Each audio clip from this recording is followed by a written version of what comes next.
From New York, where the American stage begins, NBC presents Best Plays with John Chapman.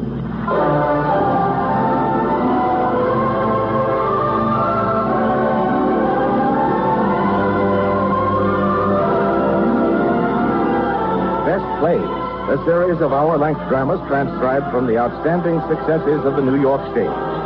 Now, John Chapman, editor of the theatrical yearbook Best Plays and drama critic of the New York Daily News, is here to introduce Arthur Kennedy and Myron McCormick in A Bell for O'Donnell.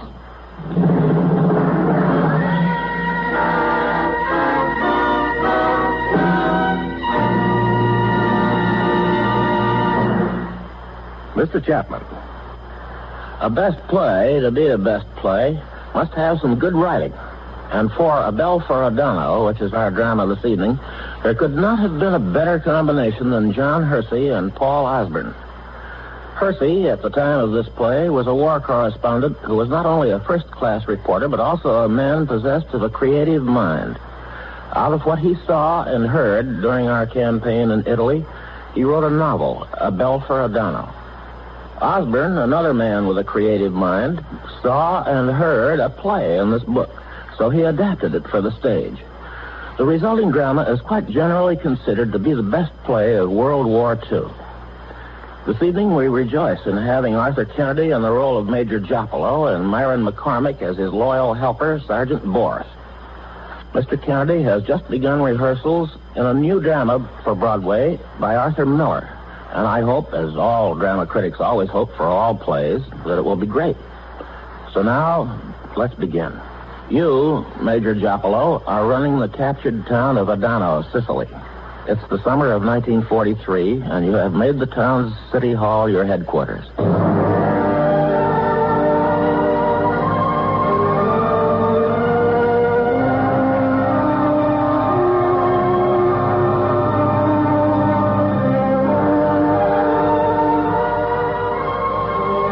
Civil Affairs, Section AMG, from Victor Joppolo, Major AMG. Subject, Town of Adano. 1, Town of Adano, occupied by advanced units of 49th Division, 0600, July 9th. 2, Civil Authority assumed by Major Victor Joppolo, 1300, July 9th. Headquarters established in former Mayor's office, Town of Adano.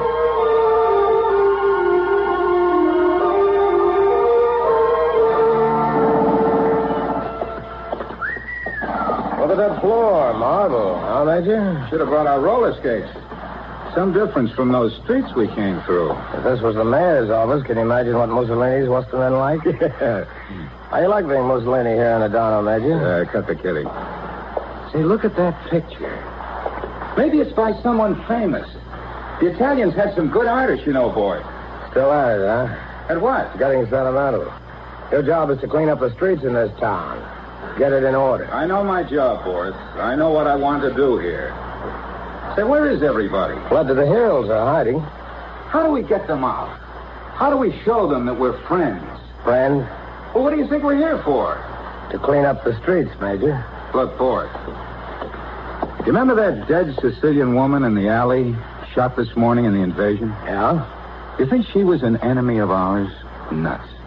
My grandmother must have been like her. She came from a little Italian town like this near Florence. Those aren't the ones we're after. It's this bunch of crooks that were here in City Hall. Careful, Major. Now you're in City Hall. Maybe you'll turn out to be a crook. There's nothing to kid about, Boris. Yes, sir. Let's take a look around here. Say, what's in that other room? Files. Hey, this is okay. Names. Everybody in Adonis. Now, this will make my job easier. I can weed out the bad ones and... Hey, you. Come out of there. Come on. Welcome to Americans. Welcome to Americans. Live Roosevelt. I always hated fascists. Live Roosevelt. Who are you? Tito, Giovanni, have been well known as anti-fascist. What was your job before the invasion? Tito, Giovanni, usher in the City Hall, a native of Adano. Usher, huh? Why did you work for fascists if you hated them? There's no need to lie. One had to eat. One had to earn a living. I have 60 children. Well, that I can understand.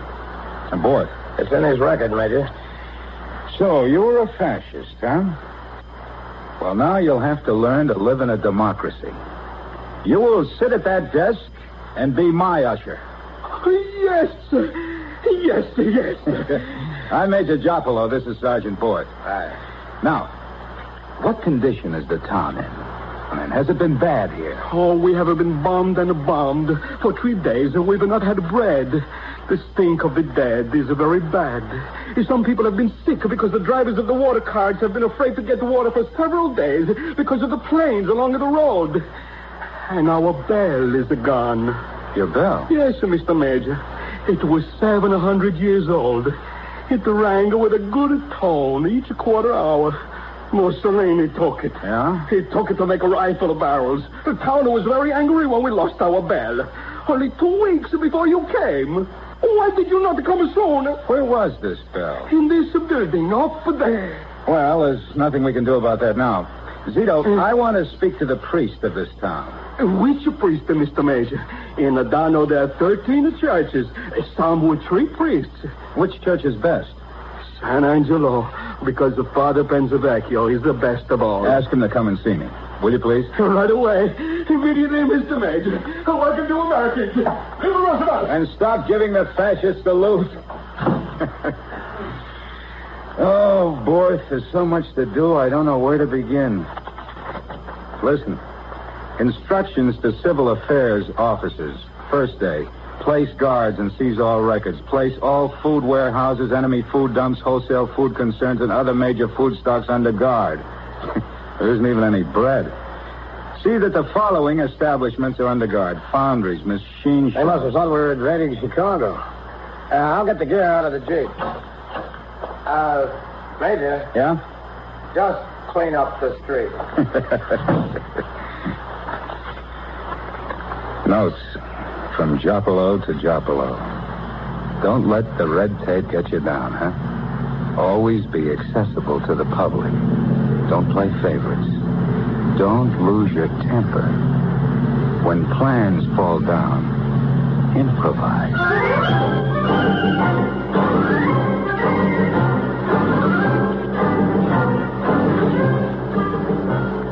You sure you don't mind if I set up MP headquarters in the next office, Major? No, that's fine, Captain Purvis. How about the truck convoys? Can they get through the town all right? We've routed it so everything bypasses the town. Oh, that's fine. Thanks. See you, Major.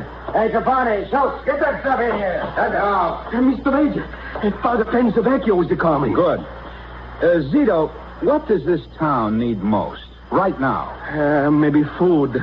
There's been no bread for 3 days. And no fish. Why not? Tomasino tells them not to fish.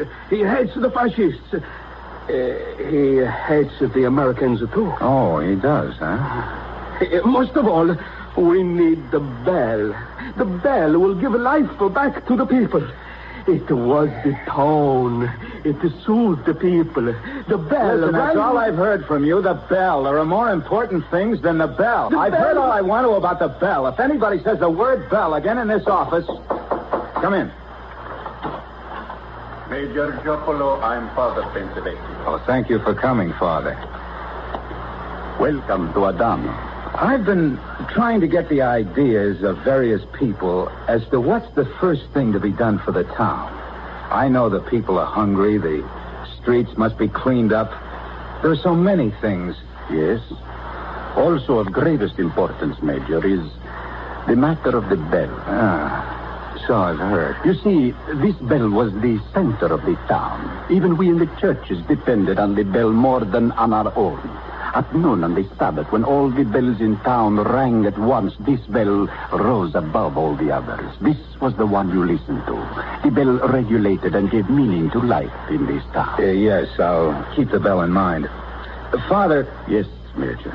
The fighting is over here in Adano. Thank God. Less than an hour ago, I landed here and walked through the streets to this building. I saw the filth of the town, the poverty. I'm told that some have had no food for 3 days. I want to change all that, Father. I want the hungry to be fed. I want the sick to be well. I want the filth to be cleaned. I want to make Adano shine. I think maybe you will, my son. To do that, I must have the goodwill of the people. Therefore, I should like to ask a favor of you. But please, feel perfectly free to refuse if you wish. I will not refuse you. I should like to have you say a few words to these people about the Americans. That they're about to post certain proclamations which should be read. That I can easily do. There is a crowd already gathered outside. Father, I assure you that the Americans want to bring only good to this town. But it is possible that some Americans who come here will do bad things. If they do, I can tell you that most of the Americans will be just as ashamed of those things as you are annoyed by them. I think we will understand weakness in your men just as we try to understand it in our own. I will talk to the people now. From the balcony, Father. I had a word to say to you, my children. Everything that is done in this world is done by God. God gave us bread. What do you want this for, Major? God has now given us deliverance from our oppressors. Our prayers are now answered, and the men we feared are now in the hills, which God, in his infinite forgiveness, gave them to hide in. The Americans are here now, and you all know, no matter whom you have as authorities, you must obey the law. If you remember, we were told that Americans attacked priests and attacked and killed women. But right here now is an American in charge of Adano. I have talked with him, and I feel that he is here with only one idea: to feed you, to clothe you, to make you free. You know what he said to me. He said, I want to make Adano shine. Because of this man, I feel that the Americans are going to be my friends. You must believe the same things, my children. Thank you, Father. And now I must be about my duties. Good day, my son.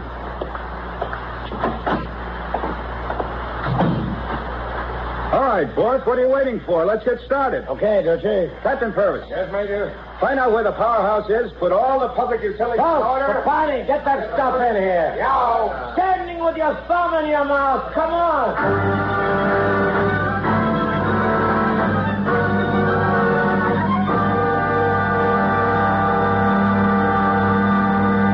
I am still chief. I am chief of Carabinieri. You are no longer chief. Where is your protest? I am the chief. I have always come to the head of the line. I will arrest you right now. So, you are arrested. Take your hands off. Arrested. What in blazes is going on? Trapani. Yes, sir. How did these people get in here? Major's orders, Captain Purvis. Anybody gets sent. Anybody. How can I get anything done with all that noise? Arrested. You go to jail. Turn up. Where's Joblo? Right here, Captain. I'll take over. Oh, yeah. Trapani, shut that door. Well, what is all this? This woman questioned my authority.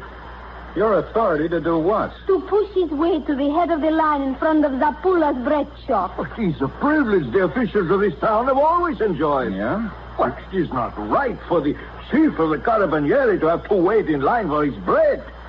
But this woman, she made a disturbance. I have arrested her for disturbing the peace and questioning authority. What's your name? Tina, daughter of Tomasino, the fisherman. I think he has no right to push himself to the head of the line. Gargano, you charge this woman with disturbing the peace and questioning authority? Yes, Mr. Major. Tina, I sentence you to 1 day in jail, and I suspend the sentence. Gargano, wait, I want to talk to you. You may go, Tina. Oh, thank you, Mr. Major. Oh, you're Tomasino's daughter, the boss fisherman. Yes, Mr. Major. He doesn't like the Americans. Oh, he has always hated the men who were in this building. I'm anxious to start the fishermen going out again. I'd like to talk to your father. I wonder if you couldn't explain to him that the men who are now in this building are different from the men who were here before. I could tell him there was justice in this building today. Yes, well, Just try to get him to come and see me, if you can. Yes, Mr. Major. You may go now. Thank you, Mr. Major. Gargano, in this case, the woman was right. You were wrong. Me? You have no right to push yourself to the head of the line. I didn't agree with her openly because I wish to keep you in office. Because I think you should learn the right way to do things. Zito. Yes, Mr. Major. Tell all the town council who are in the building to come here. Oh, yes, Mr. Major, yes. Gargano, it's important that we understand each other. Adano has been a fascist town. But I told you when I appointed you, it's no longer being run that way. It's now being run as a democracy. Well, perhaps you don't know what that is. I'll tell you. One of the main things is that the men of the government are no longer the masters of the people. They are the servants of the people. Elected by the people, paid by the people out of their taxes. Therefore, you are now the servant of Adano. I, too, am their servant. When I go to buy my bread, I'll take my place at the end of the line and wait my turn. If I find you don't act that way, I'll remove you.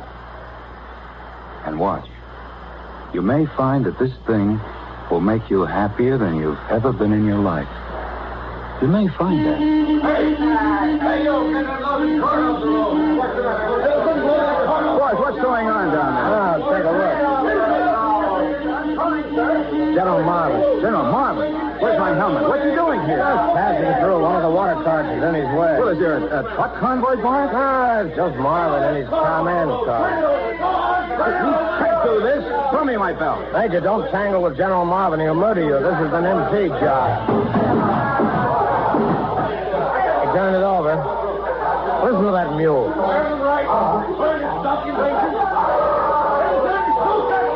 Shoot the mule? Let go of my arm. Listen, Major, take it easy. Don't talk back to him. Stay off that spout. Let go.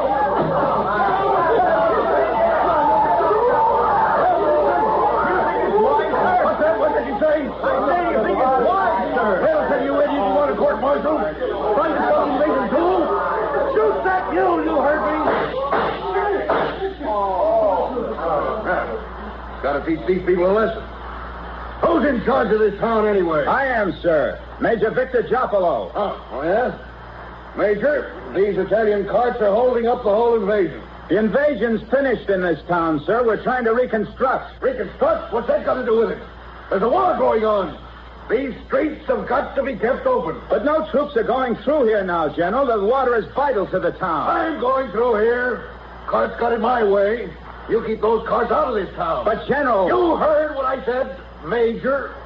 You keep these carts out of town. Yes, sir. I'll attend to it right away. Donald's the name of this town. Remember that, Middleton? Yes, sir. And what was that Major's name again? Giappolo, sir. Giappolo. Don't forget that name either, Middleton. Now, let's get out of here. We've got a war to fight.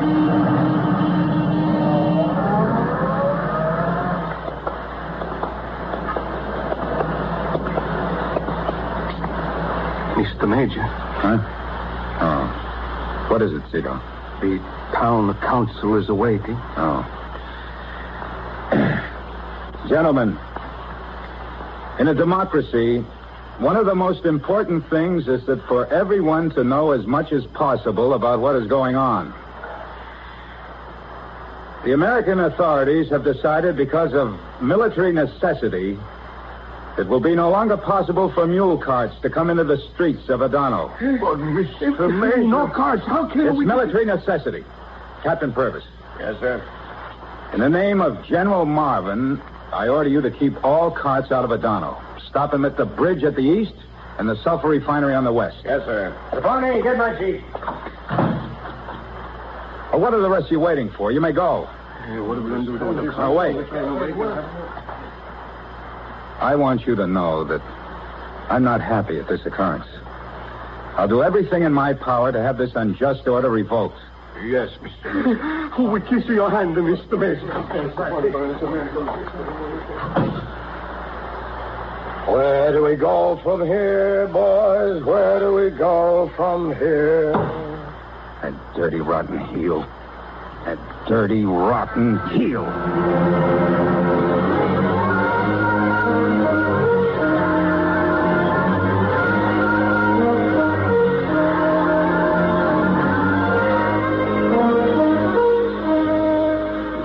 Major Jopolo. I've been all over Sicily. I tried to swipe a couple of gas trucks from the Air Force, but they turned me down. What about jeeps? Well, you can't hold all the water you need for this town in a 5-gallon can, Major.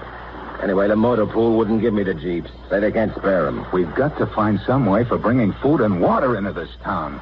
Oh, those crummy carts. Well, it's not your fault, Major. Your neck's not out.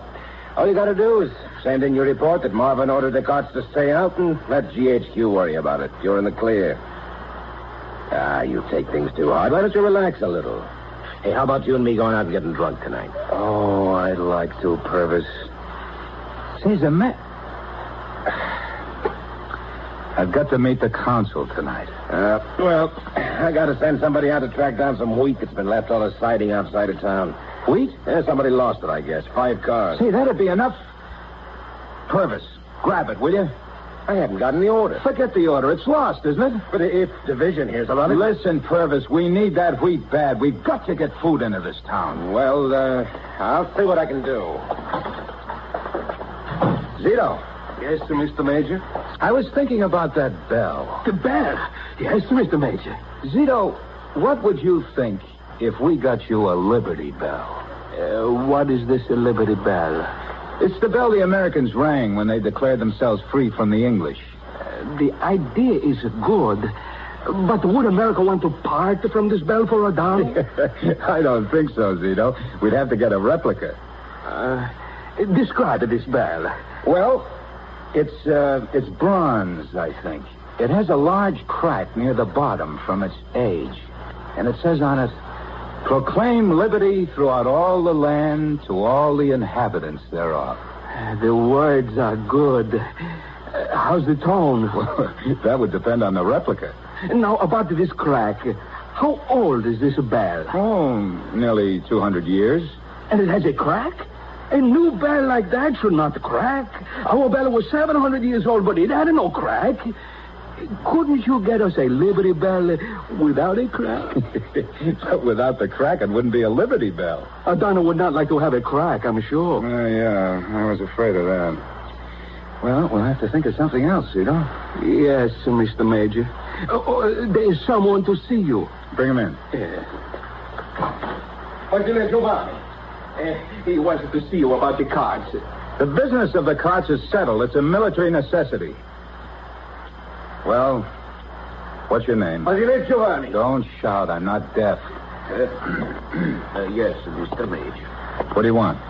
Mr. Major, the worst of all the thing about the carts is the food.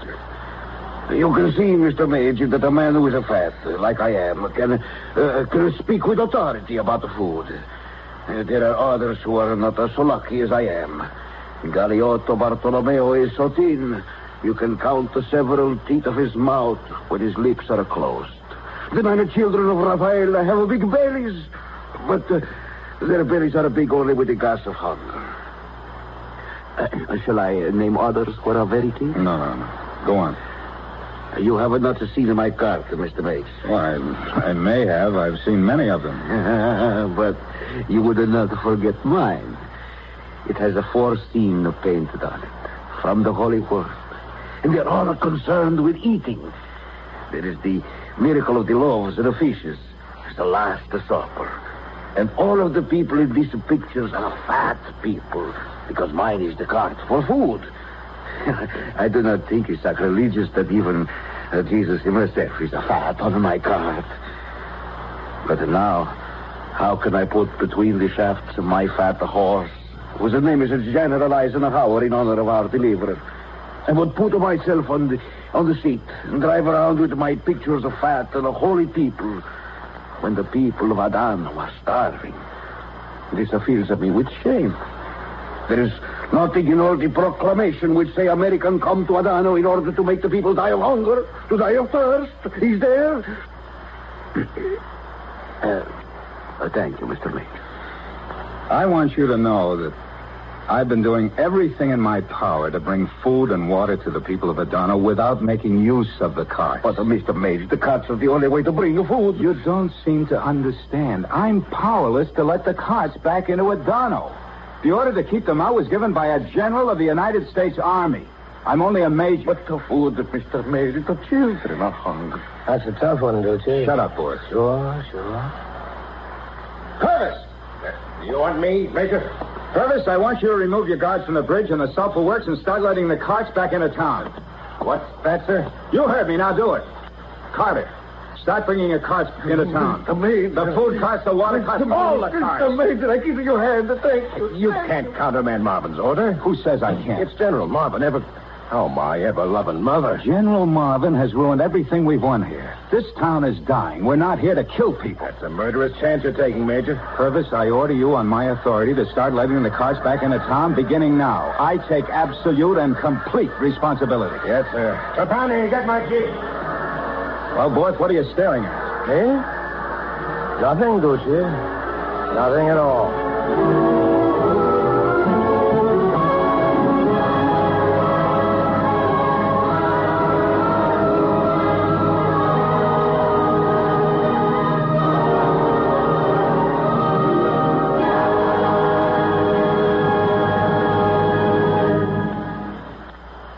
In a moment, Act Two of A Bell for Adano, starring Arthur Kennedy and Myron McCormick. This is NBC, the National Broadcasting Company. Enjoy the finest in radio around the clock on KFI Los Angeles. For an hour of top drama, be sure to hear Theater Guild on the Air this evening for the intriguing mystery drama, The Unguarded House, starring screen favorites Michael Redgrave and Nina Foch. Remember, that's Theater Guild on the Air this evening at 5:30 on station KFI.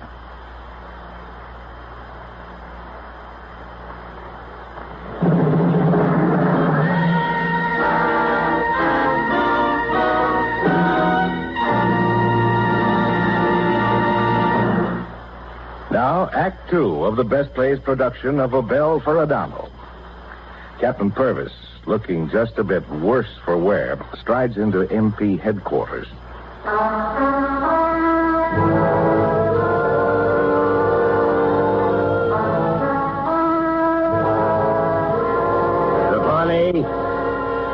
Trapani! He's out, Captain. Kind of sick. He was sort of celebrating last night. Yeah.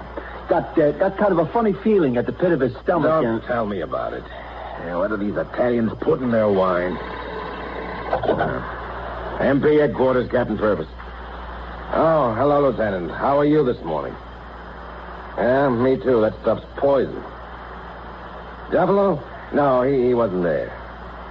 No, he's okay. A little too serious. Always talking about democracy like it was his mother. Well, listen, I told you about those cards. I could get my end in the sling. Well, I know, but I'm responsible to Algiers. I'd better get out a report on it just to cover.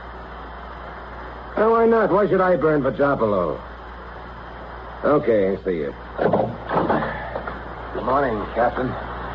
Where have you been, Trapani? Take this down. Yes, sir.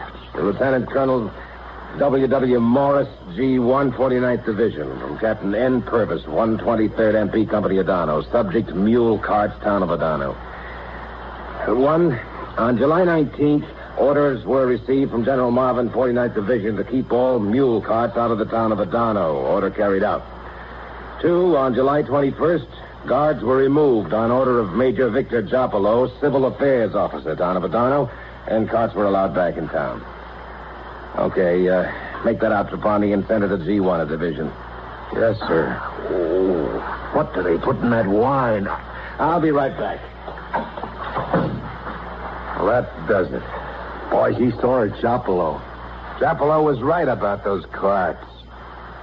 If Marvin ever sees this, good night. You can't blame Purvis for trying to cover himself. Marvin will never get back here, and he'd never even notice the carts. But once this is on paper, it's a sure way to cook the major. Yeah. Hey, suppose I add something. Carts removed because carts were essential to town, and town was in bad shape without same. If I stuck that in, do you think it'd make it sound better for the major? What's the difference? They can't get you for it. Trapani, Schultz. Get a squad out on the double. Report to the market square. What's up, Captain? NASA, the ex-mayor, just came down from the hills. Get going before that crowd tears into pieces.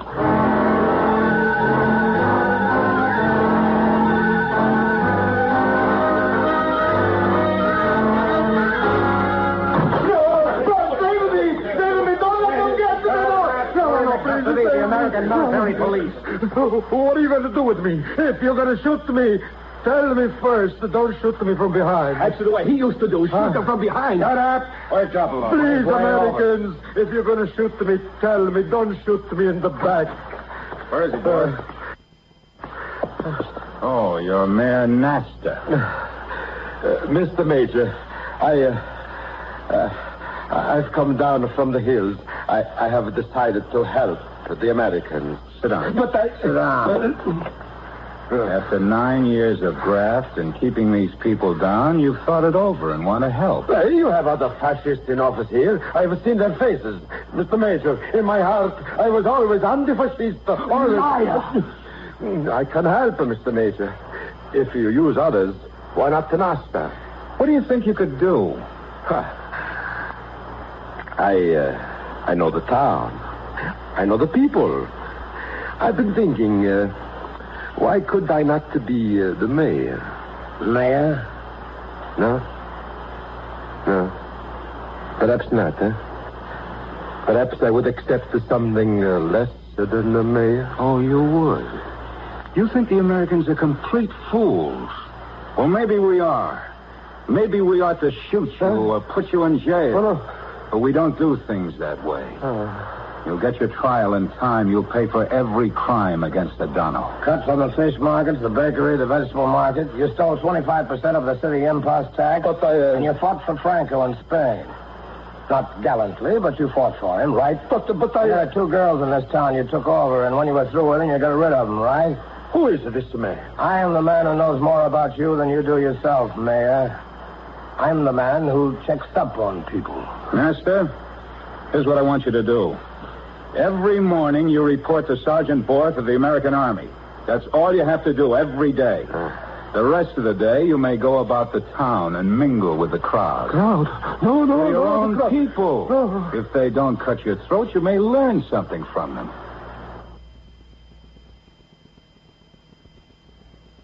And where will I find this American, this Sergeant Borth? I am Sergeant Borth.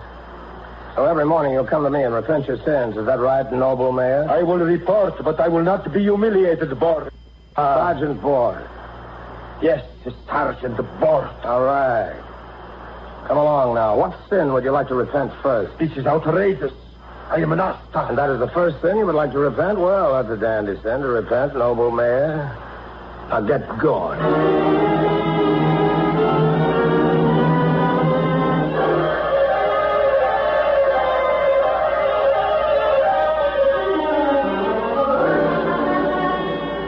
Tomasino, the fisherman, is here, Mr. Major. Good. Bring him in. Borth. Yes, Major? Get down to the Navy office and ask Lieutenant Livingston to come here. Lieutenant Livingston, yes, sir. Tomasino, the fisherman. Go on, that's Mr. Major. All right. Man of authority, arrest me. Arrest you? I'm not going to arrest you, Tomasino. All right, then shoot me. Go ahead, I give you my back. Shoot me. I'm not going to shoot you either. I want to talk with you. Men in this building do not talk to people. They arrest them, they shoot them. Well, maybe that's the way it used to be, but it isn't that way any longer. Now, sit down, Tomasino. Why should I sit down? All right, don't sit down then. I just want to tell you that I want you and the others to start fishing again. What? So that we can line the pockets of the authorities? I am an old man. I have seen men of authority come and go. I do not believe you are any different from the order. I don't care what you think personally. The people of Adano are hungry. They must have fish. I do not believe that is the reason. I will not go fish. Now listen to me. I've heard about you. You've got some crazy idea that we're going to cheat you. I don't want to argue. I want you to start fishing. And who is going to be protector of these fishermen? What criminals? Protection from what? From what? One time Florentino Cagliacci, he said he didn't need protection. Next week, his boat will lay burning at the mooring. There isn't going to be anything like that. You mean there would be no protection? No tribute? Of course not. Look, Thomasino, I want you to be head over the fishermen. You want the fishermen over fishermen? Yes. What's wrong with that? May I sit down now, America? Certainly, Thomasino. A fisherman over fisherman. Is justice in that. But I could not do it. Why not? Because then I would be man of authority. I would be the thing I have hated all my life. Look, Thomasino, you don't have to be like the others before. The real authority lies in the people themselves. No, he's too good. There is a trick. Lieutenant Livingston here, Major. In a moment, Sergeant. Well, Thomasino, what do you say? American, I begin to think you may be different.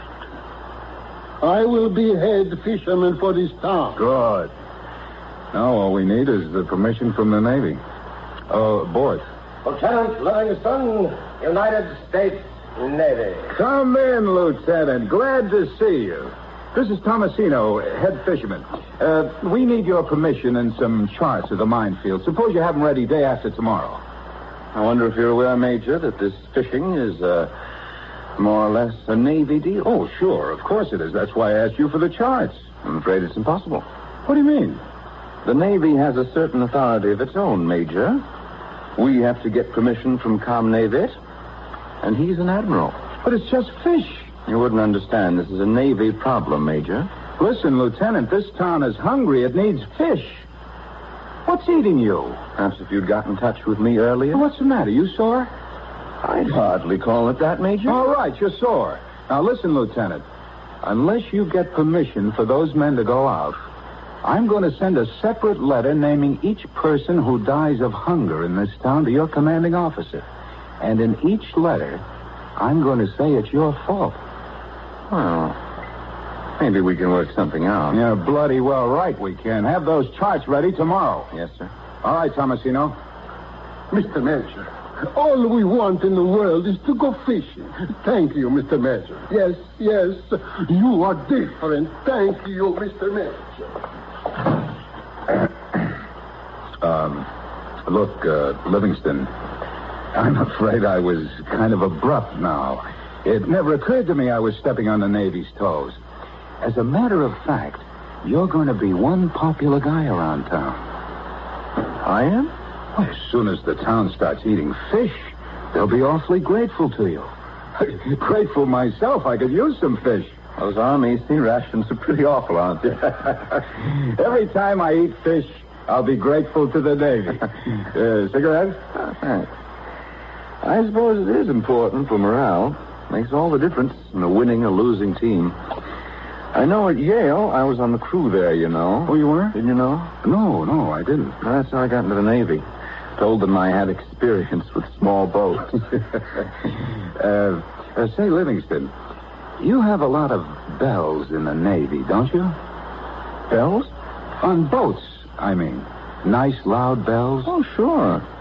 Navy's lousy with bells. Well, we've got to get together more often, huh? Look, Major, I've organized a little club down by the harbor. Took over a little house just for a place to drop in at. Got hold of some scotch, just a few cases. Well, why don't I buy you a few drinks? Now that we know each other better.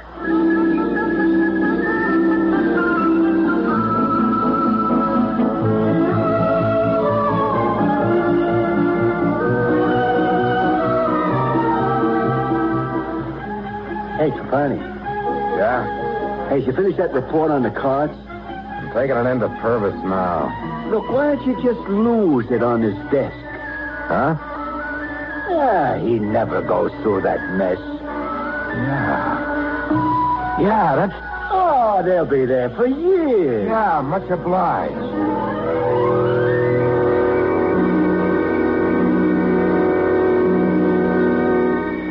Mr. Major. Huh? Oh, you're Tina, Thomasino's daughter.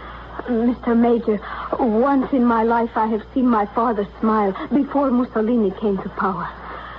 Today he smiled. I'm glad you got him to come and see me. Have you seen the town from this balcony? Oh, no. It's very beautiful. My father and mother came from a little town in Italy, just like this one. Oh, you like it here in Adano, then? Oh, yes, very much. I think maybe I've never been so happy in my life. Where were you from in America? Oh, the Bronx, in New York. I should love to go there. It is very beautiful, the Bronx. Well, for my parents, I think it's beautiful. My father has a good job. And my mother has a washing machine. But it wasn't so beautiful for me. I knew there were places that were better. It's hard to explain. Oh, you don't have to explain. I know what it is to be restless. Yeah? That's why my hair is blonde, I guess. It is not natural. I dyed it because I was not satisfied. Everyone here had dark hair. I wanted to change myself in some way. Yeah, I know. was tired of just being Tina. Tomasino's Tina. I felt if I could only get away from Adano, but I couldn't, so I dyed my hair instead. You must have had a wonderful life, Mr. Major. Oh, I hardly say that. I have seen it in the movies. So beautiful. Did you go to a big American college? I had to go to work when I was 16. My first job made $12 a week. Oh, how much is that? Oh, 1,200 lira. 1,200? You were rich when you were 16. No, that's not so much in the States.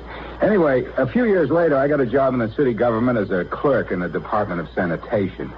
Later, there were examinations for advancement, and my mother-in-law said I should try to pass them. You are married? Yes, Tina. She is pretty, the wife? Yes, at least she seems so to me. I miss her very much. Yes.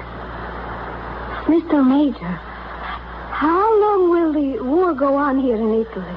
Oh, a couple of months, I guess. How long do you think it will be before our Italian prisoners of war are released? Why, have you someone who was captured? I do not know, captured or killed. Georgia and I were going to be married. Could you find out for me whether he is a prisoner? I can't do anything about that. That isn't my business. I'm a civil affairs officer. Oh, please help me, Mr. Major. You see, Giorgio, he was more like my brother. He was going to be a musician. He hated killing. It's so awful to think of him in some prisoner's camp. I'm afraid you've made a mistake, Tina. I do not understand, Mr. Major. If your reason for coming here was so I could find your sweetheart for you, you can come during business hours and state your case. Yes, Mr. Major. Goodbye. But I did not come to ask about Giorgio. I did not think of him till you mentioned your wife. Sometimes women can be lonely, too. Tina, I'm sorry. Please forgive me. Yes, Mr. Major. There's a shipment of Italian prisoners at Vicino Mare now. They'll be released next week. Do you think Giorgio is among them? I have no way of knowing. Mr. Major, my father said I should ask you to our house tonight. I have cooked torone. That's very kind of you. I'd like very much to come. We live at Vittorio Emanuele, number 3. Good night, Mr. Major.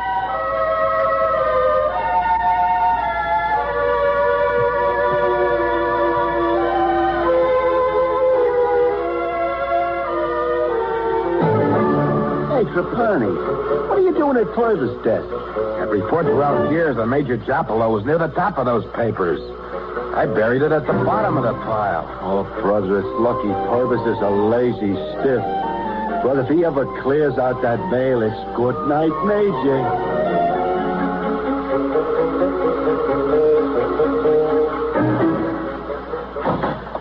Cito, what? Yes, Mr. Major. It looks like maybe we got a bell. A bell? Hey, a good bell? Off a Navy destroyer. Livingston's arranging it. How's the Yale Livingston? Never mind. He's getting it for us. The ship was named the Corelli, named after an American who rescued an Italian freighter in World War I. It's bronze, and it's inscribed, USS Corelli, America, Italy. Good. But how is the tone? We'll have to wait and see. I think Adano will like this bell. It is very well that the news should come today. Why today? Because our war prisoners have come home today. Oh, yeah. All the women are weeping. They will be lonely no more, Mr. Major. Yeah, I was down there. They started to run for the men, screaming the man's name.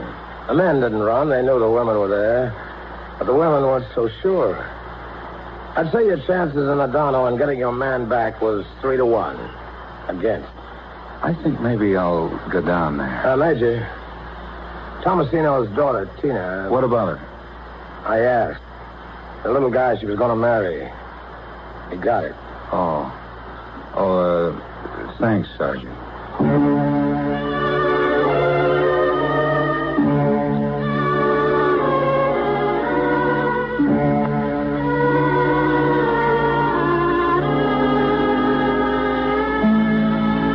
Trapani? Yes, sir, Captain. What's this paper? That, sir? The report on the carts. You told me to make it out. Where did I tell you to send it? G1 of division, sir. Why in blazes didn't you send it? Well, I put it on your desk for approval, sir. What's this? Trapani, did you add something? Because carts were essential to town and town was in bad shape without same. Did I tell you? I just thought that was the case, sir. Oh, you did. What are you, a soldier or a poet? Yes, sir. Copy that over the way I gave it to you and show it to me when it's finished. Yes, sir. Trouble with this army is it's too inefficient. Why? Don't bother me, Porth. What do you got there? It's a report on Jopolo's countermanding Marvin's order about the carts. Yeah, let me see it. It's a lousy thing to do, if you ask me. If that ever goes to Marvin, he'll bust Jopolo like he was a fly. Suppose I just see it doesn't get to Marvin. Oh, look, Porth, I can't do that. Purvis would have me. I don't want to get the major in Dutch any more than you do, but... Trapani, you don't know that guy the way I do. You don't know what he is in this town. He's made these people want to live again, and he's done it all alone. If anything happened to that guy, this town will go right back to the way it was before we got here. He put his heart and his guts into this town. It's his. If he had to leave here, he'd be leaving his heart and his soul and all his guts right here behind him. Look, Porth, I don't know. I'll get Purvis's okay, and then... You let me see it before it goes into the mail, huh? Okay. Thanks, pal. Thanks.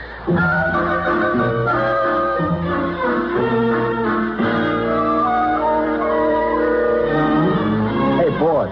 Major in? What do you want him for? I'm up for a little brawl we had last Oh, night. you're the guy who broke up old Cacapardo's house. What's the matter with you? You busted a couple of $1,000 worth of antiques. You know how it is, boss. That grapper. What? Hey, what do you think you'll do? I'll ask him. Wait here. You're really going to get chewed. What were you trying to do? Me and Joe Pollock got a little lit, see, and, well, we were trying to get a going-away present for the major. A what? We figured sooner or later that report would get him. And there were so many beautiful going-away presents. And then that Pollock tripped and knocked over a glass cabinet. Trapani. Yes, sir. You got that report copied? Yes, sir. Here it is. Okay. Shall I, What do you want? shall I put it in the mail for you, sir? Look, you tried it once and it never got there. Don't worry. I'll see that it gets there myself. And get the rest of the reports out, too. Okay, Schultz, there it goes. You can get the major that going-away present now. What a lousy break. Is that it, Trapani? Right in Purvis's pocket. Tough, boy. Yeah. Okay, Schultz, go in and see the major.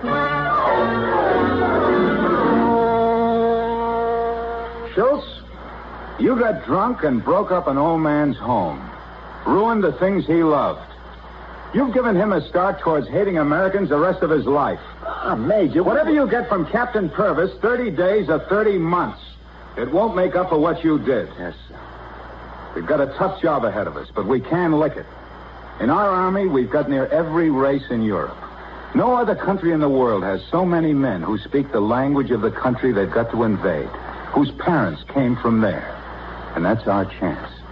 Because until there's something stable in Europe, our armies will have to stay here. And just as good as we can make things over here, that's how good they'll be at home. What you guys do today may have a whole lot to do with what your kids and their kids will be doing for years to come. Now, for God's sake, let's grab this chance to bring some sort of sense and decency and hope into the world again. It all depends just how good we can be.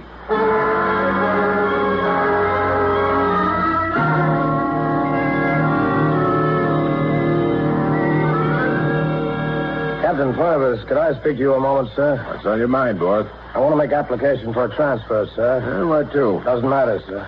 Getting sick of this dump, huh? Very sick of it, sir. Well, I can't say as I blame you. That's your only reason? No, sir.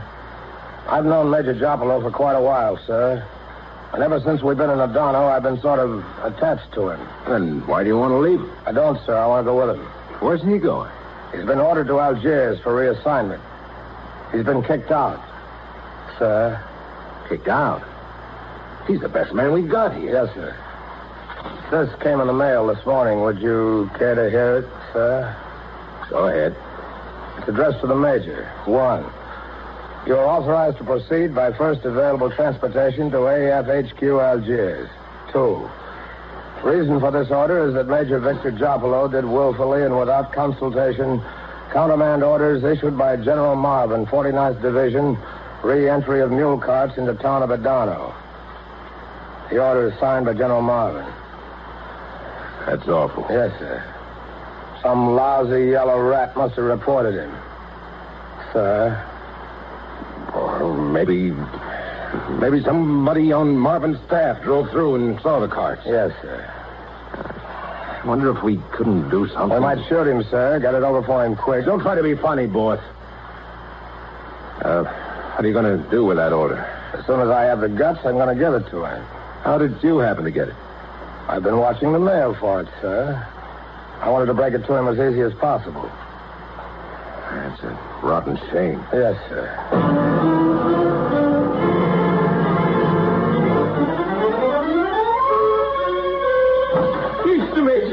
Mr. Major, the bell. What? The bell. It's here. Where? In a crate outside. Outside? Hey, Corporal!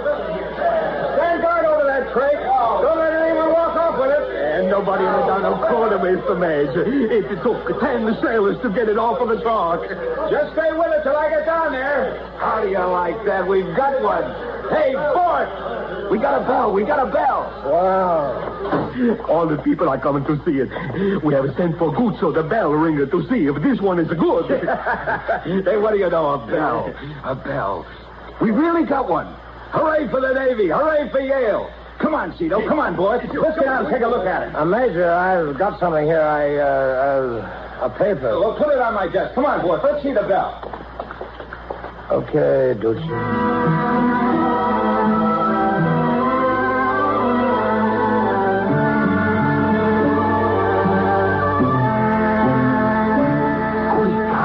In front of the people. Let me. You won't see it if I'm stand there. We all stand in front. Quick, he's coming up the stairs.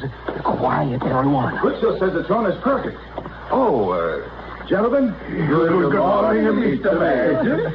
I'm glad you're all here. I'm going to call the engineers to get the winch down and hang the bell. What can I do for you, gentlemen? Our business is urgent, Mr. Major, but it can wait till you call the engineers. Thank you. What's Harvey's number? Oh, rowboat Blue forward. I hope nothing serious is the matter. Nothing, Mr. Major. It can wait. Hello, Major Harvey. This is Jopolo. Yeah. Say, we've got a new bell for the town, and it's got to be raised to the top of the City Hall tower. I wonder if you could lend us a hand. Oh, maybe 18 men and a winch? Well, they'd like to hear it ring. Maybe this afternoon. Huh? Oh, tomorrow then. Not before then? Oh, I've got an authorization. Yeah, somewhere on my desk. This one. No, this isn't it. This is from... You're authorized to proceed... What? Oh, yeah. Yeah, I'm still here. Oh, sure. Well, do the best you can. They'll start raising the bell tomorrow. Now, if you don't mind. Mr. Major, we have something we wish to give you.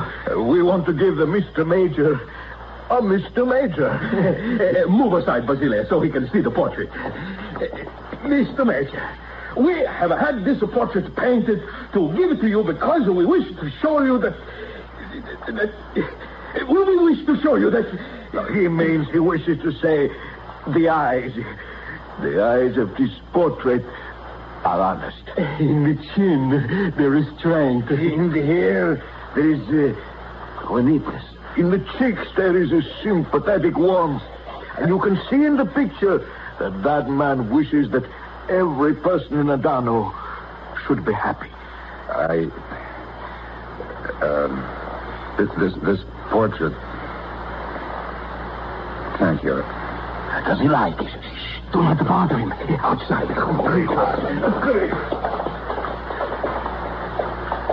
Mr. Major. Huh? Oh, Tina. Something is wrong? Oh, no. No, this portrait is... You were so happy a few minutes ago about the bell. You picked up the paper. What is it? Oh, Tina. Tell me, Mr. Major. I'm sorry. Goodbye, Tina. Oh, why do you say goodbye? We will see you tonight. Yes, Tina. Tonight. Then until tonight, Mr. Major. Goodbye. You're authorized to proceed by first available transportation to HQ, Algiers.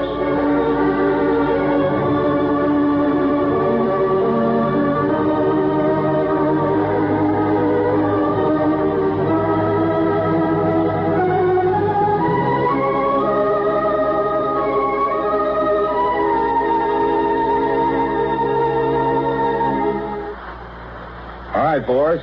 The Jeep will take me to Vichinamare, and the boat for Algiers will leave in the morning. I don't want to say any goodbyes. I don't know if I could. That's why I wanted to wait till they'd all gone home. I wish I could go with you, sir. I wish you could. Boys, try to help whoever takes my place here to do a good job for Adano. You better be good. Adano needs a man who can understand it. Adano needs you, Major. Well, it's too late to talk about that. All packed. Say, I wonder how Marvin ever found out about the carts. I don't suppose it would make any difference if we knew. No, I just wondered. I guess that's the works. Yeah. Anyway, we gave him a good start here, didn't we, boys? We sure did, Gucci. The Jeep's waiting. Let's go. Listen. It shakes the whole building.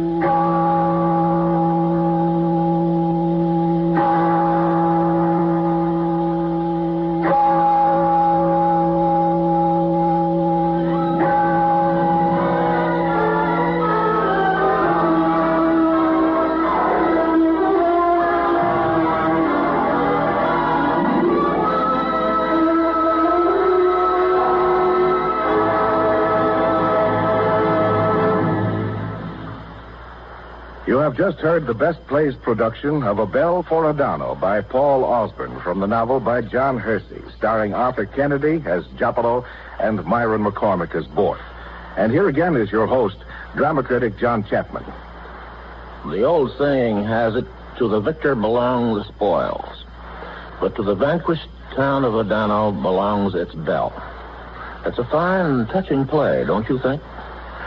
And may I thank Arthur Kennedy, Myron McCormick, and their fellow players for giving us such an excellent performance. As for next week's Best Play, perhaps we shall be having another excellent performance. The play will be Samson Rafelson's comedy about show business, accent on youth. And the stars will be Paul Lucas and Sally Forrest. This is Chapman saying goodbye until then.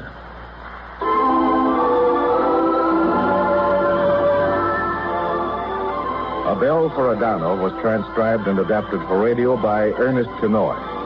Featured in the cast were Carl Weber as Purvis, Joseph Julian as Trapani, Fred Leitner as Schultz, Susan Douglas as Tina, Joseph DeSantis as Nasta, Louis Soren as Tomasina, Tony Randall as Livingston, Roger de Koven as Father Pensavecchio, Louis Van Ruten as Vasily, Bill Griffiths as Gargano, and recreating his original role as Zito, Gilbert Mack. Best Plays is an NBC production supervised by William Welch and directed by Edward King. Your announcer is Robert Denton.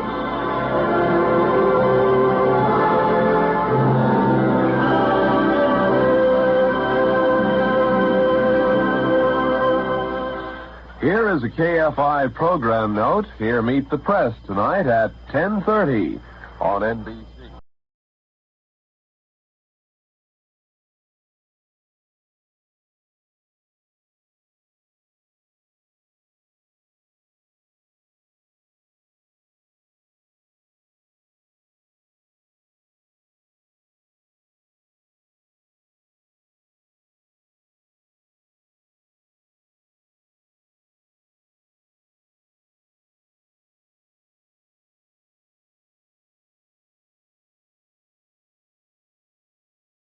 Lux presents Hollywood. The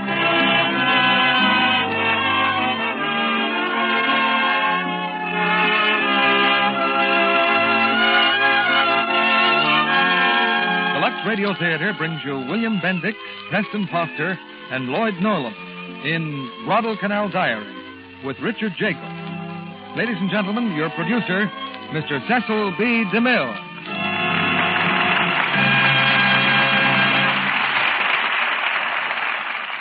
Greetings from Hollywood, ladies and gentlemen. 50 years from today, an old man slowly walks down Main Street. All his life, he's been justly proud that he was one of the famous few. And as he walks, his neighbors point him out as a stranger in town. That man was at Guadalcanal, they say.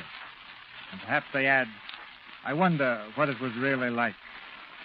Right now, that old man of the future is a youngster, with a confident set to his shoulders and a hint of a swagger in his walk. And rightly so, because he is a United States Marine. A Marine who helped to turn the great retreat in the Pacific into a great attack. A Marine who made American history. But behind the confident shoulders and the slight swagger lingers the memory of other Marines who rest forever in the green jungles of Guadalcanal. The war correspondent, Richard Turgaskis, wrote the story in Guadalcanal just as he saw it happen. From that book, 20th Century Fox made one of the really great motion pictures of the war. And tonight we bring it to you with the same stars you saw on the screen. Preston Foster, William Bendix, and Lloyd Nolan. They happen to be three of Hollywood's busiest citizens. Lloyd Nolan is just back from a Bond tour. Bill Bendix is currently adding radio laurels to his screen honors with a weekly show called The Life of Riley. And Preston Foster runs a 600-acre ranch in addition to a full picture schedule. Most of us have seen pictures of Guadalcanal in the newspapers and magazines. Pictures of the wreckage of war in the midst of choking jungle, with perhaps here and there a lonely coconut palm still standing above the debris. Strangely enough, that lonely palm tree has a very direct connection with Lux Flakes. You see, before the war, there were rather large coconut plantations on the island. And from these and many others scattered over the globe came raw materials that were used in making our products. So the next time you pour some Lux Flakes into a dishpan, you might remember that a lot of people and places all around the world are helping to wash your dishes.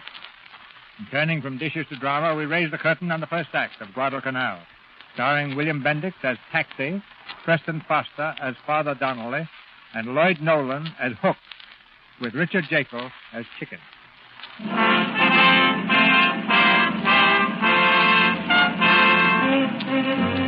They were all in school a dozen or so years ago.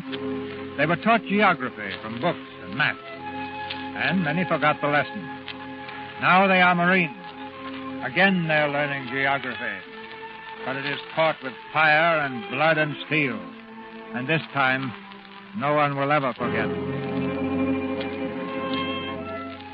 Let's suppose it's February 1942 instead of 44. Only 2 years ago. And suppose someone asked the question, what is Guadalcanal? Now, the answers would run something like this. Huh? Guadalcanal? Never heard of that place. How about you? Oh, sure, Guadalcanal. That's in South America. They send us bananas. That man next to you, do you know? Yeah, it's a canal, like in Panama in the Suez Canal. I think it's in Spain. And you, Mr. DeMille, in February 1942, how would you have answered the question? Well, the chances are I'd have run blushing to the nearest encyclopedia. Yes, few people knew much about Guadalcanal. Among those few were these officers in the Marines. Guadalcanal, one of the Solomon Islands lying in the South Pacific. About 6,000 miles from the United States, 3,340 miles from Japan, 1,100 miles northeast of Australia. It's adjacent to several other islands, Cabo, Bougainville, Talagi. Guadalcanal itself is 90 miles long, 30 miles wide, mountainous and heavily forested. On it are a few copra or coconut plantations. Guadalcanal recently has assumed tremendous strategic importance following its occupation by Japanese troops, who are now using it as a base of supplies and the site of an airfield. This island must be taken from the enemy at any cost, and at the earliest possible moment.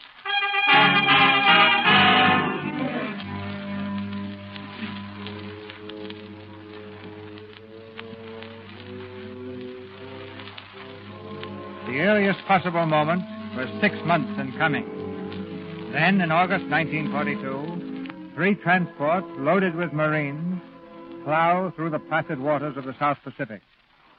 On one of the ships is a chaplain. His name is... Donnelly. William Donnelly. Yes, I'm a chaplain. I'm not a fighter. I carry no weapons. But there's a place for me in this war. I'll find it sooner or later and then do what I can. They'll need help. No one knows where these ships are going, not even the colonel. But it's very pleasant in the beautiful white sunshine of the signal bridge. We watch the blue sea slip by. Colonel Grayson and the other officers, like Captain Davis and Captain Cross, are relaxing, as contented as if they were on their front porches back home. What a way to travel to war, Colonel. Yeah, just wish we had the funnies. I'd sure like to know if Mammy Yoakum ever got the termites out of the turnip patch. The enlisted men are below, on the port deck. As usual, the favorite occupation is shooting the breeze, exchanging scuttlebutt. Boy, I'd sure like to be back home right now, sailing me a boat on Chesapeake Bay. If I was home, I wouldn't be on no boat. Ebbets Field, that's for me. Watching them beautiful bums. Yeah, bums is right. Just leading the league, Sergeant Malone, just leading the league. Oh, sure, that league. You got any dough that says the Yanks will take the bums in the series? And look, Taxi, the Dodgers ain't even in the World Series yet. And what good is dough gonna do you where you're going? How do you know where we're going? Pipe down. Besides, I don't care if I never see any more dough again in my life. Of course, you guys know I'm talking about Confederate, though. Hey, yeah, Chicken. Ain't that guy over there a war correspondent or something? Yeah, that's him. Hey, you. Hiya, Leatherneck. How's about putting my name in the paper? The funny paper. Sure, son. What name is it? Johnny Anderson. You can call him Chicken on account of he's just sprouting his pin feathers. Boy, will a certain party I know get a kick out of that. Oh, you and that certain party. Look, Chicken, you know your mother don't let you go out with dames yet. Yeah, well, listen, you guys. Me and this certain party... Look, pipe down, will you? Pipe down!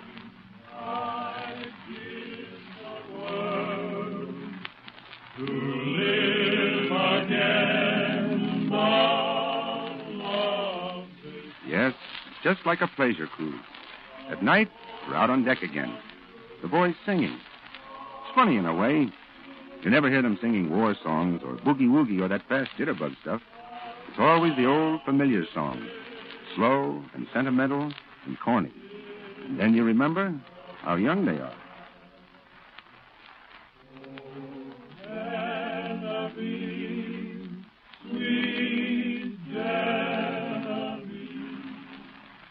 Dear Mom, we are still somewhere on the Pacific Ocean, and I do not know, Mom. Right, you got that baby yours again, Chicken? Oh, sure, why not? Come down, huh? Yeah, she's a real hunk of woman, and she don't give me no arguments either. She don't, huh? I knew a dame like that once, but so did a lot of other guys. Well, see you later, Chicken. I'm going back on deck. See you, Tax. Hey, Tax. Yeah? Hot, ain't it? Yeah. How would you guys like a nice tall glass of ice-cold beer? Beer. Strictly a middle-class beverage. The last time I was home in Brooklyn, we was having cocktails. My old lady brought them in. I'd take one taste, and boy, what a kick. You know what she did, my old lady? No, what? She took them out and put in another slug of gin. What a sweet old lady. Yeah, well, Time to turn in, guys. Yeah. Good night, Hook. Taxi. Okay, boys. Come on. Better knock off Skylock and hit the sack. Lights out. 10 minutes. See you below, Sarge. Yeah, after I get these kids to bed. Okay, good night, Hook. Say, do you know yet what we're up to? Oh, it's the same old thing, Seuss. Maneuvers. Go on now, turn in. Maneuvers? I'm getting pretty tired of this whole business. Yeah, well, one of these days you're going to run into the real thing. The sooner the better. Good night, Hook. Good night, partner.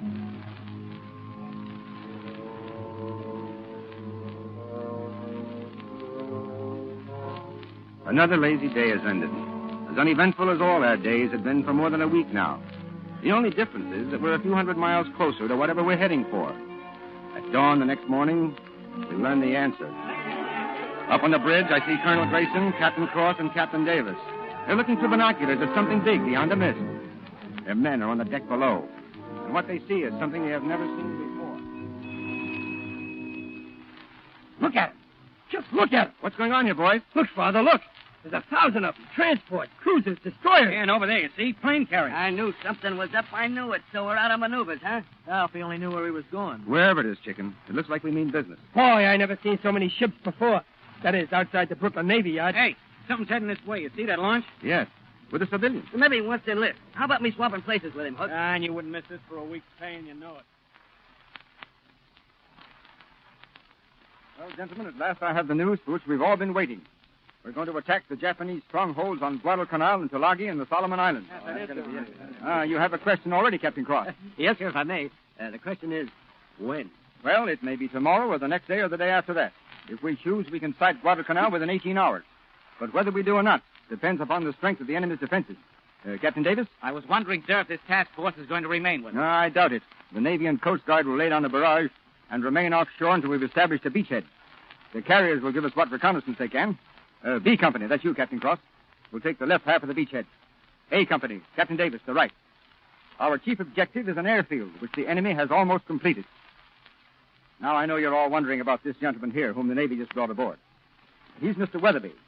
He supervised the copra plantation on Guadalcanal, and he can give us an idea of what it's like. Mr. Weatherby, please.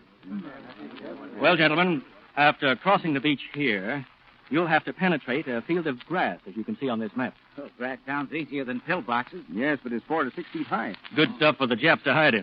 Now, 2 rivers border the section you're particularly interested in. At the north, of course, is the beach, and at the south, the airfield. Like a square? Exactly, Colonel. I'm not a soldier, but my guess is that your toughest problem is crossing the beach and getting your men under the cover of the palm trees as quickly as possible. There's a grove of these trees just beyond the grass. Yes, we're going to lose men. But remember this, don't stop to help the wounded. The corpsmen will take care of them. You have to cover the men who will be landing behind you. Is that clear, gentlemen? While I'm on the subject, Captain Davis. Aye, sir. Post the following order. Aye, sir. Annex E to General Order Number 3. Burial. Graves will be suitably marked. All bodies will wear identification tags. And now, Mr. Weatherby, Sergeant Hook Malone has a mimeographed paper in his hand. The ink is still wet. He holds it carefully as he reads it to the men of Company A. The coming action marks the first offensive in the war against the enemy involving ground forces of the United States. The Marines have been selected to initiate this action. Ain't it always the way? Which will prove the forerunner of successive offensive actions that will end in ultimate victory for our cause. Yeah. We are meeting a tough and wily opponent, but he is not sufficiently tough or wily to overcome us because we are Marines. Now you're talking. Each of us has an assigned task.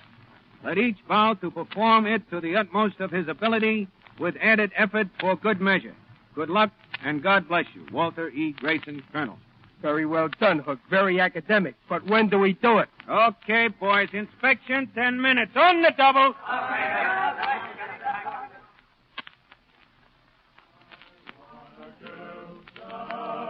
Like the girl that married dear old dad. Oh, Chick. Looks like it won't be long now, huh? Looks that way, Taxi. Hey, what time is it? Back home, anyway. Let me see. How many hours difference is it? Well, there's 19 between here and San Francisco, and there's 3 more between there and home. But I can never tell which way it is. Me too. I can never tell whether today is yesterday or tomorrow. Oh, well, take it easy, kid. See you later. Yeah, so long, Taxi. I want a girl just like the girl that... All right, now, wait a minute, you guys. Wait a minute. Pipe down, will you? Now, most of you have never had any experience in the jungle before, but the Japs have. Plenty. So let me give you some advice. Keep your mouth shut. Stop yelling your heads off. We can beat them at their own game of silence if we try, but... Well, you know how Marines are. Some dope will yell, "Hey, Mac, is that D Company over there?" Yeah, well, it ain't funny. Keep an eye out for snipers all the time. See a bunch of bananas and a coconut tree, shoot them down. Makes sense, don't it? You're a very profound guy, Hood. Now, look. Hey, wait a minute. What's that you got? A blackjack? That thing ain't no government issue. No. That's Flatbush issue. I just made it. If it'll make the Japs happy to die for their emperor, I'm going to try to make them happy. Oh, you're going to take the island all by yourself, I suppose. Well, that would cause no surprise in certain circles of Brooklyn. And one thing more, guys. Don't go around picking up any helmets or anything else that Japs leave laying around. Yeah, but supposing you promised a certain party a souvenir. Just forget it, chicken. Sure, you're liable to find it's been rigged up with wiring, and it'll blow right up on your kisser. Oh, hiya, Father. Hello, boys. Say, Padre, is there any natives on that island? Mr. Weatherby said several thousand. Cannibals? No, I believe they're strict vegetarians, chicken. But then, of course, they have never tasted marine meat. Well, don't worry. We may land tomorrow. Tomorrow is Friday. Oh, yes, that's right. It is Friday.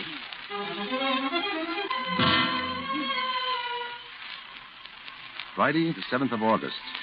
It's here. The day of landing. Now on the decks, there is smell of oil and steel.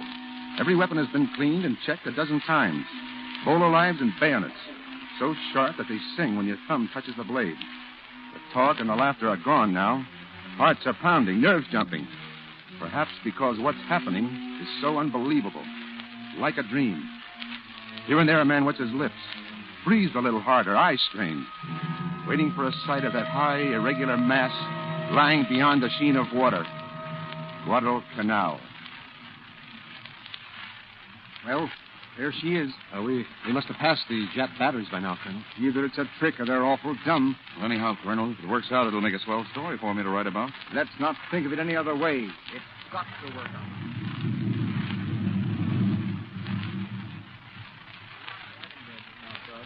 Looks like this is it, huh? Yeah. You better unbuckle your chin straps and cartridge belts, man. Bring on them Japs, brother. Yeah, this ain't no turkey shoot, Tex. Make 'em all count. Don't worry, Sarge, I will. Sorry, we're not going in the same boat, Walter. No use putting all of our eggs in one basket. Funny how we can stand here preparing to force a landing on the Japs and act as if it were the most normal thing in the world. Yeah, it is, rather. Hey, look. You see the turrets on that cruiser? Yeah. They're getting ready to lay it down. You know, Sarge, times like these kind of make me wish I was back in Brooklyn driving my cab with the fast meter and keeping an eye on them bums. What are you talking about? When the Yanks get another crack at them, they'll take them apart. Oh, I should live so long. Hey, what am I saying? All right, here we go. Good luck, men. Same to you. Okay, boys. Over we go.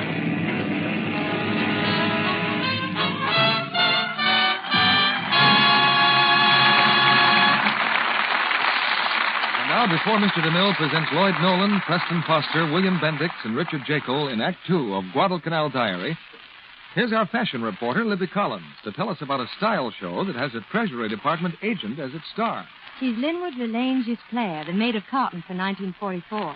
And she's selling more bonds in over 40 cities. And in her spare time, modeling her all-cotton wardrobe. The clothes are all ones you can make yourself in easy-to-follow patterns. And all the fabrics are luxable cotton. So you can put what you save on cost and on upkeep into war bonds. An excellent idea, Libby. Won't you tell us more about Miss Gisclair? Well, she's a tall, dark Louisiana co-ed, and she was selected maid of cotton from contestants representing all the southern cotton-growing states. She's touring the country showing women how practical and pretty an all-cotton wardrobe can be. So watch your local newspapers to see when she'll be in your town. Is everything she wears made of cotton? Mm-hmm. Dresses, stockings, undies, even shoes. There are slacks, play clothes, suits, lovely feminine afternoon socks, evening dresses, too, all made of cotton and all luxable. The fabrics were all tested by the Lux Laboratories and will still be bright and new-looking months later if you always wash them with gentle Lux Slate. Yes, Libby, nice cottons are really fine fabrics. They deserve the same gentle Lux care you give rayons to keep them lovely longer. Harsh soaps, too hot water, and cake soap rubbing can make them look drab and old before their time. Always use lukewarm water and mild Lux Flakes. Then you can be sure your pretty cottons will lead a long, long life. Listen while we sum it up for you in both words and music. Cottons lead a long life when they lead a Lux life. Now, our producer, Mr. DeMille. Act 2 of Guadalcanal Diary, starring William Bendix as Taxi, Lloyd Nolan as Hook, Preston Foster as Father Donnelly, and Richard Jekyll as Chicken.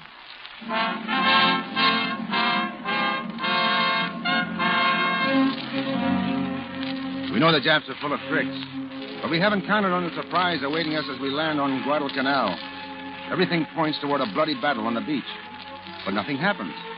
Not a shot, Japanese or American, is fired. The Japs have vanished.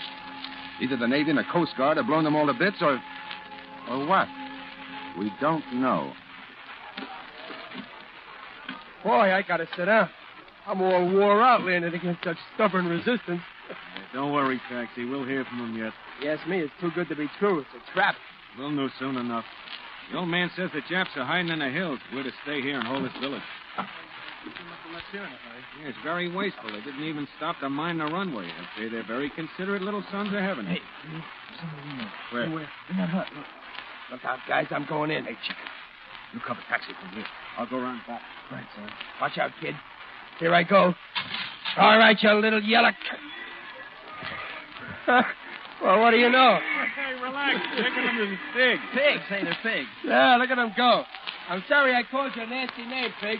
Hey, give me a cigarette, will you? Yeah, sure. Since when did you start smoking cigarettes? I'm going to start right now. Fellas, look, says they got a warehouse full of Jap beer and caviar. Yeah, fish eggs. I ate some. They taste pretty good. Maybe the Japs poison them. If nothing happens to you, Butch, let me know. Gangway, gangway. Hello, hey, Padre, where did you get the bicycle? Now, don't crowd me, boys. There's plenty more where this came from. Boy, that's honey. Must be a couple of hundred Jap trucks over there. Radios, guns, everything. Well, Padre, I guess we really caught them with their kimonos down, huh? Well, if you want to be elegant, Taxi, that's one way of putting it. But from the reports we're getting from Tulagi, things over there aren't going so well. Get behind those trees, guys. On the double. Hey, Taxi. Yeah? This is it, huh? Yeah, maybe. Sergeant Hook! Sergeant! Aye, sir. What's going on there? Oh, we can't tell, sir. The shots came from the edge of the jungle. Hey, Sarge. There they are. 3 monkeys on a rope. Hey, sir. Looks like Private Steinhaus got 3 prisoners. Bring them in here.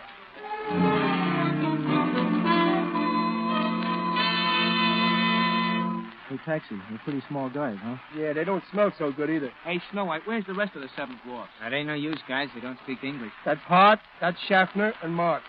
Good work, Steinhaus. Where'd you pick them up? Found them sitting under a bush, sir. Sir, these the monkeys we're fighting? No, these are laborers. They keep pointing off toward the hill, sir. I guess that's where the rest of them went to.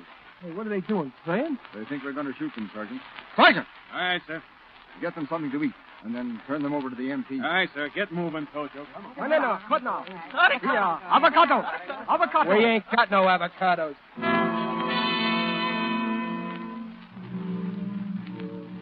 You don't have to wait long to learn what tropical weather is like. The sky suddenly blackened. We're drenched in a steaming cloudburst. The rain comes down in torrents. And through it sloughs the steady plop, plop, plop of the sentry's feet. And then it comes. A solitary shot. And one of the sentries sighs and crumples silently into the black mud. He is dead. Holman! Holman! Forget it. Too late. Is he dead? Yes, he's dead. May God have mercy on his soul. Next eve is General Order Number 3. Burial. Graves will be suitably marked. All bodies will wear identification tags.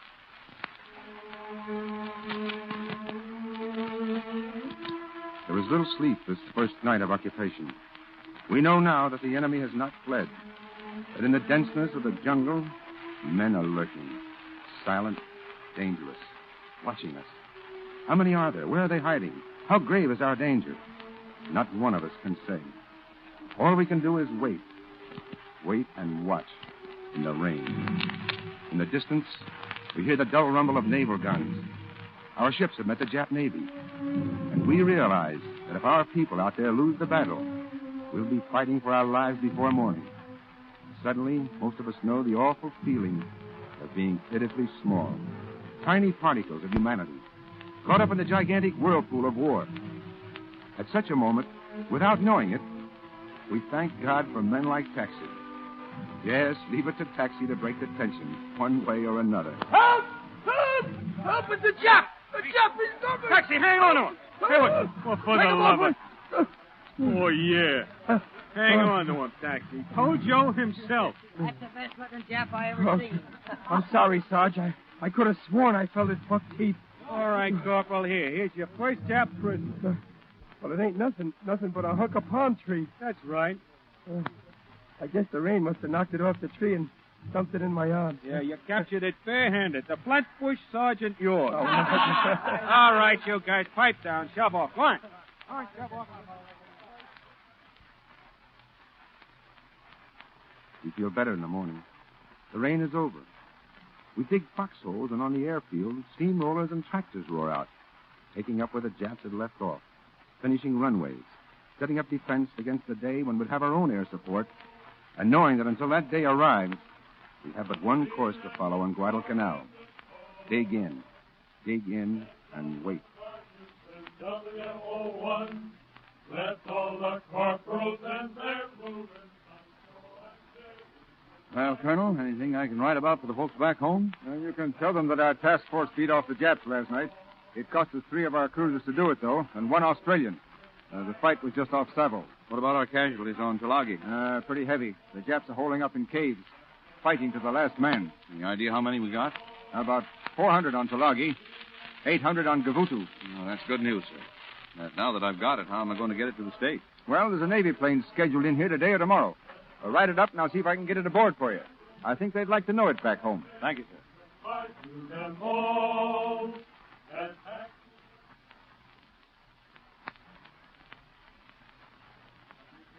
Yeah. Hey, how's about lending that razor when we get through? What do you want a razor for? Oh, I must have lost mine coming ashore. But you ain't got no use for a razor, chicken. Oh, I don't know about that. Here, look. Huh? No, Where? not there. Down here. You see? Under the chin. Under the chin? Yeah.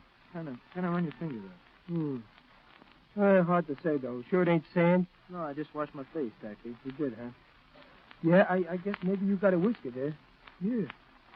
Yeah, you can see it now with the naked eye. Yeah, that's what I said. You want I should lather you up and take her off? No, I just assume you loan me the razor. The chicken's got feathers. What do you know? Hey, it's kind of cute, ain't it? Oh, there's the Padre. I got to tell him. Hey, Father. Yes, Taxi? Chicken's turning his whiskers loose. Look. Hey, that's right. Congratulations, Chicken. Boy, there's a certain party I'd like to know. No, I guess it'd be kind of silly to tell her. I imagine she's assumed as much all along, Chicken. Look, I just found something, too. Limes. They're limes, huh? Yes. Hey, Hook, come on over here. Chicken's got whiskers and the Padre's got limes. Oh, yeah?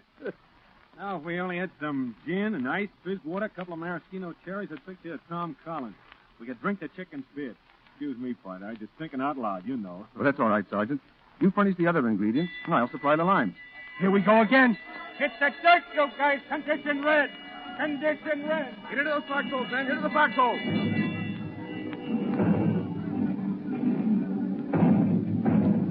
Somehow I can't get over how enemy planes, with the obvious intention of dropping a bomb on my head. It looks so beautiful. Get down, Padre. You ain't kidding about those bombs.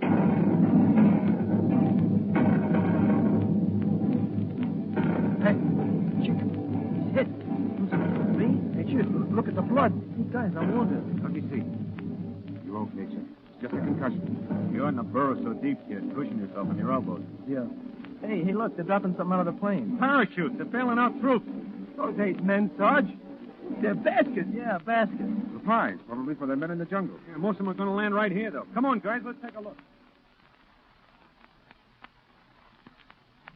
Good ammunition. Hey, look, a box of candy. They need candy like the Dodgers need a fourth umpire. Wait a minute. Look, papers. Look like messages. Yeah, they're full of good writing. I wonder what it says. We'll soon find out.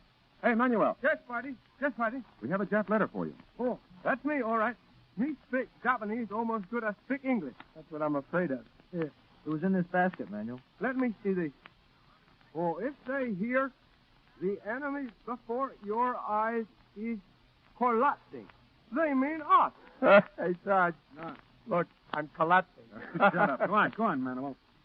Be assured of help from Imperial Heaven. by no means run away from your position. The enemy has suffered enormous losses.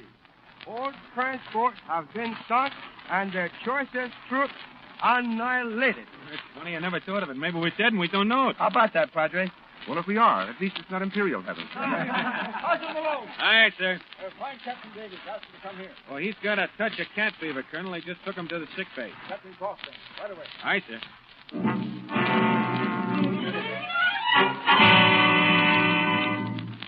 Come in, Walter. Colonel? I've just had a report. The natives say there's quite a large bunch of Japs at Mechanical Village. Aye, sir. That's about 5 miles from here. And maybe you'd better take a patrol down there and see what it's all about. It'll be a pleasure. You'd better go by boat. Take a Higgins. You keep offshore far enough so they can't snipe you. And then come in where and when you can. Oh, you might take Sergeant Malone with you. Aye, sir. Maybe the report is true, maybe it isn't. Be careful, Walter. Don't take any unnecessary chances.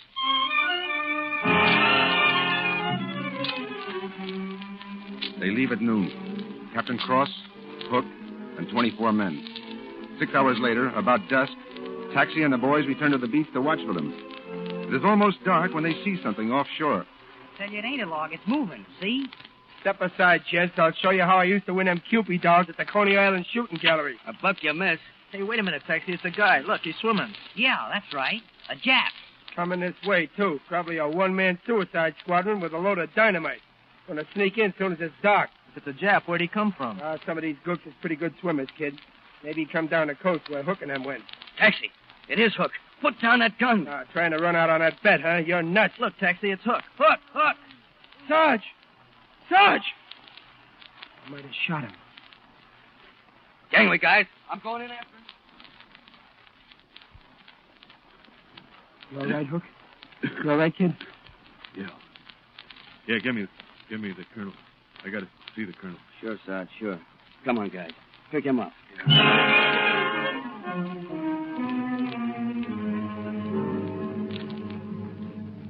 Go on, Sergeant. After you dug in on the beach, then what? Well, they started closing in, sir, one by one. We got it. Captain Cross asked for volunteers to bring back word to you. So McDonald went. He got about 50 yards. And then Alvetti, Blandick, Zamansky, all killed. They kept coming closer and closer. Grenades, machine guns. We got lots of them, sir, but after a while, when I looked around, I find out I was the only one left. They were all dead. Captain Cross and 24 men, dead. I figured it was no use, so I made a run for the ocean. That ain't quite true, sir. The ocean was right there. The tide had come in. And some of the bodies that... Keep talking, Sergeant. Hey, aye, sir. Anyway, I started swimming. I kept underwater as much as I could, and I managed to get back here. But I ain't staying here, sir. I'm going back. I'm going to go back there. Easy, Hook. Take it easy. Take it easy. I could see them. They come out of the jungle and ran their bayonets into them. They were dead, and they ran their bayonets into them. Yeah. We got to go back there, sir. We got to go back. Yes. We're going back to Mechanical. This time we'll go in force. And not just to take a look around, Malone. Yeah. This time we go for blood. Thank you, sir.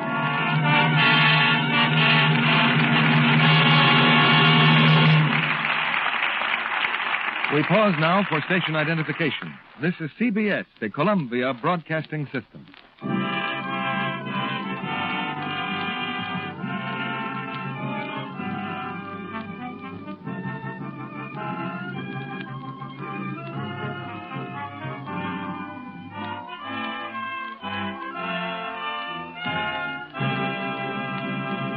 After a brief intermission, Mr. DeMille returns with Preston Foster, William Bendix, Lloyd Nolan, and Richard Jaco for Act 3 of Guadalcanal Diary. Mr. Kennedy, I have a wonderful new way to shop that saves time and energy. Every time I want to buy something, I buy a war bond instead. And then just imagine how I'll spend it after the war. Let's ask a couple of people from the audience what they'd do with it. I'd like to buy something for the house, like new curtains or an electric mixer. I'm going to buy something pretty for myself. Well, I'm going to buy nylon stockings, 6 pairs, right at one clip. Yes, that's what many women say. But so far, those post-war nylons are only a dream. So why not let's face the fact? Lots of women didn't like nylon at first, remember? Then after they'd worn them for a while, they raved about them. Probably you didn't like the new rayons much at first. Neither did their makers. But they needed time to work out improvements. Now there really are some lovely ones. And if they're given the right care, they wear as well as silk.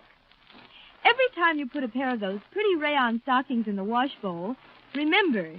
That's practically a dollar bill in that wash bowl, so I hope you're using Lux suds, because dollar bills don't grow on trees. If you're tempted to be careless and use strong soaps for stockings or rub with cake soap, remember those stockings cost money. Give them the Lux care they deserve, and they'll repay you in extra wear. Yes, strain tests prove stockings washed with Lux Flakes last twice as long as those rubbed with cake soap or washed with a strong soap. Nightly Lux Care cuts way down on runs. Helps you to get 2 pair wear from every pair. If your dealer is out of Lux Flakes, try again soon. More is on the way. Remember, Lux is worth waiting for. Now, Mr. DeMille returns to the microphone. We'll investigate the private lives of our stars after the play. But now here's the curtain for the third act of Guadalcanal Diary, starring Preston Foster, Lloyd Nolan, William Bendick, and Richard Jacob.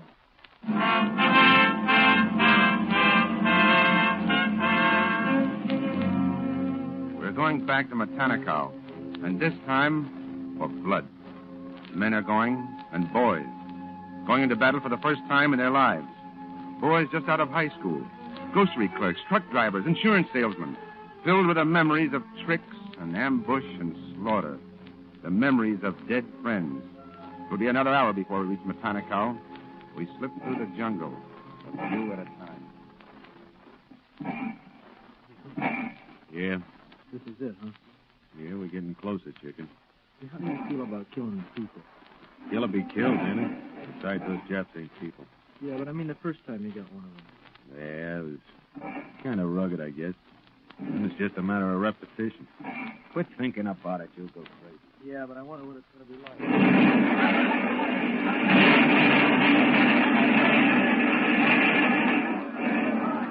Hey, chicken. Yeah? You've got plenty of cover here behind these trees. I got an idea those monkeys will be coming this way. You can pick them off from here like fish in a barrel. Look, where are you going? I'm going to see how Taxi's making out with the mortar. I'll be back. Just keep your head down, kid. Look, there's one over there in the clearing. He's dead. Oh, yeah, he's an officer, too. See his sword? That's for me, Hook, that sword. Oh, you nuts. Get down. Oh, he's dead, ain't he? And I promised a certain party a souvenir. You got enough to think about without going after souvenirs. Now, you just stay put.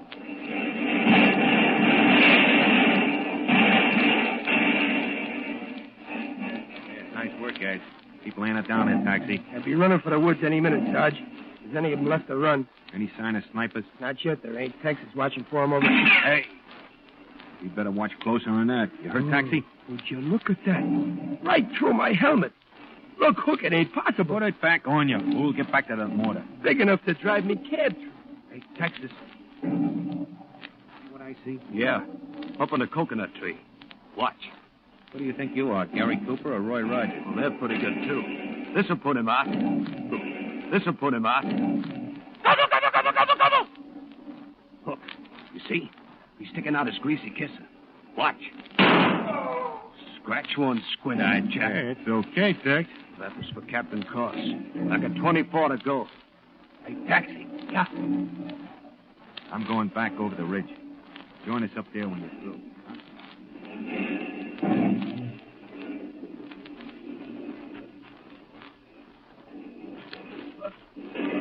What's the... Look. Hey, Chicken, where are you? All right.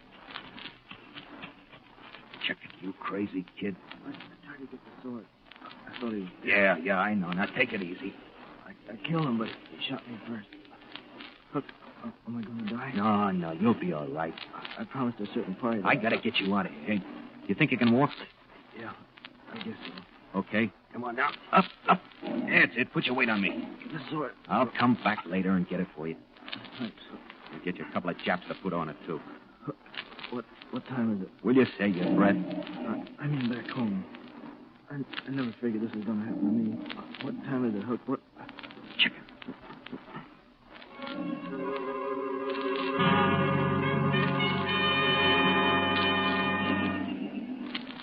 Better get him to an ambulance, Doctor. He'll never make it, Father. Is it that bad, Doc? He lost too much blood, needs plasma, needs it fast. Can't we give it to him here? With all these other men waiting? Well, he's just a kid. They're all just kids. I've watched you often enough. Perhaps I can do it myself. You? Well, why not? You'll die if you don't. Nothing to lose. Coleman, plasma. Over here, quick.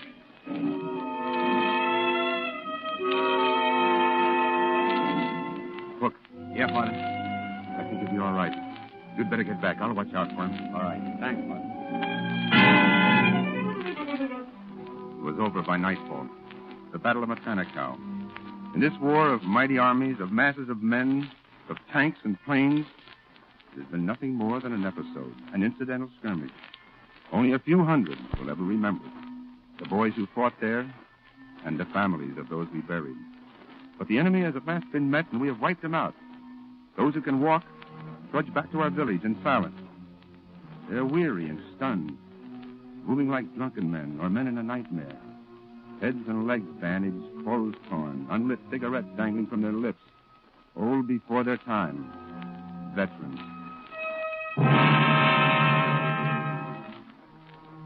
We rest at the village. We sleep. And then in the morning, as if from heaven itself, comes the one thing that can best snap us out of it. Mail. Mail from that distant, hazy spot, filled of hopes and dreams. Home. Mail! Yahoo! Mail! Come and get it! Come and get it! Dubois here! Here, give it to me. Alvarez! Yo! Malone! That's me! Smells delicious. Come here, give me that. That's mine. Hand it over. Captain Cross! Oh, I'll take it, Corporal. Yes, sir. There's 2 more forms, Captain David. Yeah. Come on, Tex. What about me? Aloysius T. Potts. Take it easy, Flatbush. We'll get around to you. McElvoy! McElvoy! Hey, where's McElvoy? That's you. Huh? Oh, yeah, me. Bassett! Kalinsky! Faber! And... Hey, fellas, I'm a mother. Look, her name's Geraldine. She's 3 months old. Hey, did you hear that? I'm a mother, fellas. 3 months old. He got up a little soon, didn't he? Yeah. Who'd you hear from, Taxi? Me? Oh, from the Flatbush Athletic Club. It says, are you keeping fit these difficult days? You owe it to yourself to exercise regularly so that you will keep your body in the pinker condition. You think we've been neglecting our health out here? Yeah, I think I'll join up. Come on, Hook, let's go over and see the chicken. I told Tex I'd bring it with me.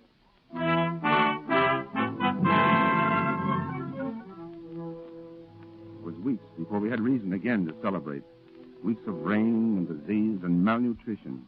Weeks of digging graves. Of watching the enemy slip more and more men ashore from Bougainville and Rapal.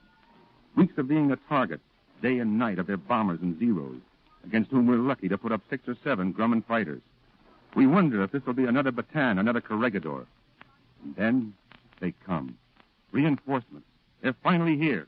Immediately we start to push inland, and the Jap runs to his hills and his caves, sweeping us down with machine guns, chained to them sometimes, rather than surrender. One by one, these fanatics must be blasted out, and the job goes to men like Taxi and Hook. They do it with dynamite and grenades, with gasoline, and sheer guts. To them, it's all in a day's work now. And when the job is done, back to camp they come and rush for the portable radio. Pipe down, you guys. I got it. Listen. And now for the world of sport. All right, shut up. Sportsman's Park, St. Louis, was packed with 34,000 wild-eyed fans as the Cards and the Yanks tangled in the second game of the current World Series. Come on, you Redbird. Come on, give us the score. Give us the score, In will the you? 8th inning, with the score tied 1-1, the fans got the thrill that they'd been waiting for. Yeah, but will you give us the score? The Cards had 2 men out when Enos Slaughter caught a fast one and slid into second base for a double. That's it, Enos. I knew you could do It's all right, Sammy. It's all right. Think nothing of it. Then Phil Rizzuto at second let the ball slip away, and Slaughter dashed safely to third. Oh, I was expecting that. And that brought Stan Musial to bat. He worked Bonham for a 3-2 pitch. And then with the home crowd screaming for a hit, he crouched over the plate. Wait a minute. Coming in again. Listen. And so, baseball fans, today's game ended with a final score. And that's the way today's game ended. Thanks for listening, folks. See you tomorrow. Condition red! Condition red! Condition red! Condition red!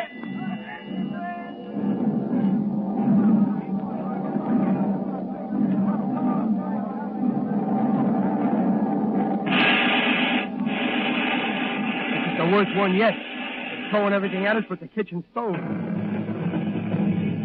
There's the stove now. Here, chicken. Take a drag on that cigarette. I don't mind the one with my name on it. The one addressed to whom it may concern that I don't like. Anybody who says he ain't scared is a fool or a liar. You hear what I hear? What do you mean, Padre? Those are not all bombs. They're 8-inch shells. They got nothing anywhere near that big unless... Yeah, unless we got visitors. The Jap Navy. There's a report that a couple of battleships and 8 cruisers are off Savo. They're really pasting us. I don't mind saying I don't like it. Yeah, I got things on my mind, too, but I don't know how the Padre will like it. Go right ahead, Jackson. Well, I don't know about you guys, but me, well, I'm telling you, this thing's way over my head. It's going to take somebody bigger than me to handle it. I ain't much at this praying business. My old lady always took care of that. Yeah, my old lady was like that, too. Well, I don't know as I mean that kind of praying. You know, the Lord's Prayer and things like that. I know. I used to pray like that back when I was a kid. You know, Lord, give me this, give me that. Please let the Yanks win. But I've never been in a spot like this before. I don't like to hear you guys talk that way. Me either. You guys are different. I don't believe you're scared. If you were, you wouldn't have gone up under those cliffs. Right under their noses, dropping gasolines and grenades in their case. Stop it, chicken. I'm just a guy. I come out here because somebody had to come. I don't want no medals. I just want to get this thing over with and go back home. I'm just like everybody else, and I'm telling you I don't like it. Except maybe I guess there's nothing I can do about it. I guess it's up to God. And I'm not kidding when I say I hope he knows just how I feel. I'm not going to say I'm sorry for everything I've done in my life. Maybe I am, and maybe I'm not.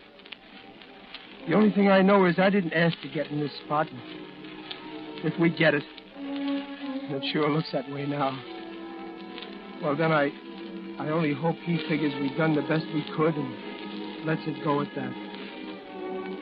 Maybe this is a funny kind of praying to you guys, but it's what I'm thinking and praying. Amen.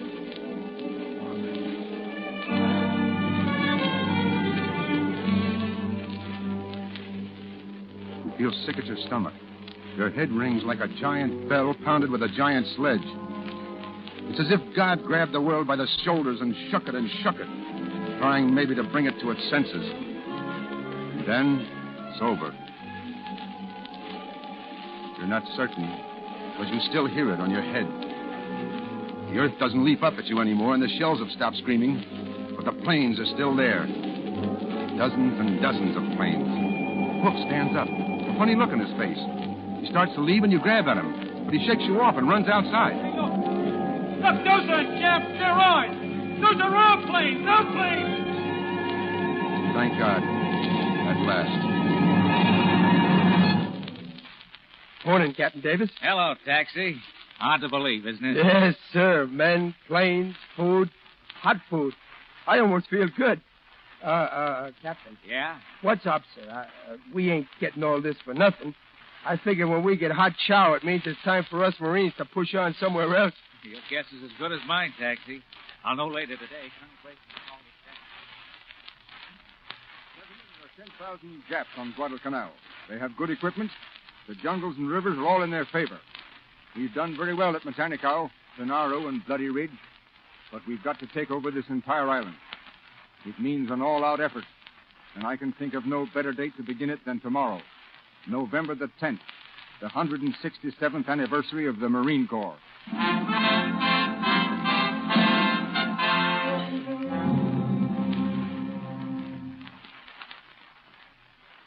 Dear Mom, I'm fine, and I hope you and Dad are not worrying. It's funny you writing to me how you went to the blood bank, because a few weeks ago, they gave me some of that plasma when I got hit a little. Maybe it was your blood. That would be funny, wouldn't it? Everything here is okay. Okay. Maybe I'll get home soon. I bet you never expected to hear from me again, but I fooled you. Because when a gentleman like I tells a lady like you something, that's something.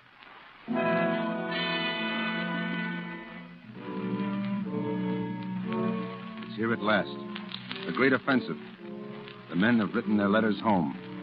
For many, their last letters. We start at dawn. Along the shore and through the jungle, there was but one command. Attack, attack, attack. They pour it on with tank and plane, grenade and machine gun, pistol and bayonet. It's forward, ever forward, in one gigantic charge across the width and breadth of Guadalcanal. Hook and taxi are loaded down with grenades. They carry them in slings. You can't help but think of those pictures of old-time farmers sowing grain. They, too, are sowing grain. The lethal grain of sudden death. Hey, ain't that General Vandergrift over there with the colonel? Yeah. Don't he know it's dangerous here? Well, why don't you go tell him? Come on, Taxi. Yeah.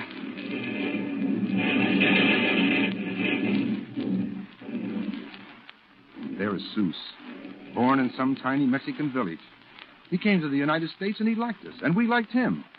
And now he is behind 5 feet of bayonet and rifle, fighting for us, like some dark-skinned demon. Ahead of him, a Jap is fleeing for cover. He has dropped a knife. Hey, Jap, you forgot something. Seuss picks it up, aims and flings the knife with the speed and accuracy of a striking rattlesnake. He forgot something. Funny, yeah. And so he dies. Dies in blood and laughter in the green jungle of Guadalcanal. Seuss never knew what hit him. Chicken hears the shot. He comes running up. There's another shot. And Chicken sprawls grotesquely beside the body of his comrade. And then, out of nowhere, appear 2 Japanese. With their rifle butts, they prod the motionless bodies. Banzai, honor to Emperor. And back to nowhere, they disappear again. But not quickly enough. Chicken is on his feet and his rifle at his shoulder. And 2 quick shots make 2 dead Japs. That's one you taught me, Joe. Chicken has remembered a Jap officer and a shining sword for a certain party. And on it goes, an avenging army, yard by yard, mile by mile, drunk with righteous hate and fury, until at length this island is cleansed of its plague. Those few Japs who are still alive dash headlong to the sea, and the waters of the Pacific rise and ring down on infamy a green and foamy curtain.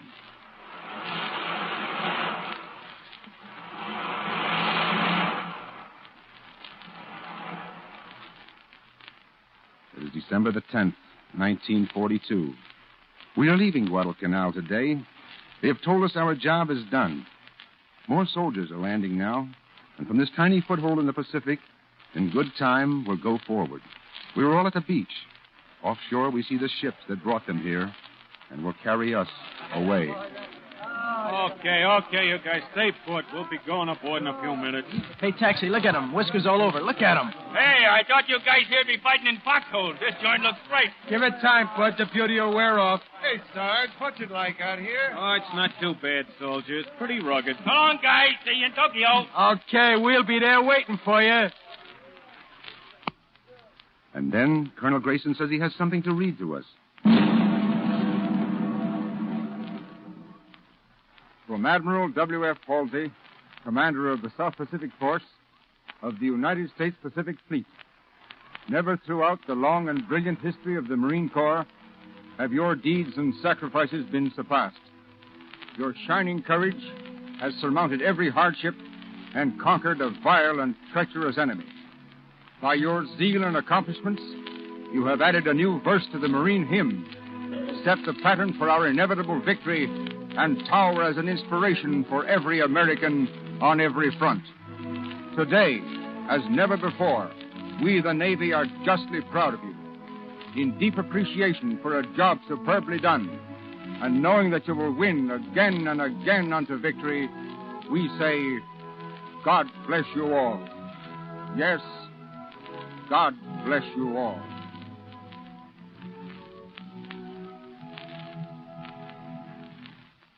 We stand there looking out to sea. The waters seem misty. We wonder why we're the ones who are leaving, and why so many of us, a mile or so back in the little clearing, are the ones who shall stay on Guadalcanal forever. We know we shall never forget them. We pray that you at home will never forget them, too.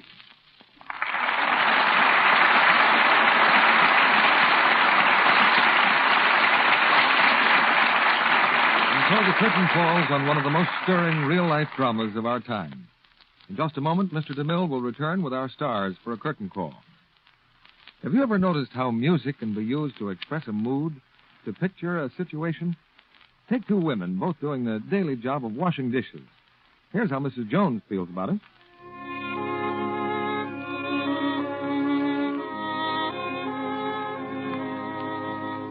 Oh, dear, I wish I were through. And just look at my red dishpan hands. But, Mrs. Smith.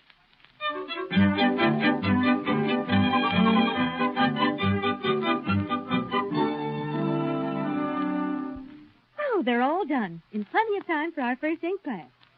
And my hands look soft and smooth as ever. That doesn't sound like the same job at all.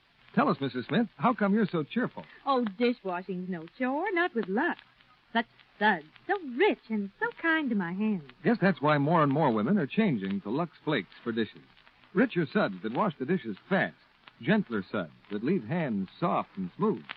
A good combination, isn't it? Yes, and it's surprising how thrifty Lux is, too. Goes further and does more dishes. Actually, up to twice as many dishes, Mrs. Smith, as the same weight of other well-known dishwashing soaps.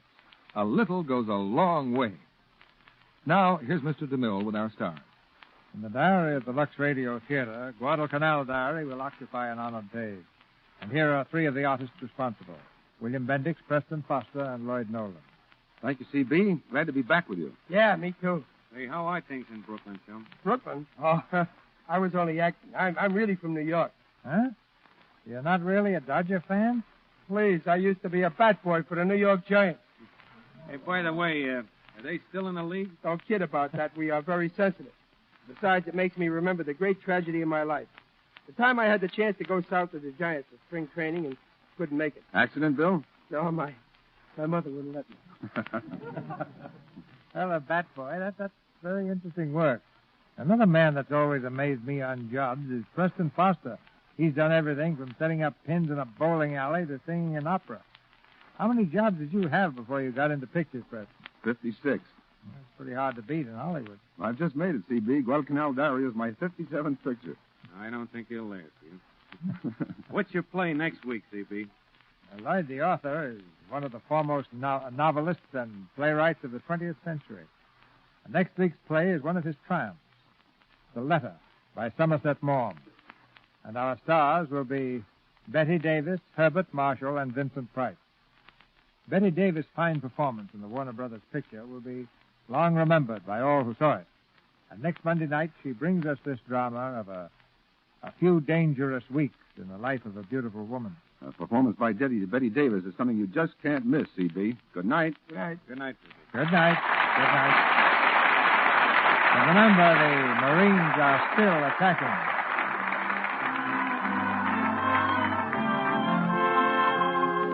Our sponsors, the makers of Lux Flakes, join me in inviting you to be with us again next Monday night when the Lux Radio Theater presents Betty Davis, Herbert Marshall, and Vincent Price in The Letter.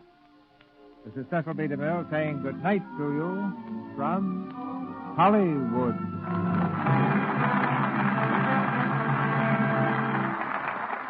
William Bendix will soon be seen in the 20th Century Fox picture Greenwich Village, and is currently making the Jules Levy production, The Harry Eight. Preston Foster appeared through the courtesy of 20th Century Fox and will soon be seen in that studio's production, The Bermuda Mystery. Lloyd Nolan was heard through the courtesy of 20th Century Fox, producers of The Sullivans. And Richard Jekyll is currently making Wing and the Prayer, also at 20th Century Fox.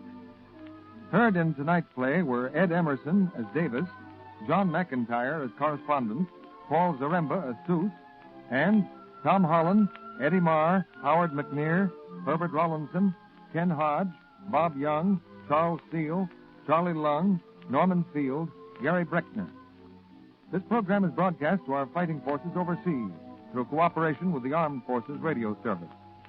Our music was directed by Louis Silver. And this is your announcer, John M. Kennedy, reminding you to tune in again next Monday night to hear Betty Davis, Herbert Marshall in The Letter.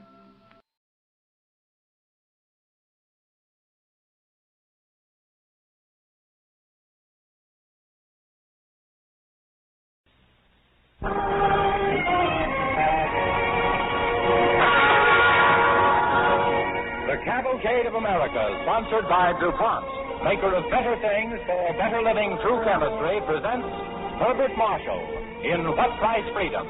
Later in our program, we will bring you a personal message from Secretary of the Treasury Henry Morgenthau.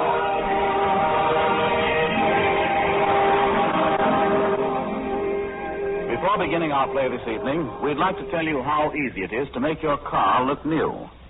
DuPont recommends any one of three methods. Number 7 polish will clean away all traffic film and restore the color and luster. Or you can use DuPont Speedy Wax if the finish is fairly new and not badly weathered. However, to get the most protection and the longest lasting luster, clean the finish first with DuPont Duco Cleaner and then polish it with Duco Wax. Each method is safe, quick, and gives excellent results. And now our play, What Price Freedom? War is more than an army in the winning or losing of battles. War is a projection into action of the will and belief and unity of all the people. The American army is the American people. Its strength stems from one source, the strength and determination of our fight at home. Tonight, the DuPont Cavalcade brings you a story from another war, the War of the American Revolution, from a period in that war, the winter of 1781, when victory and freedom were almost lost. Not on a battlefield, but in the wavering faith of the people. A story written by Halstead Wells, which tells how, largely through the efforts of one man, that vital faith of the people in their nation was restored, even before the nation had been born. DuPont presents Herbert Marshall as Robert Morris in What Price Freedom on the Cavalcade of America.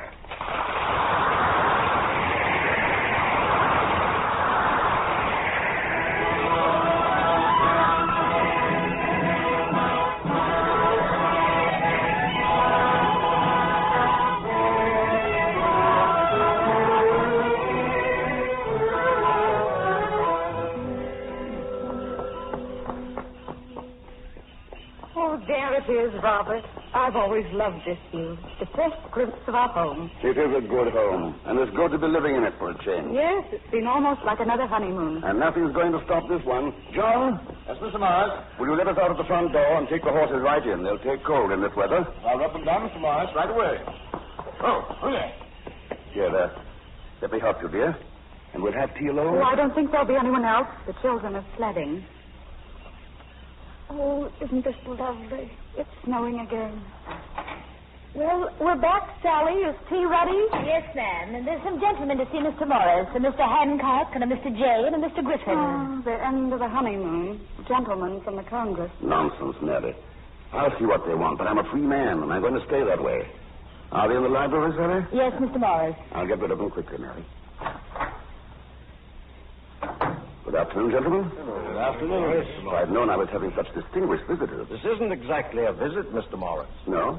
Well, Mary is seeing about tea for us. We're in something of a hurry, Mr. Morris. You see, Mr. Morris, the Congress has decided to appoint a superintendent of finance. Yes? You know the situation we face.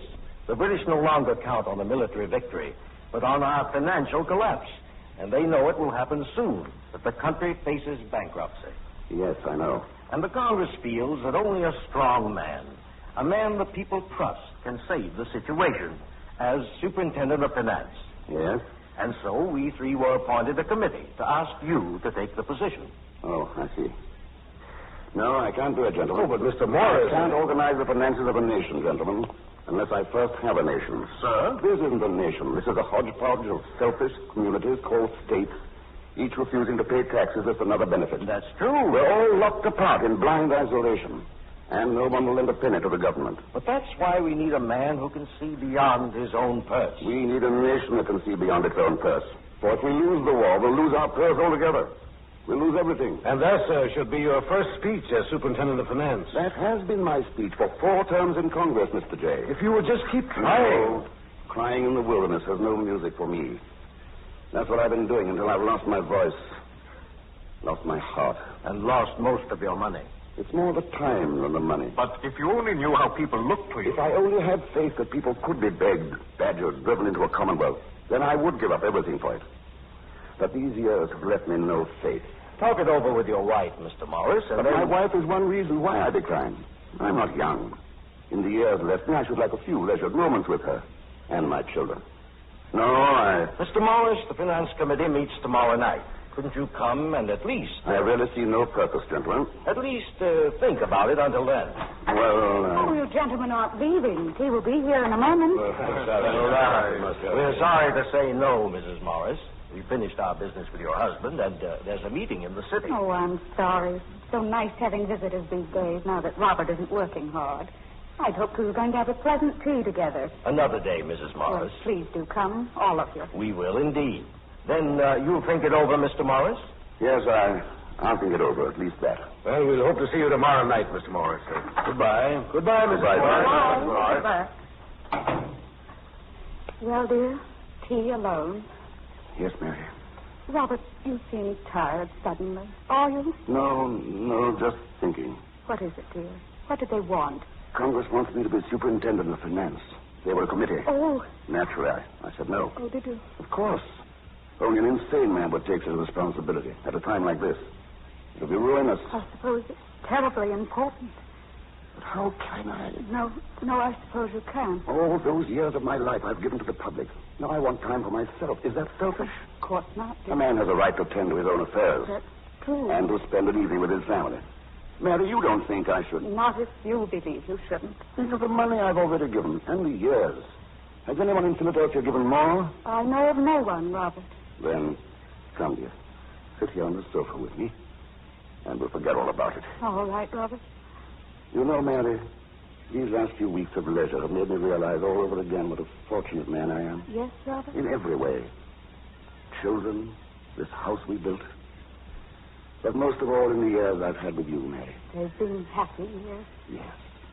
With every kind of disaster raging outside, only this has been sure. Our happiness together. Robert. Yes, dear?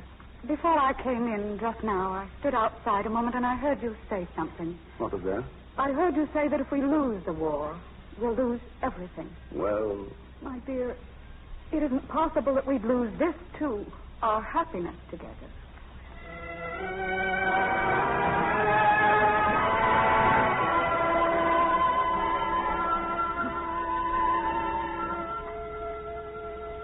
Where do you want me to drive you, Mr. Morris? Oh, I thought I'd spend the morning enjoying the weather. Just drive, John. Very well. Not like you, sir. How's that, John? Well, to begin with, sir, it's not good weather. It is cold. Then, well, I've been with you a good many years. I've never known you to waste time. Ah, but I'm vacationing, John. I'm a free man. I know, but I always thought that you even worked vacationing. Do I? Well, I tell you, John, I want to drive because I have some thinking to do.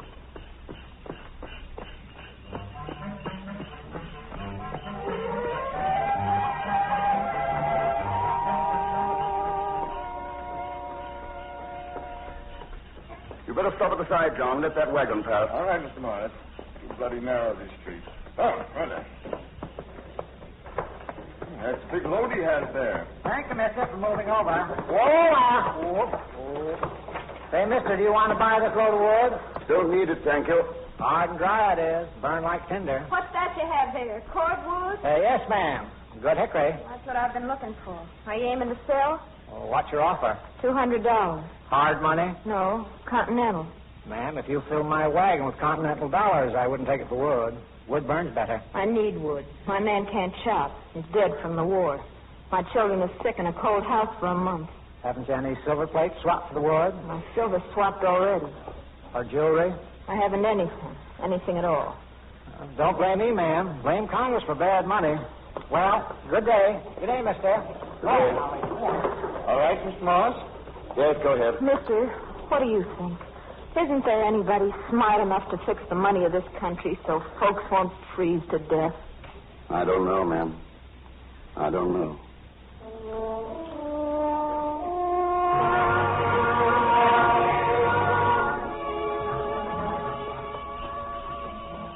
John, isn't that a child ahead? Yes, Mr. Morris. Boy. Strange. Yes, in this weather. I'm out here in the field. Stop, John. Maybe we can take him somewhere. All right, Mr. Morris. Oh, okay. Hello there. You going our way? No, sir. I'm going down to the shore. Bad weather. Yes, sir. There's no fishing in this weather. No, sir. I'm going down to boil salt, sir. Boil salt? Yes, sir. We haven't any at home, and there's no buying it with rag money, so I boil seawater for it. If I boil a lot, we can use the salt for money.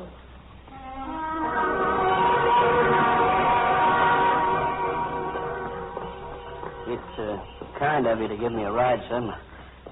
My leg's bad. Wounded? Twice, sir. Were you visiting home? No, I'm going there now. Oh, I see. You're right. I'm a deserter. But I didn't think... I fought, sir, for 4 years. But I can't go on any longer. There are hundreds like me. Hundreds? I left my family, wanted to fight. My family's starving. So I'm going back to take care of them. You haven't been paid? Yes. Paper money. You know what that's worth. Well, it's supposed to be... Where my family is, it's more than 1,000 paper dollars to buy one good Spanish silver one, if you can buy it at all. What kind of money is that? But if we lose the war... I can't help that, mister. I'd starve myself, did it, Valley Forge. But Congress has to do something. I can't have my children starve. Tell me, mister, wouldn't you desert too? I don't know, soldier. Maybe I already have.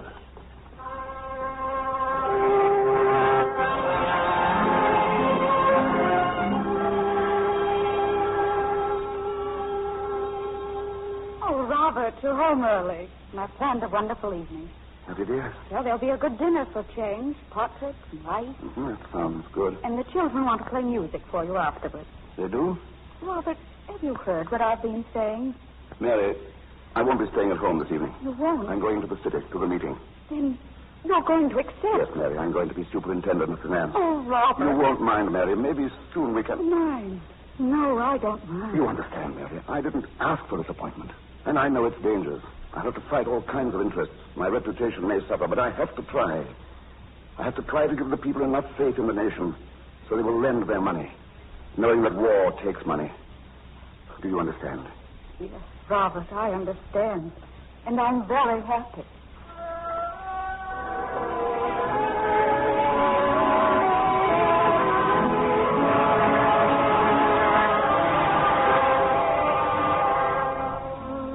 You are listening to Herbert Marshall as Robert Morris in What Price Freedom on the Cavalcade of America, sponsored by DuPont, maker of better things for better living through chemistry.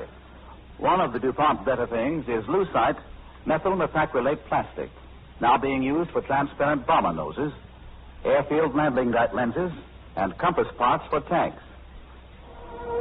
Tonight's Cavalcade is a story about the darkest days of the American Revolution. After 5 years of war with people refusing to pay taxes or lend money to the government, the financial collapse of this country was imminent. Congress asked Robert Morris to become superintendent of finance, and Morris accepted the job. Soon afterwards, Colonel Russell Babcock, an aide to General Washington, came to Philadelphia on a secret mission from the commander-in-chief. I came to see you, Mr. Morris, with a personal message from General Washington. Sit down, Colonel Babcock. I know your message. There's only one for me. I need money. Yes, that's right. Here's the letter from General Washington. Thank you. You're going to read it? I can scarcely bear to read it. But surely you... From anyone else, yes, I'd read it and feel a kind of bitter satisfaction that I could share my desperation. Is it the spring campaign? Yes. You see here on the map, the General's army is here between Peekskill and Kingsbridge? Yes, and the British hold New York. I see. But the British also have a strong force under Cornwallis at Yorktown, Virginia. So General Washington plans to skirt New York and strike south to Yorktown. That's a daring plan. It means marching the main army over 300 miles and swiftly. But the army won't fail, Mr. Morris, unless the superintendent of finance fails to provide the supplies. What supplies? This letter from the general has a list of what we will need.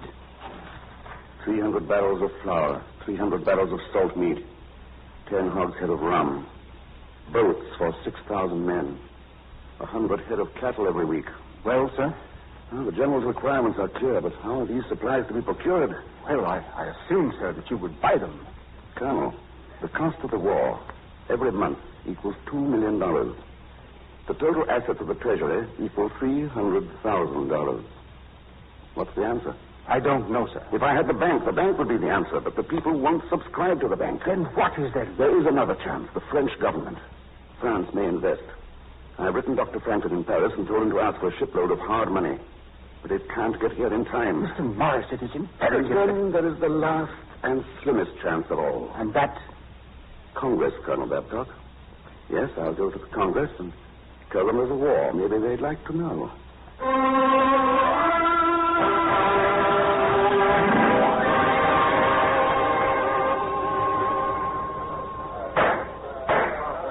Gentlemen.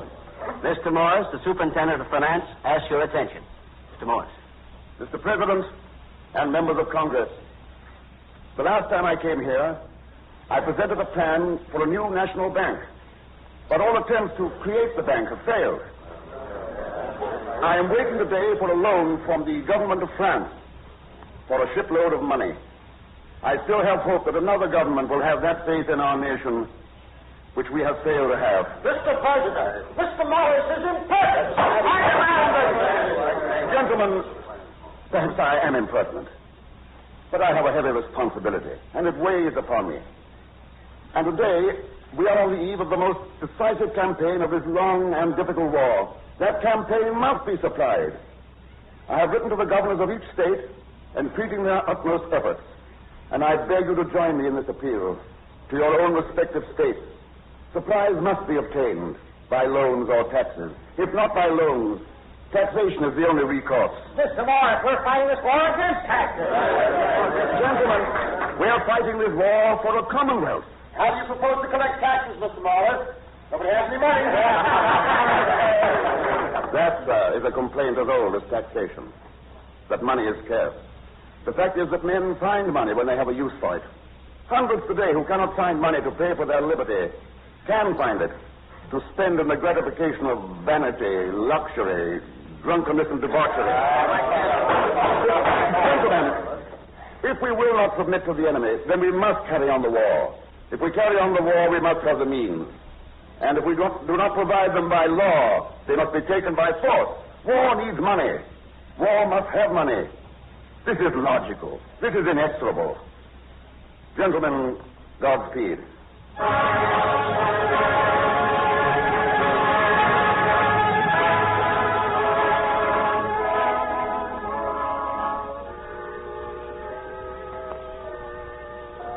Robert, dear, you look so terribly tired. I am, Mary. It's been a disheartening day. Oh, you must get rest, Robert. But there's a man waiting. He says he's a courier from General Washington. Oh, I'll see him. Robert, did something happen? I heard today from Paris from Dr. Franklin. He didn't get the loan? No, he got it. Hard money totaling 2,500,000 livres. But the ship is 5 weeks overdue. Oh, but what could have happened? Sunk, maybe, or captured. And Washington is marching now to Yorktown. Well, the courier, shouldn't you... Yes, I'll see what he wants. Good evening. I'm Robert Morris. Evening, sir. My name is James Whittler. How do you do, Mr. Whittler? I'm one of the men who's driving the cattle down across Jersey. The ones you will have them brought down for Mr. Washington's army when he gets there. Oh, yes, I see. The cattle are on the way, aren't they? I was told. Yes, sir. They're on their way. But I came to tell you, sir, that they're starving. Starving? How? For want of pasture, sir. But what is Jersey but a pasture? I know, sir. But the farmers won't let them feed. In heaven's name, why not? Not unless they're paid. By money. Big money they want, or the cattle can starve, war or no war. And most of those farmers have sons in the army. You told them what the cattle were for? Oh, yes, sir. Well, go back and tell them the government will pay them a fair price in due time. But if they don't make their pastures available, we will send troops to see that they do. Is that clear? Yes, sir. That's clear. Robert, Colonel Babcock just rode in. All right, dear. Tell him to come in. I'll be getting back, Mr. Morris. Get yourself something to eat before you leave. Well, thank you, Mr. Morris. I will, gladly. Now, come in, Colonel Babcock. You've been riding hard. For 3 days, Mr. Morris. It's urgent. It's always urgent. Mr. Morris, General Washington gave the order to march for Yorktown. Well? But the army didn't march. All the men from Virginia were willing, but the northern soldiers wouldn't budge. They want money. A month's wages in silver. But we simply don't have it. The general begged and threatened. They won't move without money. But does Washington expect me to get the money? He can't move on Yorktown without it, sir. Well, all right. Go back to him. Let him promise the troops the money. When they reach Philadelphia, a month's hard pay. Lord help us if we don't have it.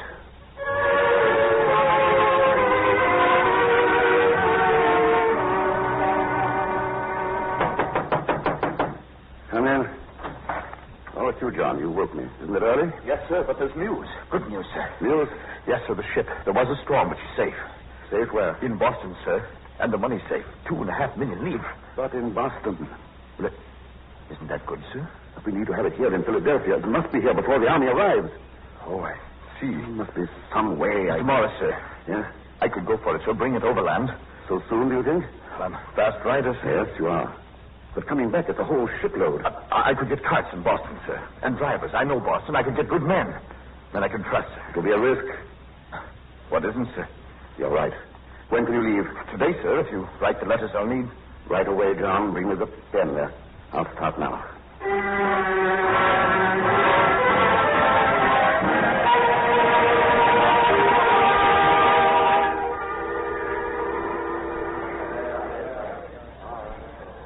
General Washington. Robert Morris. We've been waiting. You were fast coming to Philadelphia, sir. Well, there was an incentive for the men.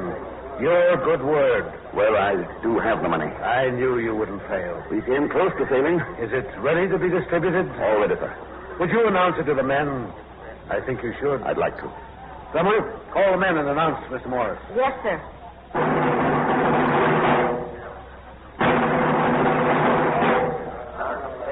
Mr. Robert Morris, Superintendent of Finance. Soldiers, the news you are waiting for. I have money for you. 1 month's pay in silver. I hope soon to establish the currency of the nation so that in the future you will be paid regularly by establishing a national bank, a bank the people will trust and lend their money to. The money we have today is a loan from the government of France, but it is yours, and it will help you win a victory at Yorktown.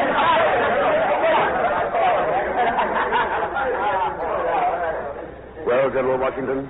A little silver, and it's like new blood in their veins. Mr. Morris, sir. Yes, my boy. I'm the drummer, sir, who announced you. I know. You have your pay already? Will you take it, sir? I take it? To put in your bank, sir. But, my boy, we don't have a bank yet. But you said if we'd invest, everybody. That's true. Someone has to start. And until then, I'll know my money's safe. You'll know it? You'll really know it? Oh, yes, sir. With the government, what else could be safer? My boy, I was wrong just now. Wrong about what, Mr. Morris? We do have a bank. Yes, sir. The strongest bank of all. Yes, in spite of everything, we have your kind of faith. What could be sounder? My faith, sir? Yes. And out of it, we have a nation's future.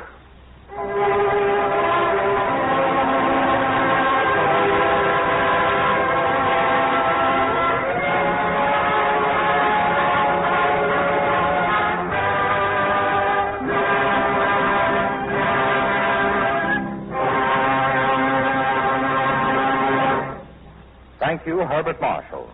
Ladies and gentlemen, our star returns in just a few moments. Now here is Gain Whitman speaking for DuPont to tell us what science has done for the loneliest man in the world. All of us have thought many times since the war began of the loneliest man in the world, a flyer forced down at sea. On the rough water of the English Channel or far out on the South Pacific at this moment, some boy, his bullet-battered plane destroyed and sunk, is riding a life raft. How about that boy in his frail rubber boat? Will he reach safety? He has an excellent chance. Think what science has done for him. A pneumatic lifeboat is made of fabric impregnated and covered with neoprene, a chemical rubber developed by DuPont that makes it airtight so it floats and that protects it against salt water. In the fabric are pockets that hold the things the flyer needs on his lonely voyage. There's his food, given double protection against exposure and immersion by metal containers, the contents of which are individually protected by moisture-proof cellophane. A cellulose sponge is provided to soak up the last few inches of seawater which remain in the raft after bailing. And the flyer in the lifeboat may catch fish with a nylon fishing line. We don't mean that every part of the life raft is a DuPont product, not by any means. But nearly everything in the raft does owe something to chemical science. For instance, drinking water is manufactured by dipping seawater into a bag and adding chemicals to remove the salt. Life rafts have covers made of a special rayon and nylon fabric. They can be used as a roof, as protection against sun or rain, or as a sail. The covers are chemically coated, blue on one side and bright orange on the other, so they can be used either as camouflage or to signal friendly planes. To help the men who are searching for him, the flyer can also toss a chemical compound overboard that will dye the sea a bright color and will shine at night as a luminous phosphorescent spot on the water. The dye is carried in a small packet made from a synthetic resin-coated fabric. Some rafts carry a radio that sends out an automatic SOS signal. Its aerial is carried aloft by a neoprene balloon. Neoprene rather than rubber, because neoprene resists sunshine. Also, the flyer has a reflector, so he can use the sun's rays to signal in the daytime. All told, he has a far better chance of making his way to safety because of science, because of the kind of chemical know-how that brings you DuPont's better things for better living through chemistry. And here is Herbert Marshall, star of this evening's cavalcade.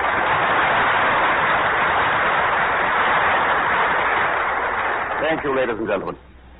It is my privilege to read a telegram from the Honorable Henry Morgenthau, Jr., Secretary of the Treasury, which he has sent to the cavalcade audience, and which reads, I regret that the pressure of government affairs makes it impossible for me to speak to you directly, as I had wished and planned. But I have read with deep interest the play just presented. Today, as in the days of Robert Morris, the need is great and urgent. Our forebears stood then, in a sense, on the eve of an invasion. We have successfully passed that point, but only passed it. Final victory is yet to be achieved. Supreme effort becomes the order of the day, effort that will reflect itself across the seas to our men, our kith and kin, who tonight fight and die for that victory. We have a continuing and increasing obligation to participate with them in the fullest measure. They need and must have our moral and material support for a sure victory and a decent and enduring peace. We at home can help provide that support by buying bonds and still more war bonds today and every day. Signed, Henry Morgenthau, Jr., Secretary of the Treasury.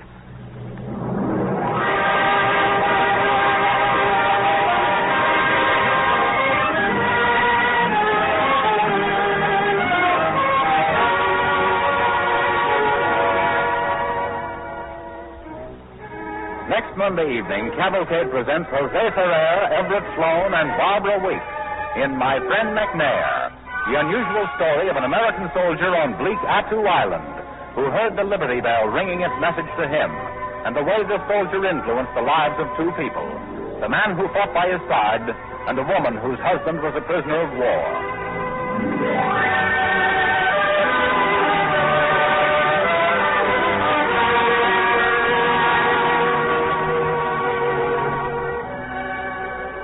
Cavalcade is pleased to remind its audience that Herbert Marshall appeared through the courtesy of Metro Goldwyn Mayer Studios, which this week celebrate 20 years of motion picture leadership. Tonight's Cavalcade music was composed and conducted by Robert Armbruster. This is James Bannon sending best wishes from Cavalcade sponsor, the DuPont Company of Wilmington, Delaware. Monday night is good listening on NBC. For your further pleasure, may we suggest that you stay tuned for the Firestone program, the Bell Telephone Hour, and Information Please, which follow over most of these stations. The Cavalcade of America, sponsored by DuPont, came to you from Hollywood.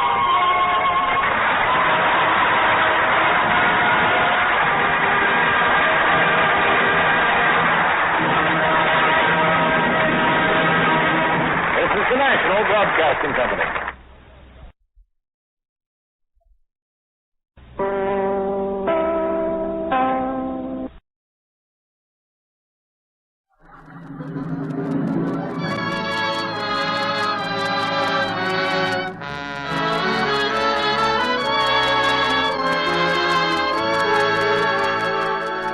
Lady Esther presents the Screen Guild Players.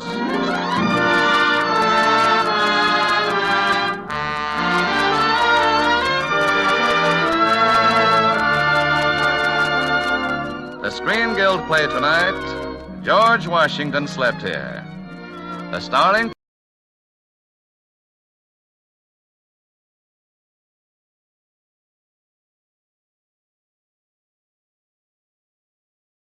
Jack Carson. And this is Carol Landis.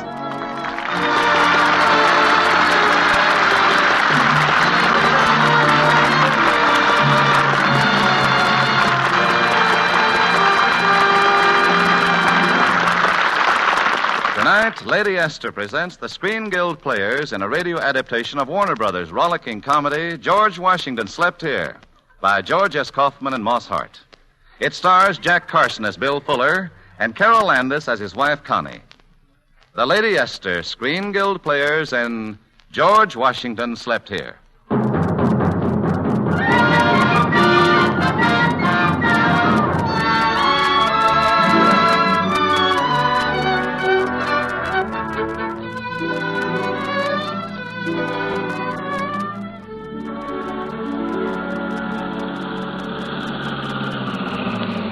Here we are, Bill, miles from the city. Isn't it wonderful? No noise, no smoke. Well, I like this city.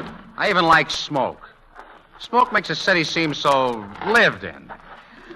Ah, just smell that air.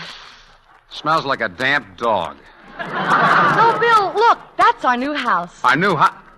Connie, are you telling me that moth-eaten, termite-ridden pile of rotten boards is our house? You mean without saying a word, you've taken our hard-earned money and bought that rabbit hutch? Oh, Bill. Connie, I think you've lost your mind. Ah, Bill, you're going to love this. It's hundreds of years old. Think of it, darling. George Washington actually slept in this very house. Yeah? With all those cracks in the walls, it's a wonder the wind didn't blow him out of bed. Ah, and look at this living room. 200 years ago, it was full of colonial soldiers.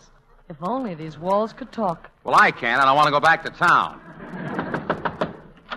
Oh, hello, Mr. Kemper. This is my husband. Howdy. I've been showing him through the house. Be careful of the upstairs floors, ma'am. One of them caved in last month. Just up and gave away. Well, Mr. Kemper is the caretaker. I see. Have you been here 200 years too, Mr. Kemper? Let's see now. I came here in, no, it was, no. Yeah. No, I haven't. Come along, Bill. Upstairs is the bedroom George Washington slept in just before going to Yorktown. Can't you just buy me a book on American history and let me read it on West 27th Street? Right now I'm hot and thirsty. Oh, Bill, I believe you're really angry. Angry? I could spit from here to Mount Vernon. Look at this goat's nest. Looks like half the battles of the Revolution were fought down there in the living room. Just wait till you see this place a month from now. We're going to remodel the whole thing, and Mr. Kemper is going to superintend it. I'm thirsty. I want a drink of water. Oh, Mr. Kemper. Yes, Miss Fuller. Where's the water faucet? Mr. Fuller wants a drink. No faucets in the house, ma'am. Isn't there any water at all anywhere? Well, there's the brook. Well, who's going to drink brook water? Fished you right good on it. I can understand that. This is a great spot for suckers. Look, Mr. Kemper, couldn't we just dig a well and find water? Nothing to stop you doing that. Only takes 30 to 60 days. Oh, goody. I'll just put the drink off a month or two. I really wasn't thirsty anyhow. It's a fine thing. A guy's either got to be a fish and drink in the brook or a camel and never touch the stuff. I think... Oh, Bill, look. Shame on you. You fell right through the ceiling. Just up and gave away, didn't she? Are you hot, Mr. Fuller? No, I loved it. George Washington slept here. I know now what drove him to Valley Forge. Firing line is less dangerous than this 7-room booby trap.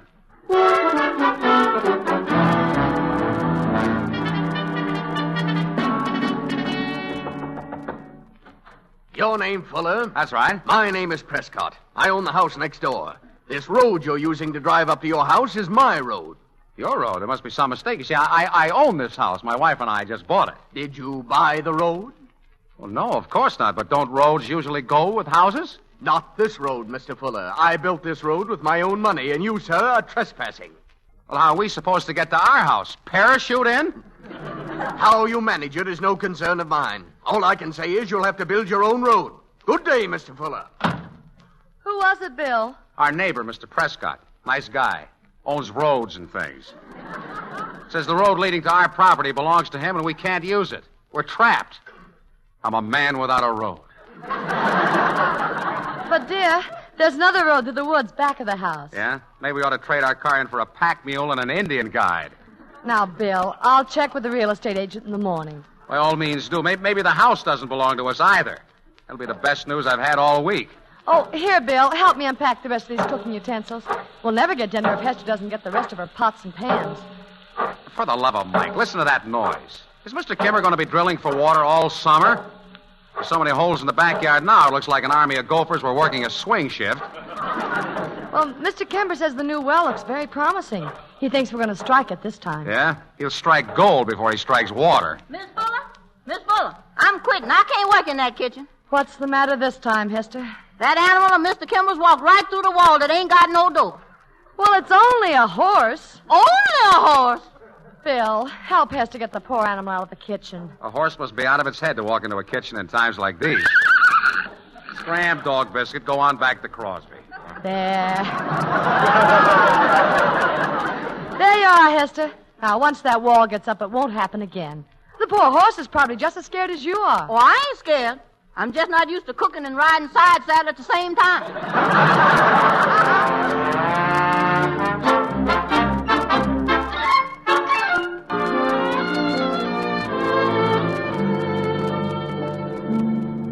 Look, Connie, we've been in this country jail 30 days. No road, wall in the kitchen still out, floors that may turn into trapdoors any moment, and even the OPA couldn't put a ceiling on this house. But, Bill, it takes a little time to get everything all fixed up. Pardon me, Mrs. Fuller, but I ordered the gravel. Going to need another load, too.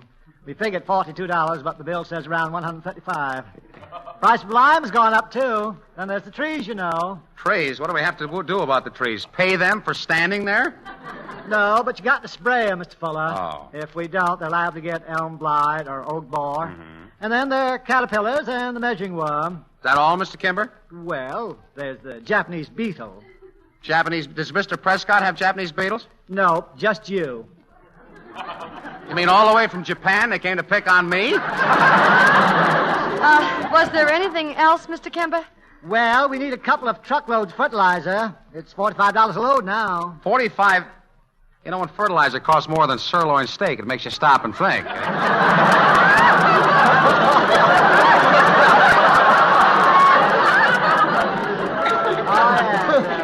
Then let's see. We're going to need 6 truckloads of dirt. Dirt? Connie, first we got no water, then we got no road, but now a farm and no dirt. That's too much. Bill, sometimes I just don't understand you. Here you are, face to face with the most wonderful thing in the world, nature. And all you see are a few insignificant trivialities. That's all very fine. I love it here, Connie. Just us and the insects. But where's the money coming from to pay for all of this? Look at this little note from the county. Extra assessment county poorhouse, $21.30. I suggest we pay that and move right in. Oh, Bill, at least you should feel better now that we have water. Just think, ever since early this morning, 40 gallons a minute. Mr. Fuller. Oh, hello, Mr. Prescott. What can I do for you? Mr. Fuller, you have just put a well down on my property. You're drawing my water.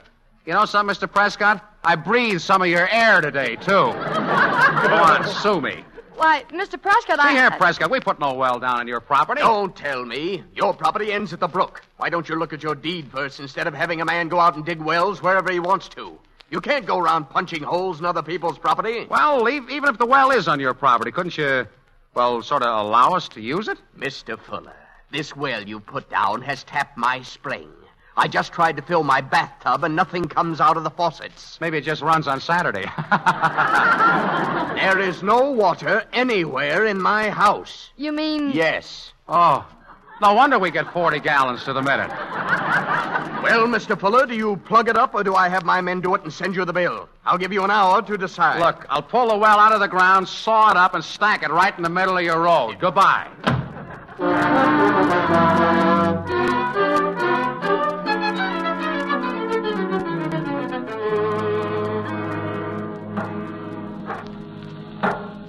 Mr. Kimber, you've been drilling holes in this backyard long enough. I haven't seen anything but the top of your head for weeks. Don't go down to the mine today, Kimber. Don't.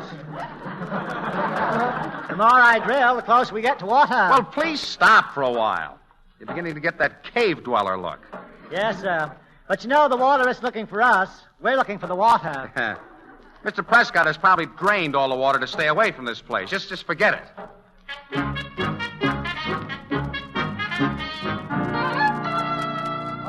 Mr. Fuller. Hello, Mr. Kimber. Come right in. I suppose the Japanese beetles are coming. 3 months too early for them. Oh. Afraid the new well is no good, Mrs. Fuller. Just struck a cemetery. A cemetery? Anybody we know? Well, you better keep trying, Mr. Kemper. We've got to have water. Look, Kimber. Yeah. Dig. Zoot, Mr. Fuller, zoot.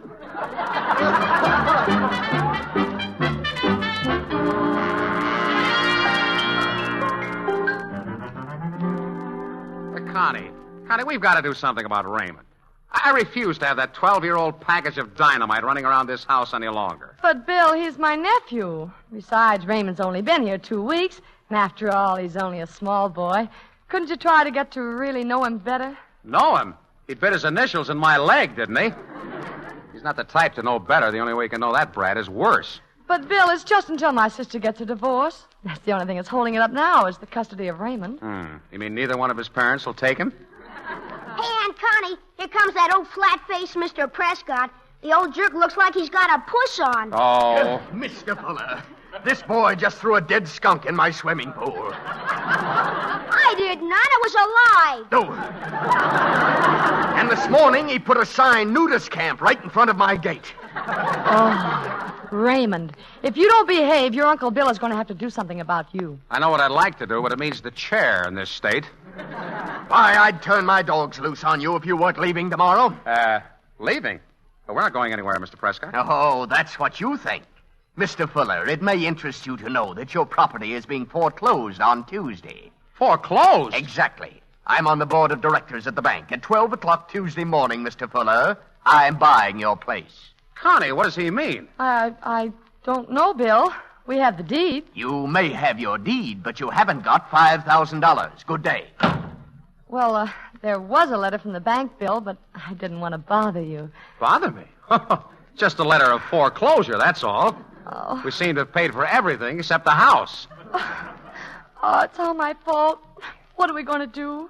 Sometimes if you write to Mrs. Roosevelt, the darndest things happen.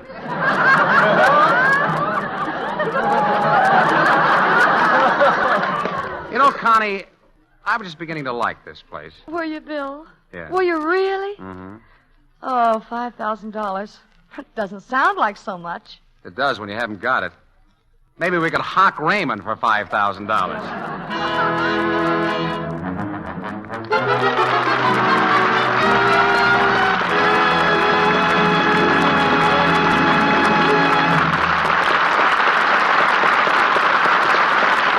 So ends Act One of George Washington Slept Here, starring Carol Landis and Jack Carson.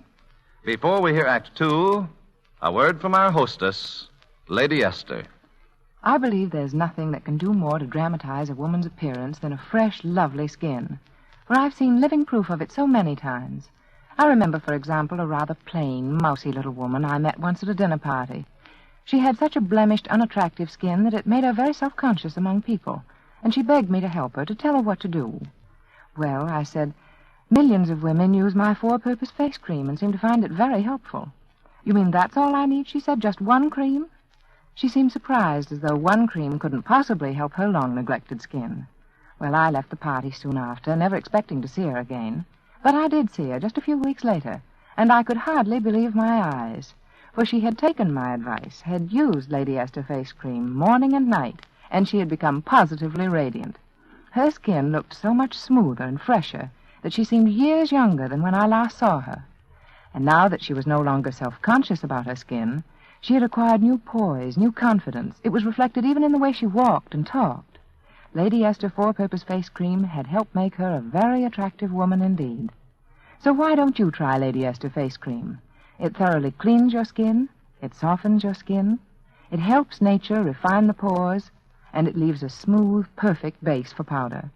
Millions of lovely women now use no other cream for their skin than Lady Esther Four-Purpose Face Cream.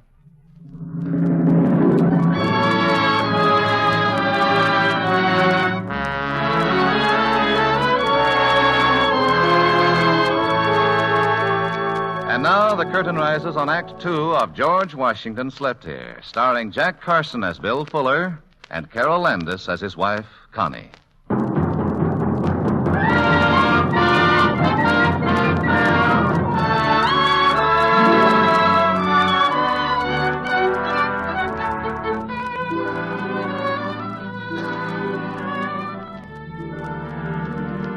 Oh, Mrs. Fuller, I forgot to give you this telegram.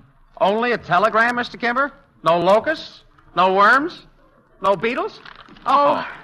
Bill! Ah. Guess what? Uncle Stanley is coming. Uncle, when?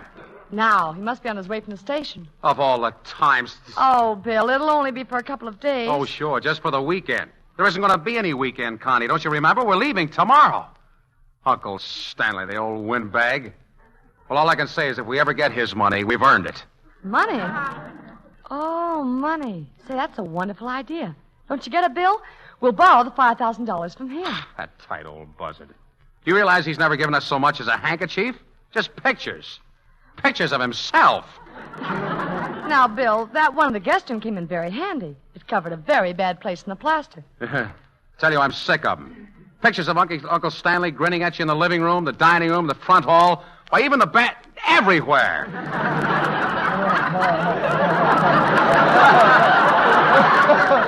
I'd like to find just one peaceful corner in this house where the old goat couldn't leer down at me. Hey, Bill, look out the window. Here he is now. It's Uncle Stanley. The old buzzard. Hello, children. Why, Uncle Stanley. Hello, you old buzzard. Welcome.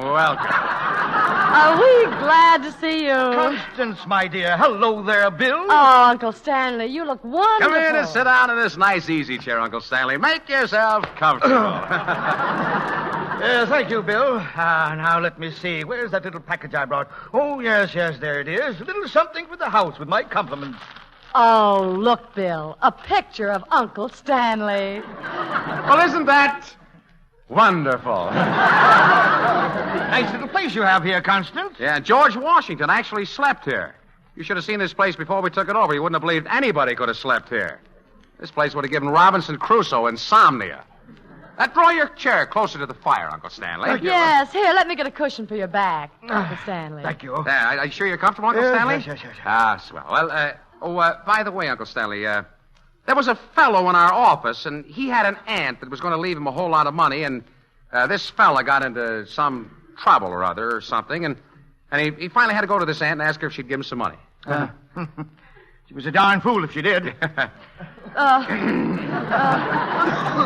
Bill is trying to tell you something, Uncle Stanley.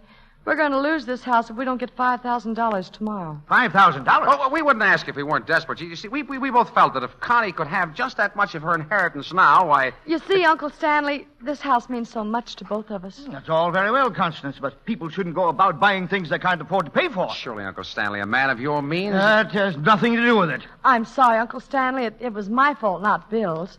But $5,000 can't mean very much to you, and it means an awfully lot to us. It's quite a shock to me, Constance. You're the first one in the family that's ever asked for money. As a lesson to you, I'm afraid I've got to say no.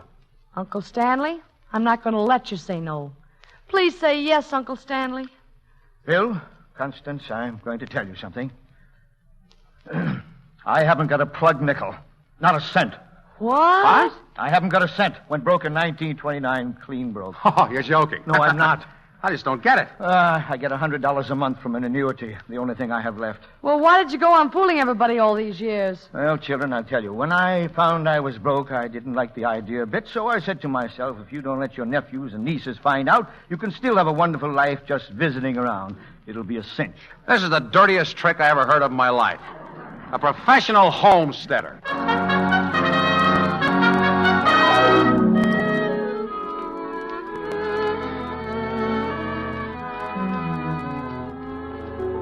Oh, Bill, I'm going to miss this place terribly. Just little things. Walking upstairs to bed at night, putting around the place. Oh, I don't know, the whole feeling that it's yours, inside and out. Yes, sir, a little place in the country. Life, liberty, and the pursuit of the Japanese beetle. Say, Bill, I just want you and Constance to know that I'm very sorry I didn't have the money to give you. Oh, that's all right, Uncle Stanley. Don't give it a thought. It doesn't matter now anyway. Oh, all right. Take it easy, Hester. Your pie isn't so hot anyway. You bring that piece of pie back here. I can't now. I took a bite out. Huckleberry Capone. I suppose we'll have to give Hester notice. With that kid Commando around, she'll probably be glad to retire to a boiler factory. Raymond, come on out in the yard with me. I want to have a talk with you. Okay. Excuse us a minute, children. Okay, I'm listening. Well, you know that Aunt Connie and Uncle Bill are going to lose their house. Yeah, I heard about it. They aren't losing much when they lose that fire trap. Say, now there's an idea. Yeah, but I got an idea how to help them. And I need your assistance. Yeah? What's in it for me? How about $5? The fire'd be worth that. Make it 10 in cash. All right, 10. Now listen, I want you to get Mr. Prescott over here. Do you think you could do something to make him chase you back here? Do I think? Say it's a cinch. Now where's the $10? When the job's over, I'll pay you. Now run along and bring Prescott back. Well, okay. Raymond, on your way. George Washington may have crossed up the Delaware, but here's where your Uncle Stanley crosses up Mr. Prescott.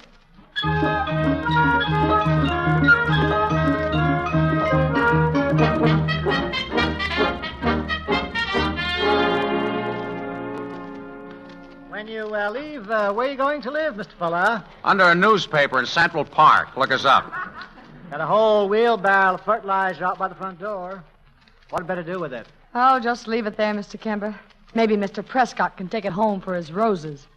Well, it's paid for. Seems just a shame not to... Help, he's just behind me. For heaven's sakes, who's just behind you? Mr. Fuller, I've stood all that I'm going to stand. That boy threw mud in my face. Why, Raymond. And all that fertilizer out there paid for.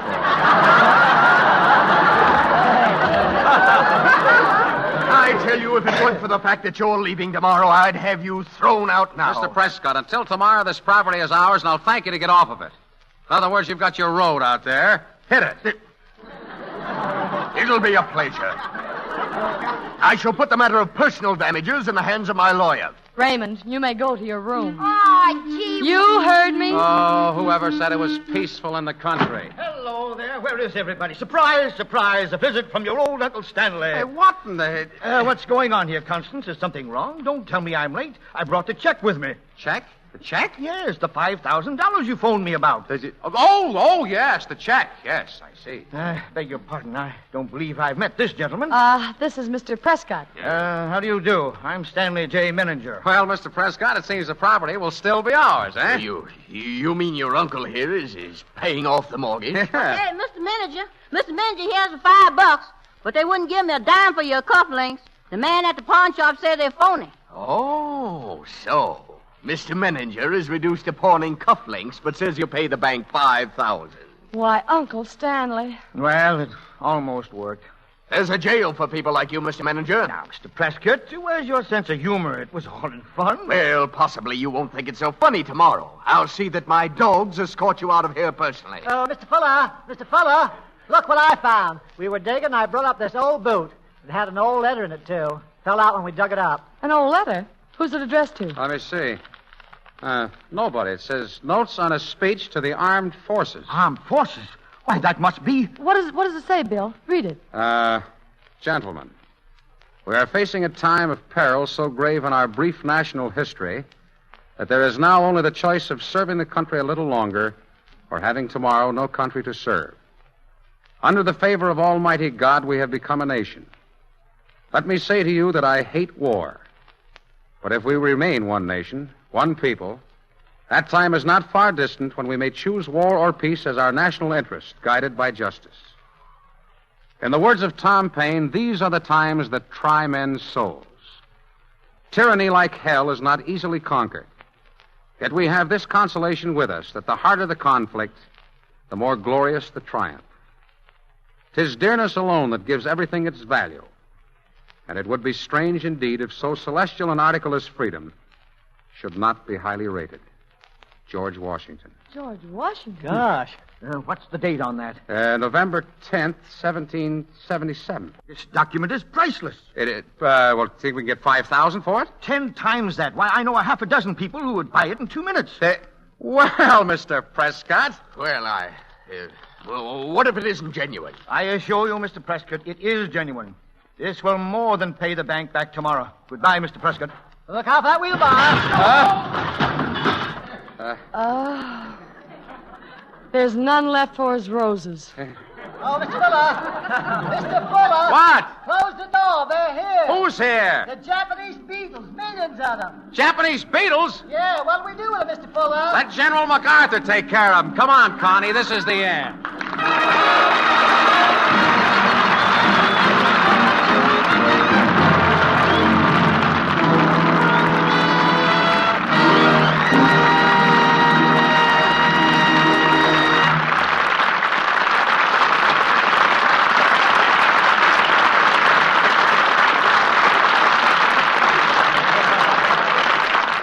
Thank you, Mr. Carson and Miss Landis, for bringing us the story of George Washington Slept Here.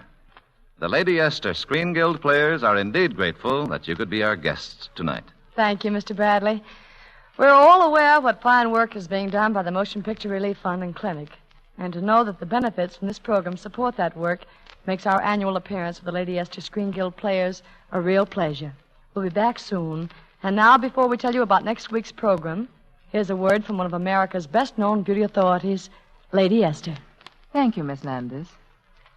Ladies, can you look in your mirror and say, my skin is just the way I want it to be, smooth, fresh, and youthful looking? Or are there telltale signs of age around your eyes and mouth? Does your skin seem dry and rough to your fingers? Do you have a tiny blackhead here and there, perhaps a few big pores? Well, you can have the kind of skin you dream about. You can have a radiantly clean, fresh-looking skin that everyone admires. And all you need is just one cream, Lady Esther 4-Purpose Face Cream. Many women say it's the most beautifying face cream they've ever used. All I ask you to do is try Lady Esther 4-Purpose Face Cream. See how the dry flakes of skin are loosened and absorbed, how the very texture of your skin seems suddenly a lot finer and softer. Notice how much smoother face powder looks on your skin after you've removed those dry, clinging flakes. Remember, Lady Esther Face Cream is all you need, for it thoroughly cleans your skin, softens your skin, helps nature refine the pores, and leaves a smooth, perfect base for powder. Many women say their skin looks a lot younger and lovelier after the very first application of Lady Esther 4-Purpose Face Cream.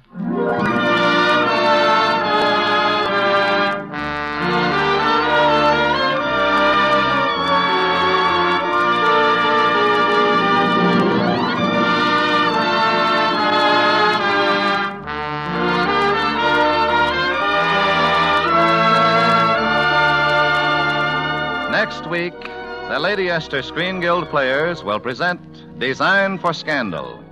It will star Olivia de Havilland and Walter Pidgeon. Be sure to listen. Carol Landis is currently working in the 20th Century Fox production, 4 Jills in a Jeep. Jack Carson can now be seen in the Warner Brothers production, Princess O'Rourke, and he can also be heard Wednesday evenings on this network in his own Campbell Soup radio program. Music on tonight's program was arranged and conducted by Wilbur Hetch. For economy's sake, get the largest size of Lady Esther 4-Purpose Face Cream and the larger sizes of Lady Esther Face Powder. This is Truman Bradley speaking for Lady Esther, saying thank you and good night. This is the Columbia Broadcasting System.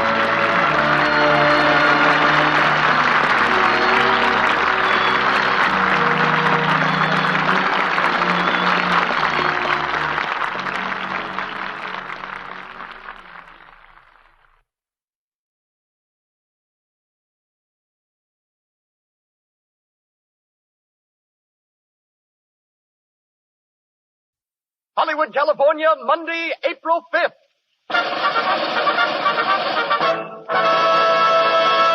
The Lux Radio Theater presents Clark Gable, Josephine Hutchinson, Adolphe Menjou, and Jack LaRue in The Farewell to Arms.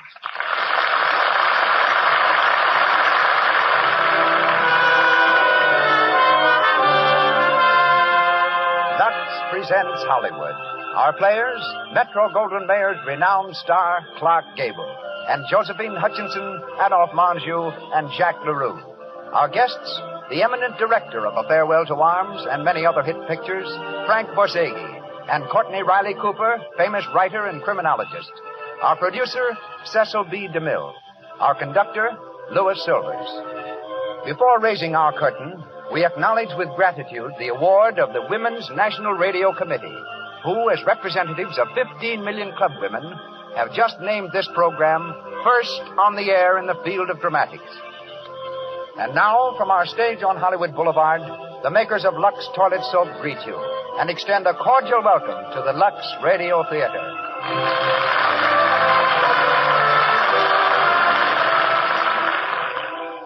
Lovely Jean Parker tells you this. Try a Lux Toilet Soap beauty bath next time you have a date to keep. It protects daintiness, makes you feel sure of yourself. May we add just this to Miss Parker's statement. Yet Lux Toilet Soap itself costs so little that any girl can buy it. And now, our producer. Ladies and gentlemen, Mr. Cecil B. DeMille.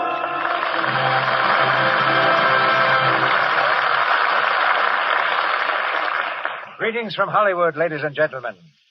20 years ago tonight in Washington, a group of weary statesmen left the council chambers of the nation, knowing that when they returned, they must seal a declaration no longer avoidable.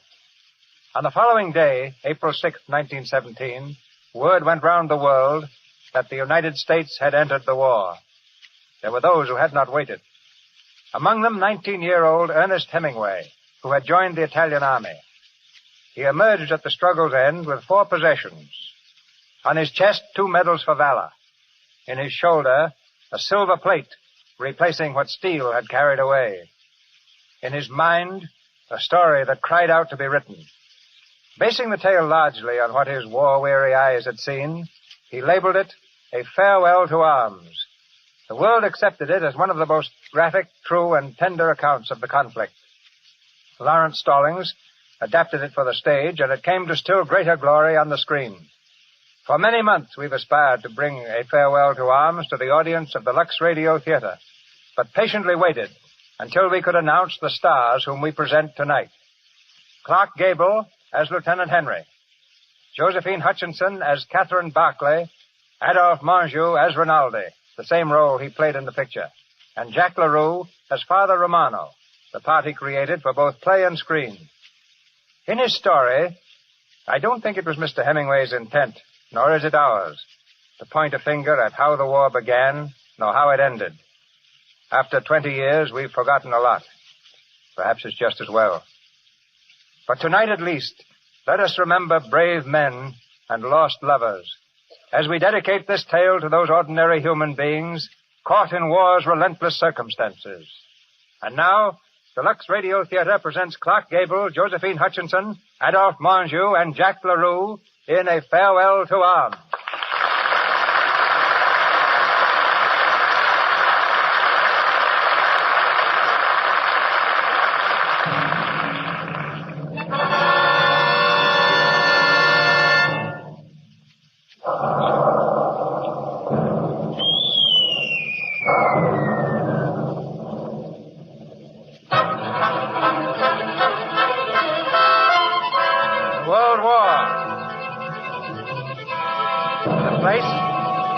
Military road in northern Italy. Not far from the battlefront, a pitted road twisting down toward a plain.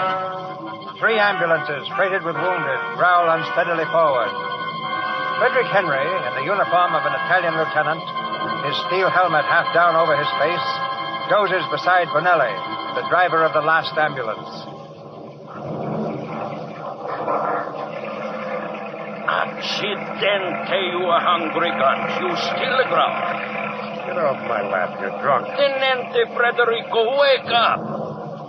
Buy me a dark one. I don't want blondes. I like brunettes. Please, Tenente Federico, wake up. What's that? Oh, Bonelli. Are we at the hospital yet? No, Tenente, but you were sleeping and you talked. Oh, did I? Well, what did I say? What did you...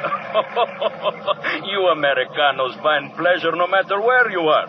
You have been dreaming about the girls again. Oh, then I show good sense even in my sleep. What else is it to dream about? Think war all the time, Bonelli, and you'll blow out your brains.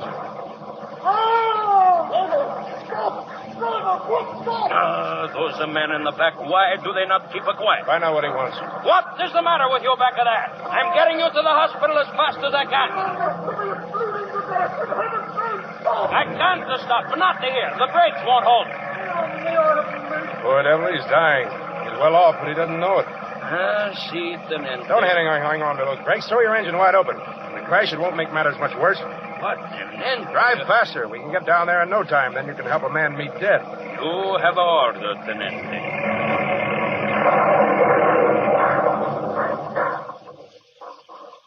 Well, what'd you stop for? We have run off the road, Tenente. Get back there and see if you can help that fellow. Si, Tenente. Hey, you. You over there with the fence. Si. Which way's Gorizia? Back 1 mile. Return to the left. What's the matter with you? Sick?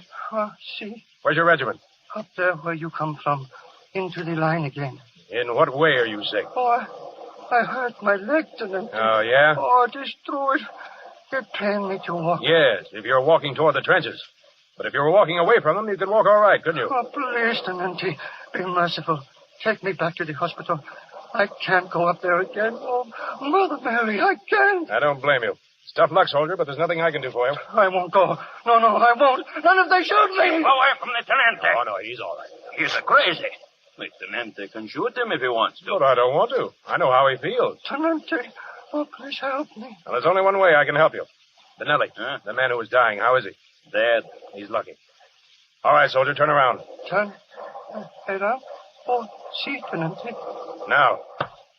Tenente, you club him on the skull with your revolver. Look, he's bleeding. Sure, we can take him back this way. Get rid of your dead man, put this one in his place. Tenente, that is why you hit it. War's a rotten business, Benelli. Come on, put him in the back.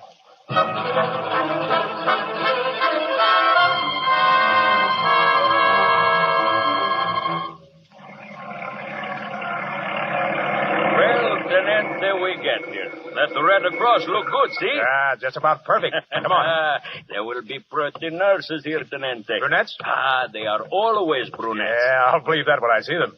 Hey, orderly. Yes, Lieutenant? We have wounded out there. But we are English, Lieutenant. I'll inform the Italian unit. It's in the other wing. Thanks. Hey, Benelli. Look at that girl going down the hall. See her? But she's not brunette. Oh, she's darn pretty, though. What the devil is she crying about? I go see about the man, Tenente. Yeah, okay. Oh, nurse. Nurse. Hey, tell me something, will you? What's the matter with that girl going down the hall crying? Well, if you must know, they're sending her back home. Home? Well, people don't generally cry when they're sent home, do they? I Would you might, cry? if I were in her place. She was married just a few days ago, and they found out about it, and they've discharged her. Oh, that's different. All war is different, isn't it? Things happen that never could happen except in war. Right. She's worked like a slave, day after day, giving every ounce of her strength. She won't go to hell for finding a few minutes of happiness. Why couldn't they let her stay for a while? Regulations. Precisely. She married him, so she has to leave him now. Go back to England and leave him here to die by himself. Without comfort, without... Nurse? Back to your post, please. Yes, Miss Smith. Wait a minute. Who are you? That doesn't matter much when a girl's heart is breaking. Does it? It matters to me. First of all, you're brunette. What's more important, though, you're real. Nurse! I'm coming. I'll see you again. Will you? Nurse? What is it, Miss Smith? Hey, baby! Rinaldi! You old sawbone. I am very happy to see you. Finally you turn up, eh? Hey, listen, Rinaldi. Who is that nurse just turning into that ward? You still recognize a beauty. Who is she? Miss Catherine Barclay. I like her myself. Did you bring me some good cases, baby? She's a regular. Were you under fire? I have worried about you. Barclay. That sounds English. 7 operations today, baby, and one of them was beautiful. I took the heart out. A nurse, but still human. The heart lay in my hand. It was lovely. Soon, Rinaldi will be the best surgeon in all the corps, then in all the army. Someday in all of Italy. What's that? The best surgeon in all Italy. Well, why not in all the world? Why not? You haven't changed, have you? Nothing changes in these days except the front-line trenches. You will like it here, baby. I've started to like it already. Miss Catherine Barclay. She's gorgeous. The English nurses are always gorgeous, but she is more beautiful than any of them. I am in love with her. Oh, does she know it? Not yet. Have you any money? What? Oh, a little. Well, it will be enough. Lend me 50 lire. What for? Well, I must make on Miss Barclay the impression of a man of sufficient wealth. Now, wait a minute. But I must convince her that the great Rinaldi, who will one day become the greatest surgeon in the world, is even greater than he really is. You are my good friend and financial protector. Rinaldi, you're crazy. Well, but you lend me the lire. Oh, Lord, what else can I do? The last detail is perfect. Now we can eat and drink, and then I have an idea. Tonight at the mess. I won't be at the mess. But you will when I tell you. A special occasion. Song, wine, a beautiful girl. I will see that you... Hey, it's an air raid. They bomb us. Watch out for yourself. I'm going to my patients. Steady, everyone, steady. Miss Barclay, where are you? They bomb us. May their souls sweaty blood. Miss Barclay! Oh, here you are. Come on. Father You've got to get out of here. But you've got to think of...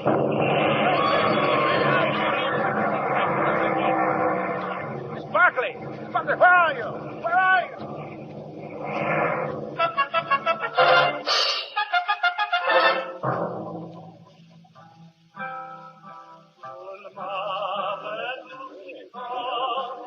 Buonasera, Father Romano. You come to the mess hall tonight? Yes, Rinaldi. Look at that soldier. That's so close. Yet he sings.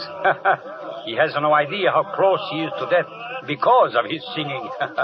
It is well you can laugh, Rinaldi. Well, if we fail to laugh, poof, we go mad. Ah, here comes the baby. Hello, Father Romano. Oh, Federico, you're back safe. I am glad. I'm not sorry. Father Romano prayed for you while you were away, Federico. Every time you go up, he does the same. Oh, I pray for you all. And behold, here you are. Come, Federico. I promised you something this evening. They are outside. Oh, suppose we stay in here. I'm tired. Father, are there any reports on who was killed by the bombs? And the good father was with us. No lives lost? Not one. Wounded? A few. Was one of them a nurse? No, Federico. So you see, baby, there is no need to be so sad. Besides, we are going outside. All right. I'll see you later, Father. I will be here, my son. Federico, look. Over there by the door. Miss Barkley. And Miss Ferguson, Federico. They are waiting for us. Come. Hey, Rinaldi, what's the idea? Well, you gave me 50 lire. We have won the big time, eh? Good evening, Miss Barkley. Good evening, Doctor. How are you, Lieutenant? I'm glad to find you're safe. And Federico, this is Miss Ferguson. How do you do? How do you do, Miss Ferguson? That tenor is off on another excursion. Let us all go in the garden. You're not fond of tenors, Dr. Rinaldi. There are tenors and tenors. Like I say. Hey, where is Ferguson? Well, I thought she came with us. I see you two don't know Fergie. You mean she stayed inside? There are such things as orders. The devil take orders. 3 of us cannot go wandering about here in the garden. Orders or no orders. Federico, you go find that nice Miss Ferguson. What? She's your guest, not mine. What? But, Dr. Rinaldi, you did invite her. Very well. I will get her, but I come back. She must not disappoint Federico. So you're the one Ferguson mustn't disappoint. That's how Rinaldi planned it. You want it that way? No. Then I'm glad Fergie walked out. And I'm glad you helped send Rinaldi after her. Did I? I'd like to think of it that way. I'm afraid it's a fact. It wasn't very kind of me. It was perfect. Oh, I refuse to argue with you. It'd spoil everything. Oh, it's a wonderful night. You helped to make it even more wonderful. You know how to use words. And we do seem fated to meet one another, don't we? Yes. Thank my lucky star. Oh, but Rinaldi will come back and bring Ferguson with him. Suppose they don't find us. Great. Babes lost in the woods. Yes. Babes who don't want to be found. See, that's an idea. We'll walk off into the darkness. And hope we find light? You ready to start? Yes. I may be an idiot, but I'm ready.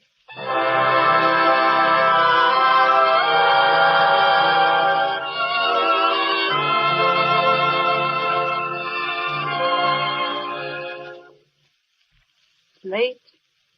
Don't you think we ought to get back now? Why? No one will find us here. You seem to have found this place without difficulty. Well, I was guided. I've never been here before, honestly. I want to believe you. I want to believe all the things you've been saying to me. I meant every word. Somehow, I'm not sure I know exactly what it is, but you're not like the others. What do you mean? Well, just having you near me. People who don't know war would call it foolish, I suppose. But war does make a difference. It makes things happen faster. You do understand. There isn't time to delay when lives hang in the balance. No time for delay. That's it. You're an American, aren't you? Yes. What are you doing in the Italian army? Oh, it's not really the army. It's only the ambulance corps. But why did you do it? I don't know. Why did you? I think to forget. But it hasn't worked out as I hoped it might. I don't seem to forget. Can you tell me what? I've never told anyone. What is it you haven't been able to forget? The man I was to marry. Oh, well, where is he now? Dead. I'm sorry. He was killed in the Somme. We grew up together. And why didn't you marry? I didn't know then what war was like. If I had it to do over again, You would have married him. Yes. When I joined up, I remember I had the silly idea that he might come to the hospital where I was, with a saber cut, I suppose, and a bandage on his head. Something picturesque. This is the picturesque front, not France. He didn't have a saber cut. They blew him to pieces.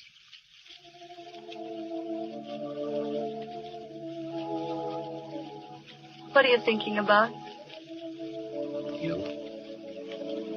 I'm glad, Frederick. No one could be close to you like this without feeling the wonder of it. Doesn't seem as if war was within 100 years of us. It isn't. It doesn't seem to be any yesterday. No tomorrow. Nothing but just this one moment. And that's all that counts. Catherine. Please, don't.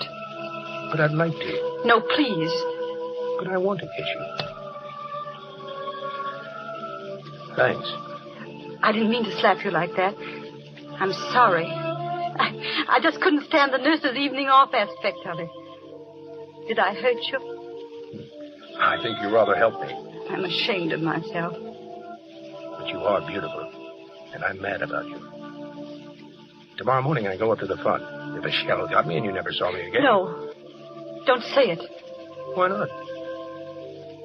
Because I love you, too. Then? I love you, Frederick.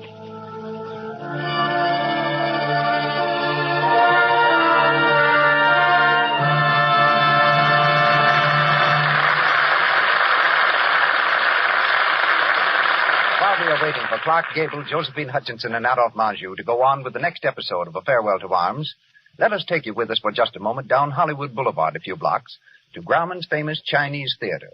The line is forming already to see Lloyd's of London. Let's listen in on Dot, who planned to meet Margie before the show. Gee, Marty, you must have been here ages to be so near the beginning of the line.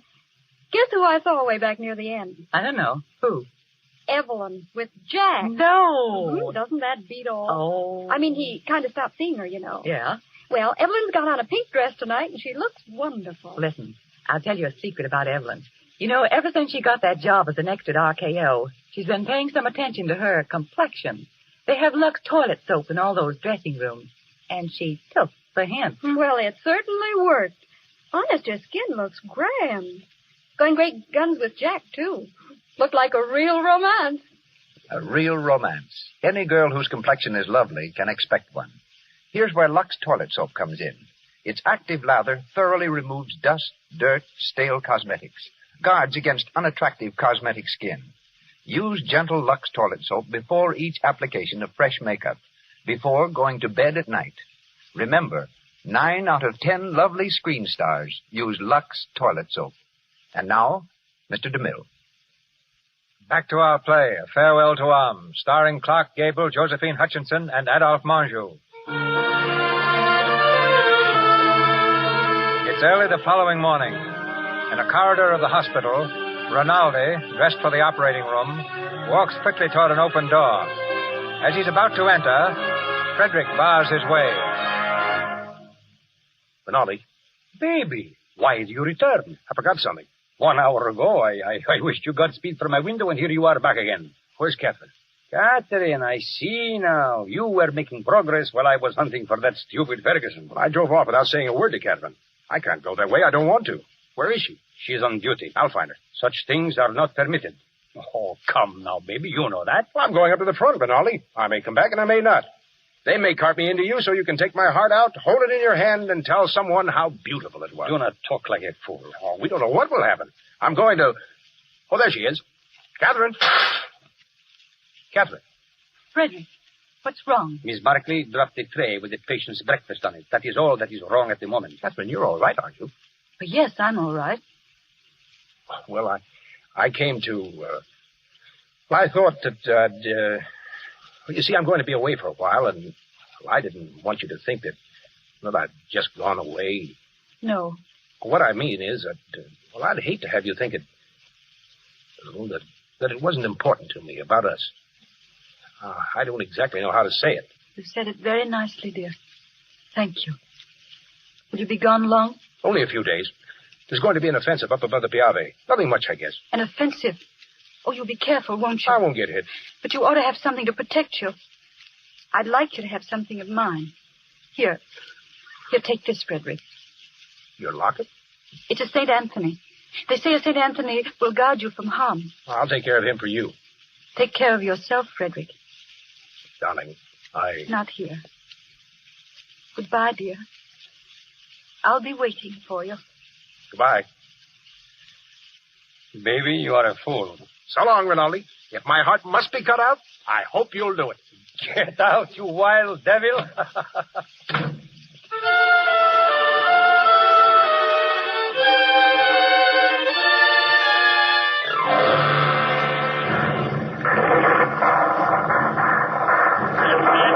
Frederico. Stop worrying, Benelli. But they lay down the barrage. It isn't going to harm us any. I have St. Anthony with me. Her St. Anthony, Benelli.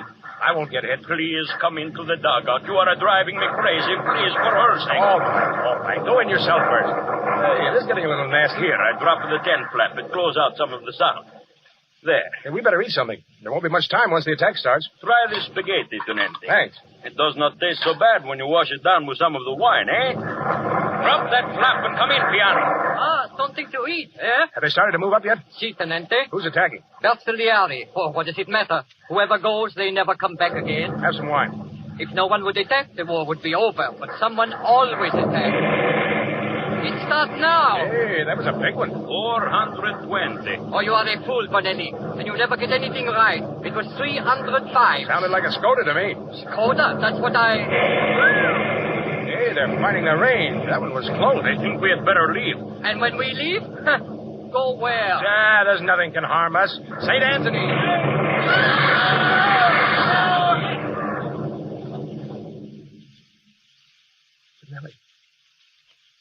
Benelli. Tenente, are you safe? Benelli, they got me. There's a joke to go this way. And I just said, I won't get hit.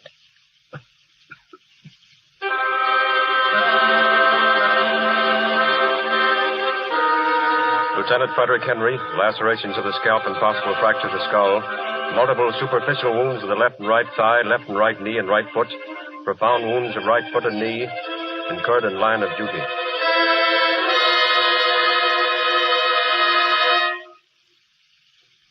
How do you feel, baby? Who's that? You do not know me? Look. Oh, Rinaldi. What are you doing here? The major let me come. No one shall hurt you, baby. No butcher is going to touch my war, brother. Only Rinaldi can take you and not hurt you. You must forgive me for talking so much, baby. I am very unhappy to see you wounded. Did you take my heart out yet? Not yet. Maybe soon. Nurse, you fix those instruments? Yes, sir. How did it happen, baby?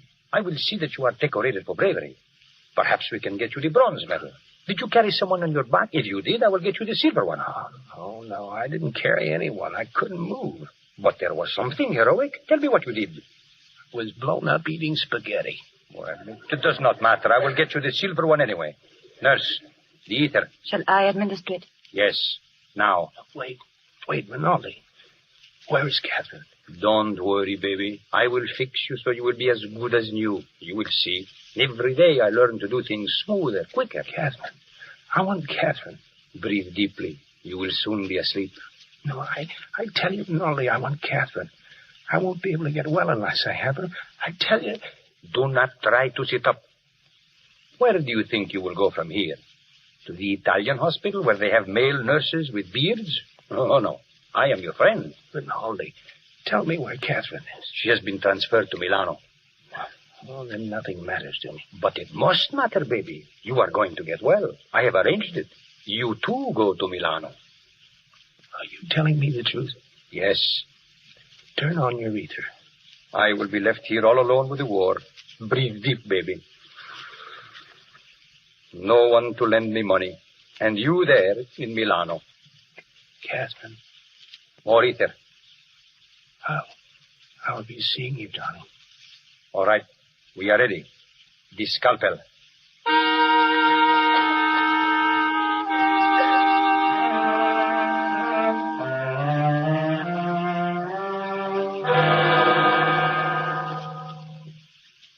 Well, my boy, how are you? Better, Father. It was good of you to come. I heard they brought you in Milano. You like it here? Well, it's a lot quieter. Sit down, Father. Oh, I cannot stay long, my son. They warned me not to tire you out. Oh, don't worry about me. Rinaldi said he'd pull me through, and he did. You seem tired yourself. I am tired, but I have no right to be. You have the war discussing. Oh, no, my son, but I hate war. I don't enjoy it. You do not mind it. You do not see it.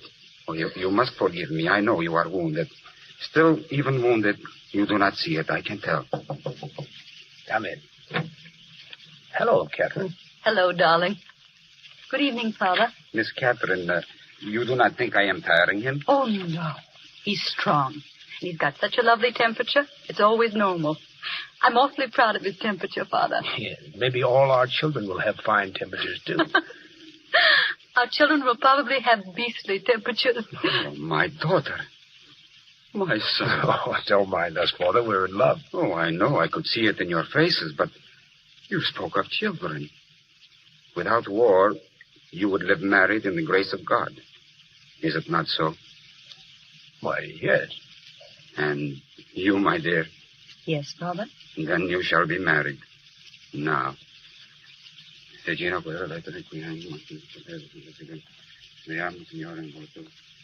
Father. Frederick, listen. Father, are you... Is that the marriage service?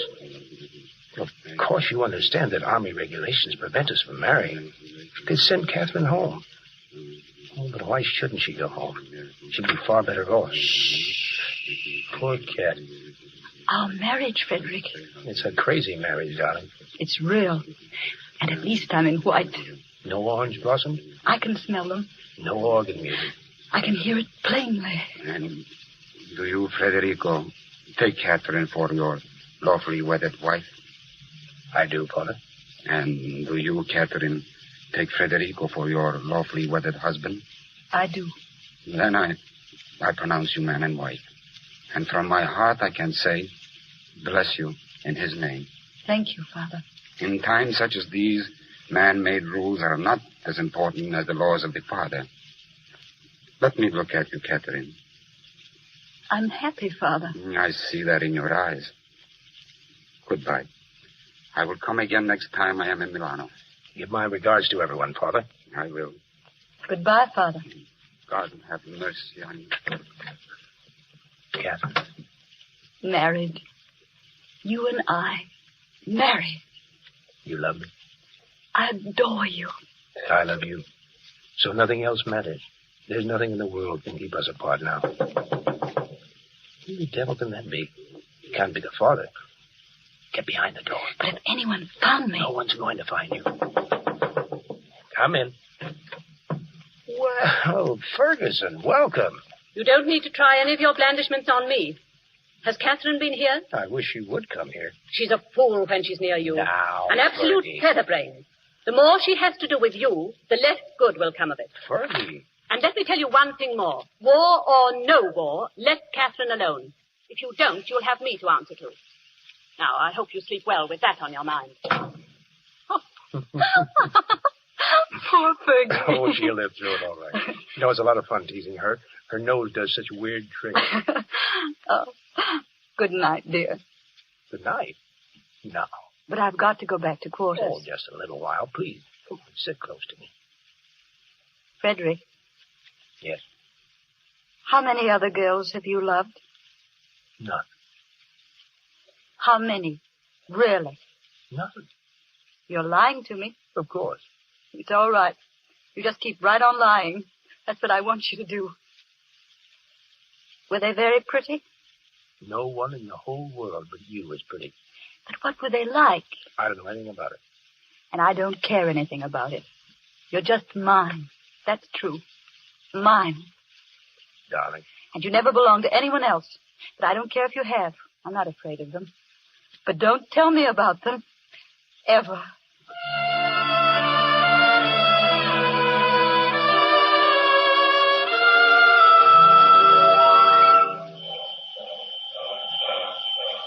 You wish something, Signora?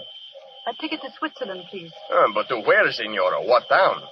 The nearest one to Italy. That would be Brissago. Then that's the ticket I want. Catherine Barclay. Fergie.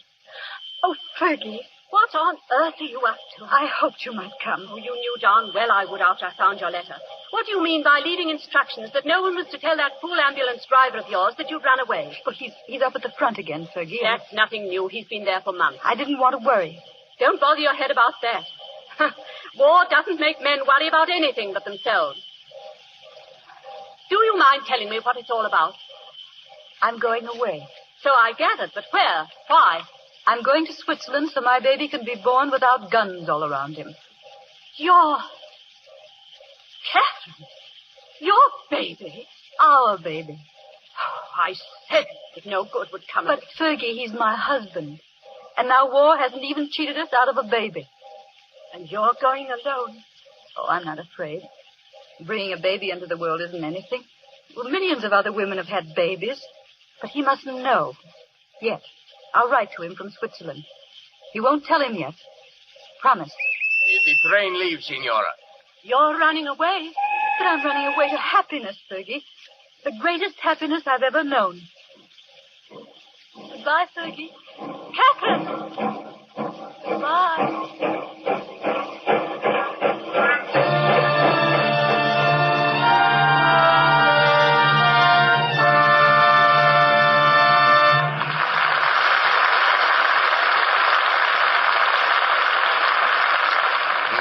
For station identification. This is the Columbia Broadcasting System. This is KNX, Los Angeles, the voice of Hollywood.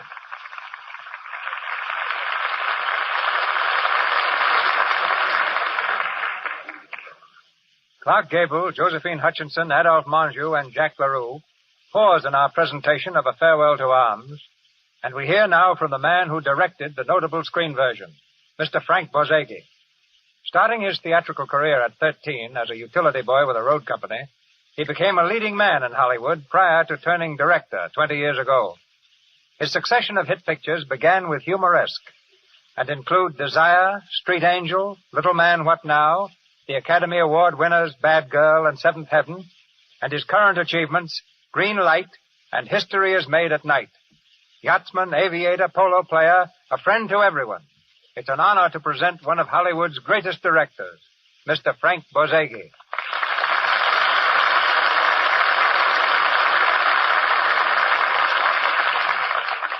All of which finds me very grateful, C.B., and very embarrassed. Apparently you've never seen me sail a boat, fly a plane, or fall from a pony. But it does my heart good to be here listening to such a faithful and genuine production of a story that made my pet picture. Well, thank you, Frank. Our problem tonight, as every week, is to convey by sound alone what you and I do on the screen with a camera. And since we're talking shop, you and your pictures have a unique quality of sending an audience out of a theater crying with emotion, while sometimes the rest of us send them out crying for their money back. You do something to our innards that we can't quite equal. Just what is it? Now I'm on the spot. Well, let's put it this way. Some of us sell our stories by appealing to the sense of humor. Some by magnificent spectacles, meaning you, Mr. DeMille. Others by sheer beauty and through clever psychological twists. I believe in trying to reach the heart. I think tenderness, simplicity, and little human touches are essential in making an audience live and believe what you have to tell them. That's what I strive for. Whether I succeed or not is another matter. Like monuments, your pictures prove you do. Tell us, Frank, did Mr. Hemingway work with you on A Farewell to Arms? No, but we were fortunate enough to obtain a technical advisor, a Lieutenant Charles B. Griffin, who knew him in Italy during the war. Lieutenant Griffin showed me a letter Hemingway had sent him shortly after he was wounded. The letter had been scrawled out from a stretcher and said, "Have 9 pieces of shrapnel in me. Not dangerous. Don't notify family. Everything molto bene." But with such stars you have here waiting tonight, it's time for me to get back to the audience. You've got a great show, C.B., and a great product in Lux Toilet Soap. It's been a pleasure to be associated with both. Thank you. Thank you, Frank. Thank you, and farewell. A Farewell to Arms continues, starring Clark Gable, Josephine Hutchinson, and Adolphe Menjou.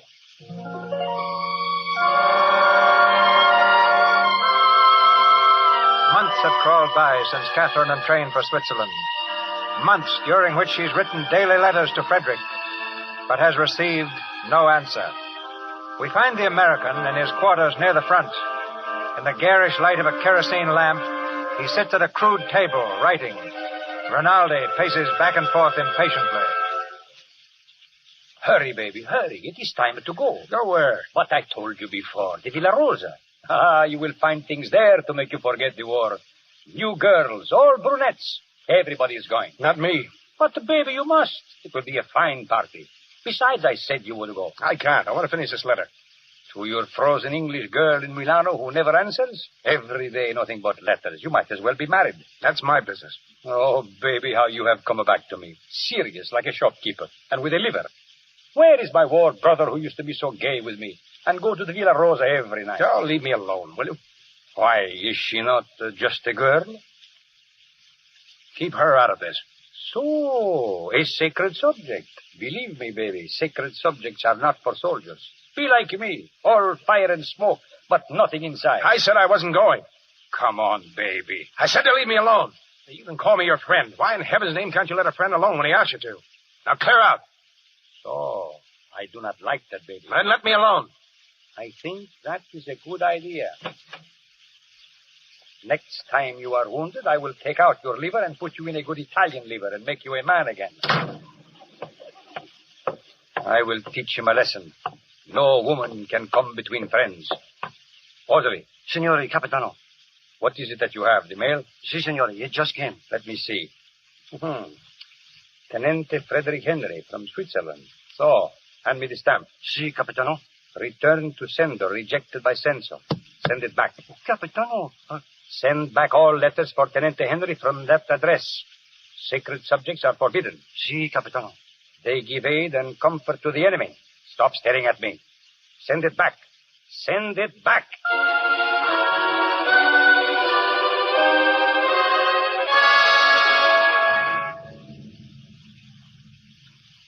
Sit down, Father. It's nice to see you again. Thank you, my boy. Oh, but you have changed so.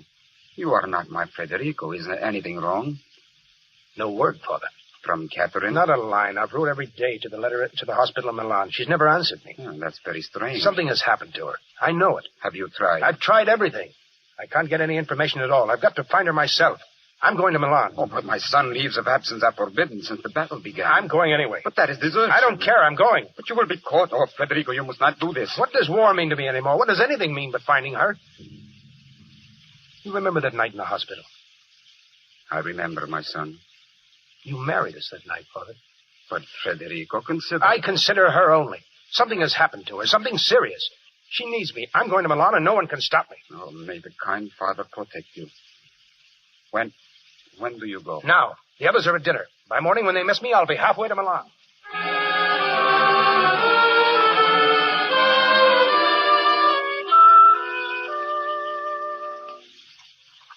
And so, beloved, before very long, I will have wonderful news for you. God protect you and keep you. I do wish you would write. Come in. Oh, is there any mail, Rudolph? Fresh the soup. Good, warm soup. My wife made it for you. That does smell good. There is no better soup maker in Switzerland, though I myself say so. Just put it here on the table. And bread. She made that, too. The soup. It is right? It's delicious. There's more where it comes from. How long since you eat? Oh, I haven't been hungry. Because your stomach says so, or your purse. You have lost 20 pounds since you came to us. Well, I lose weight in winter. You do not lie well. Some things go badly, no? It isn't always easy. The heart can be so lonely. Yes. It is the way, Signora. My wife was the same way, singing with the happiness of a bird one moment. That's it. Black as a pit the next moment. Yes, and pits can be so black. But I won't have to wait very much longer. A day, 2 days, perhaps 3. Then happiness. Yes. All the wonder of life for my very own. I'm a little bit frightened sometimes when I think of it. Please, you eat the soup. All alone. Waiting for someone to come to me. Wondering what he'll be like. A little afraid that... The trouble is you do not know. You should be strong, and you are not as strong as a newborn baby. You who are to bring one into the world. Oh, pardon. It is your business, not mine. Thanks. An old fool can be a very great old fool when his tongue is not watched. Look, here are your letters. Letters? You brought me letters? Yes. But why didn't you tell me? See, a great package of them. They were tied in a bundle. Oh, let me have them, quick. Now there's light in your eyes. At last his letters reach here. I told you they would come. Oh. Signora, what is wrong? These are my letters. What? All mine. Returned to sender, rejected by censor. My letters. Nothing but mine. He hasn't received one. We will send them again. Suppose he sent them back. No, he could not do that. Well, Ferguson said war made men think of nothing but themselves. You're making things up out of your mind because it is tired. War has a way of playing evil jokes, Senora. It is like a jealous person who takes from us... Takes. That's what it's done. Taken. That's why he hasn't written. That's why my letters come back. There's no one to receive them. There's no one to write to me. He's gone. Gone. He's dead. Senora. Oh, Marta, come up here. Senora has fallen.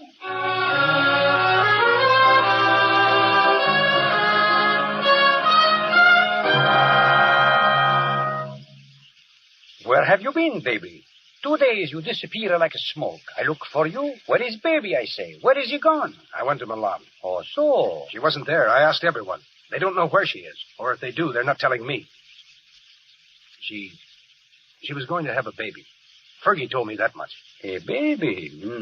Too bad. Well, tomorrow we move up front again. That will make you forget. I'm not moving up front with you, Rinaldi. I'm through with war. But you cannot just stop and say, I am through with war. They will not let you do it. If they arrest you, no one can say... I realize all that. They will shoot you. Get this through your head. I'm not going back. I'm going to find Catherine Barkley. She's going to have a baby. My baby. I'm going to find her. And nothing you can say will change that. But suppose that she is no longer Anita. What made you say that? Well, because... you know where she is? Yes, baby. Where? Switzerland, Brissago. How do you know that? Believe me, baby, it is true. Brissago? About 35 kilometers. There will be sentries at the frontier. I know. And you will have to watch out for patrol boats. I'll make it. Here, you may need this money. Take it. You're a good egg, Rinaldi. No, I am a bad egg, baby. But I did not know you felt this way about her. You see, baby, I knew all the time where she was. What? I saw by the postmark on her letters, the ones I sent back to her. You fool, Rinaldi. You poor, blundering fool. I am sorry, baby. I did not... Shut up! I ought to strangle you. But I'll take your money because I need it. I will be lonely without you, baby. You? You will write to me. Oh, sure. Maybe my letters will come back, too. Goodbye, Federico. Don't forget. He will never come back. Never. Curse all wars and women.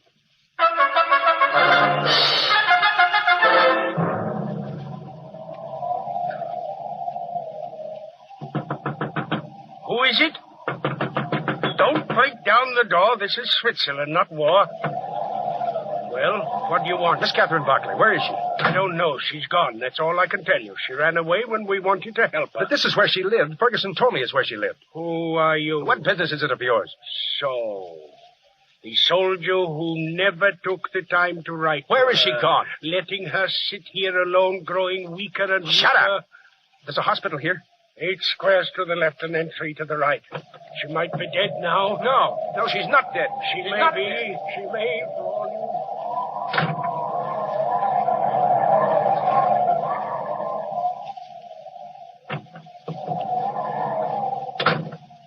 Well, what do you want? Miss Barkley. Do you realize you're dripping water all over the floor? What difference does that make? Is Catherine Barkley here? Yes, she is. Why? I'm her husband. You don't have to look at me like that. I came here as quickly as I could after I found out where she was. How is she? Dr. Peters will tell you. He's in with her now. I'll wait until he comes out. But she is all right, isn't she? We don't know yet. But people don't die in child. It's not in my hands any longer. Don't let her die. Oh, God, please don't let her die. I'll do anything for her if you don't let her die. You took the boy. That was all right. Oh, please, God, don't let her die. You wish to go in? Please. All right. Through this door. Now be just as quiet as you can.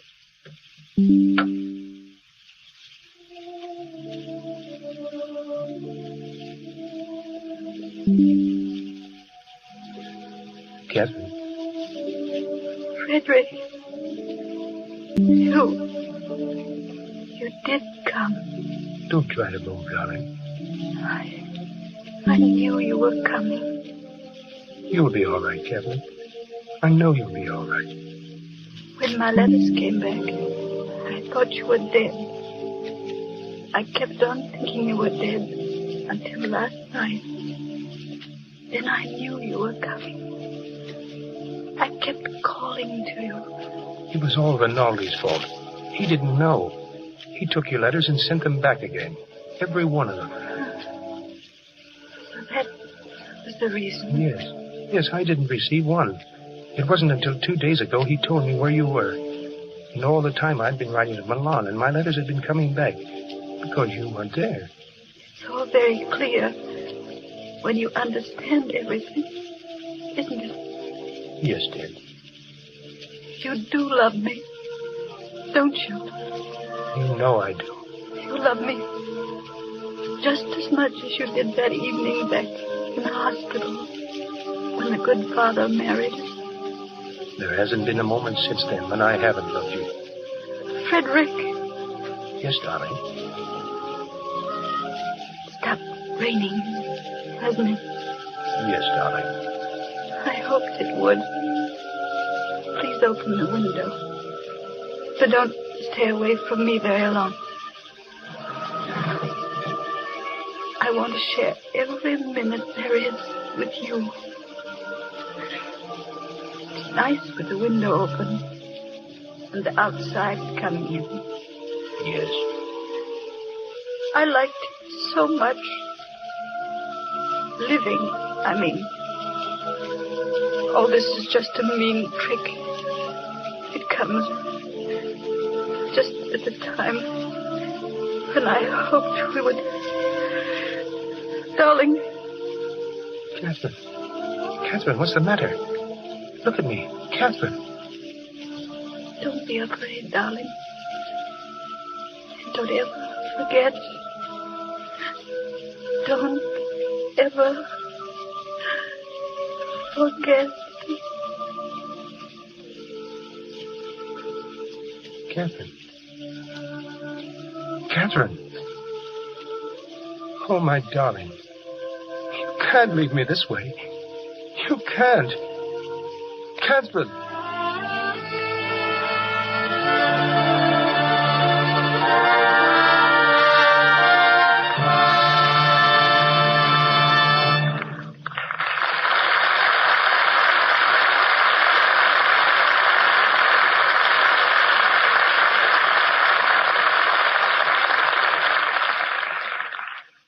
Death is an angel with two faces.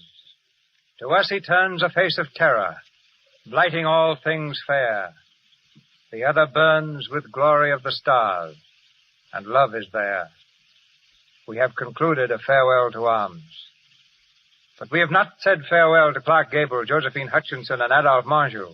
They will return to us in a moment. 19 years ago, the World War ended.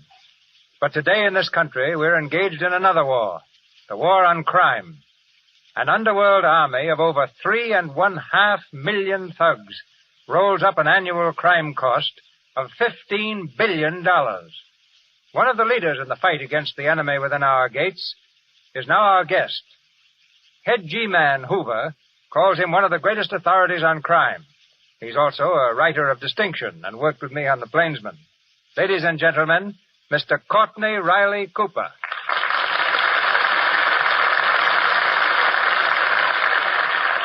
Thank you, Mr. DeMille. And here's an interesting angle to those figures you just mentioned. They mean a tax of $120 a year for every man, woman, and child in the United States. But that isn't the worst of it. I'm just trying to cheer you up, you know. Government figures show that unless a person dies young, 3/4 of our entire population, directly or indirectly, will be victims of major crimes, like burglary, or holdups, or manslaughter, arson, or murder. You're quite a sunbeam, aren't you? Can't something be done to clean up this terrible mess? Well, the most hopeful thing about the crime wave is its magnitude. Because at last people are beginning to awaken to what it really means, and its terrible cost in money, in lives, in property. And when the American people wake up to a situation, they usually do something about it. Knowing the rackets as you do, Mr. Cooper, you must be a tough person to victimize. You mean I'm public victim number 1. I was robbed 3 times in the last year. One more question. Who was America's most dangerous criminal? John Dillinger? Not at all. It was a woman, Kate Barker. She reared 4 sons to be murderers, bank robbers, kidnappers, and herself died with a machine gun in her hand. Perhaps you remember the battle at Lake Weir, Florida, about a year or so ago. Ma Barker and her son, Fred, fought off 15 G-men and died with their boots on. But in doing so, they helped the war against crime, for it is things like this that arouse decent, law-abiding citizens to a true realization of what's going on. Thank you, Mr. DeMille, and goodbye. Thank you, Mr. Cooper. I'm sure we're all with you. At this point, our stars return to speak for themselves.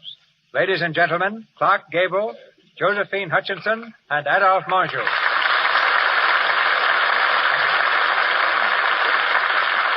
Thanks, Mr. DeMille, and thanks to you all who took part with us in tonight's play.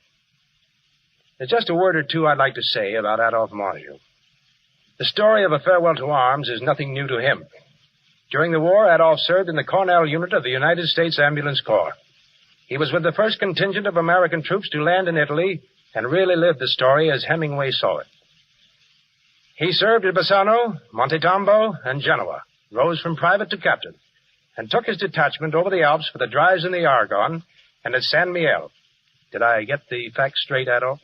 Yes, this play brings back many memories. I well recall the hospital where Lieutenant Henry met Catherine. It's in a little town just outside of Genoa, and I was stationed there for several weeks. Now let's see what tonight's Catherine has to report. You look as if you had something on your mind, Josephine. Oh, no. I was just standing here admiring Clark's lovely sideburns. Well, I admit they require a little explanation. Well, you see, I'm playing the part of Charles Stewart Parnell in the picture Parnell, and he lived when sideburns flourished. The studio prefers the homegrown variety, so there was nothing that I could do about it. They certainly are beautiful, Clark. Beautiful. By the way, they tell me you're a handy man with the rope. Yes, I understand they're calling you Buck Gable. You bring 'em back alive. Everything from calves to mountain lions. Rope, mountain lions, what's this all about? No. Really nothing at all, Josephine. You know, I just get a big kick out of trying to rope calves. You know, a regular drugstore cowboy. Most of the time, the calves win. And that business about getting a mountain lion is technically correct, but it was only a 60-pound youngster. I gave him to a trainer, and you may see him in the movies one of these days. Well, if he's going to be a regular picture star, you'd better acquaint him right now with Lux toilet soap. But seriously, though, I know of nothing that's kinder to one's complexion than Lux soap. It's richly earned its right to be called the beauty soap of the stars. And I'm just as happy to pass that word along as I am to be here tonight. Many thanks, and goodbye. Good night. Good night. Good night to all 3 of you. Good night.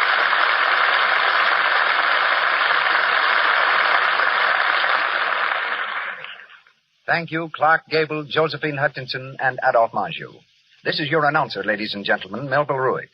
Another banner evening in the Lux Radio Theater awaits you next Monday night, and Mr. DeMille tells us of it shortly.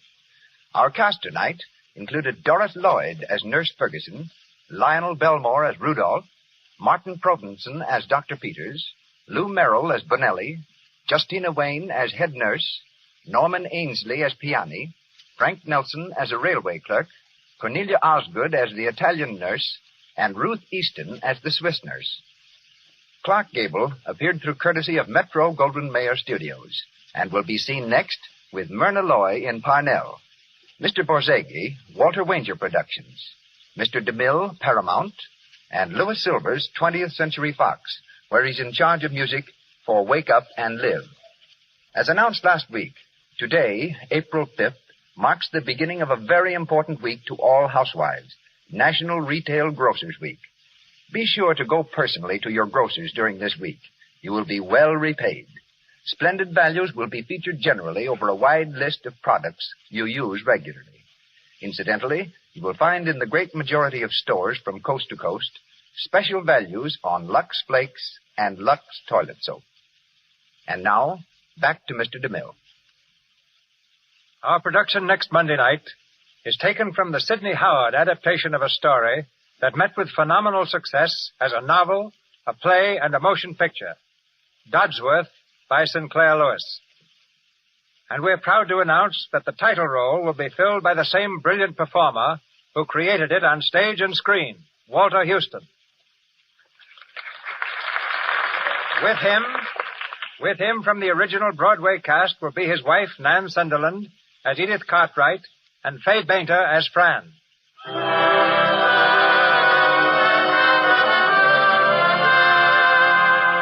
Our sponsors, the makers of Lux Toilet Soap, join me in inviting you to be with us again next Monday night when the Lux Radio Theater presents Walter Huston, Nan Sunderland, and Fay Bainter in Dodsworth.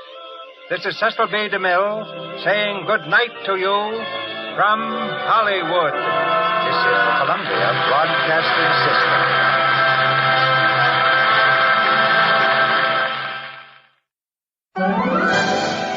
I'm Jeffrey Lyons, hoping you enjoyed AMC's Lux Radio Theater presentation of A Farewell to Arms, starring Clark Gable, Josephine Hutchinson, and Adolphe Menjou, originally broadcast over CBS Radio April 5th, 1937. This broadcast was based on the 1932 film version of A Farewell to Arms, which owes as much to the shimmering house style of Paramount Pictures as it does to the highly acclaimed adaptation of Ernest Hemingway's 1929 novel. Now, if Hemingway purists can get past the romanticizing of the novel, the film offers its own glittery appeal. On the Italian front in World War I, an American ambulance driver, played by Gary Cooper, falls hard for a nurse, played by Helen Hayes. Cooper was, in real life, a close friend of Hemingway, and later played the hero of Hemingway's For Whom the Bell Tolls. Directed by Frank Borzage, A Farewell to Arms received Oscar nominations for Best Picture, Best Art Direction, for Cinematography and Sound. It won for Best Sound and for ace cameraman Charles Lang's brilliant cinematography. Lang's lush black and white could skillfully capture the glow from a cigarette as it played across Cooper's darkened face. And the jaded battle scenes showed the influence of the hit film All Quiet on the Western Front, especially in the gripping montage depicting Cooper's progress alone through the war zone. A quality remake followed in 1957, starring Rock Hudson and Jennifer Jones, directed by Charles Vidor and produced by David O. Selznick.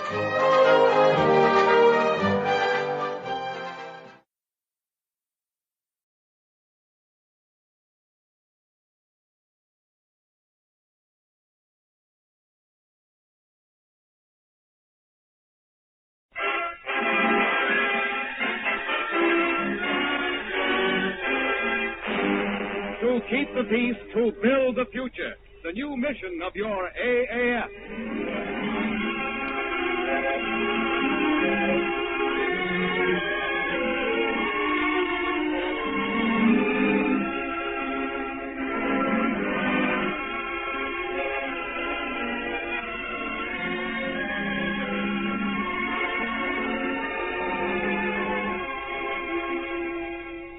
Peace is the end of war, but not the battle.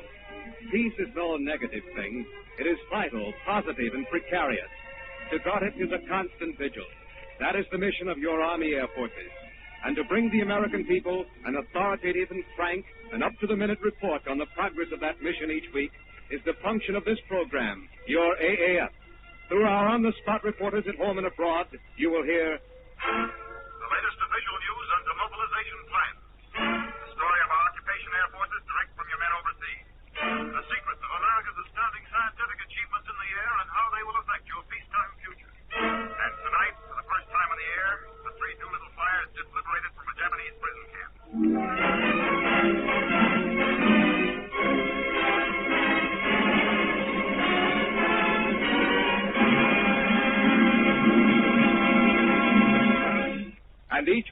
Army Air Forces Orchestra will bring you the best of the top tunes of the day.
husband has been overseas 9 months and has 48 points. How soon can he come back to me? I just got drafted in the Air Force last month, and I guess I'm going over. But I haven't any special training. What good will I be overseas? They say we got pilots that fly without a pilot. Are they kidding? What does that mean? Sure, we built the biggest Air Force in the world, but now it's all over. What are we going to do with all those planes? Yes, the people want to know, and they are entitled to the answer. Each week on this program, your AAF will bring you an authoritative report on its continuing operations around the world and its plans for the future. As the spearhead of victory, the Army Air Forces were built by millions of Americans in and out of uniform. As your shield for peace, they still remain truly your AAF.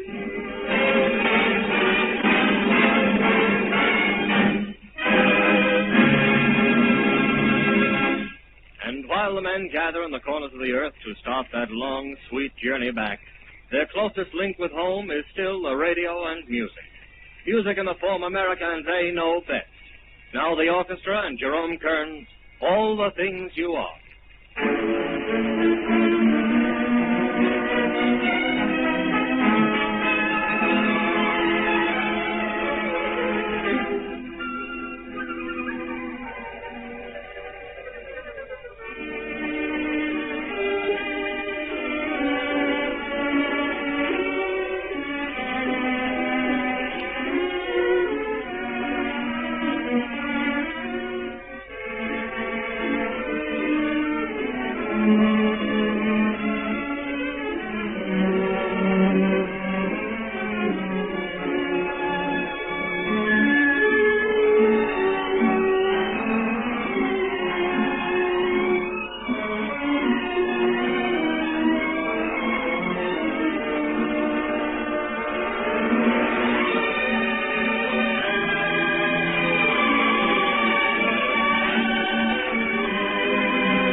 1942, in the face of filthy weather, overwhelmingly superior air forces, and the gravest risk of inevitable death or capture, Lieutenant Colonel James Doolittle and his handful of flyers bombed Tokyo. On that raid were Lieutenant Chase J. Nielsen of Hiram, Utah, Lieutenant Robert Height of Earth, Texas, and Sergeant Jacob DeShazer of Madras, Oregon. For 3 years now, listed as missing in action. But with the surrender of Japan, all three were found alive and whole. To meet them as they stepped from a plane at Chungking Airport went AAF combat reporter Captain Howard Sheldon. And now, by Army wire recorder, he brings you the first message home from these survivors of that gallant Doolittle raid over Tokyo. Go ahead, Chungking. Lieutenant Nielsen, before we ask you one or two questions, is there anyone you'd like to talk to on this wire recorder? Anyone you'd like to deliver a personal message to? I think you've earned the right to break a radio rule here. Well, sir, I'd certainly like to say hello to my darling wife and my family. It's been a long time I've been away from home, and I'll certainly be glad to get back with them. And back with the rest of you good old American Yankees. I know they'll be very, very glad to hear that. What's the first thing in the line of food? I know your food hasn't been too good that you want to obtain when you get back to the States. One large T-bone steak and a good helping of French fries. How about the other courses? What do you want with that? Well, I haven't quite decided yet, but it will be plenty. I certainly hope you get it. What was your job aboard the B-25, Lieutenant Nielsen? I was a navigator. Did you ever have any doubts while you were in prison camp as to the outcome of this scrap? No, sir, I have never had any doubt because I know the cooperation that the American people have.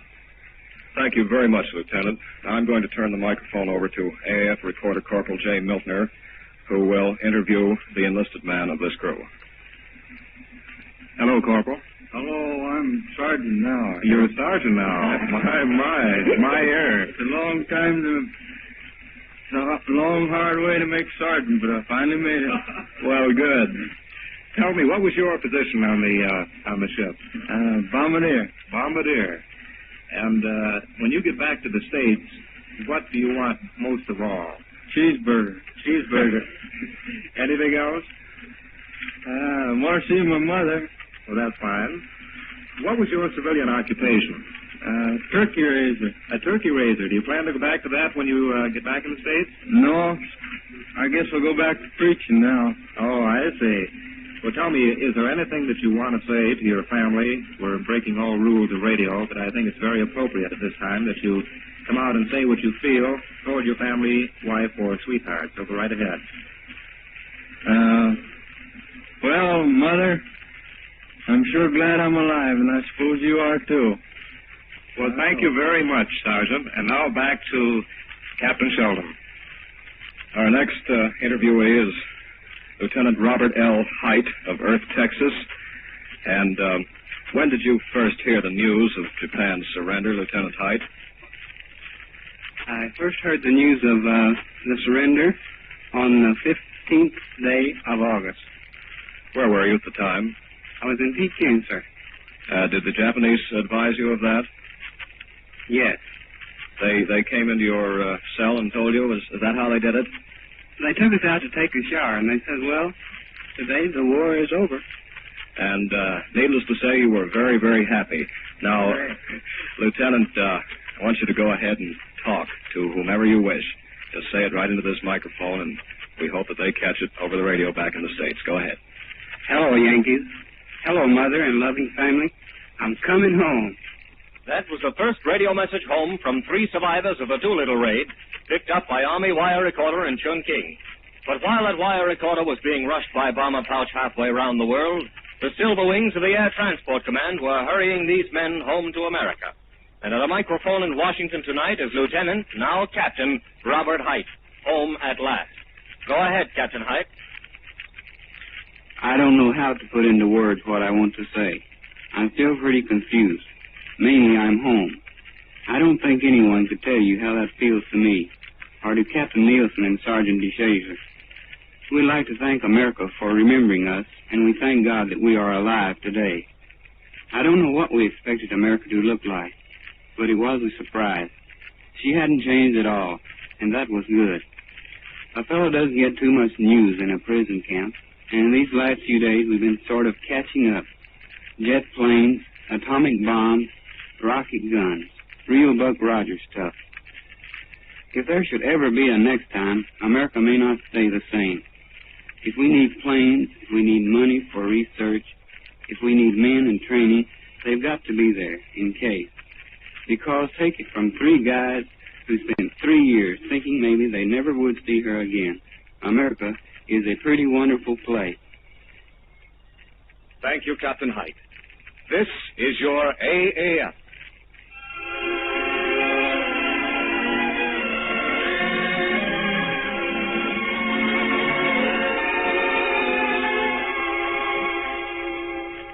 Join us next week for a half hour of music by the AAF Orchestra and singing voices, first-hand news of your men in the service, and authoritative reports of our continuing operations to keep the peace, to build the future, the mission of your AAF.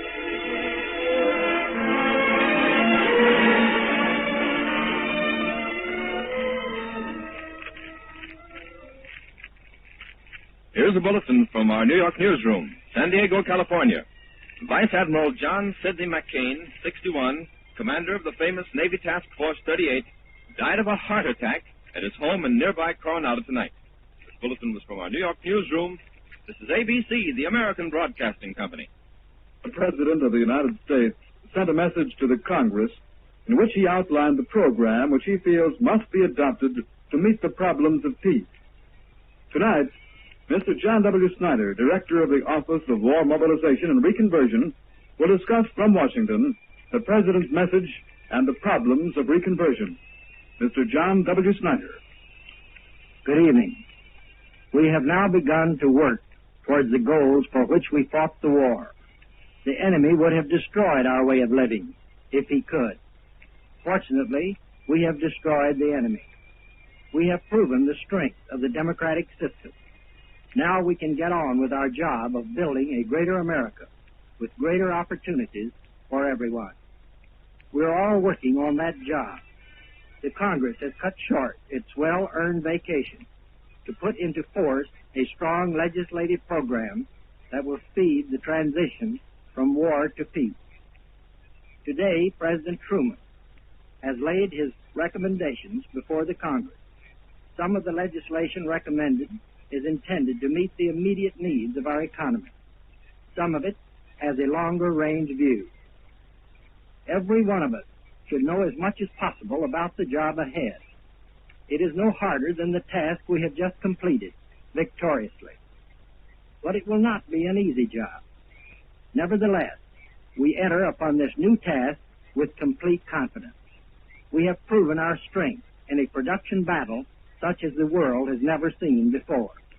We know that we can build a greater and more prosperous America for every American. When we set out to win the war, we took an inventory of our resources.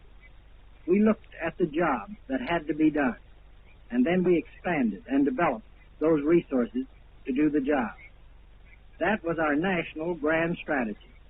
I think we may say, and with appropriate pride, that it was well done. Now we are working out a strategy of equal or greater importance to achieve an enduring and widespread prosperity. Our resources are largely the same with which we won the war. They are the largest production plant in the world. They are the know-how of business, the management that ran those plants. They are the energy and the initiative and the vigor of all our workers, of all our people. This will be increased now because millions of men and women are coming back from the armed forces. They are coming back with eagerness for this new task. It is the one thing they have been thinking about throughout the years of the war, getting home again and becoming once more a working and producing part of the growing America they love. Our resources, therefore, are considerable. We know that we can and will expand them if they're needed. But what is the job we have to do? Briefly, we have to close out our wartime business and speed up on all peacetime activities. Closing out wartime business is complicated, but the steps that have to be taken are largely a matter of using everyday procedures of the business world. Suppose we take a look at how the job is going along. The first step in closing out wartime business is for the government to cancel its contracts for war goods. We have cut our munitions production 60% below the July level. In December, the cut will rise to 80%. The rest is needed to take care of our troops overseas, occupying enemy countries, and here at home. That's a good start. The next step is to settle up accounts with businessmen on the canceled contract. The government intends to complete settlement of terminated contracts within a year. Present performance indicates that this can be accomplished if business will do its part by filing claims promptly. A third step is to clear war factories of government-owned machinery and the odds and ends of war production. This has to be done so that the factories can be retooled quickly for peacetime production. The government is required by law to clear plants within 60 days after a manufacturer requests it. So far, the government has met this schedule very well. So much for closing out war business. Now suppose we look at some of the steps for expanding peacetime production. First of all, the men and women who produce the goods for war have to be free to return to peacetime jobs and peacetime production. Within 10 days after Japan surrendered, 2,700,000 men and women had been released from war work. Of these, 900,000 immediately were shifted to other jobs within the same plant. Within the next 6 or 8 weeks, another 1.5 million to 2 million workers are expected to be released. This is a great many, and they will be further augmented by releases from the armed services. Within 10 months, the Army plans to discharge approximately 6 million, and the Navy 2,800,000. Obviously, our economy as a whole will have to be operating at high speed before all these workers can be put back to work. For some, the wait will be brief. For others, it will be longer. In his message today, the President recommended to Congress that the United States Employment Service continue for the present to operate as a national chain of offices until the shift of war workers and veterans to peacetime jobs is safely made. These offices are important in helping to bring jobs and job hunters together quickly. Only by filling all jobs and filling them as quickly as they become vacant can we be really sure that we will move swiftly through the transition to peace. The second step in speeding up peacetime activities falls into 2 parts. One of these is a swift release of materials formerly needed for war. This is being accomplished by cancellation of war contracts, which formerly used those materials, and by the action of the War Production Board in removing a great many of its wartime controls so that the economy can operate freely. The second part of this step calls for parallel and concerted action by various agencies of the government to increase production under the guidance of my office and the Office of Economic Stabilization. Responsibility for speeding reconversion of factories and for assuring the widest possible distribution of materials which remain scarce with the War Production Board. It has retained a few very important controls to accomplish this. The War Production Board also has given special assistance to small business and has set up machinery so that it can swiftly find and break any production bottlenecks that develop. Price and rent ceilings remain the responsibility of the Office of Price Administration and the Secretary of Agriculture. These agencies will protect the consumer everywhere against undue increase. At the same time, they must adjust price ceilings which threaten to slow up reconversion. Prices already have been set on many products which have been off the market during the war years. For consumers, these prices are close to the 1942 level.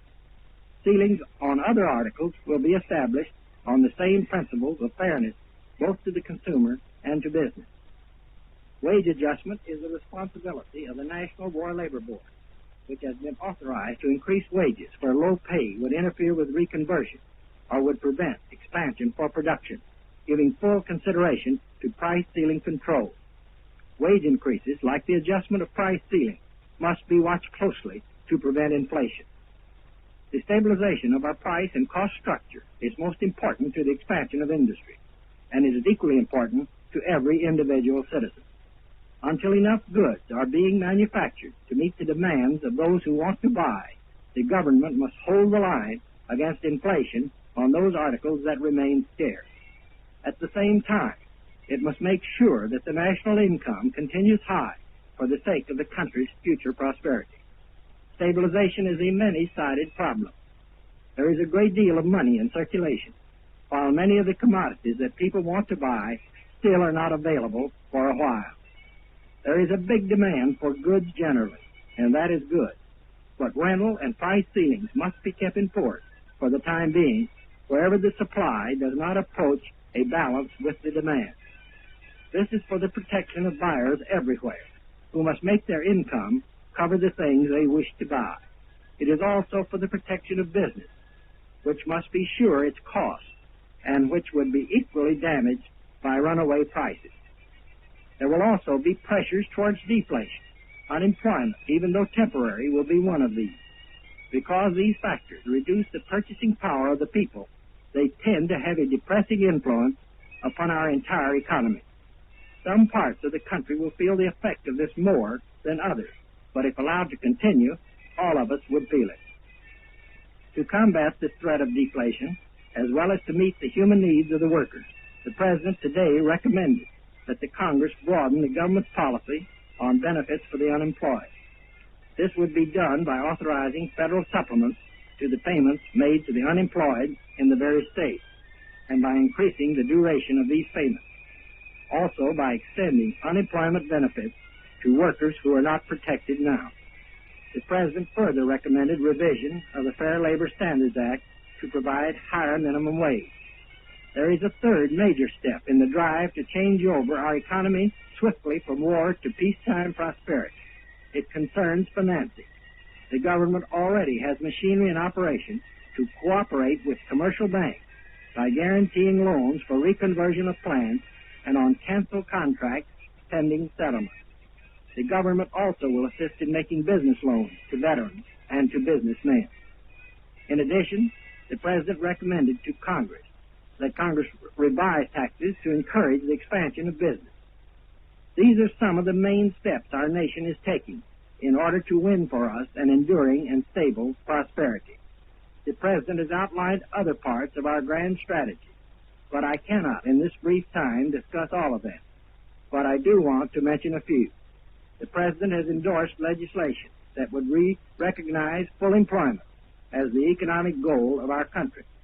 He has recommended appropriations for state aid roads, for planning public works for the future, and for resuming slum clearance in cooperation with local governments and private industry. For agriculture, the President has requested the continuation of the price support and crop insurance programs and the stimulation of export trade. Special assistance has been recommended for small business.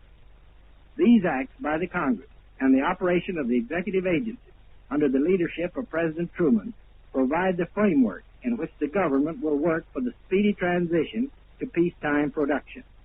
We are going ahead. We're going to build a greater America with greater opportunities for every American. There is no mystery about the way this will be done. We, every man and woman of us, will do this job in the same way that we won the war. We will apply to it every human and material resource of the nation. We have made a good beginning, but we must continue to appraise the situation realistically. So far, we have only begun the task of changing our economy from war to peacetime prosperity. I know that some of us feel that after the long grind of the war, we would like to take things a little easy for a while. I wish this were possible. However, it is no more possible now than it would have been possible to win the war if our armies had stopped at the German border or we had quit fighting at Iwo Jima.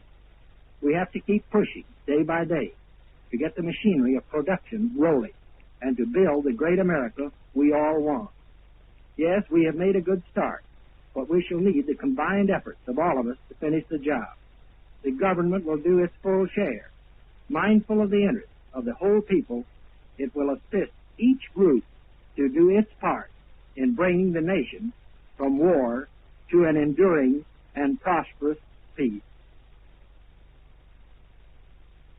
Thank you, Mr. Snyder.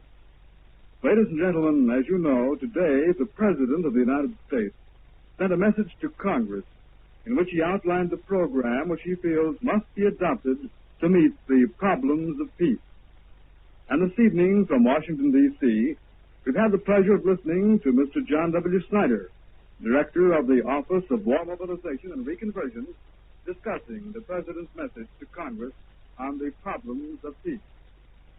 Mr. Snyder spoke to you from the studios of WWII in Washington, D.C. This is ABC, the American Broadcasting Company. Everywhere on the face of the earth, throughout all time, men have fought either individually or in armies to merit belonging to the finest legion of the human race, the fighters for freedom of thought and conscience, for freedom of spirit and action. This is the story of one of those legions, a legion of common men who fought and died over 300 years ago in England for the dignity of human freedom.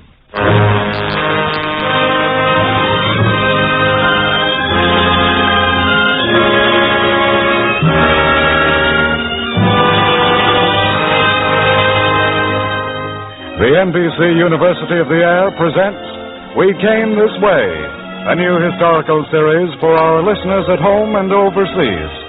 With John W. Vandercook as narrator, we present Chapter 8, a story of a battle without armor in We Came This Way.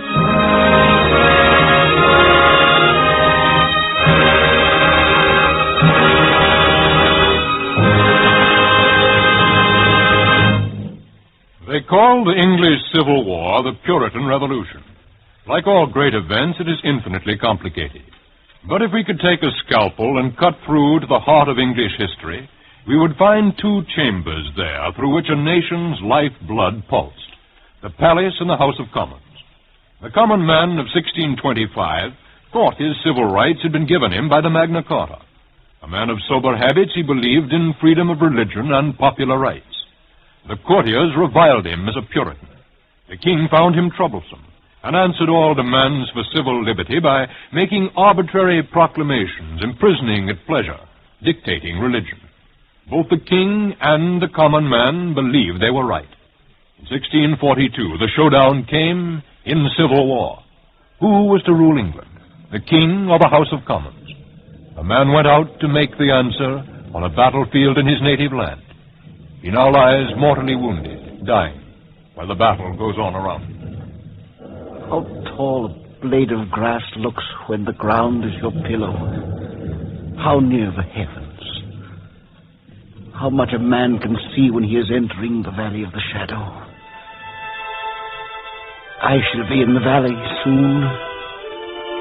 It can't last much longer. The staining of the earth with my lifeblood. And when it's over, when I have passed through the valley, and I'm called to judgment, what then? How shall I face my Maker, I who have just killed my fellow men?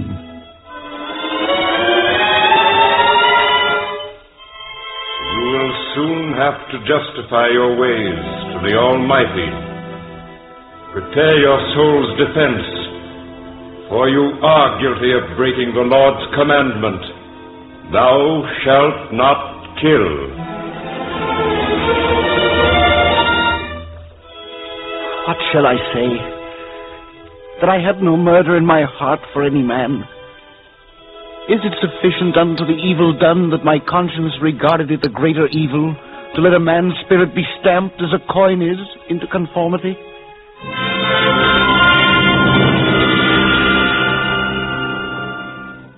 Yet, Heavenly Sovereign, that is why I took up arms in a bloody rebellion against Charles Stuart, once my earthly sovereign. I and others of his subjects had to call this man of blood to account for the blood he shed and the misery he did unto the people of England.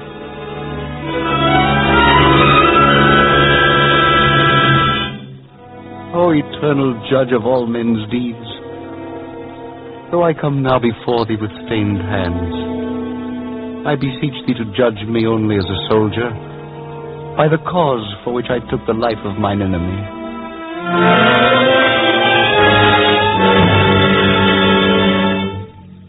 By my faith, I, Peter Holborn, a printer by trade, called a Puritan rascal by the king's men, do declare I killed 5 of these men in battle at Shalgrove on June 18th, 1643, for the cause of human liberty. This cause was shown to me 7 years ago, one morning after prayer. Peter, they've been here. The king's men looking for you. Yes, I see they've left the usual signs, smashed book plates, torn manuscripts. Don't stay in the shop. Come inside. Hurry, before they pass this way again. Letitia, this isn't the first time they've come after me. But it's not like the other times. If you hadn't been at prayer, they'd have taken you. Andrew and Thomas and the shipwrights' helpers who were dragged out of their homes like cattle. Peter, for my sake, pay the tax. I can't. We have it. Yes, we do. What of those too poor to pay? Conscripted as punishment, sent out to be slaughtered wherever the king chooses to make war. No, Letitia, I won't ransom myself merely because the Lord has favored us with his provision. Who will it help if you are taken away too? Before I'm taken, there are things to be said that need to be said. One voice. One voice can become a cry that will frighten even a tyrant like Charles Stuart. And I raised my voice in the spreading shout of the printed word. I composed pamphlets by night while I hid from the king's men by day. And the word was taken up. Meaning no offense, good man, can you read? If a man read the scriptures, what else need he read? Such as may make him curious. Such as this pamphlet just passed to me in the alehouse. What matter is in it? Let me see. Matter enough to hang you and set all England aflame. Hang me? What for? Sedition. Listen to this. Englishmen, the petition of right granted us immunity from the king if we refuse to yield money asked without the consent of Parliament. What Parliament granted the king the right to tax us? Charles Stuart hasn't let Parliament meet in 11 years. Don't pay unless the king calls Parliament. Let the people decide if they want to tax themselves. Night after night, I kept printing pamphlets. And Letitia was always at my side. What shall we tax ourselves for? So the king can war on Scotland? What is his majesty's war against the Scots that justifies the blood of Christians? All the Scots want is to worship in their own fashion. Go on, Letitia. Read the rest. Does our king fear the Scots may set us an example? Then let all true Englishmen justify his fears. Peter, this pamphlet, it's worse than the others. Worse? No one's dared to speak thus against his majesty. If they should trace it to you... Then they'll have the guilty one. How could you be so calm, knowing what it would mean? Would you have me otherwise, Letitia? If a man be of faith, let his work speak for it. My press speaks for me. I would not have you otherwise, Peter. There. These pamphlets should be enough. I'll take them to the marketplace. No, Letitia. If a man be of faith, why not his wife also? Oh, it's almost dawn. I must be off. Night is such a long time in the coming. Waiting. I'm never far from you. Have no fear. John Hampton hides me well on his estate. Oh, Peter, when will all this end? It's just beginning. Peter, look, the king's men outside. Give me those pamphlets. There's no place to hide here. Leave everything. That's him! Get him! No, leave him alone. Don't be afraid, Letitia. Fear only the Lord and nothing else.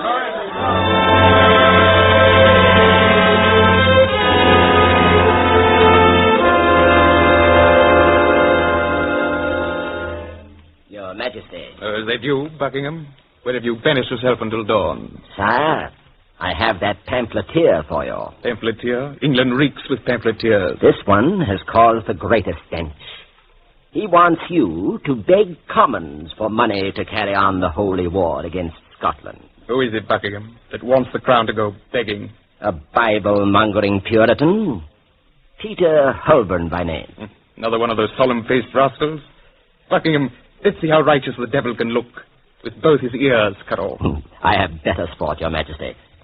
The expedition against Scotland sets out tomorrow. Is it not fitting for your Majesty to respect a Puritan's faith? Is it, Buckingham? Is it? Yes, Your Highness. If that Puritan is forced to go afoot on a holy pilgrimage to Scotland, bearing a musket. And thus, I too became a member of that ragged army of the lame, the halt, and the unwilling who had been conscripted from among the poor. You know the law. If you don't pay the tax, you're in His Majesty's army. But I don't have a farthing to my name. Then His Royal Highness puts private in front of your name. Come on. Into the wagon, all of you. Let him alone. He's sick. Let my husband alone. Come on, march. Oh, take care of March. my children. No. March, I said. Get up there before you get my boot in your face. He can't. His heart's given out. Who gave you the command to stop? March. Surely you will let us bury him. Pray for him. I'll let you march. Crawl in there. March.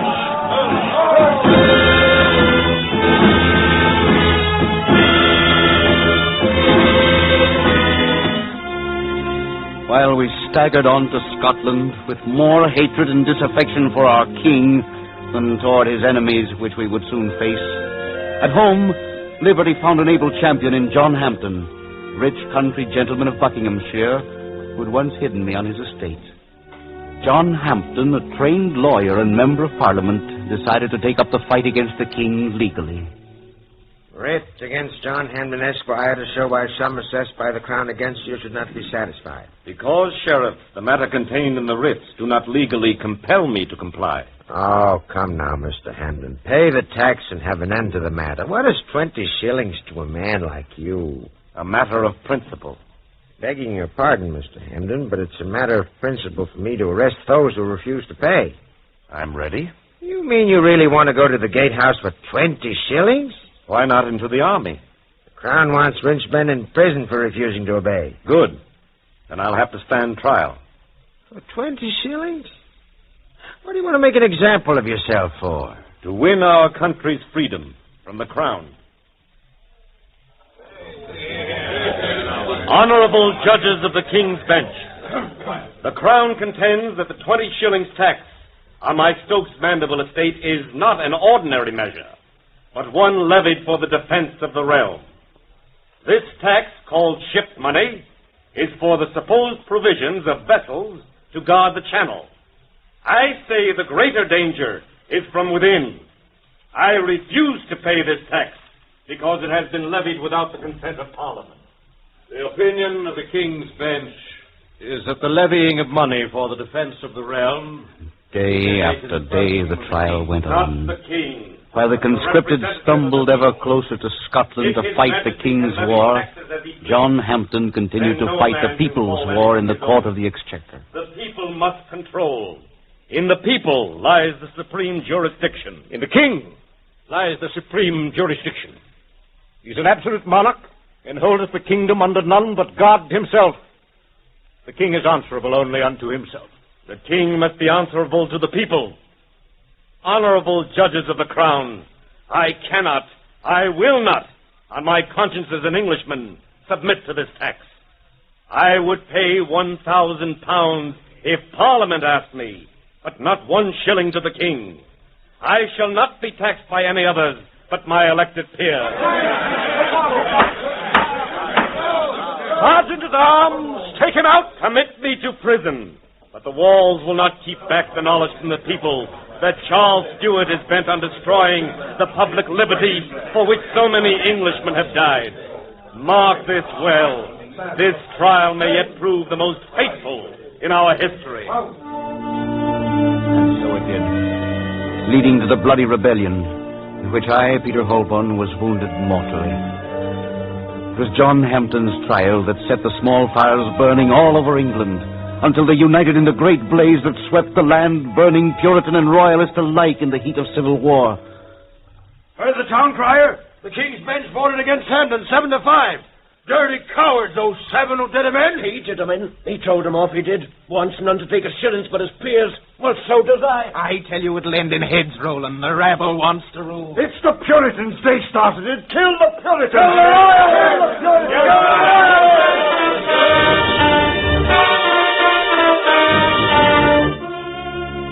And And though no Englishman could speak through the shuttered House of Commons, still the voice of the people was heard, as far as Scotland, where His Majesty King Charles had gone to watch us die in his war.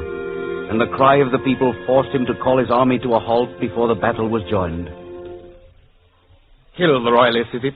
Blasted rebel. I'll whip it out of them, that and the money. Oh, there's a better way, Your Majesty. How's that, Wentworth?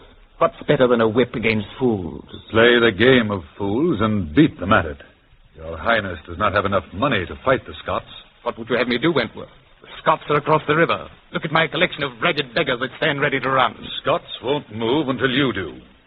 It would be unwise to fight now, Your Majesty. The time to move is when you have thorough government in England, as I have in Ireland.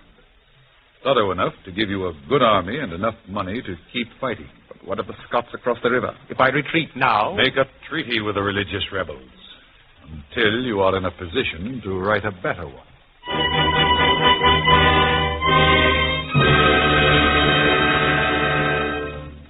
And so Charles Stuart signed the Treaty of Berwick, solemnly agreeing to let the men of Scotland practice their religion according to their own conscience. Both sides disbanded their troops. I could go home to a wife's greeting. Peter, thank the Lord you're home. Home to fight by the best means I knew of, printing pamphlets to arouse the people.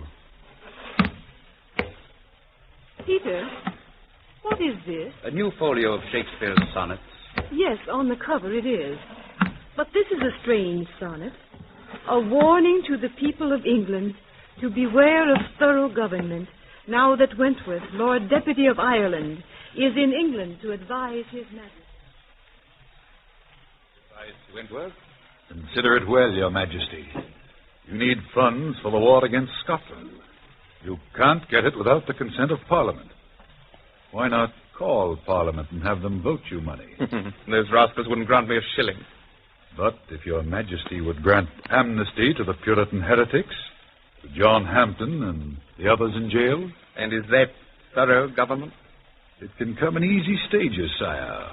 Men can be bought, cajoled, lulled. Then, relieved of their freedom step by step. Wentworth, or shall I say the Earl of Strafford, for your services?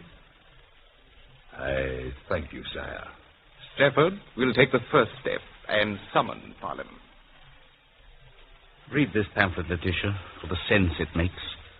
John Hampden has promised to read it in Parliament tomorrow. Parliament, you meet for the first time in 11 years. Beware the King's sudden favor. Now that the King's minion, the Duke of Buckingham, has been stabbed to death in The people of England are to be stabbed in the back by the King's new minion, the Earl of Strafford. The honourable member from Buckinghamshire will confine his remarks to the resolution on hand. Shall Parliament grant the King a subsidy in return for abandoning the ship money tax? I am dealing with the resolution on hand. Why can't I tell you the name of the author of this pamphlet? For fear of the Crown's action against him.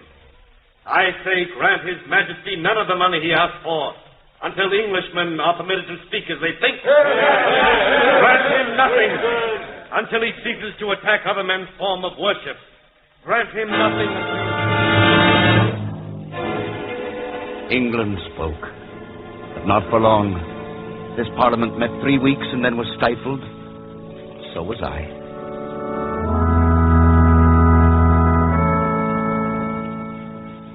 Peter. John? They're coming here to church. Who? The Royal Guard. They've traced the pamphlet to you. Leave I have not finished my devotions. Finish them elsewhere. The Lord comes before any man. When I have done with prayers, then I shall go, not before. Stay in your pews, everyone. We've come for Peter Holborn. Where is he? The Lord be with thee, Peter. He shall be with me.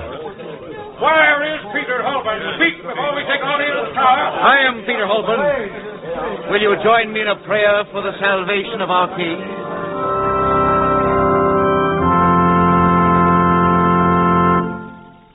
Make the Puritan lout stand in the pillory. Brand S.L., seditious libeler, on both his cheeks. Set an example, Your Majesty. Yes, Wentworth. Tell the Star Chamber to fine him £5,000 and then send him to solitary confinement. It is time I began to govern thoroughly.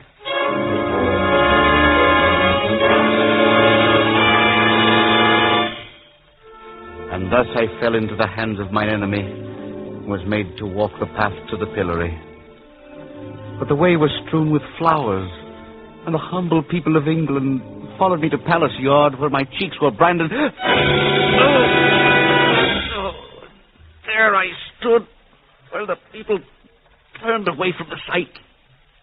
My wife ascended the platform and wept before me. Peter. Don't cry, Letitia. Oh, my poor husband. Pity your king instead. He stands condemned here. Does it hurt? The burn on your cheeks. What can I do to take away your pain? Believe with me, Letitia, through all the dark days ahead, that all will yet be well with us and England.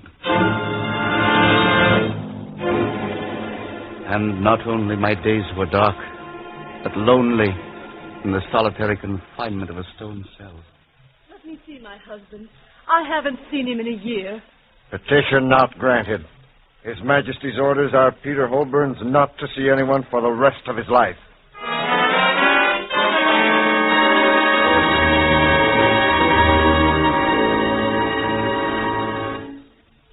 But prayer sustained me, and faith that beyond the walls that held me were other men who would batter down the walls of tyranny. In East Anglia, a man had risen who had only the fear of God in him, Oliver Cromwell.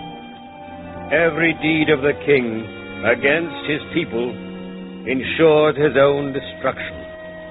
King Charles will fall if he heeds not his subjects.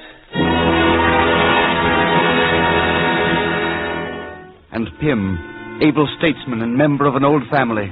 It is treason for a king to debase the spirit of his subjects. I had rather suffer for speaking the truth than that the truth should suffer for want of my speaking.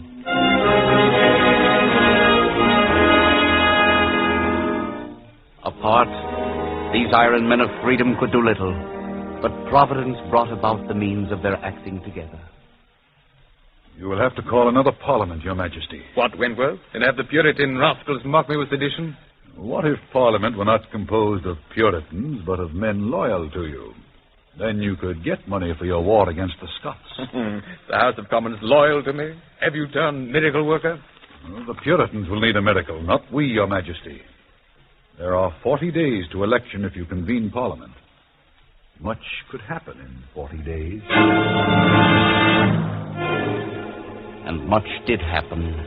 Perhaps enough to set an example to all free men from our time on. It was John Hampden who saw into the heart of the matter. The Royalists are running for election. Pym, we must fill the House of Commons with men loyal to the people. How? It is the people who decide. Some of them may not understand what the candidates stand for. Pym, we must go electioneering. Electioneering? What is that? Explaining the candidates to the people. Then we will be certain the king will not pack the House of Commons with his men. That's like fighting a campaign without armor. No, Pym. We have the armor, the righteousness of our cause. And our weapon is the sword of the people, the vote. And I am with you in explaining where to cast that weapon. For 40 days and 40 nights, John Hampden and Pym rode over the country, urging freeholders to give their votes to the Puritan candidates. Never had men done this before.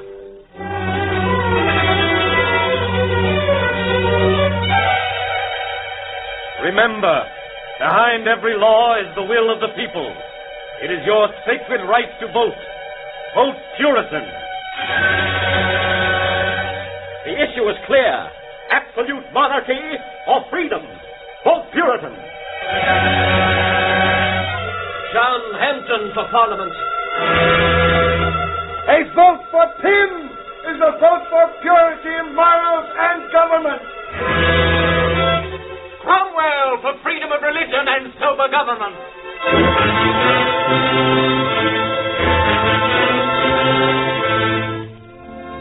And the Parliament that Wentworth, Earl of Strafford, had promised His Majesty would be a pool of still waters in which Charles Stuart could cast royal pebbles, became instead a rising tide of democratic opinion. The honourable member from Buckinghamshire resolved that the Crown no longer have the power to dismiss Parliament at whim.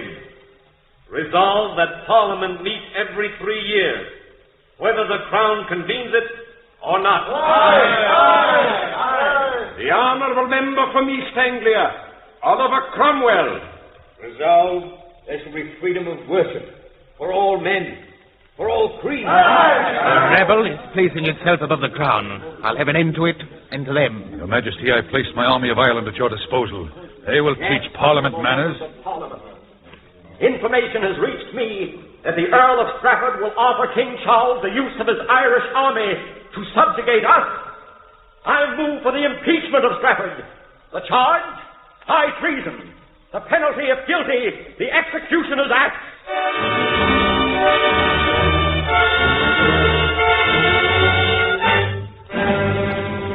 The axe fell, and with it many a good man of England.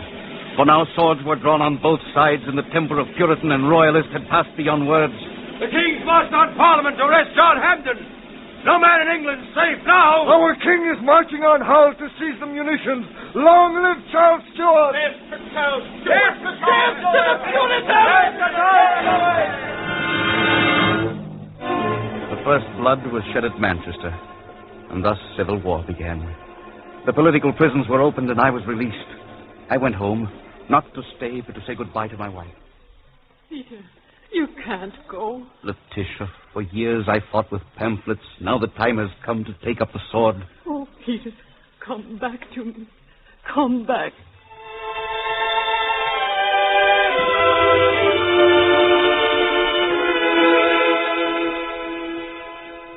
I shall not go back. I fought under the banner of John Hampden until I fell here at Shawgrove. Hampden, too, has fallen somewhere near me. There will be many battles before it is over, but I have no fear of the outcome. Neither, O Heavenly Sovereign, shall I fear thy judgment, which I shall soon face. For the blood that was shed was done in the name of liberty. The sky is nearer. Heavenly Father, I commit myself to your mercy. Forgive our enemy, for truly they knew not what they did.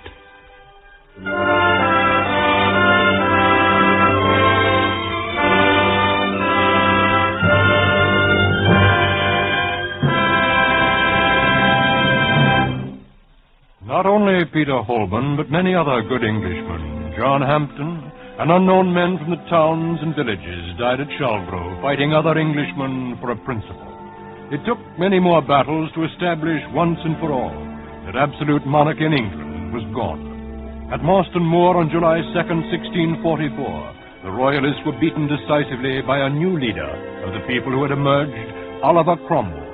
While Cromwell was more interested in freedom of religion than in civil rights, the men who followed him during the turbulent days of the Commonwealth did plant the idea of representation firmly into the soil of English government, where it has never been uprooted. The Puritan Revolution lives today in our Bill of Rights.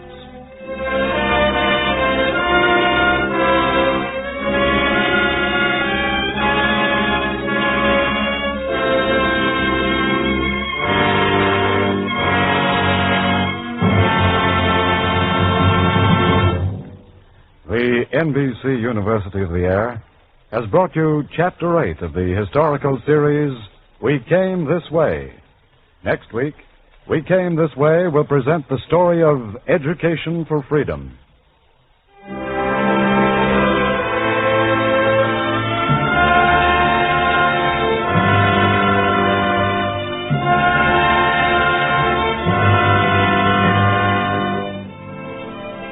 Tonight's script was written by Harry Kleiner and directed by Ira Avery.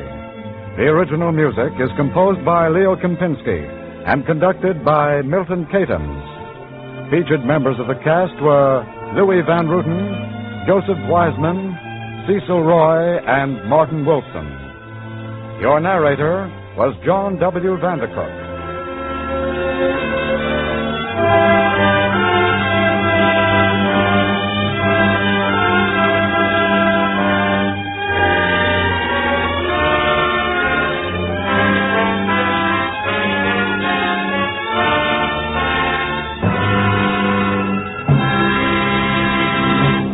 This is the National Broadcasting Company.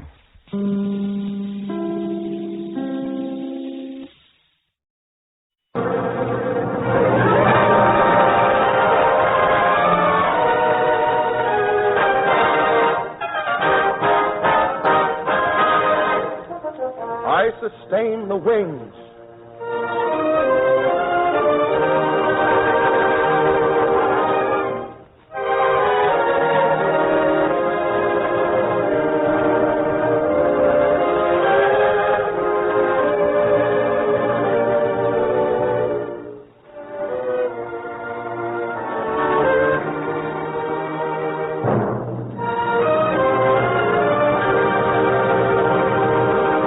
I sustain the wings.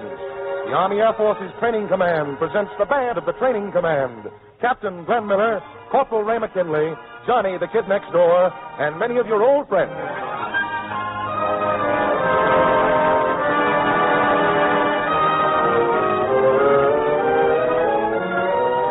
And now, Captain Glenn Miller.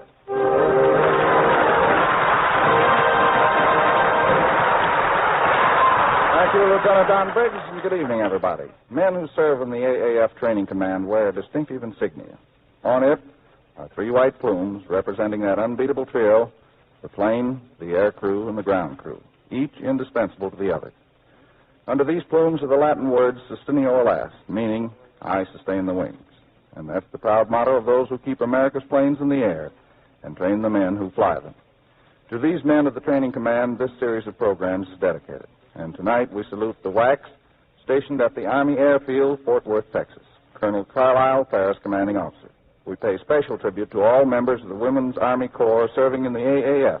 And now in the music department, here we go again.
serenade for all the wax serving in the AAF. Here's something old, something new, something barred, something blue. The old song, Perfect Day.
Something new, PFC Johnny Desmond sings Do You Know? Do you know what it means to be lonely? Do you know what it means to be blue? Do you ever climb the stairs and find no one is there? Do you? Well, I do. Does your heart ache when you see two lovers? Do your arms ache to hold someone too? Do you need someone to care, someone's love that you can share? Do you? Well, I do.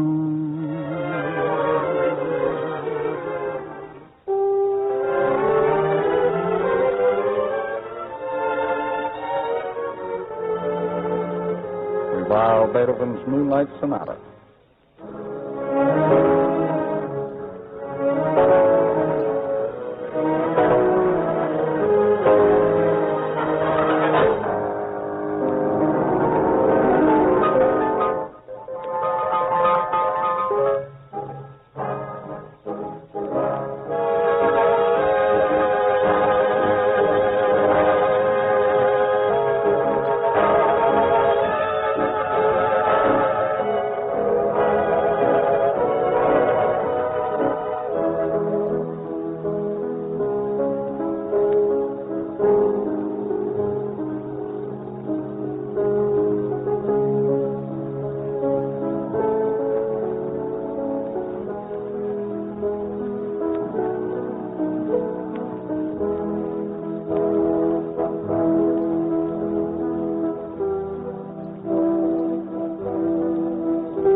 medley sent from Blue Room.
Here's Private First Class Johnny Desmond to sing one of today's top tunes, Star Eyes.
If it's me for whom those eyes glow, makes no difference where you are, your eyes still hold my wishing star.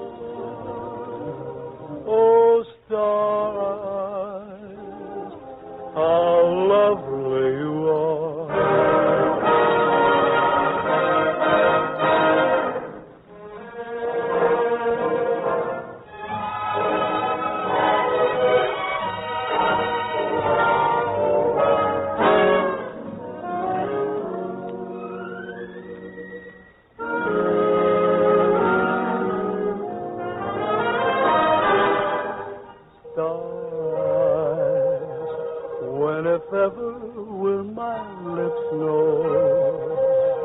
If it's me for whom those eyes glow, makes no difference where you are, your eyes still hold my wishing star. Oh, star eyes, how lovely you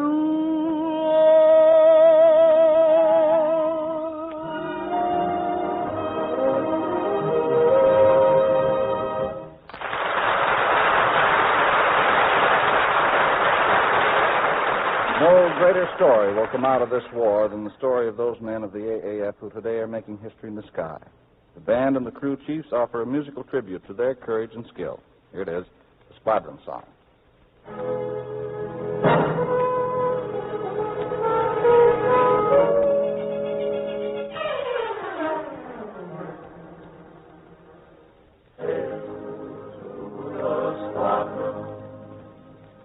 Hail to the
We're on the beam for victory, thumbs up forevermore. So hail the squadron flying high, hail the men who rule the sky, hail to the Army, Air Corps.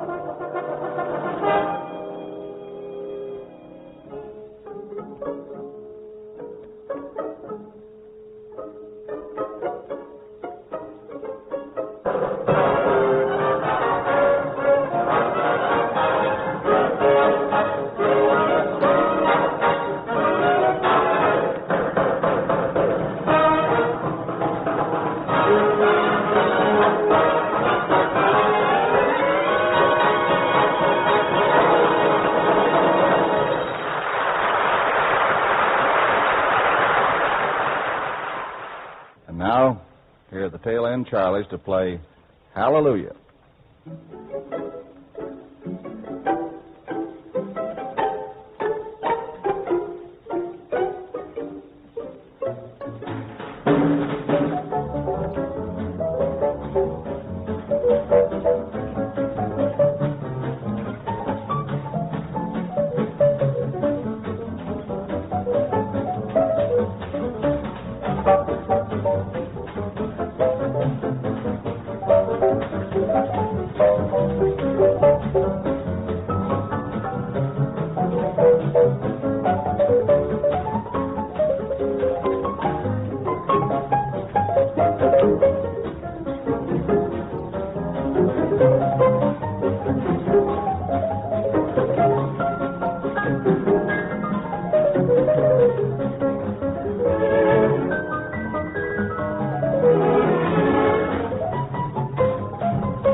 The Wings has presented the band of the training command of the AAF, Captain Glenn Miller, Corporal Ray McKinley, Johnny the Kid Next Door, and many of your old friends. Be with us again next Saturday, same time, same station.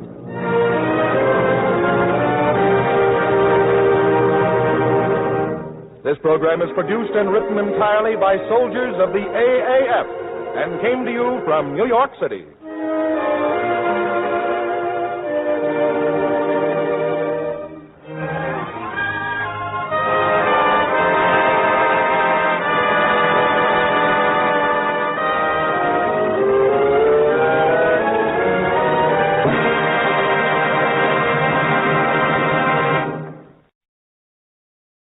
By the rude bridge that arched the flood, their flag to April's breeze unfurled. Here once the embattled farmer stood and fired the shot heard round the world. The foe long since in silence slept, alike the conqueror silent sleeps, and time the ruined bridge has swept down the dark stream. You are listening to the voice of Helen Hayes reading the Concord Hymn by Ralph Waldo Emerson, a page from this Sunday's edition of Anthology.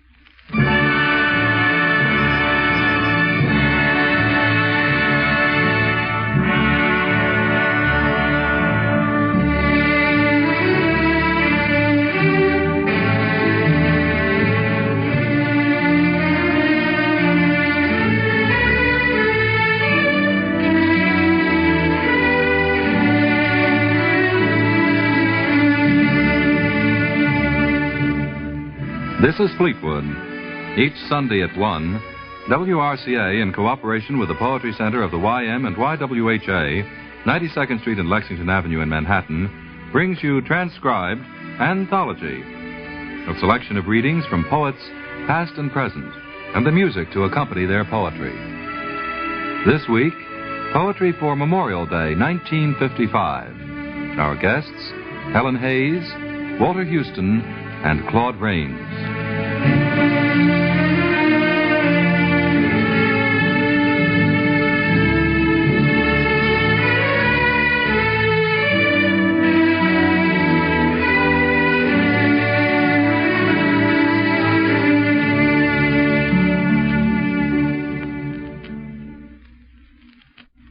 Tomorrow, America celebrates Memorial Day 1955.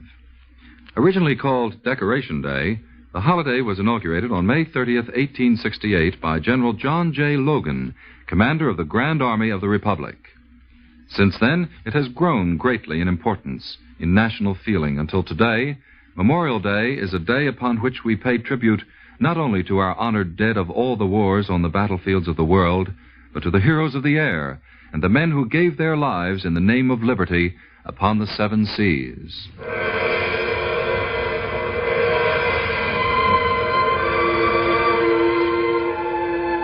Today, on Anthology, we'd like you to listen to a series of poems solemnly dedicated to our common belief that these dead shall not have died in vain, and to the nation for which they gave the last full measure of devotion. Miss Hayes opens our program with a beautiful and touching poem by Ralph Waldo Emerson. Here is the Concord Hymn.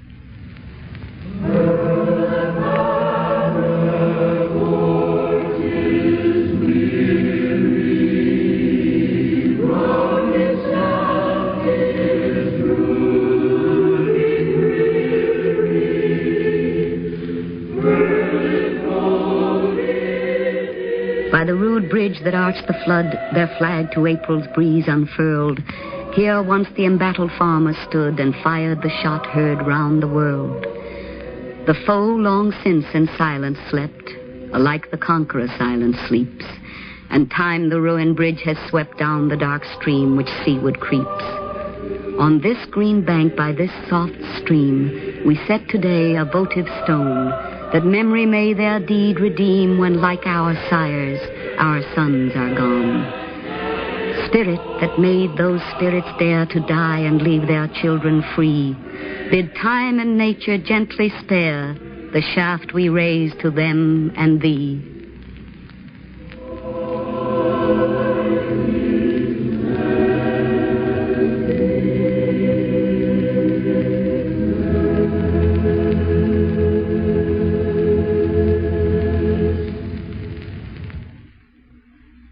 Each war has given to our nation's anthology of great poetry a poem which seems to stand as a living symbol of that tragic era. One of the best known and best loved of all memorial poems was written by Walt Whitman as a tribute to the death of Abraham Lincoln at the close of the Civil War, a poem which even today still retains its original beauty and pathos. Walter Houston reads, "O Captain, My Captain," in which Whitman compares the nation to a ship tossed upon stormy seas, and Lincoln as the captain who has brought the vessel safely to shore, only to die before he reaches port. Here is Walter Houston.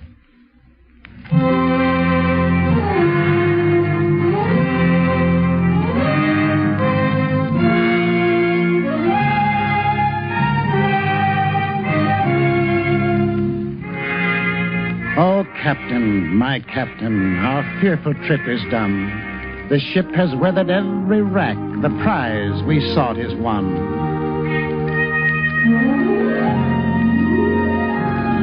The port is near, the bells I hear, the people all exulting, while follow eyes the steady keel, the vessel grim and daring.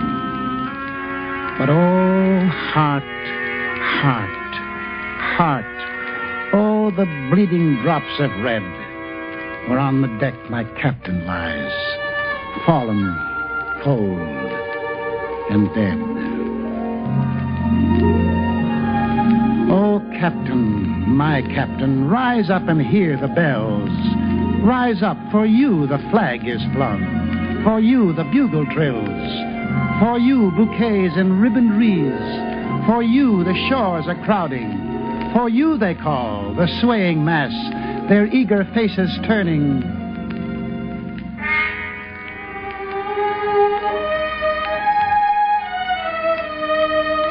Here, Captain, dear father, the arm beneath your head. Is it some dream that on the deck you've fallen cold and dead?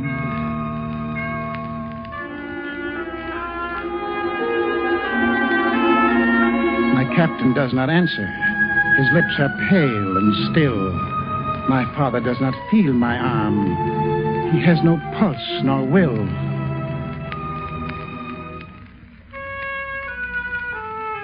The ship is anchored safe and sound, its voyage closed and done.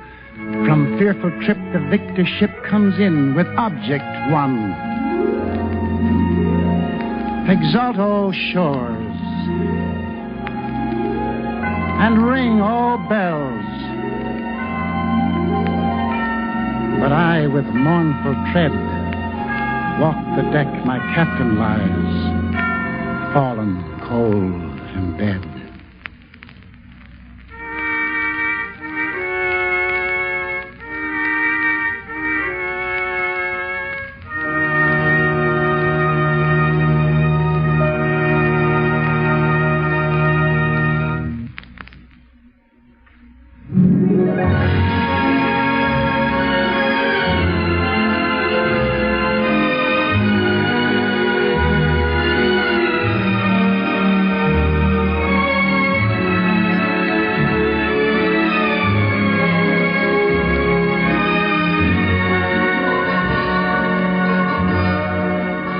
Return to our special Memorial Day program of poetry in just a moment with Builders of America, a patriotic cantata based on the poem by Edward Shenton, narrated by Claude Rains, with music composed and conducted by the late Harl MacDonald. Since the official debut of Monitor, NBC's spectacular new weekend radio program, is Saturday, June 18th, Anthology's final program will be the week of June 12th, 2 weeks from today. Next week, as a complete departure from our more serious verse, we invite you to enjoy the comedy and the delightful music of Archie and Mehitabel, a back alley opera with words by Joe Darien, music by George Kleinsinger, based on the poetic vignettes of Don Marquis. We can promise you a thoroughly enchanting 30 minutes with Eddie Bracken as Archie, Harold Channing as Mehitabel, and David Wayne as your narrator. That's next week on Anthology, Archie and Mehitabel. For the final week of our program, we'd like to repeat the poems which you have enjoyed most during our anthology series. Just jot the titles down on a card, send them to us, and we'll be happy to include your selections on Anthology for Sunday, June 12th. One word of caution, however. Remember the time limits of our show. Since we'd like to play more than one of your favorites, we can't possibly schedule such long narrative poems as The White Cliffs of Dover or the Spoon River Anthology.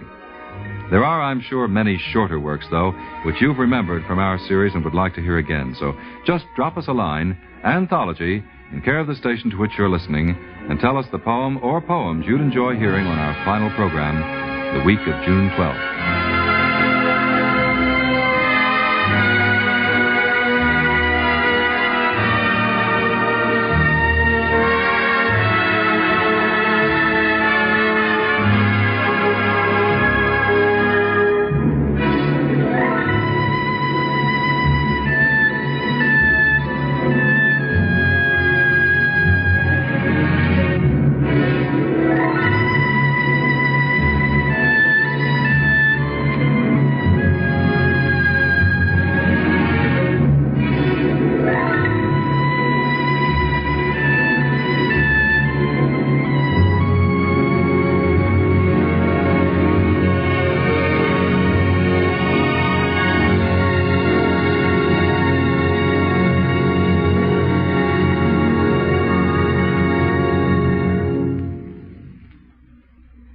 In his cantata, Builders of America, the late Harl MacDonald has created a superb setting for the simple, moving words of George Washington and Abraham Lincoln.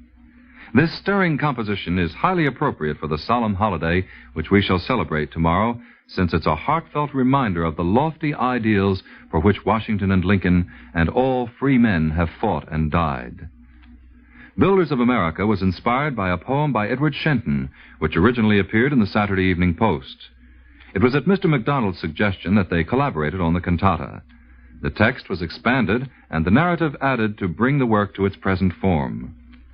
As the major selection on our Memorial Day program, here is Harl MacDonald's Builders of America, narrated by Mr. Claude Rains, with the late composer conducting the Columbia Chamber Orchestra and Chorus.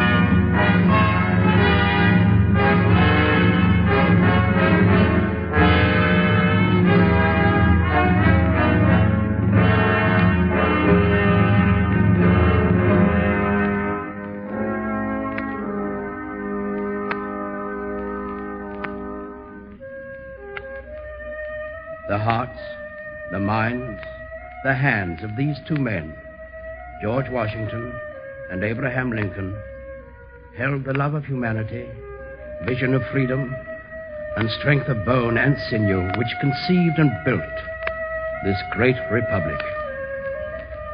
Listen, vast plains and prairies, massive mountain ranges, wide rivers, oceans and inland seas, forests and deserts. Listen, proud towered cities, small crossroad towns, lonely farms, village and hamlet.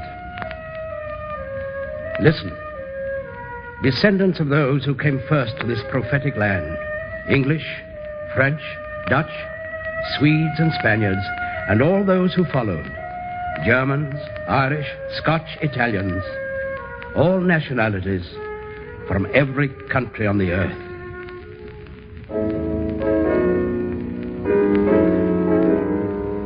Hear, all you Americans, the words of the man who founded this nation. George Washington said, "Unhappy it is to reflect that the once happy and peaceful plains of America are either to be drenched with blood or inhabited by slaves." But can a virtuous man hesitate in his choice?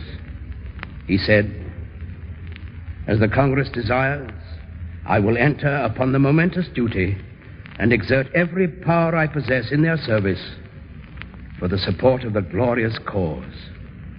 Washington said, "Having finished the work assigned me, I close by commending the interests of our dearest country to the protection of Almighty God."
George Washington and Abraham Lincoln spoke with the voice of eternal truth, and their words, like the cry of the eagle, come to us over the years on the great wind of time.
Hear, all you Americans, the words of the man who preserved this nation.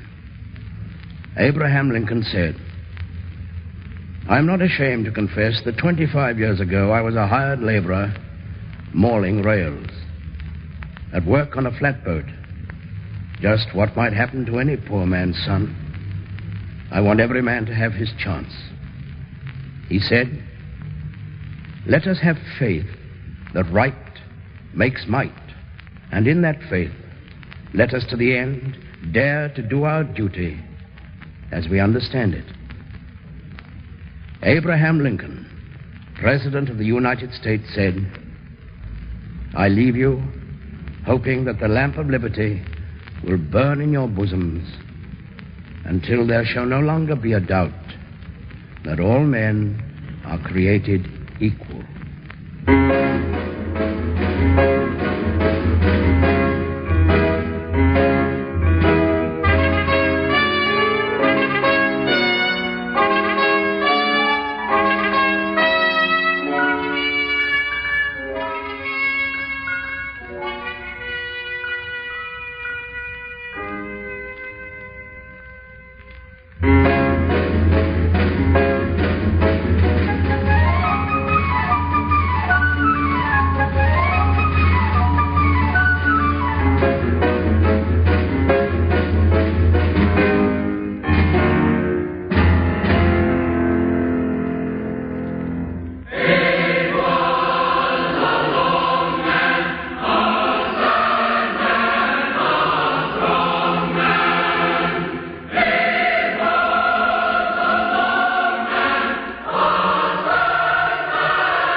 the living, inheritors of this great nation, reaffirm the faith of our immortal dead, George Washington and Abraham Lincoln. Listen. These are the words of liberty. Freedom from want. Freedom from fear. Freedom to worship. Freedom of speech. Spoken for all men, of every race, color, and creed, to the ends of the earth, for all time.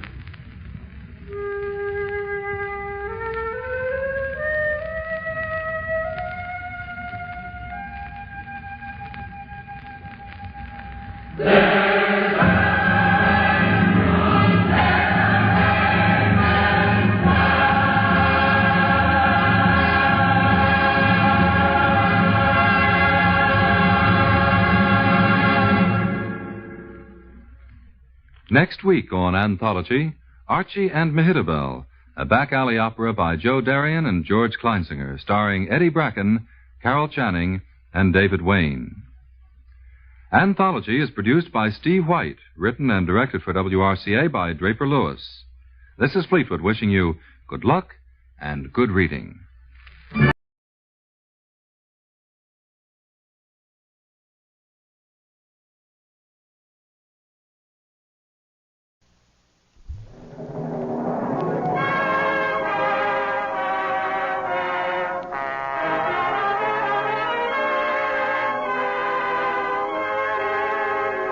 Lady Esther presents the Screen Guild Players.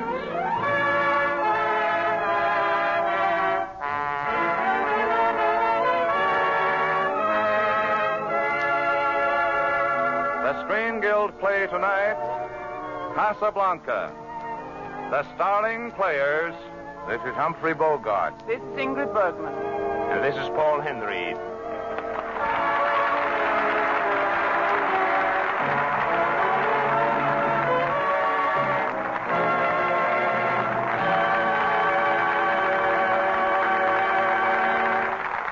Lady Esther presents the Screen Guild Players in Warner Brothers' exciting story of romance and intrigue in wartime Africa, Casablanca, with the original stars of the picture, Paul Henry as Victor Laszlo, Ingrid Bergman as Ilsa Lund, and Humphrey Bogart as Rick Blaine.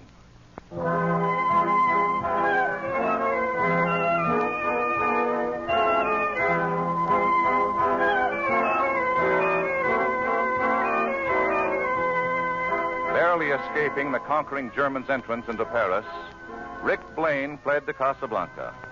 There, months before the American troops landed, he was operating Rick's American Cafe.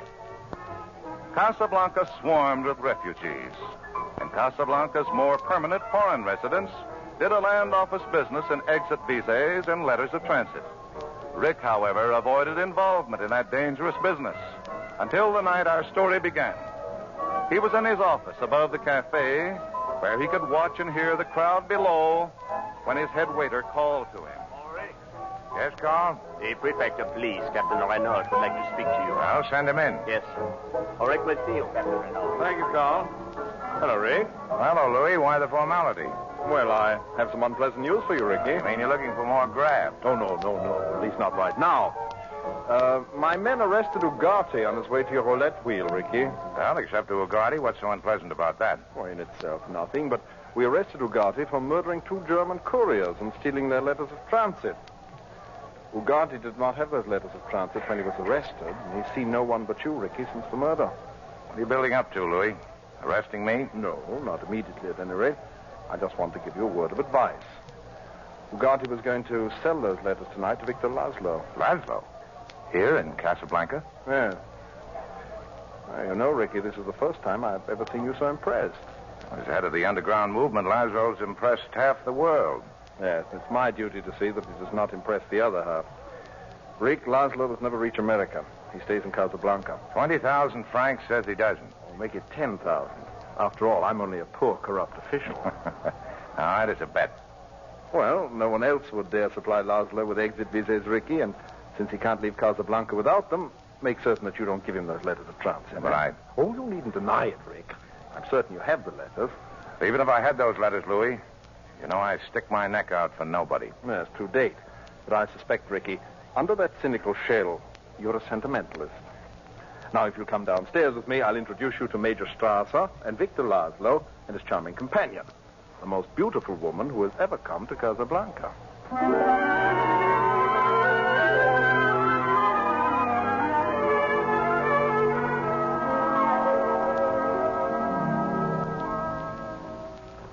You must remember this. A kiss is still a kiss. A sigh is just a sigh.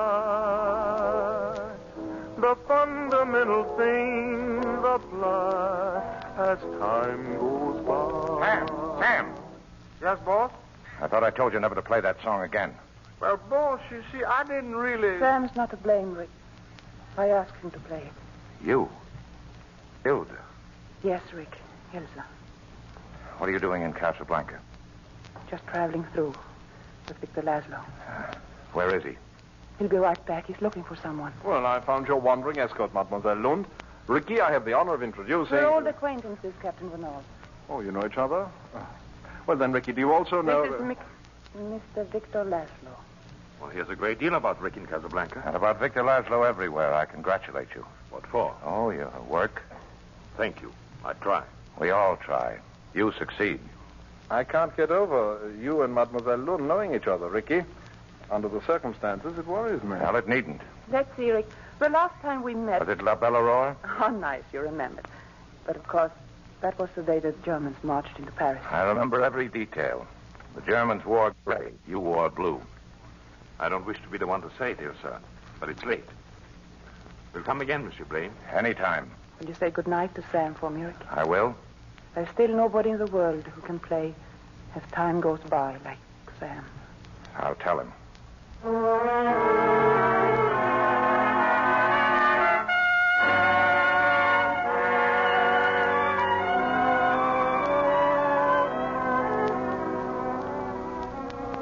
That's what she said, Sam. Nobody can play as time goes by like you. Aren't you going to stop drinking and go to bed, boss? No. Play as time goes by, Sam. Oh, I don't think I can remember it, boss. If she can stand it, I can. Play it. I got a date with a memory in Paris. You must remember this. A kiss is still a kiss. A sigh is just a sigh. The fundamental things apply as time.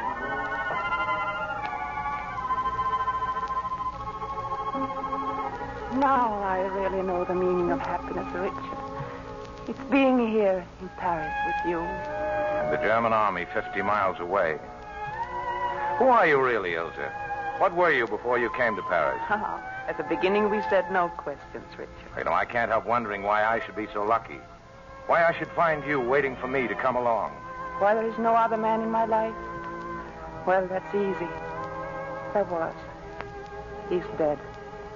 I'm sorry. I know we said no questions. I'll never ask another. Richard, you must leave Paris before the Germans arrive. You're on their blacklist. Their roll of honor. Oh, don't joke, Richard. You must leave. Oh, no. We must leave. Yes, of course. Oh, now, the train for Marseille leaves at 5. Hey, why don't we get married in Marseille? No. Oh, that's too far ahead to plan. Hilda, what's the matter? Nothing, darling. Nothing. It's just that I love you so much. Oh, it's a crazy world. Anything can happen. If you shouldn't get away, if something should keep us apart, wherever you are, wherever I'll be, I want you to know. Richard.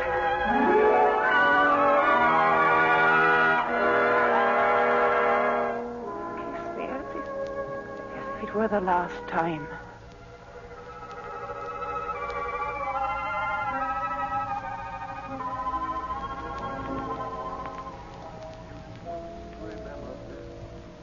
A kiss is still a kiss. A sigh is just a sigh. The fundamental things apply. Boss, wake up. Boss, you gotta wake up. That lady's here. And this ain't no memory in Paris. She's right here. You're as drunk as I am, Sam. No. No, he's not, Rick. I'm here. I left Victor at the hotel and came back. I have to talk to you. Funny about your voice, how it hasn't changed. I can still hear it. Richard, dear, I'll go with you any place. We'll get on a train together. We'll never stop. No, please. I can understand how you feel. You understand how I feel. How long was it we had? I didn't count the days. Well, I did. Every one of them. Mostly I remember the last one. You and I were going to run away from Paris together. Oh. But you didn't meet me at the station, did you? Please, Rick. That was a wild finish, me standing on the platform. The last train about to pull out. But you didn't show up, and Sam had to push me on the train. The Rick I loved in Paris would let me explain, but this Rick, looking at me with hatred. I'll be leaving Casablanca soon. We'll never see each other again. You'll see me before you go. No, Rick. Oh, yes, you will. Some night you'll lie to Laszlo and come to me. No. No, you see, Victor Laszlo is my husband. And was, even when I knew you in Paris.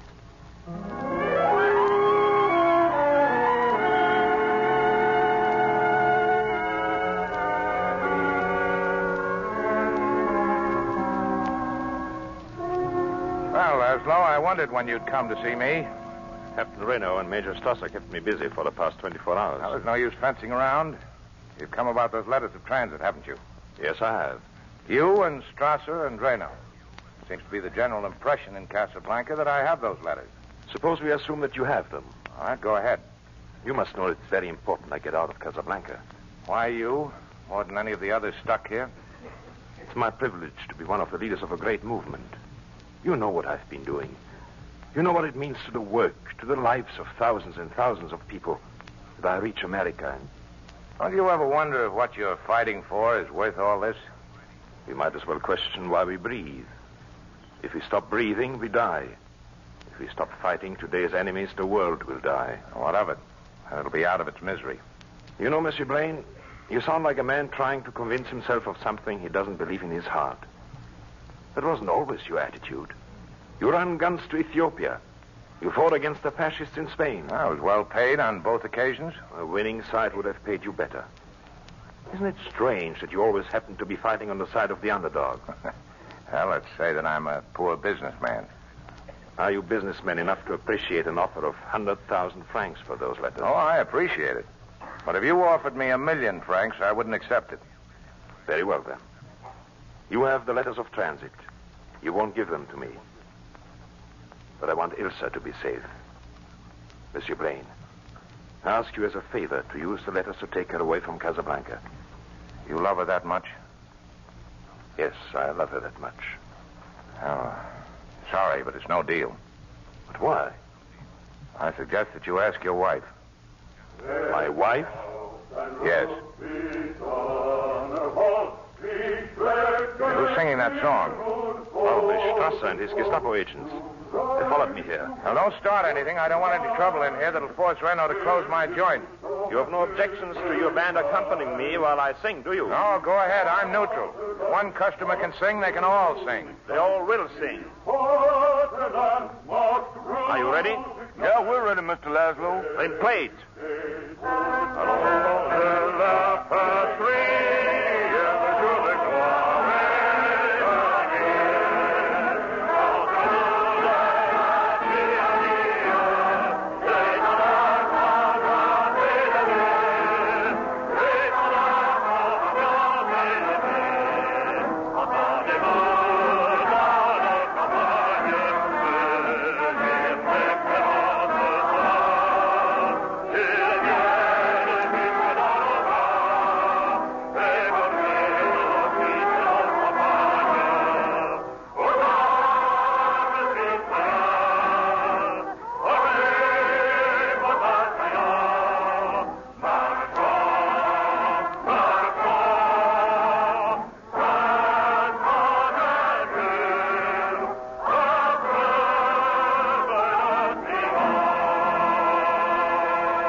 Casablanca, starring Ingrid Bergman, Humphrey Bogart, and Paul Henreid. In just a moment, we will hear Act Two. But first, here's a word from our hostess, Lady Esther. Don't you just love this time of the year when everything seems to be taking on new life, new beauty? You know your skin is changing too these days. From the winter-weary dryness of February and March to the lovely spring-like freshness of April. And what a pity it is for anyone to hide that fresh, young look of the skin, that lively, awakening April look of the skin, with a mask-like face powder. Does the powder you use accent the fresh, delicate tones April brings to your skin?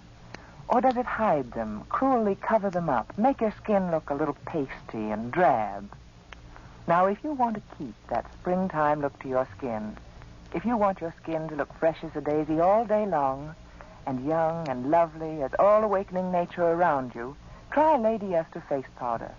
I know your heart will miss a beat when you look in your mirror. For Lady Esther face powder brings out all the subtle, delicate charm that nature gives your skin this time of the year. Women say it's by far the most flattering face powder they've ever used. You see, Lady Esther face powder isn't just mixed in the usual way. It's blown by hurricanes. Color and powder particles whirl together with the force and speed of hurricanes. The result is a powder so smooth and fine in texture, it hides little lines and blemishes. So rich and exciting in shade, it adds instant life and beauty to your appearance. So, if you want to see the miracle of springtime take place right on your own skin, before your own mirror, treat yourself to Lady Esther face powder.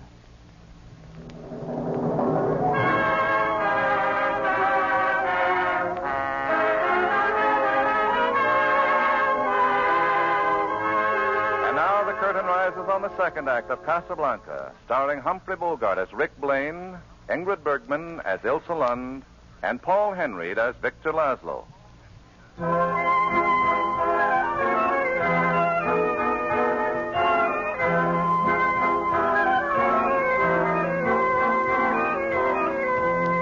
Angered by the manner in which the patrons of Rick's Cafe joined Victor Laszlo in singing the Marseillaise, Major Strasser forced Captain Renault to close Rick's place and ordered Victor Laszlo and Ilsa Lund to remain in their hotel.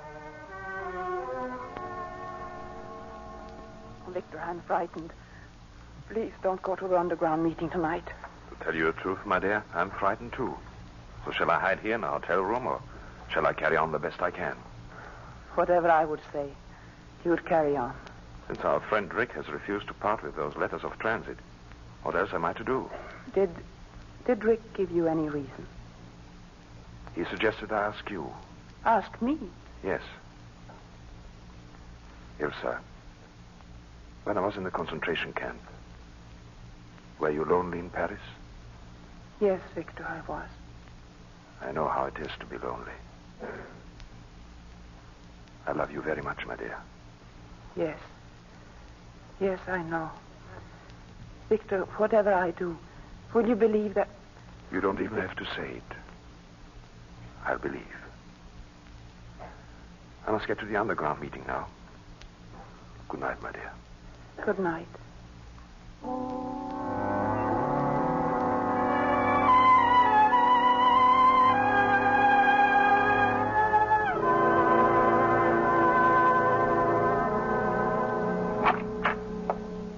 Hello, Rick.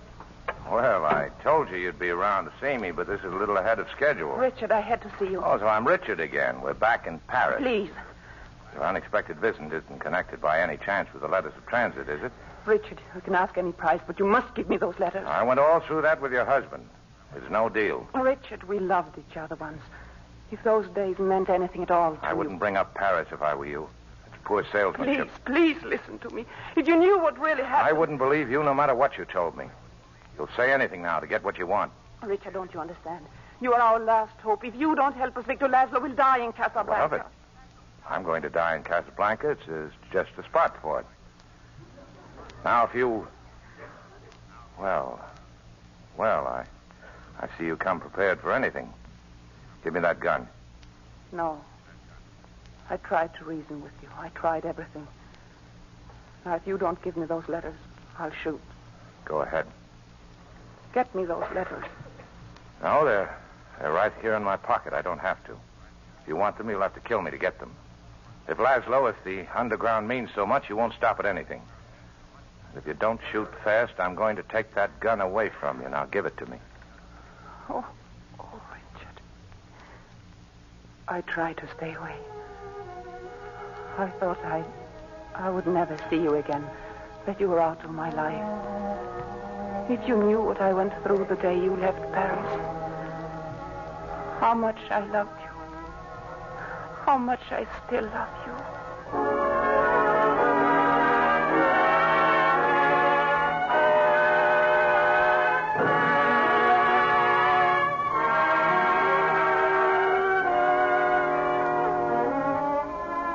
We had been married only 3 weeks when Victor got word that they needed him in Prague. He was captured almost immediately in Central concentration camp. Then came word he was dead. I was lonely before, but then I had nothing left, not even hope, until I met you. But why didn't you tell me all this in Paris? Victor made me promise to keep our marriage a secret. He was afraid that if the Gestapo found out I was his wife, it would be dangerous for me and for those working with us. I kept my promise. And then you got word he'd escaped? Yes, a friend called, telling me that he was ill and hiding in a freight car near Paris. I didn't tell you because you wouldn't have left Paris and they would have caught you. Well, you know the rest. It's still a story without an ending. What about now? Well, I'll never have the strength to go away from you again. And Laszlo? Well, you'll help him now, won't you, Richard? Yes. He'll have his work, all the things he's been living All for. except you. I can't fight it anymore. I don't know what's right any longer. You'll have to think for both of us, Richard. For all of us. I've already made up our minds, and I think I can arrange everything with Renault.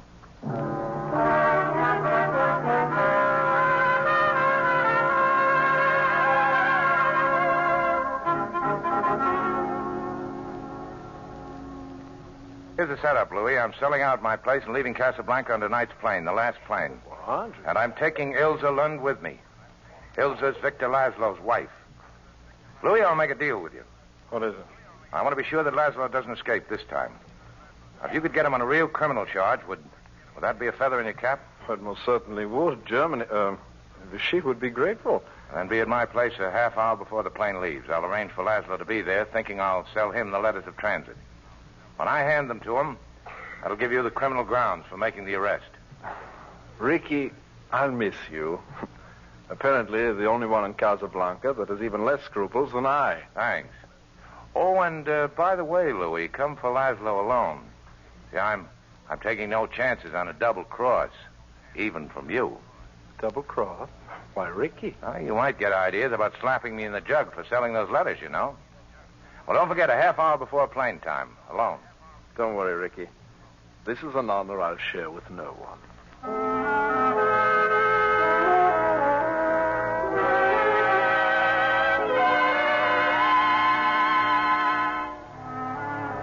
Monsieur Blaine, I don't know how to thank you. There's no time for that. You won't have any trouble in Lisbon, will you? No, that's all arranged. Good. Well, here are the letters.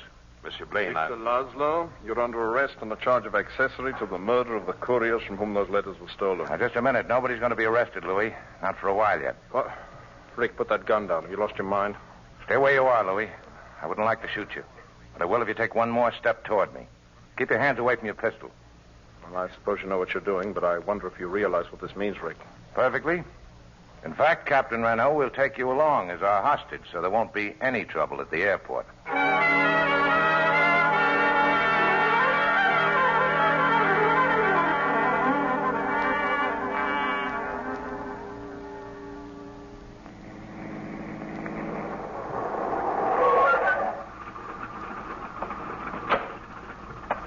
There's only 10 minutes till the plane leaves. We have to hurry. I'll go get the luggage aboard. Coming, Ilse?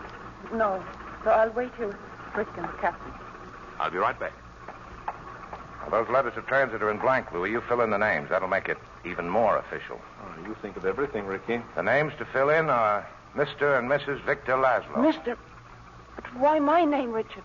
You're sure getting on that plane. But what about you? I'm staying here to keep Captain Renault company till the plane leaves. No, Richard. What has happened to you last night? Last night we said a great many things. Did you mean everything you said? You know I did. You said I'd have to do the thinking for all of us.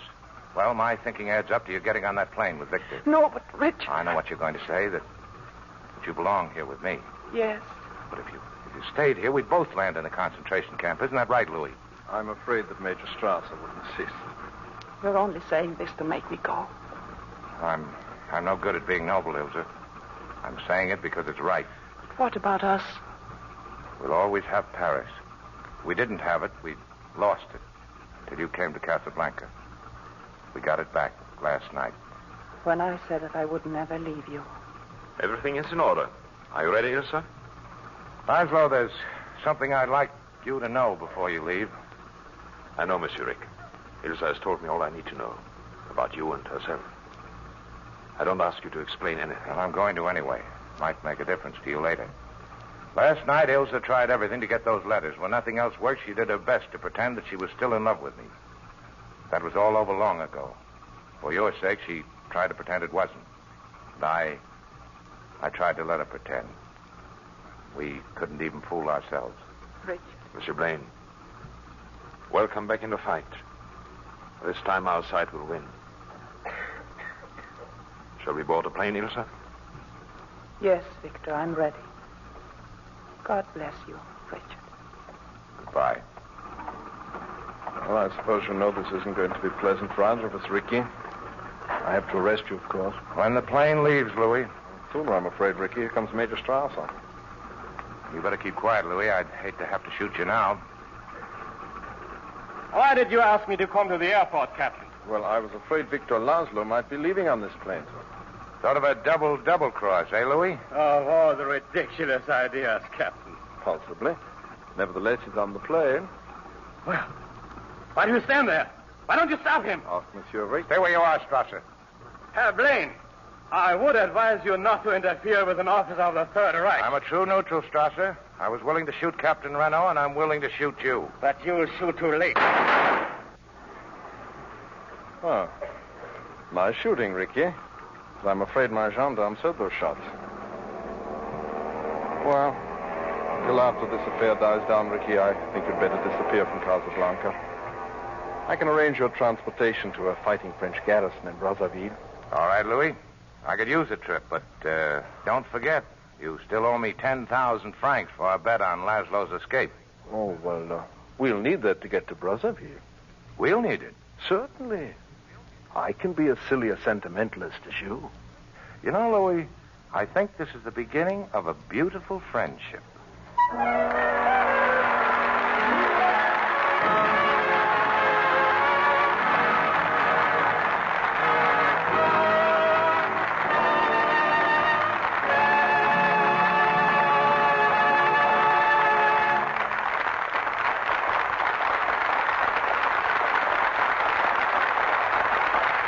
Thanks to Warner Brothers for Casablanca, and our sincere appreciation to Ingrid Bergman, Paul Henreid, and Humphrey Bogart for appearing with the Lady Esther Screen Guild players tonight. It was our pleasure, Mr. Bradley.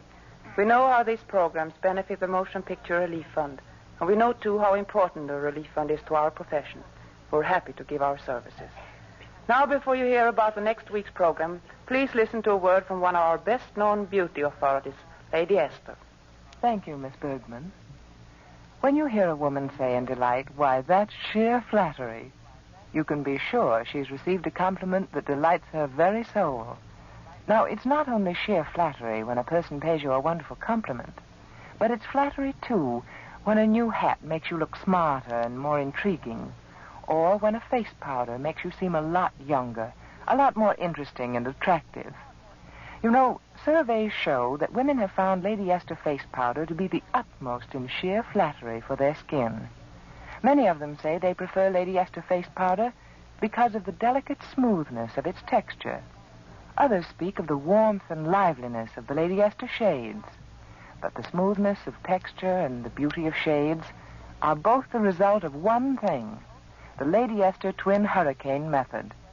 By this method, the color and powder particles are blown together with the fury and speed of hurricanes into a finer, smoother blend than ever was known before. A powder of such delicate texture It clings to your skin like soft mist, a powder so truly blended that the shade looks clear, fresh, and alive on your skin. Try Lady Esther face powder, and when you look in your mirror, I know you'll exclaim with delight, "Why, this is sheer flattery."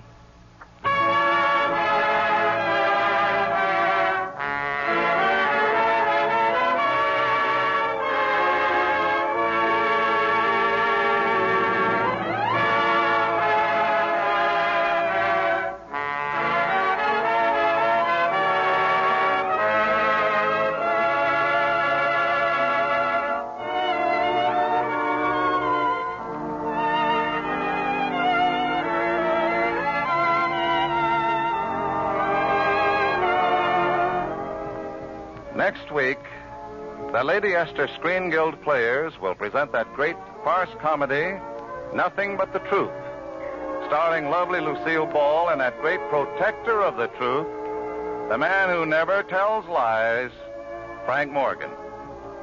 Humphrey Bogart will soon be seen in Warner Brothers' production, Action in the North Atlantic.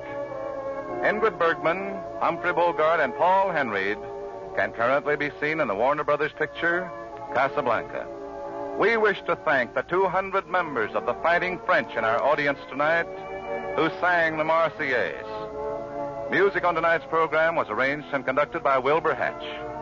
The Screen Guild players are presented every Monday night at this time by Lady Esther.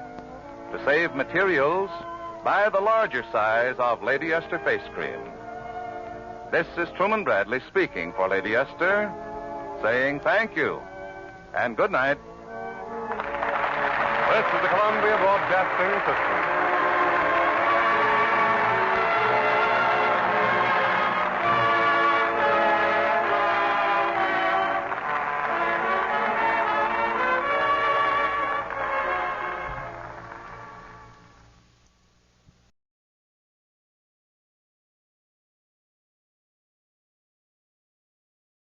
The Jack Benny Program. Quality of product is essential to continuing success. An outstanding example, Lucky Strike. At 49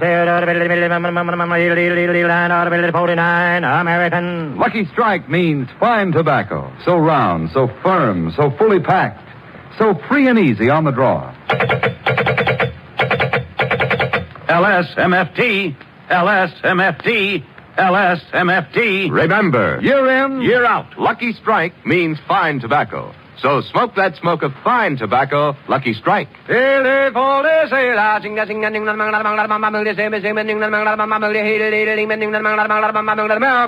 Lucky Strike means fine tobacco. And here's what Mr. F.G. Clay, independent tobacco warehouse owner of Versailles, Kentucky, said. I've had a ringside seat at the auctions for 22 years. Up through the years, I've seen the makers of Lucky Strike buy fine tobacco. Tobacco that's smooth and mild. I've smoked Lucky's myself for 13 years. Mr. Clay really knows tobacco. He has to. And in a cigarette, it's the tobacco that counts. So remember, Lucky Strike means fine tobacco. For your own real, deep-down smoking enjoyment, smoke that smoke of fine tobacco, Lucky Strike.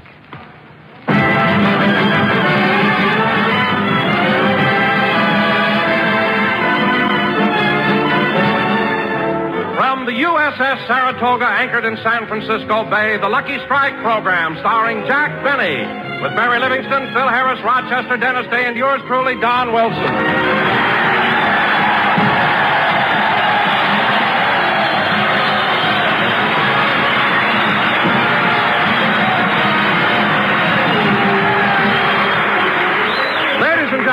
Tonight we're all gathered aboard that valiant aircraft carrier, the USS Saratoga. In a few days, the Saratoga will be on its way to Bikini Atoll to participate in the history-making atomic bomb test.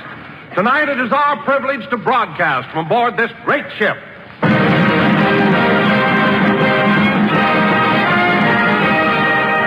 And now, ladies and gentlemen, from the Saratoga, which is affectionately called Old Sarah, we bring you another old lady, and here she is, Jack Benny.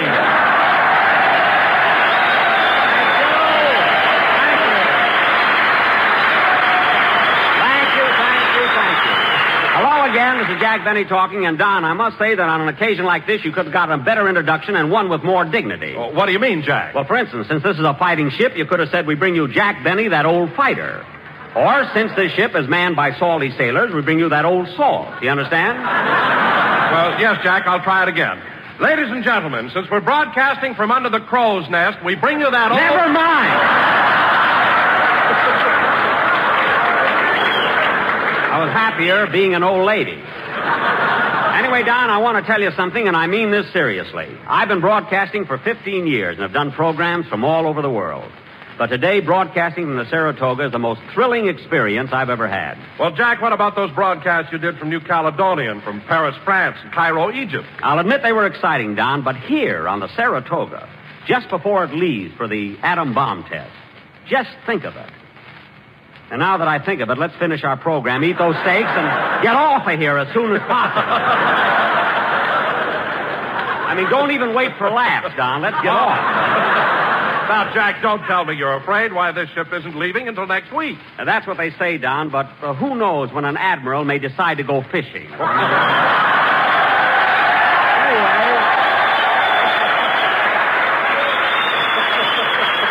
Anyway, don't worry about me. Let's do a good show tonight because the sailors here have been in San Francisco quite a while and they're lonesome. Well, I don't know why they should be lonesome. I don't know why they should be lonesome at all. There are a lot of pretty girls in San Francisco. I know, Don, but the way this town is built, you know, with these steep hills, it's so hard to get a date. Well, what do you mean? Well, last night I followed a girl down California Street. Just as I got to her, she stepped aside and I fell in the bay. So I spent the rest of the evening with a mackerel. Believe me, I didn't... Pardon me, Mr. Benny. Huh? Oh, what is it, sailor? I hate to interrupt the program, but Captain Ring told me to give you this note. It's urgent. Well, let me have it.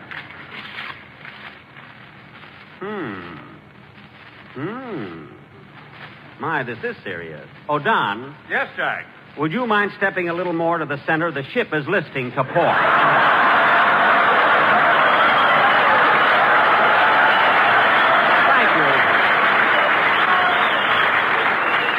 Thank you, Don. Does that straighten out the ship, sailor? I'll find out. Is that all right, Lieutenant? I'll find out. Is that all right, Commander? I'll find out. Is that all right, Admiral? I'll find out. Is that all right, Ensign?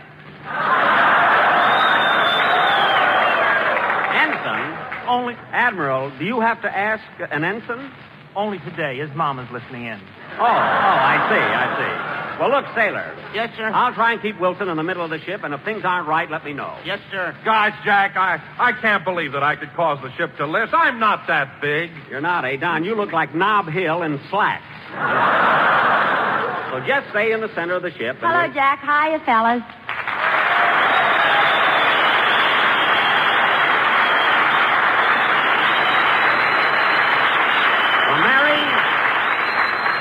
Mary, how do you like being aboard the USS Saratoga? Gee, it's thrilling, Jack. And this morning, Commander Entler showed me all around the ship. Gosh, it was interesting. You know, there are 1,000 men in the crew. Only 1,000? What do you mean only? 1,000 is a lot of men. To row a big ship like this?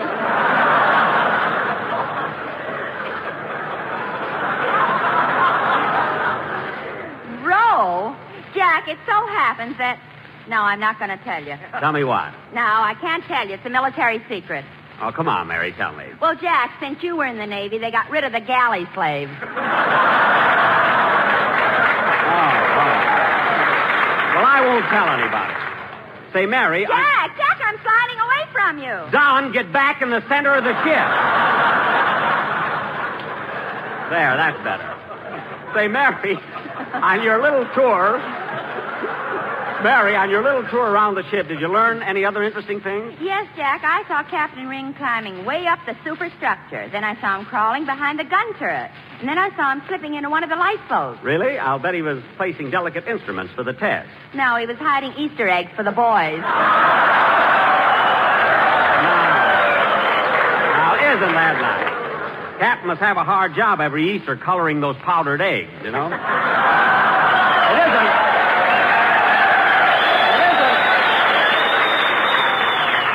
It isn't every captain that would... Hey, Mr. Benny, did you hear about Oh, hello, Dennis. Hello.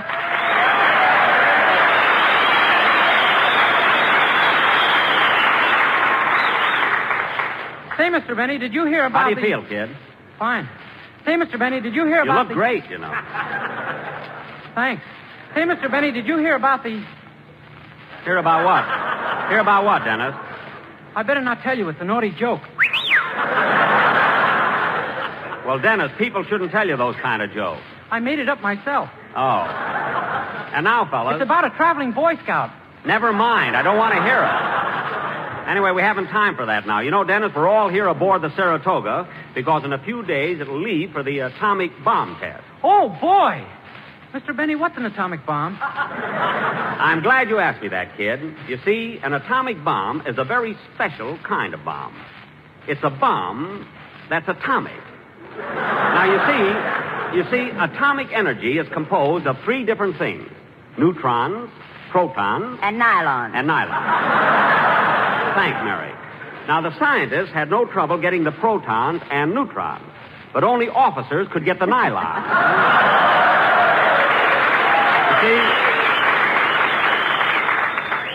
You see, Dennis? Oh, Jack, what are you telling the kid all that stuff for? Leave him alone, Miss Livingston. He fascinates me. Thanks, kid. Now, the big problem that faced us scientists was to split the atom. First, we had to use some uranium, which is better known as U-235. It was marked down from U-250, you see? That's Fred Allen walking up there. Then we put this...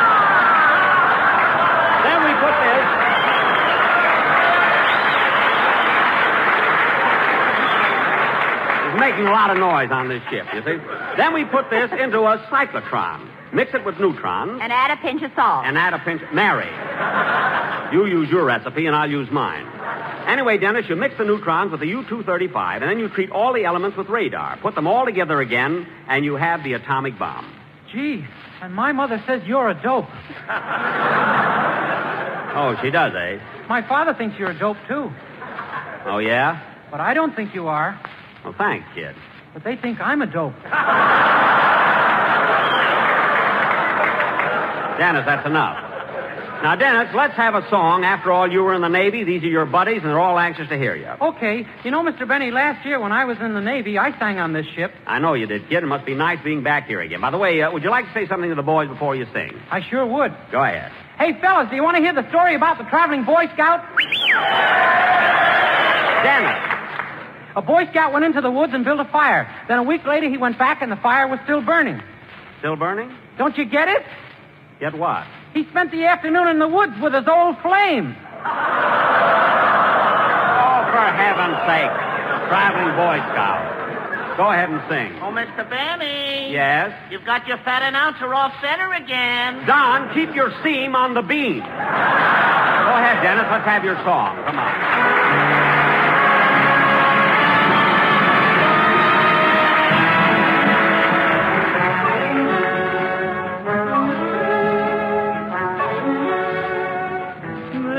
Lovely day will lengthen into evening.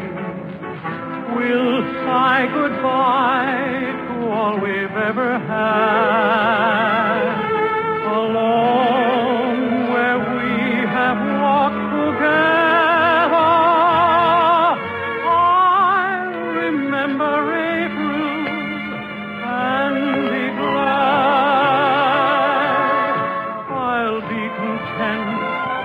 You loved me once in April. Your lips were warm, and love and spring were new.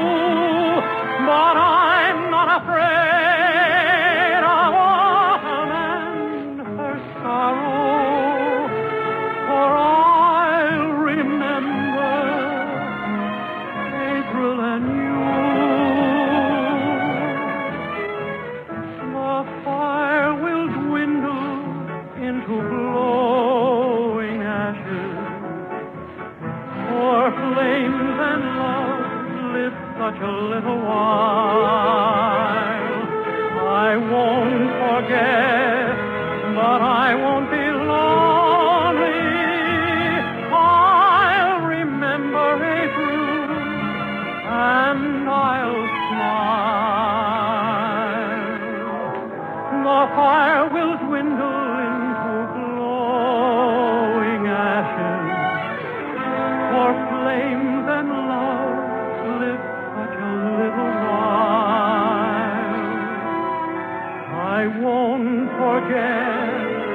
but I won't be lonely. I'll remember April, and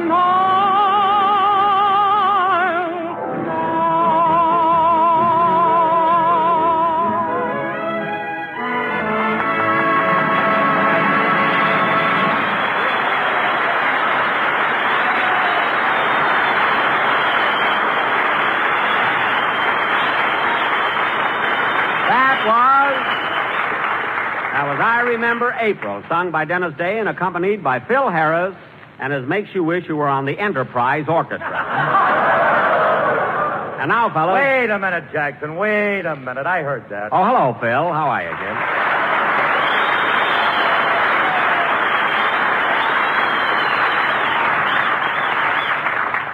Listen, Jackson, there's a time and place for everything, and I wish you'd have a little more respect for my musicians, especially in front of all these guys. What? My boys done their bit. In fact, more than half of them were overseas. No kidding, Phil. Where were they? Alcatraz. Alcatraz? Phil, are you crazy? Alcatraz is a prison. Then how come my boys all got discharge buttons? Let me see those buttons. Well, now, isn't that cute? A little file. How nice. Anyway, Phil, I don't care where they came from. You've got a great band. I'm only kidding when I pan them. I'll say they're great. You know what, Jackson? I'm always tickled to death when I get back to San Francisco. I had my band here the first time at the St. Francis Hotel 20 years ago. No kidding. That's right, and Frankie, my guitar player, is the only boy that's still with me. Well, what do you know? Say, Phil, how come Frankie's been with you all these years? Jackson, if I had on you what he's got on me, I'd be the star of this show.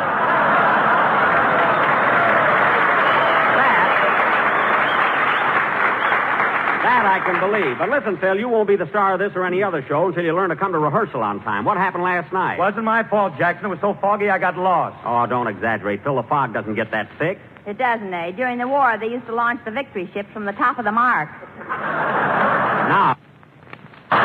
Now you're being silly. No shade, Jackson. That's where I always go to get launched. Oh,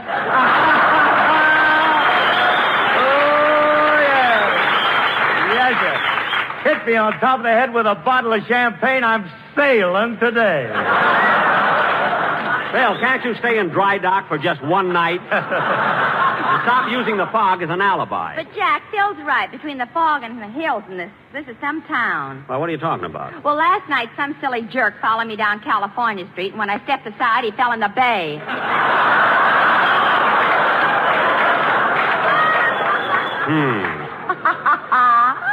What are you laughing at, Livy? 2 hours later, I saw him at the Bell Tavern dancing with a mackerel.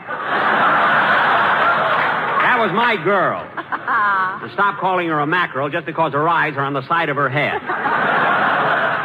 And now, fellows. Every time a dance lasted more than 3 minutes, he had to throw her back in the water. Mary, cut that out. And now, fellas. Oh, Mr. Benny, the water's coming through the porthole. Well, tell the Admiral to get the ship in the center of Don. It's easier that way. Anyway, Don, watch it. We don't want anything to happen to the ship before she goes out for the test. Say, Jack, when are they going to unload the Saratoga? You know, take all the equipment off. Mary, they're not taking anything off. This ship is going to the test fully equipped. From the airplanes on the flight deck down to the dishes in the galley. Jack, do you mean to say that they're leaving everything aboard just as though she were going to battle? That's right, Don. Even the supplies in the ship's store? Everything. Even those lucky strikes that are so round, so firm, so fully packed, so free and easy on the draw? Yes, Don. But, Jack, don't they realize that Lucky Strikes are made of the finer, the lighter, the naturally milder tobacco? Of course they do, kid. Of course. Well, all I can say is, if it's in the interest of science, I'm sure those little Luckies will be glad to do their part. Good, Don. Good. Very good, Don. Very good. Don, you're a hero. Now, if you'll turn around, I'll give the seat of your pants a 21-gun salute.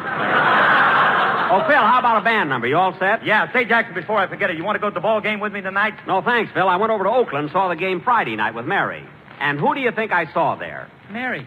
She was with me. Now, guess again. Lefty O'Doul? No. Casey Stengel? No, you'll never guess, so I'll tell you. Remember the little guy who always sings?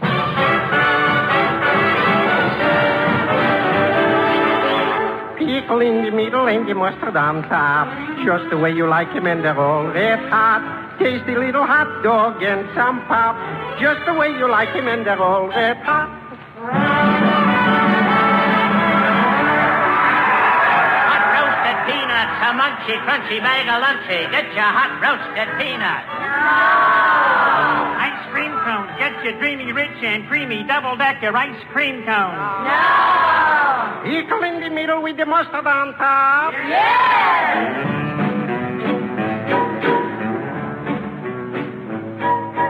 Pickle in the middle and the mustard on top. Just the way you like it, and they're all red hot. Everybody's living like a lord, eating Coney Island smorgasbord. We're sick of chicken and we're tired of steak. Well, nothing could be better than the weenies I made. Once we start to eat them, we can't stop. With pickle in the middle, sizzling off the griddle. Pickle in the middle and the mustard on top. 2 hot dogs, please. Corporal Puppy is coming up. Would you like it maybe baseball style? Baseball style? What's that? 3 bites and you're out. No, we'll just have the regular hot dog. Okay, what kind of mustard would you like? Well, what kind of mustard's in this jar? Hot and cold. Wait a minute. How can you have hot and cold mustard in the same jar? Stick your finger in, it's cold. Stick your tongue in, it's hot. Oh, well, just give them to us plain. We only came over to hear you sing anyway. Oh, thank you.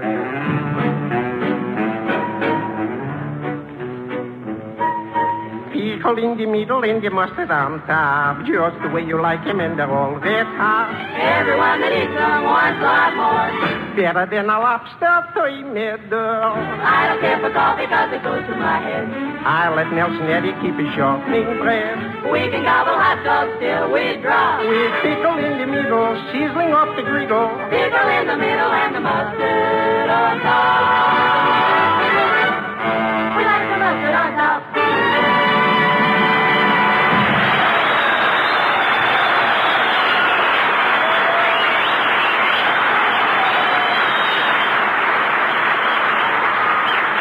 Yes, kids?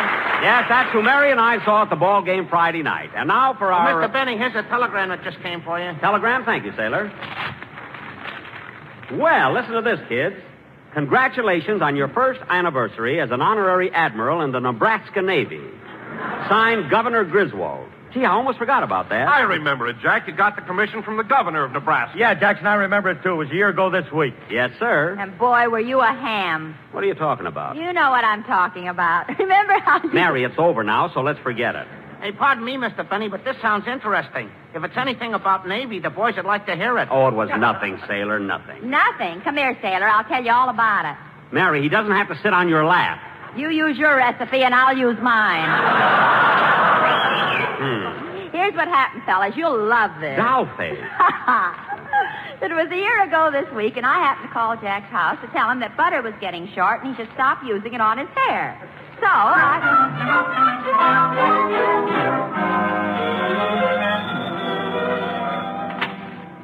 Hello, Mr. Benny's residence, star of stage, screen, and radio, and we'll be the center pole at May parties for 10 cents a turn. Hello, Rochester.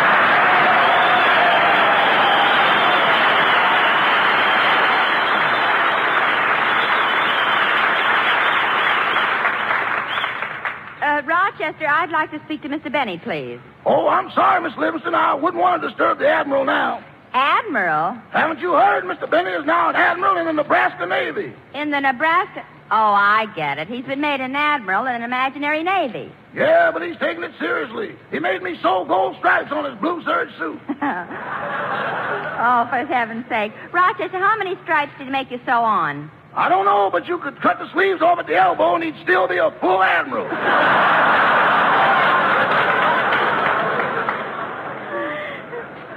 You mean he really thinks it's on the level? Yeah, when the milkman came this morning, Mr. Benny looked at him and said, "What are you doing in summer uniform?" What did the milkman do? He turned to his horse and said, "Stop laughing, he hasn't paid last month's bill yet." Well, Rochester, tell Mr. Benny I called and then I'll see him later. Yes, ma'am. Goodbye. Goodbye. Doggone, ever since Nebraska made Mr. Benny an Admiral, he's been upstairs working out fleet maneuvers. I better get him away from that bathtub before he messes up the whole room. Oh, Miss Benny. Say, boss. Oh, Admiral. What? Oh, it's you, Rochester. Glad to have you aboard. What do you want? Your breakfast is getting cold down on the lower deck. What have we got for breakfast? The whites of 2 eggs. What happened to the yolks? Don't you remember? You scrambled them and stuck them on your cap. Oh, yeah. Well, I can't leave now. I'm about to engage the enemy. Now, watch. The enemy fleet is over here. Boss, don't splash the water on the bath, man. Quiet. Now, I swing my carriers around like this and bring my destroyers over to this side and encircle them. There you are, Rochester. Now, if you were the enemy and I had you surrounded like that, what would you do? I'd pull out the plug and ground every ship you got.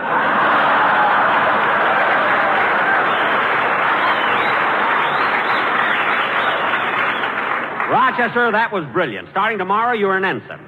Thank you, sir. Now go to the wireless room and send this message to Admiral Nimitz. Dear Chester, bathtub maneuver successful. Sighted soap sank sane. Signed John Paul Benny. Aye, aye, sir.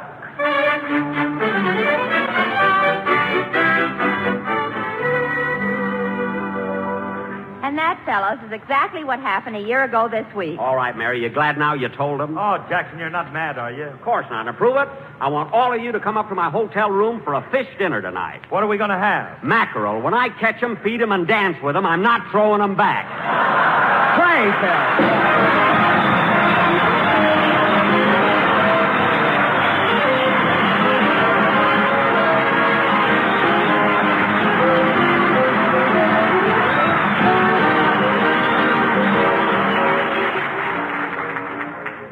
Ladies and gentlemen, I'd like to read a farewell message that was written by Captain M.S. Sheehy, the former chaplain of the USS Saratoga.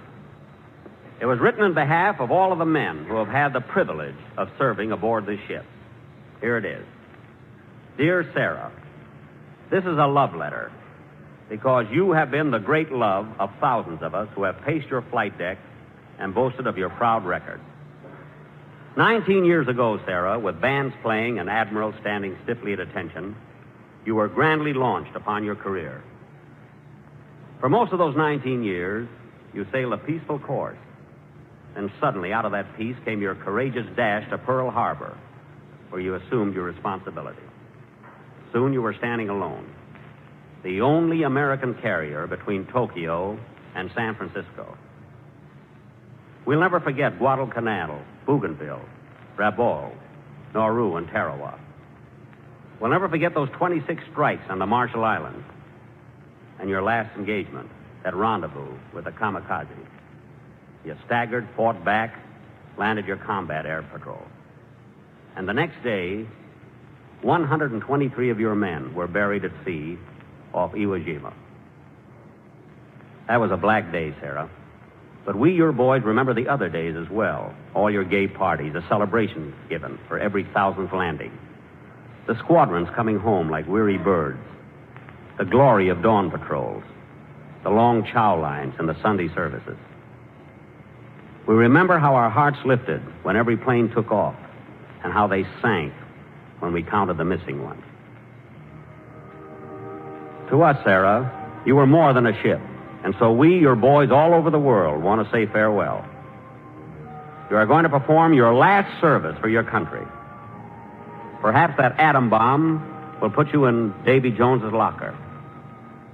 But you won't be lonesome there, for the old Lex and the Wasp and the Hornet and the Yorktown and your little sister ship who died so gallantly, the Princeton, will be there to welcome you.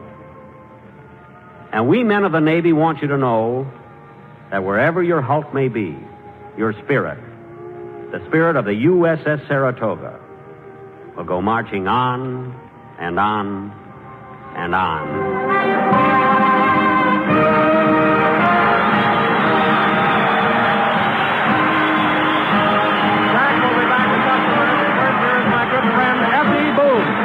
At 49, American. Independent tobacco experts, auctioneers, buyers, and warehousemen, men who spend their lives buying, selling, and handling tobacco, know that fine tobacco means a fine smoke.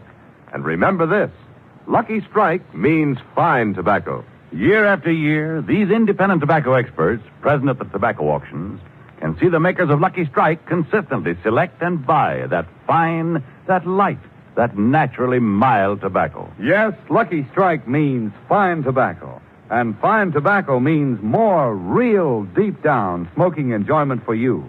So smoke that smoke of fine tobacco, Lucky Strike. So round, so firm, so fully packed. So free and easy on the draw. The famous tobacco auctioneers heard on tonight's program are Mr. F.E. Boone of Lexington, Kentucky. At 49, American. Mr. L.A. Speed Riggs of Goldsboro, North Carolina. This is Basil Rysdale speaking for Lucky Strike. LSMFT, LSMFT, LSMFT. It takes fine tobacco to make a fine cigarette. So smoke that smoke of fine tobacco, Lucky Strike. So round, so firm, so fully packed, so free and easy on the draw. Ladies and gentlemen, we want to thank Captain S.C. Ring, Commander D.M. Entler, Lieutenant W.B. McCarthy of the 12th Naval District, and all of the officers and men aboard the Saratoga for inviting us up here today for this special broadcast. It was a great privilege. Good night, everybody. This is NBC, the National Broadcasting Company.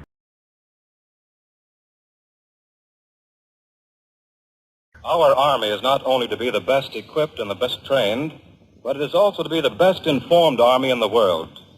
Our soldiers are to know what we are fighting for.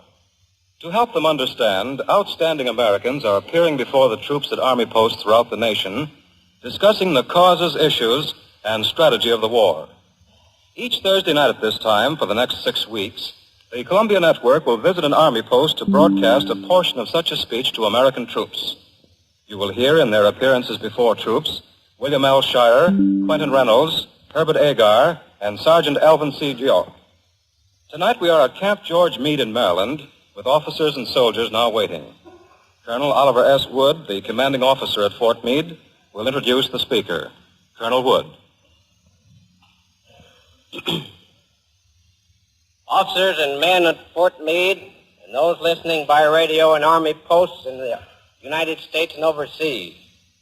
Tonight you are to hear a noted correspondent of the war.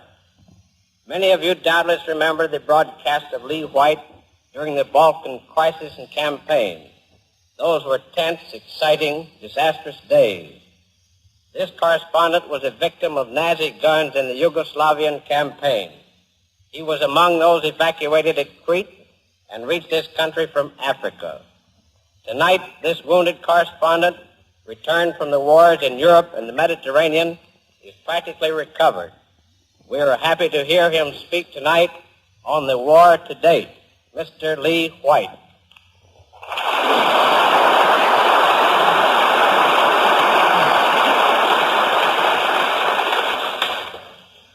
It's strange that I should have been, of all correspondents, the one selected to talk to you about the war from Pearl Harbor to the present.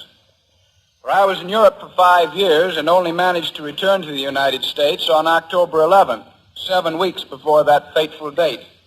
Since then, I have spent most of my time in the hospital, recovering from a wound I received in Greece a year ago. Until recently, I was shut off entirely from the outside world. Now I am addressing you here at Fort Meade, the first group of American soldiers I've set my eyes on since I returned to this country. I can't tell you much about America's war effort since Pearl Harbor, that is the American phase of it. But I can tell you what our entry into the war since Pearl Harbor has meant to the majority of Europeans. As we all know, this war did not begin on December 7th, not even for Americans. This war began 10 years ago, in January 1932, when Japan invaded China. 3 years later, in December 1934, Italy invaded Abyssinia. And the unwillingness of the great powers to apply sanctions destroyed the League of Nations. And whether we as Americans liked it or not, The League was the nearest approach the world has ever made to some international system of law and order.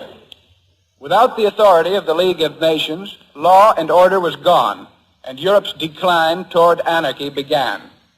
The war for each one of us began at a different time, the moment when we personally became involved. For me, the war began in Spain. In July 1936, General Franco led his revolution against the government of the Spanish Republic. When it appeared that Franco could not win the war alone, Hitler and Mussolini helped him. Before the war was over in March 1939, most of the world had begun to realize that it was no civil war, no fight between nationalists and Reds, as many people tried to make us believe, but a Nazi, fascist invasion of a country whose government was very much like ours. China was 6,000 miles away. So was Abyssinia. Spain was much closer to home. Before the war in Spain was over, Hitler had taken Austria. Then he invaded Czechoslovakia, then Poland, and with the chronology of the war since then, we are all bitterly familiar. Every country which has been at war with Germany, Italy, and Japan, from China through Abyssinia and Spain, up to and including the United States, has been fighting for the same thing: freedom, national freedom. I will not attempt to call freedom democracy, for they are not the same. Freedom breeds democracy. Democracy cannot exist without it. All of our allies in the present struggle are fighting for freedom of one sort or another. Some of them may not have been lucky enough to enjoy the sort of democracy we have here in America.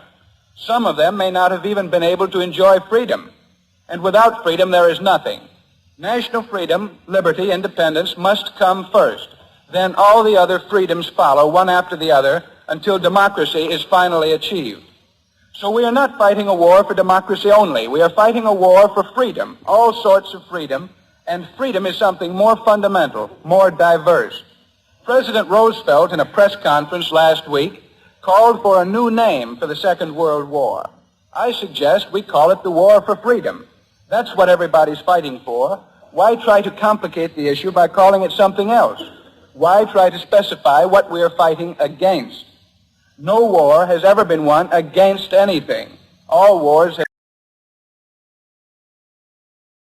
been won for something. This war will be won for freedom. And December 7th, when America entered the war, was the first time it was possible for the rest of the world, and especially Europe, even to conceive that freedom was in sight. Without America, everything would have been lost, including America. With America, everything is possible. We haven't done much yet. We haven't had time. The American people, the American nation, is a gigantic organism. We are like the dinosaur. Somebody once investigated the nervous structure of the dinosaur and found that that animal was so sluggish that if he were hit over the head, it would take him several hours, or maybe it was days or weeks or months, to wake up to the fact that he had been hit. I think most of us here tonight know how hard hit we were at Pearl Harbor. But a lot of us, especially the civilians, are only just beginning to realize it. They will wake up. Before this war is over, everybody will be so waked up he will never be able to sleep again. And that is going to be a good thing. For until America gets excited about the future of the world has no future. The future is ours.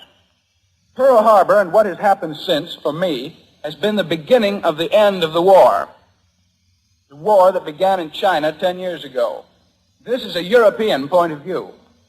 But I have been living in Europe almost continuously for 5 years, and I have come to appreciate America as only Europeans can.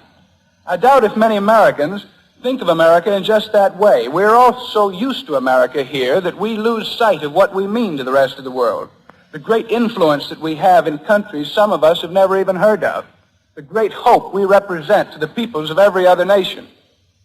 As I say, this war began for me when I first arrived in Spain, and I have been living and breathing this war personally and professionally ever since. It's funny when I think of it. I was a pacifist back in 1937, yet I went to the war in Spain, and I've never been quite the same since. I learned there a lot of things from those soldiers who fought for 33 long months, without airplanes, without artillery, without uniforms, most of them, against all the modern electrically fired batteries and bombers and machine guns of the Germans and the Italians. I was working for the Daily Express of London at that time. I used to visit the front-line trenches almost every day when a battle was going on, and every time I did, those ragged troops used to ask me, when is England going to help us? I knew, of course, that nobody was going to help them then. Sometimes I used to avoid the issue by saying, I'm not an Englishman, I'm just an American working for an English paper. Then those Spaniards would say, but when is America going to help us? America's a great democracy, too. Doesn't America realize we're fighting the war for America because we want to be like America? There used to be a lot of talk about the part the Russians played in Spain. Russia was an ally of the Republic, just as Germany and Italy were the allies of the Spanish fascists. That made the Spanish Republicans Reds, though for some reason it never made the Spanish fascists fascists.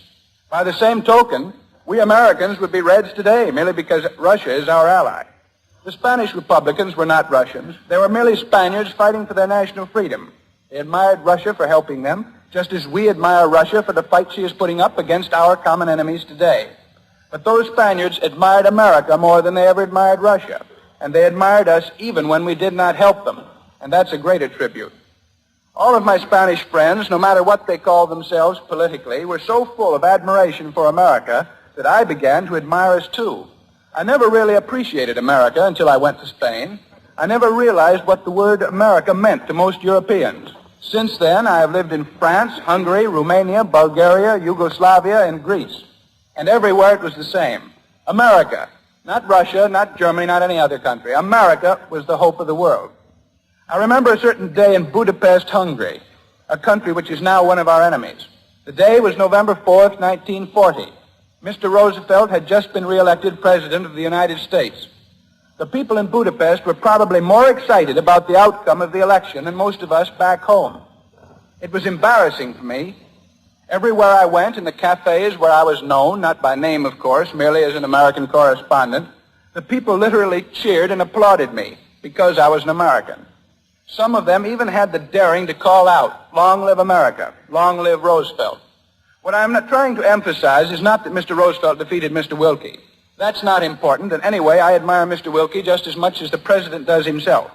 What I'm trying to emphasize is that in Nazi-dominated Budapest, despite the censored press that painted Mr. Roosevelt as an ogre, despite the spies of the Gestapo and the police, the people dared to cheer America because they felt that only America could save them.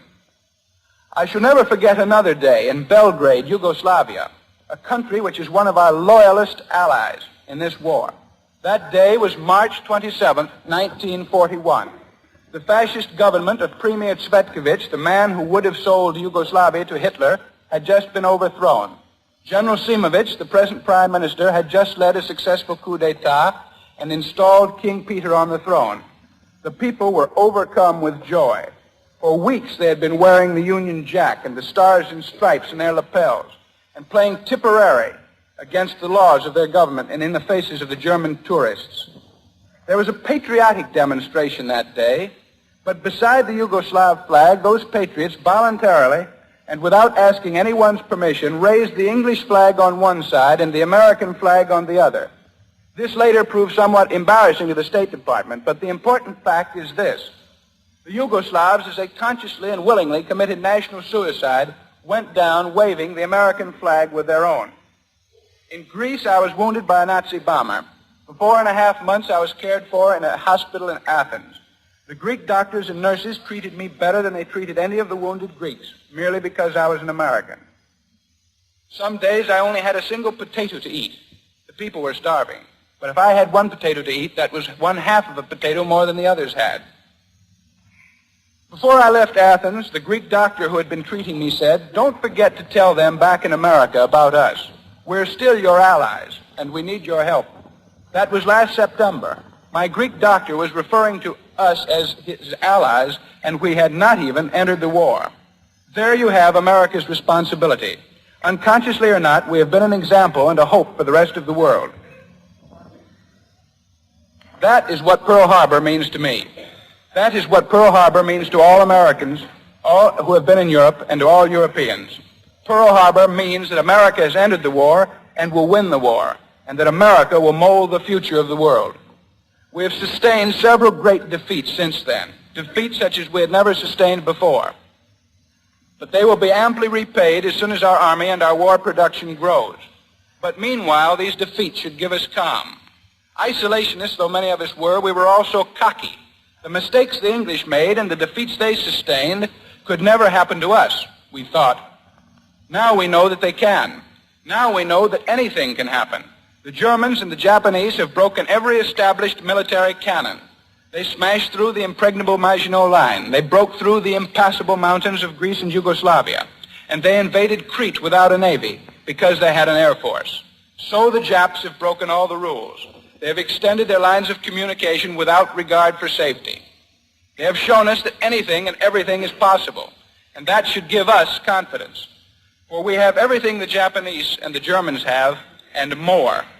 We have ourselves in the first place, and secondly, we have all the rest of the world on our side, waiting for the day when they can welcome our troops, waiting for the day when, with our help, they can at last do what they've always wanted to do, make their own American revolutions.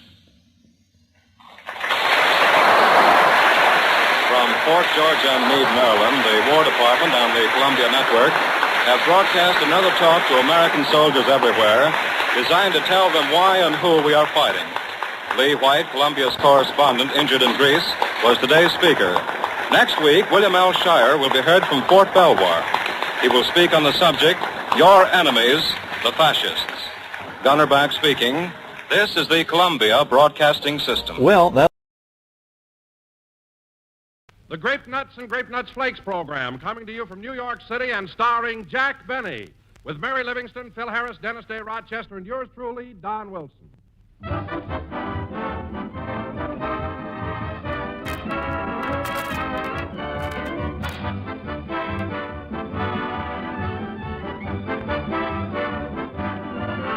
Back in the dear dead days when folks put on long linen dusters to go scorching over the roads in a brand new horseless carriage, yes, way back then, delicious, malty-rich grape nuts were making a hit at American breakfast tables. And they've been making a hit ever since. Today, you can enjoy that one delicious flavor in two delicious forms. Grape nuts, crispy, crunchy kernels, and grape nuts flakes, delicate, toasty brown flakes.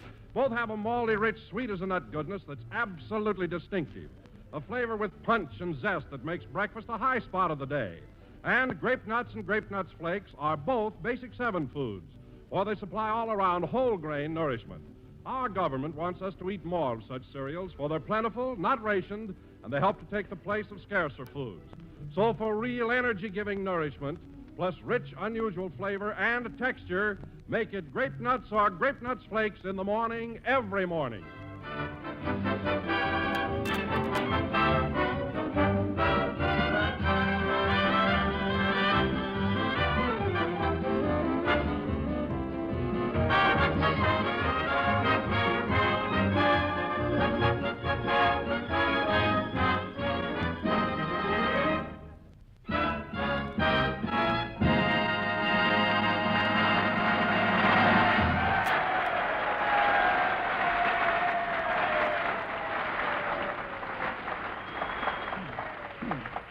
And now, ladies and gentlemen, say, Mary, are you sure it's all right? Certainly. Isn't it, Phil? Sure. Go ahead, Don. Okay. And now, ladies and gentlemen, for the second broadcast of the season, we bring you the First Lady of Grape Nuts, Miss Mary Livingston.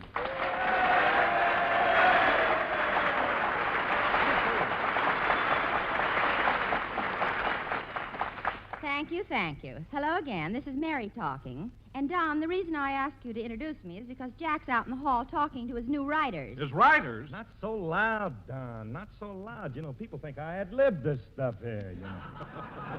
I'm one of them spontaneous men. I'm sorry, Phil.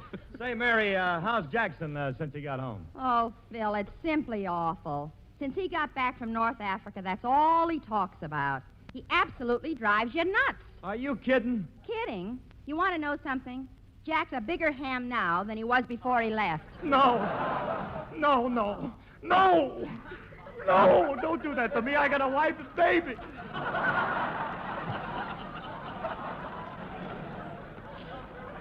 Maybe two. No, it's the truth, fellas. This military stuff has really gotten into Jack's system. Gosh, how he'd love to be a general. What a guy. I can't understand Jack wanting to be a soldier. Wasn't he in the Navy in the last war? Yeah, but he was in the Army the war before that.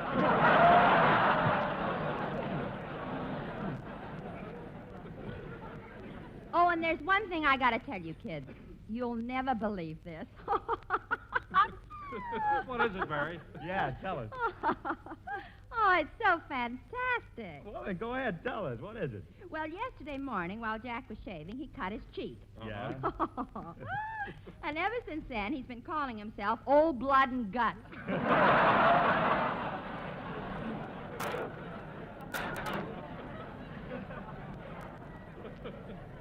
Oh, he's impossible. 1, 2, 3, 4. 1, 2, 3, 4. That's Jack now, out in the hall. 1, 2, 3, 4. What you doing, drilling? Either that or counting his hair.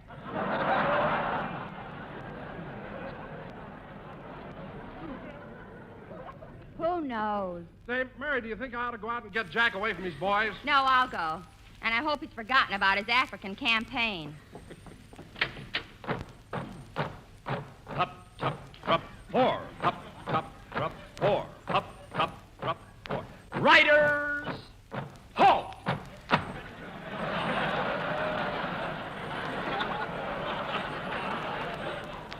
Present pencils. A fine bunch of comedy writers.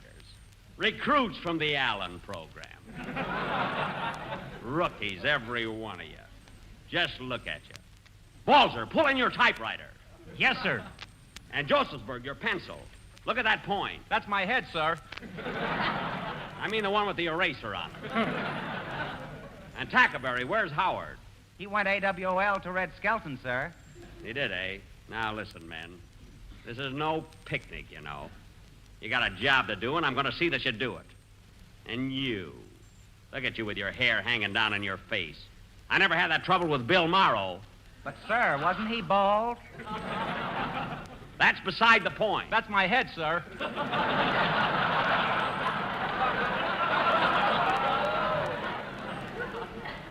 And I had another writer with me for 8 years, Eddie Boulogne. Do you know where he is now? In a sanitarium, sir? Now, cut that out, Balzer. All right, men, you can go downstairs to your room now and write next week's program. Yes, sir. About face, forward, march. Hey, look out for that window!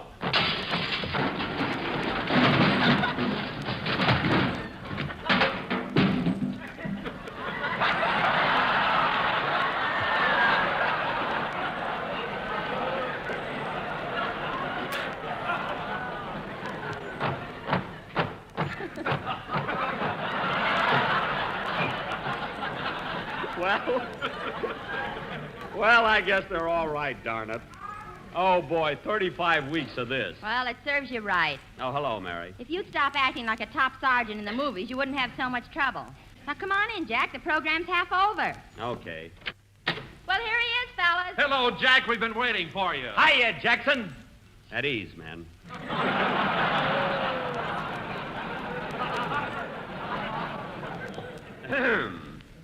Shall we line up for inspection? Not now. Play, Phil. You see, Mary, I have to discipline the boys. That's the important.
sir.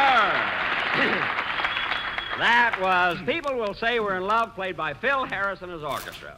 And now, ladies and gentlemen... Say, Jackson, Mary tells us you've gone military since you got back from Africa. What's the idea? What do you mean? Well, she says the Army life has gone to your head. Oh, that's ridiculous. Ridiculous? Didn't you try to buy an officer's uniform with 2 pair of shoulders?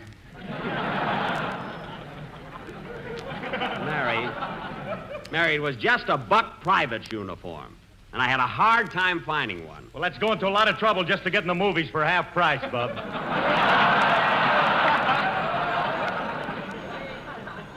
Phil, gags like that put you in Fred Allen's class, and he's not working. Right Anyway, as long as you brought it up, the part of the Army I'm interested in is the Air Corps. There you are, fellas. I really am. I'm interested in the Air Corps. Last night he brought down 6 flies with a spray gun, so now he's an 8. I brought down 7 and 3 probables. If you're getting out communiques, sister, get them right. And now, ladies and gentlemen, for our... Come in. Yes? Hello, Mr. Benny. Remember me from last week? I'm the cab driver that brought you into the airport. Oh, yes, certainly. Yeah, your name is... Crowley. Yes, I remember. You have a brother over in North Africa. Yeah, Joe's a corporal. Yes. Oh, of course, certainly. Corporal Crowley, yeah. I can't understand you not running into him. He was in Africa at the same time you were. Well, look, buddy, I told you last week, I saw so many soldiers. I mean, how would I know your brother? Well, a couple of months ago, we got into a debate with an MP and lost 3 front teeth. Well, it just so happens that every soldier I saw had all his front teeth. Then you probably seen Joe. He had a bridge put in. Look, Mr. Crowley, I know how you feel. I mean, you've got a brother who's a corporal in the Army, and you're proud of him. I'm proud of him, too.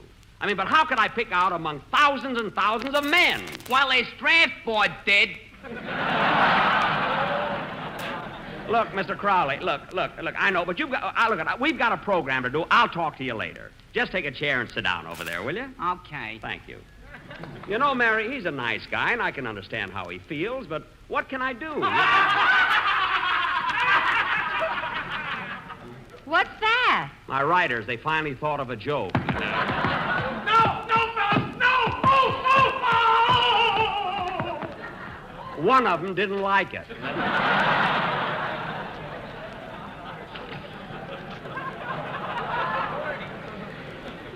He will next time. You said it, huh?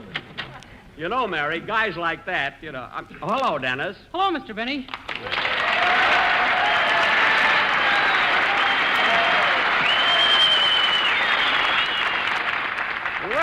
Well, how are you, kid? Fine, sir. Dennis, you don't have to salute me in the studio. Yes, sir. And you don't have to call me sir. Yes, ma'am.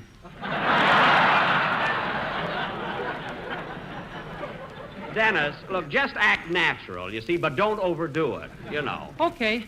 Say, Mr. Benny, you must have a very funny program. As I was coming in, I heard people laughing and screaming. Well, that wasn't the audience, Dennis. That was my writers. Well, they're people, aren't they, Miss Livingston? I'm not so sure about the one that's got his ears tied in a bow. Mary, he has to tie them. There's a bobby pin shortage. Anyway... Say, Mr. Benny, Yeah? Do you think you can get one of your writers to relieve me this evening? Well, relieve you of what, Dennis? I'm on sentry duty in front of Mr. Benny's room every night. Dennis, it's just until... Isn't that awful? Well, listen, kid, you don't have to stand there all night. When Jackson goes to sleep, why don't you beat it? Oh, I don't dare. He's got his bed pushed up to the door, and he keeps peeking at me through the keyhole. Dennis, stop exaggerating, will you? And let's have your song. Okay. Gee, you'd think that... Cracks his knuckles a lot. Funny you didn't hear him.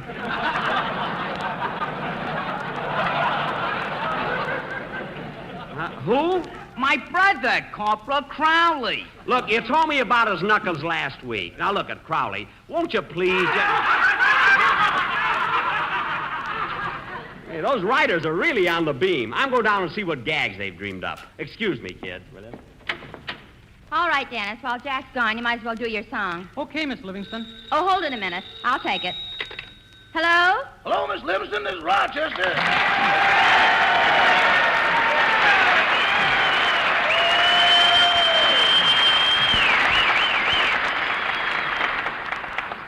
Hello, Rochester. How are you? I'm fine, thanks. How are you, Miss Livingston? Oh, I'm all right. That's good. Can I speak to old Blood and Guts?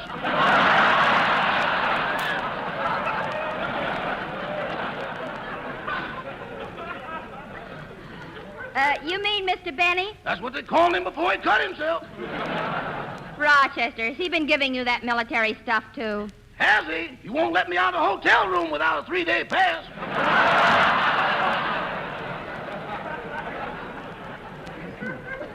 You know what else, Miss Livingston? What? He made me sew 4 stars on his nightgown and a service stripe on his BVDs.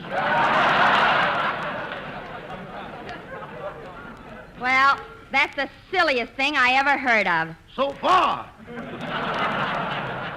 Well, Rochester, Mr. Benny just stepped out, but I'll tell him you called. Thanks, Miss Livingston. I'll be right over to pick him up. Goodbye. Goodbye. Now, let's see. Where'd I put my helmet? A service stripe on his BVDs. Okay, kids. Hey, let's get on with the show. Say, Jack, what were your writers laughing about? Did they think up some good gags for you? No, they were listening to a record of Burns and Allen.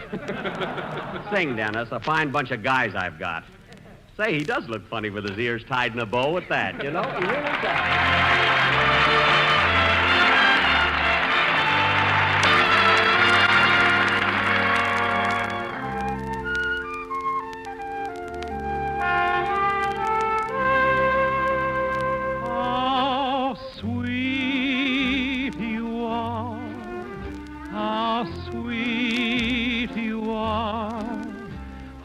Dear, your tenderly smiling face.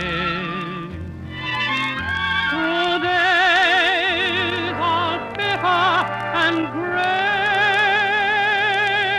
and grim, through nights when even the stars are dim. Sweet to know my heart can glow from just the warmth of our first embrace. A world so lovely, a world by far. When how sweet you are. How sweet to know my heart can glow from just the warmth of our first embrace. The world so lovely, a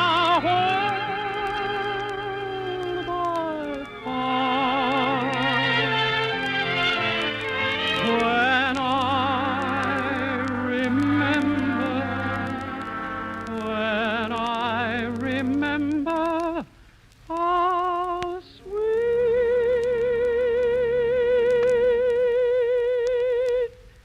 you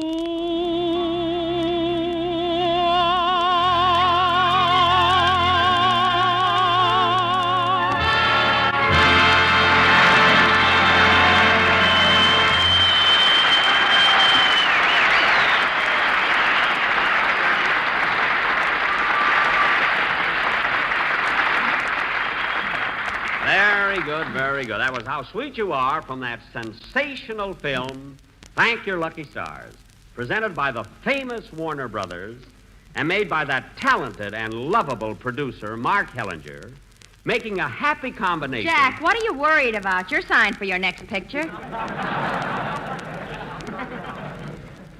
Oh, yes. And sung by Dennis Day. That's right. I'm sorry, kid. That's right, ladies and gentlemen. Sung by Dennis Day. that lovable tenor with the golden voice. Thanks. And do you good folks know why Dennis has such a sweet and golden voice? No. Why?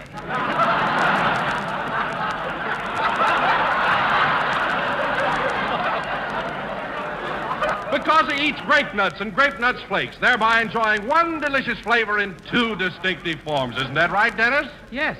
Grape nuts are so crunchy, and the flakes, they are so munchy, that I always eat a bunchy for my breakfast and my lunchy.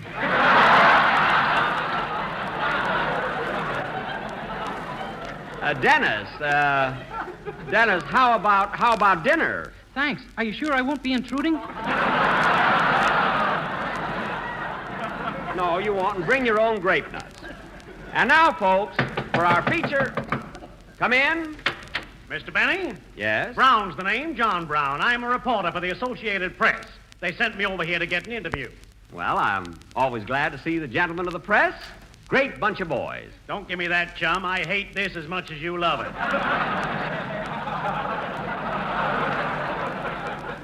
Well, Mr. Brown. I want a story and you need publicity, so start talking. Well, look, Mr. Brown. I got to make a deadline and you want to see your puss in print. Well, Mr. Brown. Now tell me about your trip. Where did you go? What did you do? Well, to tell you the truth, fellow, I don't want to brag. But you will. You will. No, Mr. Brown, I'm not bragging at all. I was in Central Africa, Cairo, the Persian Gulf. Yes. I was also in Sicily, Italy. Were you in Tripoli? Yes. Casablanca? What did you say, mister? I said, were you in Casablanca? Was I in Casablanca? Let me tell you a story, Mr. Brown.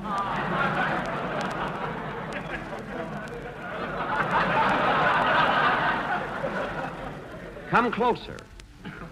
This will be interesting. Very interesting.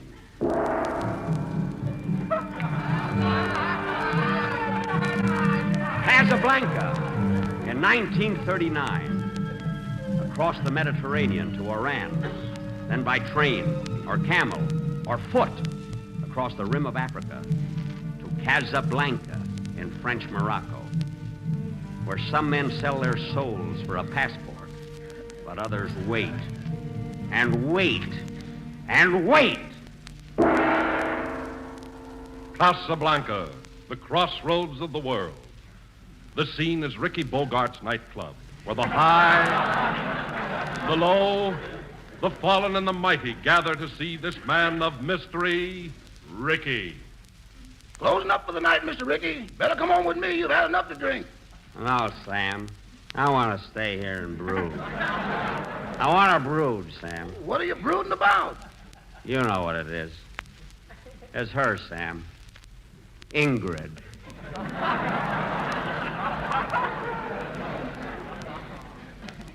When we split up in Paris, she left me.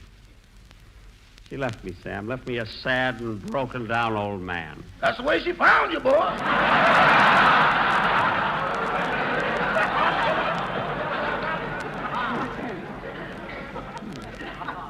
Oh, Ingrid. Ingrid. I thought I'd gotten you out of my mind. But you come back like a ghost, haunting me. Haunting me. But I won't take you back, see? I won't do it. If Humphrey Bogart's listening, it doesn't get any better. Sam, play that song for me again, will you? What's the use, Mr. Ricky? It only brings back memories. I don't care. Play it. Say, my brother was in Casablanca.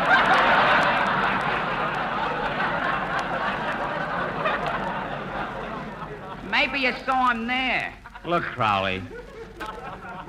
Crowley, not now. I'm having trouble with a girl. Just sit down, Crowley. Sit down, pour yourself a drink, will you? Okay, thanks. Ingrid. Go ahead, Sam. Play that song. I want to hear it once more. You must remember this. A kiss is still a kiss. A sigh is just...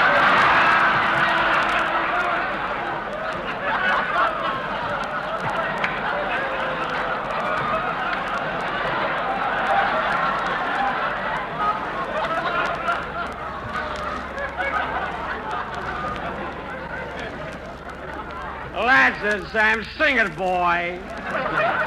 The fundamental things apply as time goes by. As the time goes by. Sing it, boy. Sing. And when two lovers woo, they still say I love you.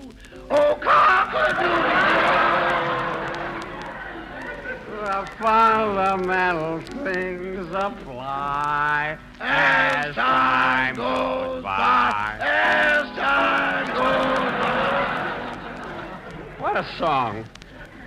What a song, Sam. It tortures me. It tortures me, but I love it. Here, Crowley. Crowley, have another drink. Sing it, Sam. Sing it. Moonlight and love songs never out of date. Hearts full of passion, jealousy, and hate. Woman needs man, and man must have his mate. That no one can deny. Attaboy, Crowley. Say, Crowley, haven't you got a brother up here in... Haven't you got a brother up here in North Africa? Yeah, how did you know? I met his brother in New York. He's a cab driver. Never heard of him. Me neither. Sing it, Sam. Sing that song that keeps breaking my heart. Sing You it. must remember this. A kiss is still a... Mr. Ricky! Mr. Ricky, look! What is it, Sam? Look in the doorway. It's her. It's her. Ingrid. My Ingrid. You must remember this.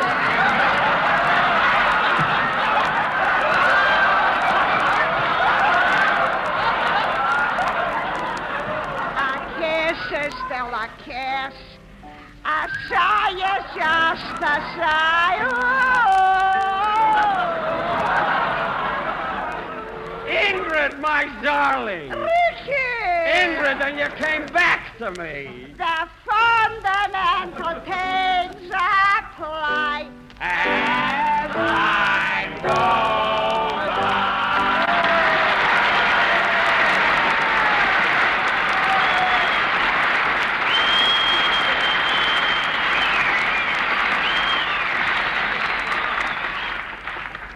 And you, Mr. Brown, you asked me if I was ever in Casablanca. Play, Phil.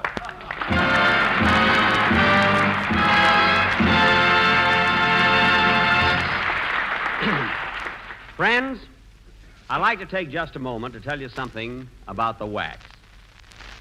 They're making a tremendous contribution to victory.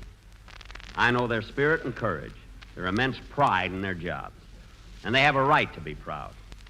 The trouble is, there aren't enough of them to do all the things that need doing. So won't you give some serious thought to joining up? The WWII uniform is a mark of rare distinction. It's the uniform of the greatest army in the world.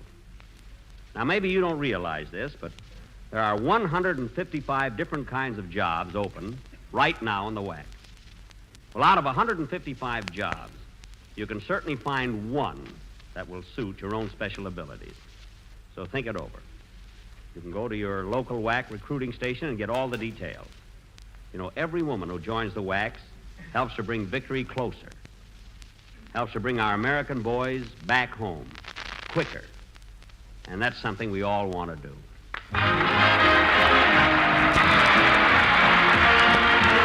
Remember the old-fashioned way of learning the alphabet? A is for apple, B is for books. Well, today it's different. A is for adequate, B is for breakfast, and G is for grape nuts and grape nuts flakes. Two grand cereals for your adequate breakfast. You know, nutrition experts tell us breakfast is the most important meal of the day, and at that time, we should get at least 1/4 of our entire day's nourishment. And what's more, they say a cereal supplying whole grain nourishment is a must in the adequate breakfast. Well, you can't do better than choose grape nuts or grape nuts flakes. They taste so good, moldy, rich, and sweet as a nut. And grape nuts and grape nuts flakes both bring you whole grain food values. So there, in one swell, tempting treat, you're getting a wonderful start on your day's nourishment needs. Grape nuts and grape nuts flakes are thrifty, plentiful, not rationed. Better make them a breakfast time habit at your house. Grape nuts flakes. We're a little late, so good night, folks. Thank you.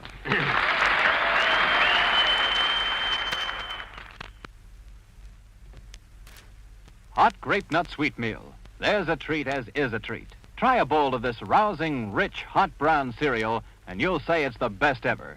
Has a gloriously smooth, full-bodied texture. Has the rich goodness of roasted whole wheat.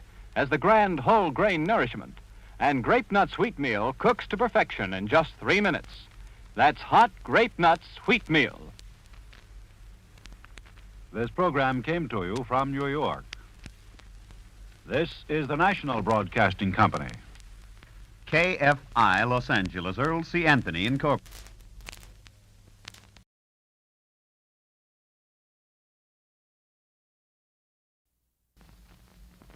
Lux presents This is the Army.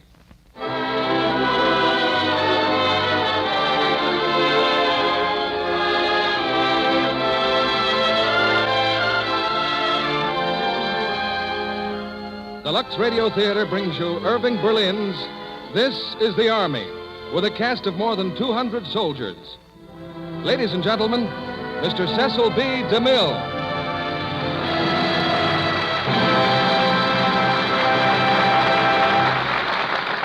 Greetings from Hollywood, ladies and gentlemen. Each Monday evening since the war began, we've invited men from the armed services to witness our programs here in the Lux Radio Theater. But tonight, the situation is reversed. We've invited the stars to come and meet the Army. For tonight, the United States Army is on the bright side of the footlights. Over 200 strong. Tall and straight young men of healthy bodies and healthy minds who can swing a song or a machine gun with equal ease. Yes, this is the Army, and this is their show.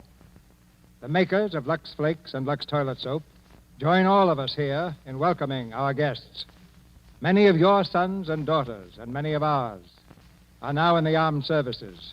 To them and to you, we send this hour of entertainment by the boys on the stage and the boys in the orchestra who take part in This is the Army.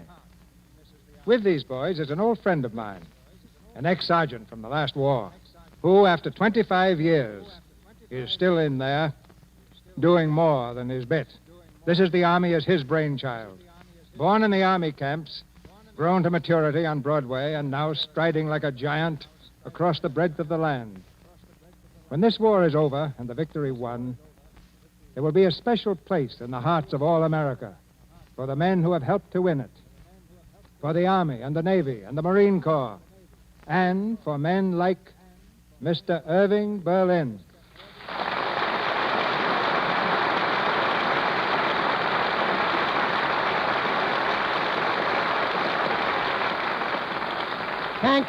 Thank you, Cecil. It's been a wonderful privilege to work with these boys and to get to know them. They're a fine bunch, and they're doing a swell job. And now, if you'll just give us the go-ahead, Cecil, we'll start shooting. Wait a minute, Irving.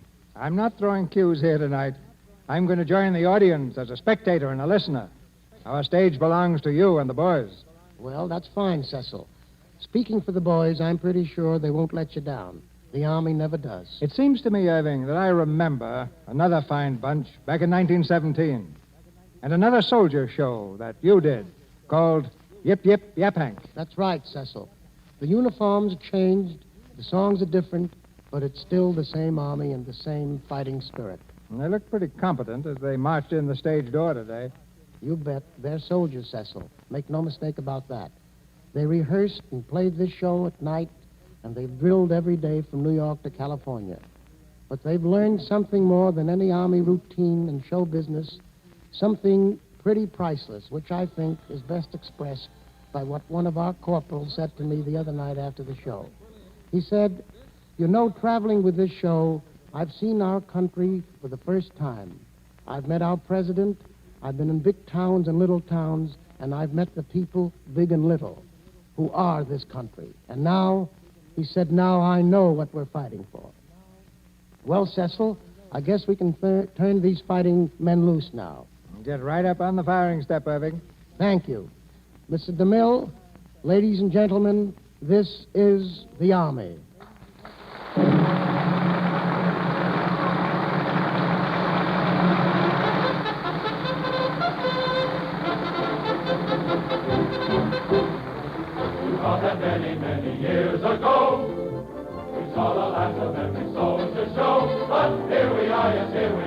again. A lot of water's gone across the dam since we could make a pump for Uncle Sam to greet you as a father greet you then. We were drafted by our president, and we marched with banners unfurled. We were drilled and trained to represent the greatest army in the world. Yes, the greatest army of actors in the world. But don't get us wrong, we're not here for long. Our stay in the theater is brief. We're here with the show to help get some dough for the army relief. The much-needed army relief. But we need some powder and we need some paint. There's a soldier brave and true. If some guy in Congress tells you that we ain't, let him do what we had to do and go through what we went through. And here's one of the things that we went through.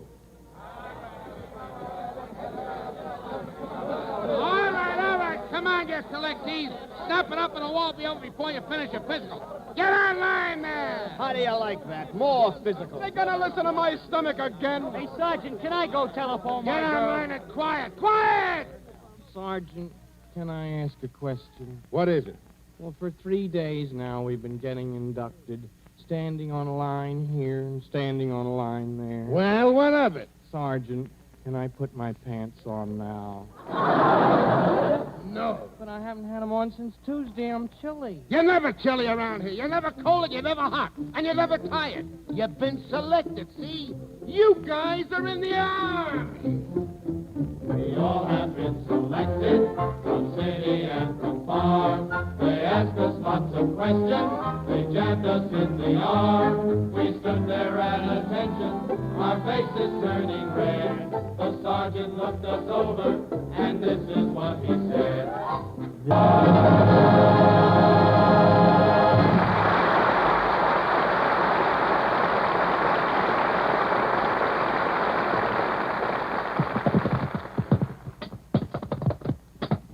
Right section, advance and fall. Left section, advance and fall. Come on, you men, fall. Get down there. Right section, advance and fall. All right, rest. Well, it's Oh, brother. One more fall and they can count 10 over me. Hey, what is this stuff we're doing? You know, Burrell? Sure. They call it skirmishing. And I guess we'll do plenty before the day's over. Yeah? Hey, you seem kind of happy about it, too. I suppose you enjoy wearing yourself down to a mere shadow. Well, there's a good reason for it. Oh, ambitious, huh? You want to be a corporal. No. It's just that, well, getting good and tired. It has its points, you know. Sometimes I really want to get tired. You want to get... Oh, sure. Sure, Jimmy. Well, so long, Burrell. See you around the infirmary. You don't get it. I don't even want it.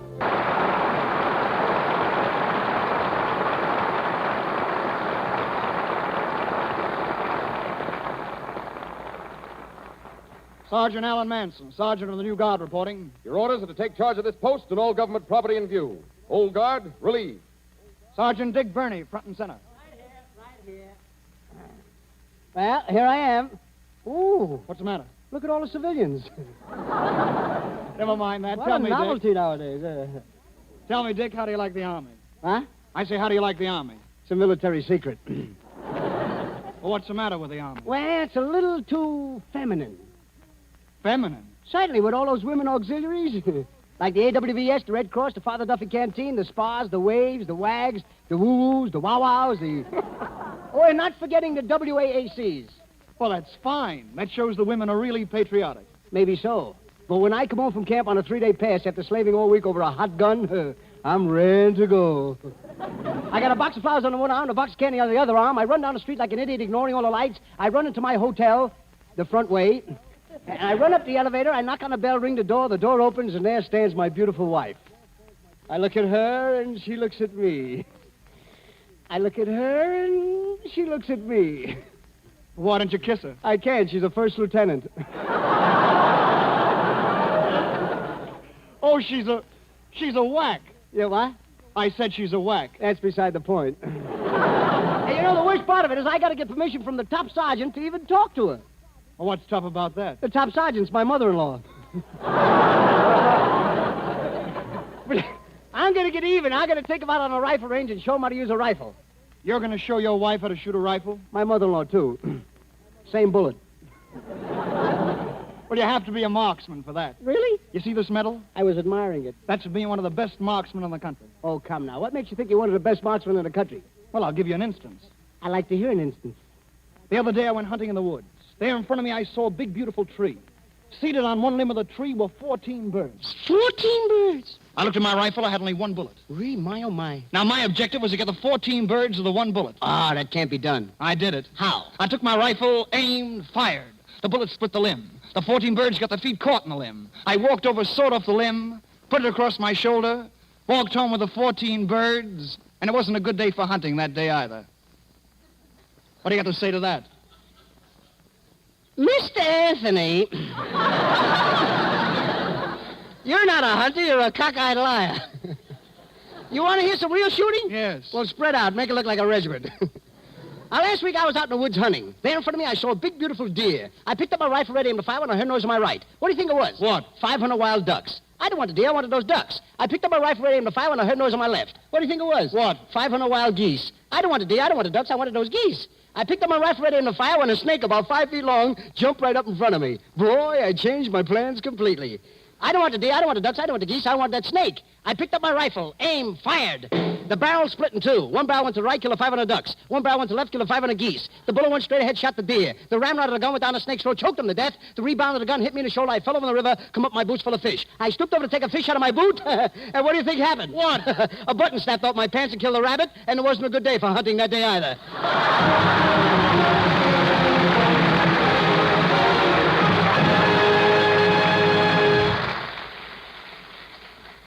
Corporal Ralph Moggelson, front and center. Yes, Sergeant. Special order from the War Department. You're hereby ordered to sing without further delay a song from the Army show of the last war, Yip Yip Yap Hank. Sign the General. P.S. Make this song Mandy, will you, fella?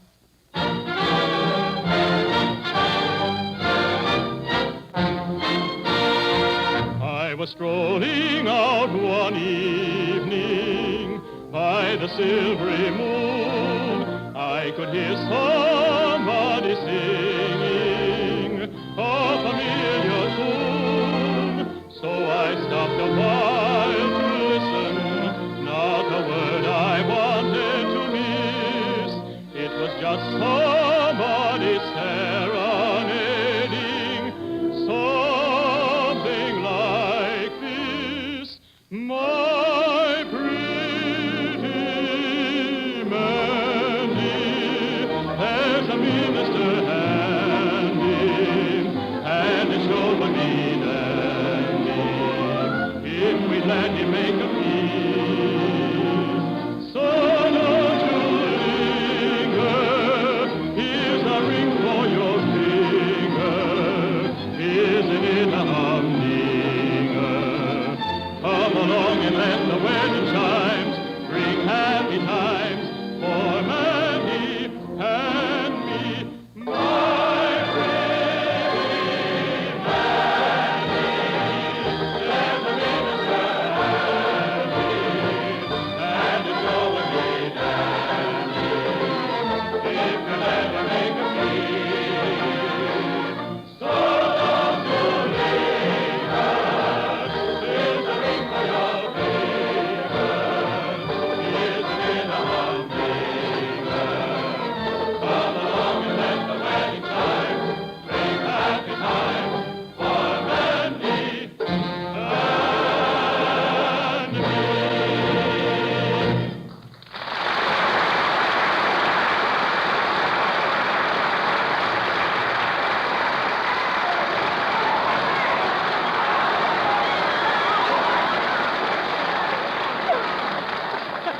Man, oh man, just look at that man. Is he sharp? I'm asking, is he sharp? Yes, he Cast is. your eye on that fly tie. It's all right. That's bad at Harlem. Yes, sir. Where is he, man? Where is he? Right over there. Is he wearing one of them new zoot suits, you know, with the reed pleat and the drape shape? Drape shape? That ain't no style for Lenox Avenue no more, man. What? You mean the zoot suit is dead? And no more. Yeah. How you hear me talking?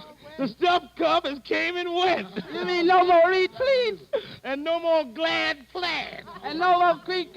And no more pressed vest. And no more right stripes? Why, certainly there's right stripes, man. Where? 2 for a corporal and 3 for a sergeant.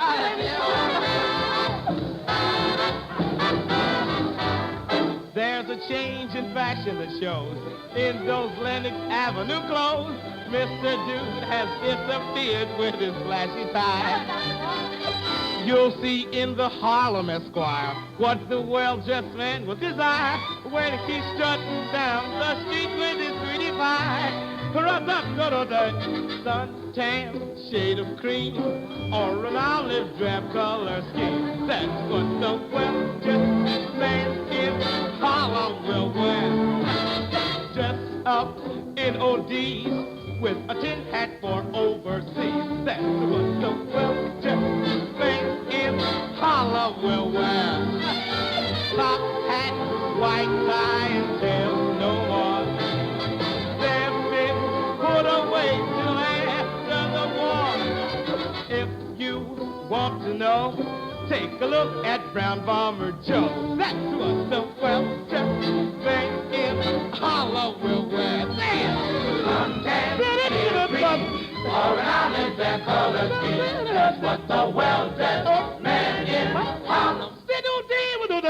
Dressed up in ODs with a tin hat for overseas. That's what the well-dressed man in Harlem.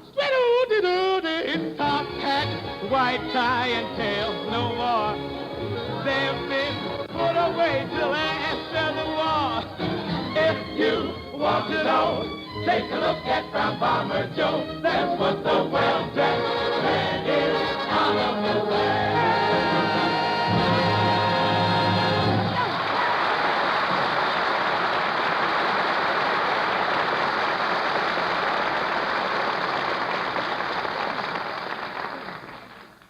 Sergeant Phil Truex, Sergeant of the New Guard, reporting. Your orders are to take charge of this post and all government property in view. Old Guard, relieved.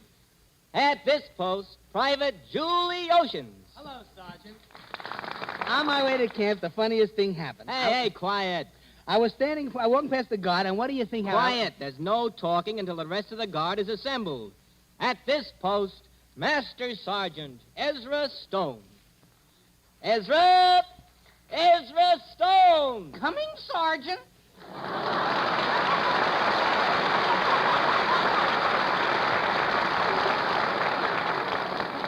Well, Phil, how are you? Just fine, Ezra. It's swell having you with us. Why, it's sure good to see you, Phil. Hey, whose coat are you wearing? Oh, hello, Private Ocean. What do you mean, whose coat am I wearing? It's mine. Mine and my Uncle Sam's. It looks like it would fit your Uncle Sam better.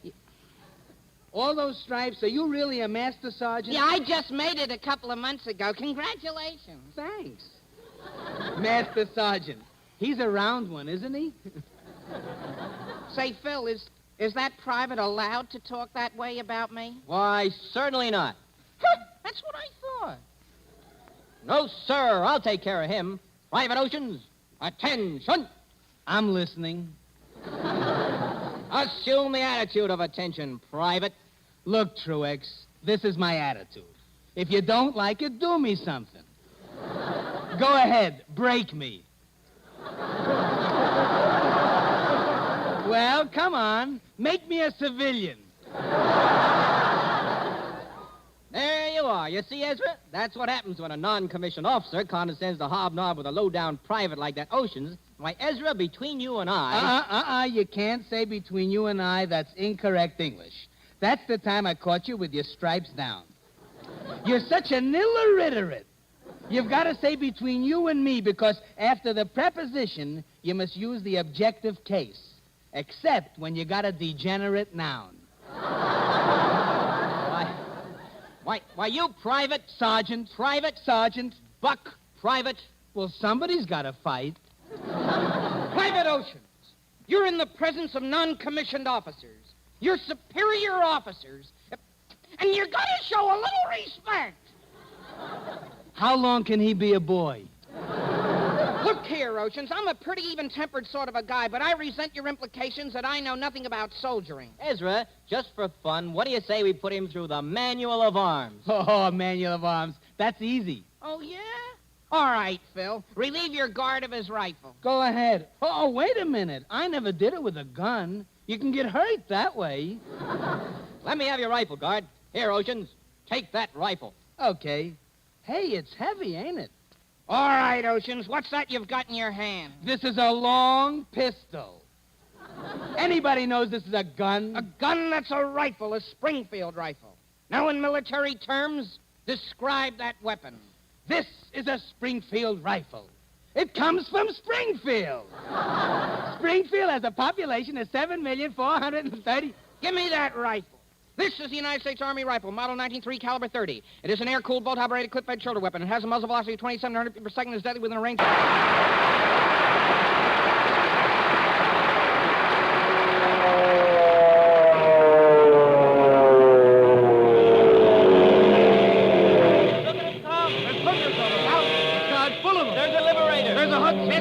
There's an Anaconda, a Warhol, Ventura, Titan, Mustang, Dauntless, Havoc, Marauder, Flying Fortress.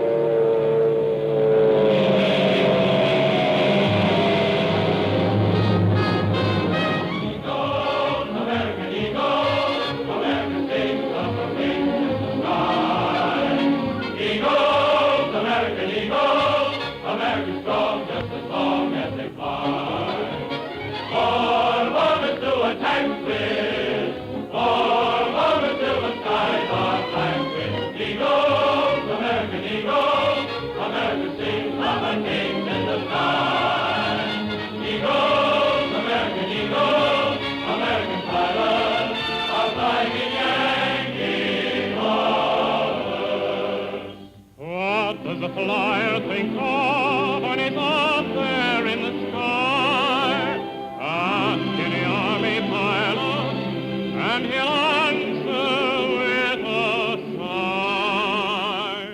While I'm there in the air with my head in the clouds, I think of someone I love, and I know down below she is thinking of me.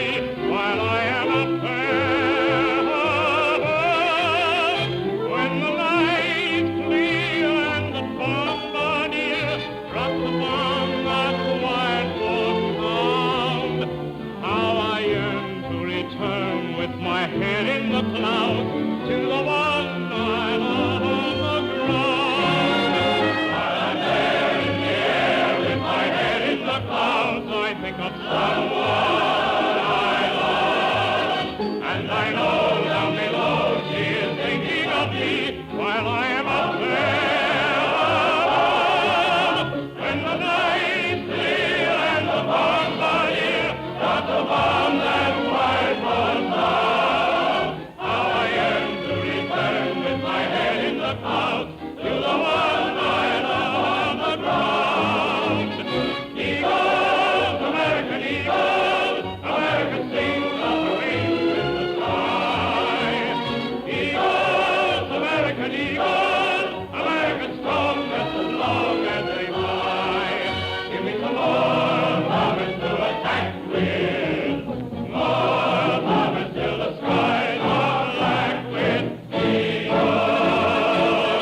American eagles, America sings of her king in the sky.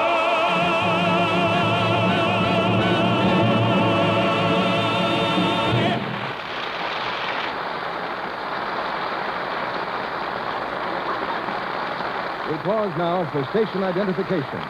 This is the Columbia Broadcasting System.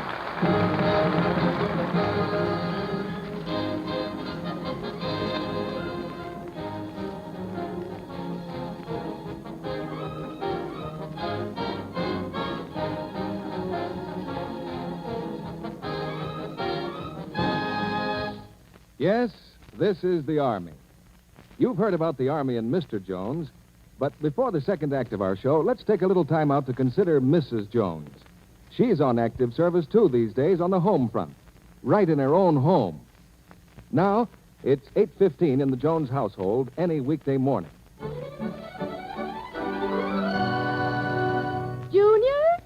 Junior, come down here. Oh, honestly, you'd be late to school every day if I didn't keep after you. Now, march along there. Yes, that's Top Sergeant Jones speaking. Mrs. Jones to you. And button up your jacket. Do you want to look like a tramp? Military Policeman Jones now. Then, a little later in the morning, we have Quartermaster Jones taking care of the supply department. Found the potatoes and a loaf of bread, a dozen oranges. I guess that's all today, thank you. And let me have the change in war stamps, please. Now, Communications Officer Jones takes over. Mary? Say, I just got a letter from Bill. He's getting a furlough. Probably next week. Isn't that wonderful? Go away somewhere. Oh, no, I couldn't do that. With the children to take care of and all. Yes, Mrs. Jones, Mrs. America, is enlisted for the duration, and there aren't any furloughs on the home front. She's pretty modest about what she's doing, but Uncle Sam can depend on her to help in every way she can. One of her important jobs is that of conservation, which only she can do. She's saving, sharing, and doing without, so that Mr. Jones can have the things he needs. Now, it's here that Lux can help, in the job of conservation. And that's why we've worked to make Lux the very best and safest care for washables that we possibly can. It's helping Mrs. Jones to save the fabrics that are so much more precious now, because they're needed for so many purposes in war. Now, Mr. DeMille. Ladies and gentlemen, I hope you've been enjoying this as much as I have. The Army has taken over the Lux Radio Theater tonight, just as the Army is taking over in other theaters throughout the world, theaters of war. With over 200 boys here on our stage, I imagine that there are mothers and fathers, brothers and sisters, wives and sweethearts from every state in the Union listening in tonight and hoping to pick out the one voice they hold dear. Well, we hope you can pick out that voice. But if you can't, and you're wondering how the boys are looking and how they are, let me tell you that they're 100%, every one of them, and raring to go as the curtain rises on the second act of Irving Berlin's This Is the Army.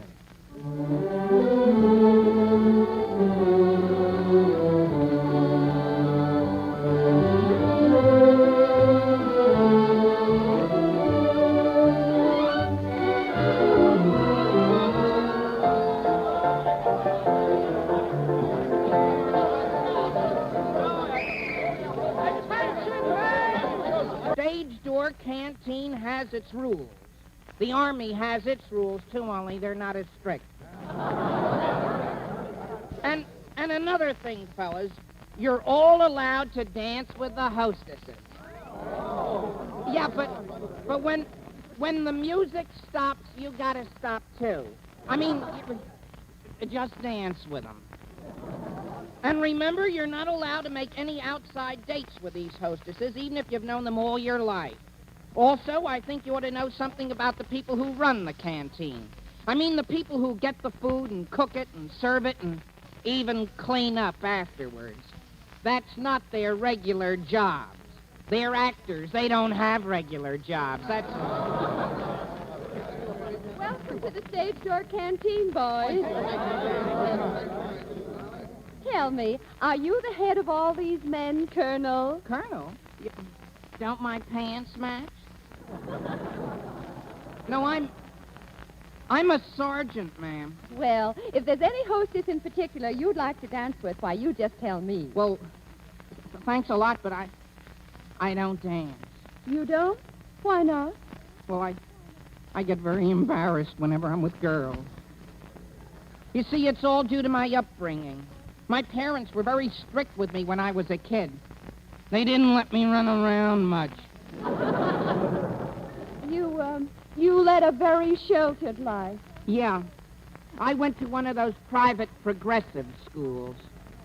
Everybody progressed but me. And then I got to that awkward age. You know, where you look kind of funny and you sound kind of funny and girls won't have anything to do with you. When is that? Well, it starts when you're around 12. And when is it over? I don't know, but I hope soon. Well, have a good time, Sergeant. Have a good time, everyone. Thank you. Well, this is a magnificent place, you know. That ain't news, McCall. Look at those girls. Yes, but besides that, who do you suppose just handed me a donut? Charles Boyer. Charles Boyer? You mean the movie star? What'd he say to you, McCall? Well, he said, hello, soldier. How about a donut, eh? Go on. Don't be bashful. They're fresh from the Casbah. I bring them down myself. Up there, I'm called Pepe Le Moco, the king of the Casbah. Down here, I am Charles, the king of the donut. Go ahead, take two. Boyer, huh? Did you see anybody else, huh? I did. I went back in the kitchen and How'd you get in the kitchen? Well, I asked somebody how to get someplace, and I got in the wrong door. Well, go on. Who did you see? Well, standing by the stove was a fellow in an apron. It was Herbert Marshall. We started talking, and we got on the subject of hamburgers. I asked him what his personal opinion of hamburgers was, and he said, "Thank you very much.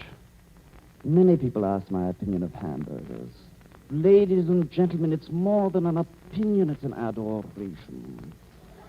But hamburgers throw themselves away in this frantic desperation to do something. And in the end, does anyone love hamburgers? Do they love anyone? No. But do I love them? Why, you silly little things, of course I love them. What a question.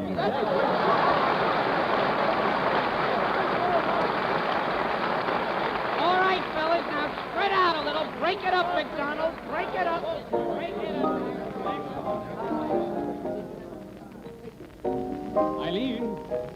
Eileen? Oh, hello, Sergeant Oxford. Well, I'm here again. Yes, so I see. Can you sit down a while? Gee, I'd like to, really. But, well, you know the rules. We're not allowed to spend too much time with any one person. You mean you don't want to sit down a little while? Oh, don't say that. Please don't say that. Oh, I know. I'm sorry. You've been swell to me, Eileen. No, I haven't. You know, it's funny. 2 nights ago, I'd never even seen you. And then last night, I felt I'd known you all my life. Did you? Oh, what's it going to be like tomorrow night? I don't know. I won't be here. Oh. You mean your leave is up? Yep, I'm sorry, Earl. so am I. Look, can you get out of here for a few minutes? No, I can't. Oh, please. I just want to sit and talk for a while. We could go for a bus ride or anything. I can't. Please, I've got so much to say to you. Oh, gee, I want to, honestly. Well, then come on. Eileen? Yes, in a minute. See? I can't. Just can't. All right. Can I write to you, Eileen? Oh, yes. Please write to me. Sure. Well, so long, Eileen. So long, soldier.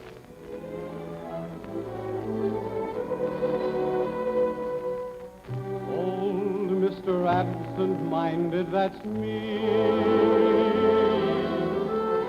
Just as forgetful as I can be. I've got the strange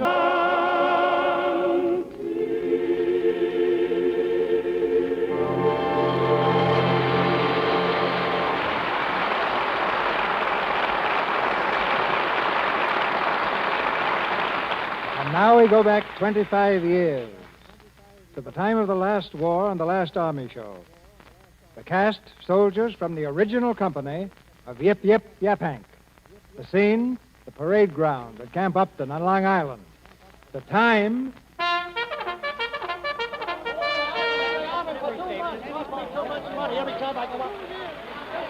on, you mutt! Roll call! Roll call! Line up there and shut up! Shut up! Adam! Here! Alex! O'Neill! Yo! Dillon! Here! Riano! Hey! McDonald! Hey! Burns! Wait! Herman! Futsa! Yo! Berlin! Berlin! Where is that guy? Oh, Sergeant Murphy, Irving said he was tired and could the Army get along without him today? Oh, he did he? Corporal Spencer, take over. I'll show that Berlin guy. I'll drag him out by the seat of his pants.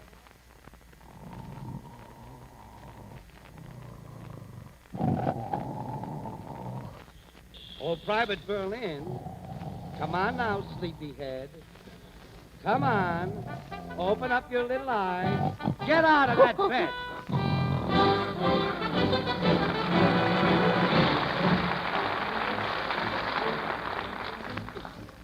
I've been a soldier quite a while, and I would like to stay. The life is simply wonderful. The army food is great. I sleep with 97 others in a wooden hut. I love them all, they all love me. It's very lovely, but oh, how I hate to get up in the morning.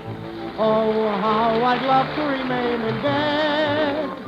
For the hardest blow of all is to hear the bugler call. You gotta get up, you gotta get up, you gotta get up this morning.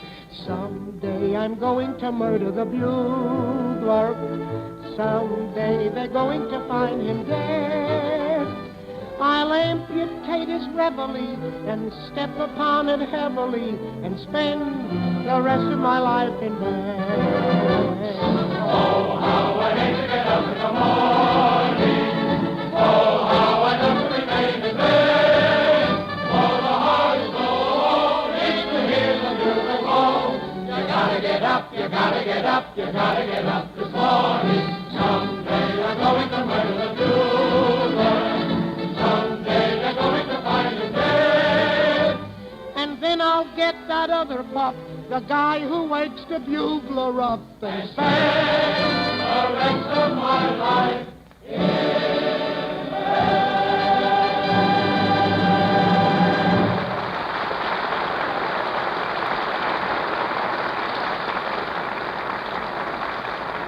Just a minute, Irving, just a minute. You're not through yet. Ladies and gentlemen, Mr. Berlin told me the other day that he was going to write a new song, especially for tonight's performance. And he's been as good as his word. Irving, I wish you'd tell our audience the story behind this song. All right, Cecil. Some of us were sitting around talking the other night about Mr. Goebbels' latest speech, which was broadcast in Germany the day before. I began to wonder what the German people's reaction to his whining must be, and it gave me an idea for a song. Fire when ready, Irving. Shoot.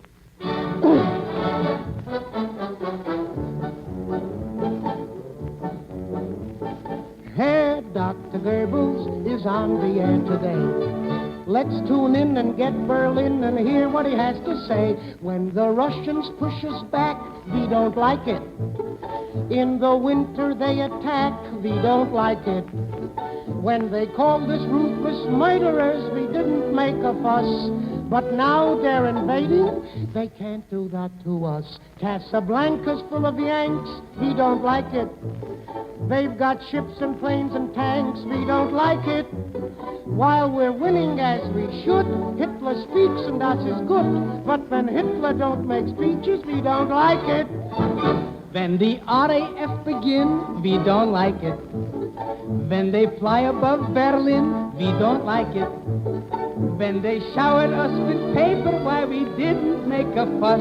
But bombs with explosives, they can't do that to us. Every cupboard here is bare, we don't like it. And we've got no clothes to wear, we don't like it. Hermann Goering had to speak in the same suit twice last week. And when Goering can't change costumes, we don't like it. When the German troops retreat, we don't like it. When the Allied nations meet, we don't like it. When they made us look like Donald Ducks, we didn't make a fuss. But bombs with explosives? In Japan, our hands are tied. We don't like it. Mussolini's on our side. We don't like it. And we cannot come to terms with the French, the dirty worms, for it seems the worms are turning. We don't like it. The Russians push us back. We don't like it. In the winter they attack. We don't like it. When they call us ruthless murderers, we didn't make a fuss. But now they're invading. And the rifle's full of Yanks. We don't like it.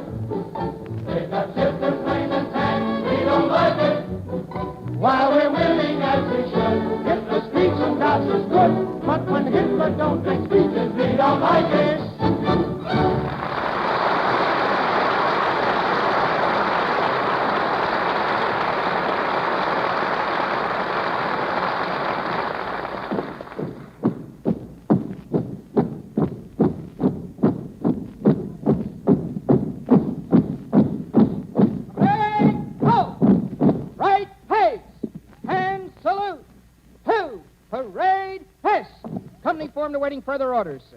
Dismiss the men, but keep them in camp. No leaves. Inform all officers and men to be ready on 3 hours' notice. Are we moving out, sir? Officers and men, 3 hours' notice. Yes, sir. The United States Army routs Japs at New Guinea.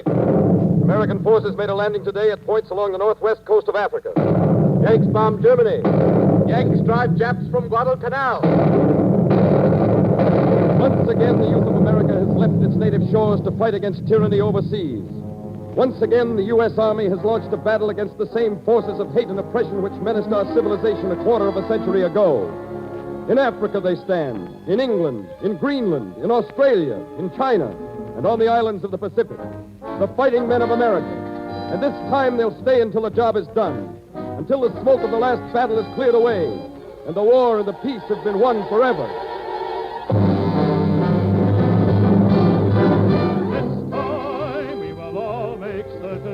This time is the last time.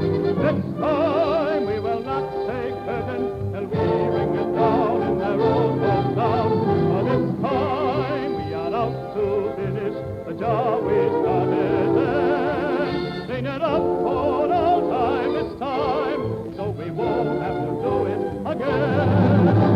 This time we will all make certain that this time is the last time.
States Army has a job to do. It's done right. And that's increasingly evident all over the world today. To the 200 and more boys who are contributing to this evening's performance, I'd like to express the thanks of the millions in our audience and the thanks of Lever Brothers Company, the makers of Lux Toilet Soap and Lux Flakes. Many hundreds of their employees who have taken a leave of absence to fight for their country can say tonight, this is our army, too. And they know there's a place waiting for them when the day of fighting is over. And right now, we have a place at this microphone for Irving Berlin. Thank you, Cecil. You remember I asked you whether it would be possible to talk to Washington tonight, and you promised to arrange it? The line is ready when you are, Irving. I'll ask our engineer to set it up now. Ray, line to Washington, please. I'd like to speak to Major General Irving J. Phillipson. He's the head of Army Emergency Relief. Ready with General Phillipson in Washington, Mr. Berlin. General Phillipson, this is Irving Berlin. I'm talking to you from the stage of the Lux Radio Theater in Hollywood, and I'd like to give you a brief report on This is the Army. The show opened in New York July 4th and closed in San Francisco a week ago. Before we left New York, we gave Army Emergency Relief a check for $500,000. In Boston, we turned over another $500,000. Our next payment to you will bring the total earnings of This is the Army to date to $1,951,000.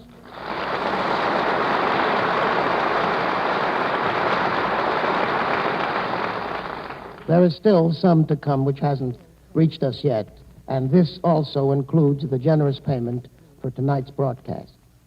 This week we start making the motion picture, and as you know, the Warner Brothers have agreed to turn over all the profits of the picture to Army Emergency Relief. And a very conservative estimate is that we will get anywhere from $3 to $5 million more.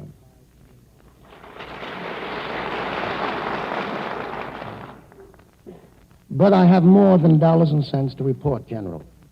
All the way across the country, we have given free performances to thousands of our armed forces at special matinees and base hospitals and camps. For instance, last week in San Francisco, we played 5 naval hospitals, and the Navy gave us an E Award pennant with a star.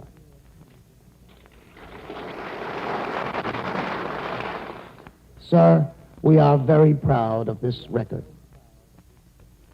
Thank you, Mr. DeMille, and thank you, Irving. No word of mine can adequately express the admiration and heartfelt gratitude I feel toward Mr. Berlin and the sterling group of soldiers who make up the cast of This Is the Army. And as for you, Irving Berlin, I want to thank you in the name of the Army for your contribution of over a year of your time, your talent, your songs, and even paying your own expenses to further the cause of Army emergency relief. We can all be proud of this record. The money has been collected for a great cause and is being spent for a great good. Aside from the inspiration and financial support which have come to Army emergency relief through the matchless genius and unselfish efforts of Mr. Berlin, above and beyond even that, I feel that This Is the Army has provided a spiritual uplift with gaiety and melody to our home front and drawn the attention of millions to the function and needs of Army emergency relief. The show has demonstrated once again the amazing talent available only in the Army of the United States of today.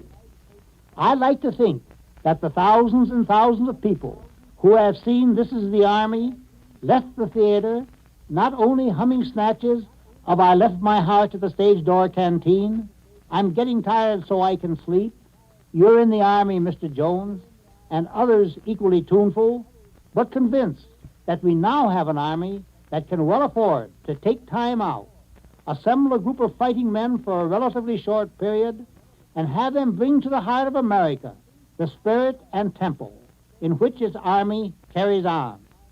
And now in closing, men and women of the Army and members of this great radio audience, a tribute to the most generous of friends. I give you Irving Berlin, a great American.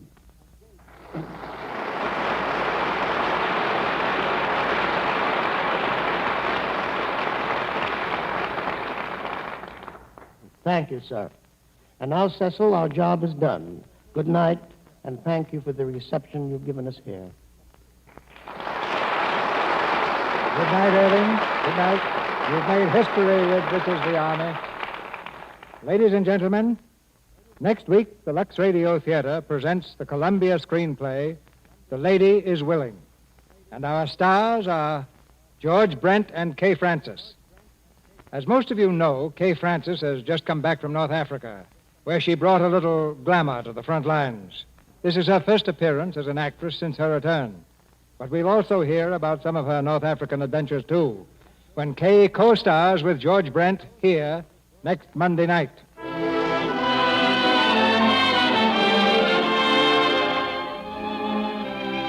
Our sponsors, the makers of Lux Flakes and Lux Toilet Soap, join me in inviting you to be with us again next Monday night when the Lux Radio Theater presents George Brent and Kay Francis in The Lady Is Willing. This is Cecil B. DeMille saying good night to you from Hollywood.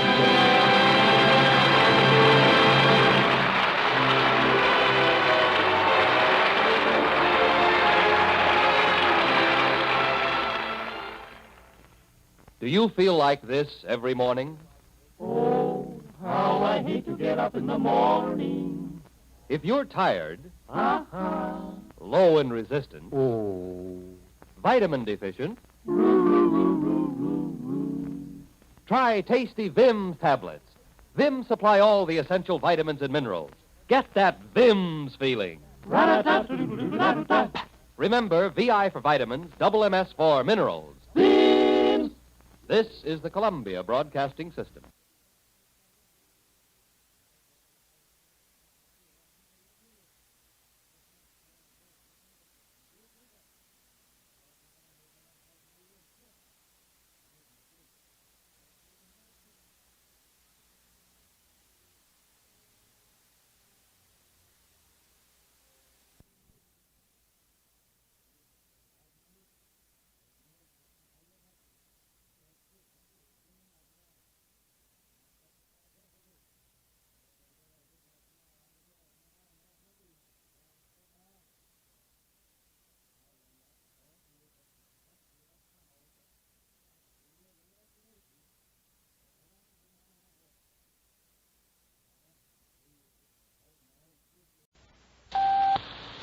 Washington, May 30th, the 904th day of the war. Raymond Graham Swing reviews history on the march. A friendly service from your mobile gas dealer at the sign of the Flying Red Horse. I dislike to think of any of you being cast on a desert island, but let's just suppose you were. Now, if you were able to rescue a limited number of pounds of food, naturally you'd choose the most nourishing kind. Food that would stretch out over the greatest number of days until relief arrived. Now, that's the principle guiding millions of motorists nowadays in the selection of gasoline. They want the kind that will stretch out over the greatest number of days. That is, give them the most mileage possible. Here's a fact to mull over. Today, when mileage counts for so much, Mobil gas is America's favorite gasoline. I can tell you a lot of other fine things about Mobil gas, but this fact is so significant that if anyone wants mileage, he should drive in at the sign of the Flying Red Horse. And now, from the nation's capital, Raymond Graham Swing. Good evening. This is Memorial Day at the first American military cemetery established in Britain, in which many American flyers have been buried since it was opened last December. An order of the day from General Eisenhower was read. It serves well as an appropriate text for this day. We of the United Nations, it said, must live and work together without regard to race or nationality, creed or service, uniform or rank. Supported by our homelands, we must fight side by side, relentlessly at sea, on land, and in the air, so that we shall win together a better world, secure and free for all men everywhere. Appropriate to the day, too, was the news that leaders of the great powers are to meet in Washington to discuss the security of the better world to which General Eisenhower referred. Secretary Hull's announcement last night that Britain, the Soviet Union, and China are to be approached, and later members of the United Nations, as to plans for a security system, was followed by prompt action today. The British, Russian, and Chinese ambassadors were called in, and it was announced that special envoys from London and Moscow are to come to Washington for what are called informal talks. It is to be assumed that an envoy from China also will be invited. This informal talk in Washington might be called the Spadework Conference, at which the details of a security system are to be worked out. It will not be informal in the sense that hard and telling work will not be done. It will prepare the draft of an agreement for which a formal conference will be called, and that one will polish up the final text and end in the flourish of signatures under Klieg lights. It was learned that plans for this next Washington conference were laid at Moscow when the four-power declaration about a post-war organization was drafted. But it was not disclosed today who will be coming to Washington. It is certain that the conference will not be on the foreign secretary level, as was the Moscow conference. However, the spadework is not to be left to the ambassadors already in Washington. Special envoys are to come. And since they will be less than foreign secretaries and more than ambassadors, the range of choice is narrow. For Britain, it may be Alexander Cadogan, the permanent undersecretary for foreign affairs. And for the Soviet Union, Vice Commissar for Foreign Affairs Wyszynski. An American draft for a post-war organization will be laid before them. They will make counter-proposals. And when enough progress in harmonizing these drafts has been made, the spades will be laid aside and fountain pens can be substituted. Then, presumably, the foreign secretaries will meet as they did at Moscow. The informal meeting is expected to begin by midsummer. Below Rome, the Germans grimly defended their temporary anchor at Valmontone, and thus gave their lines to the east and south time to pull back. But the late dispatches, both from Allied headquarters and from London, ring with the tone of coming triumph. General Clark, at a Memorial Day ceremony, declared that before many days have passed, Rome will be liberated. From Allied headquarters in Naples tonight comes the word of mounting signs that the Germans intend to abandon Rome in an attempt to withdraw intact for a new stand in North Italy. The Nazi divisions southeast of Valmontone are striking off through the hills from the Via Casalina along secondary roads that would carry them well to the east of Rome. American tanks are pressing upon Albano, only 13 miles from Rome, and village after village was taken today. Important gains were made on the Velletri-Valmontone road after the repulse of a heavy attack of the Hermann Goering division, in which enemy casualties were heavy.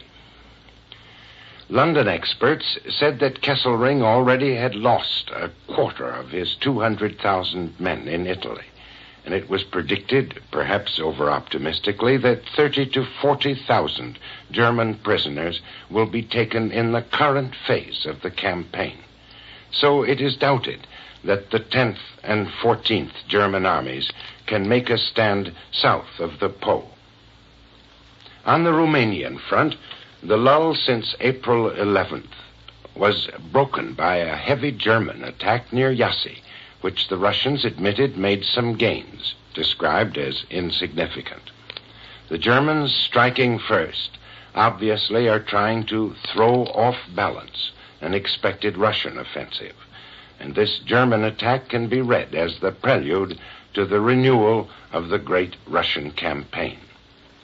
The air war today, it is stated, brought 6,000 bombers and fighters over Axis Europe, attacking 8 aircraft plants and 7 aerodromes in Germany and Austria, as well as rail centers and coastal fortifications in France, Belgium, and Yugoslavia.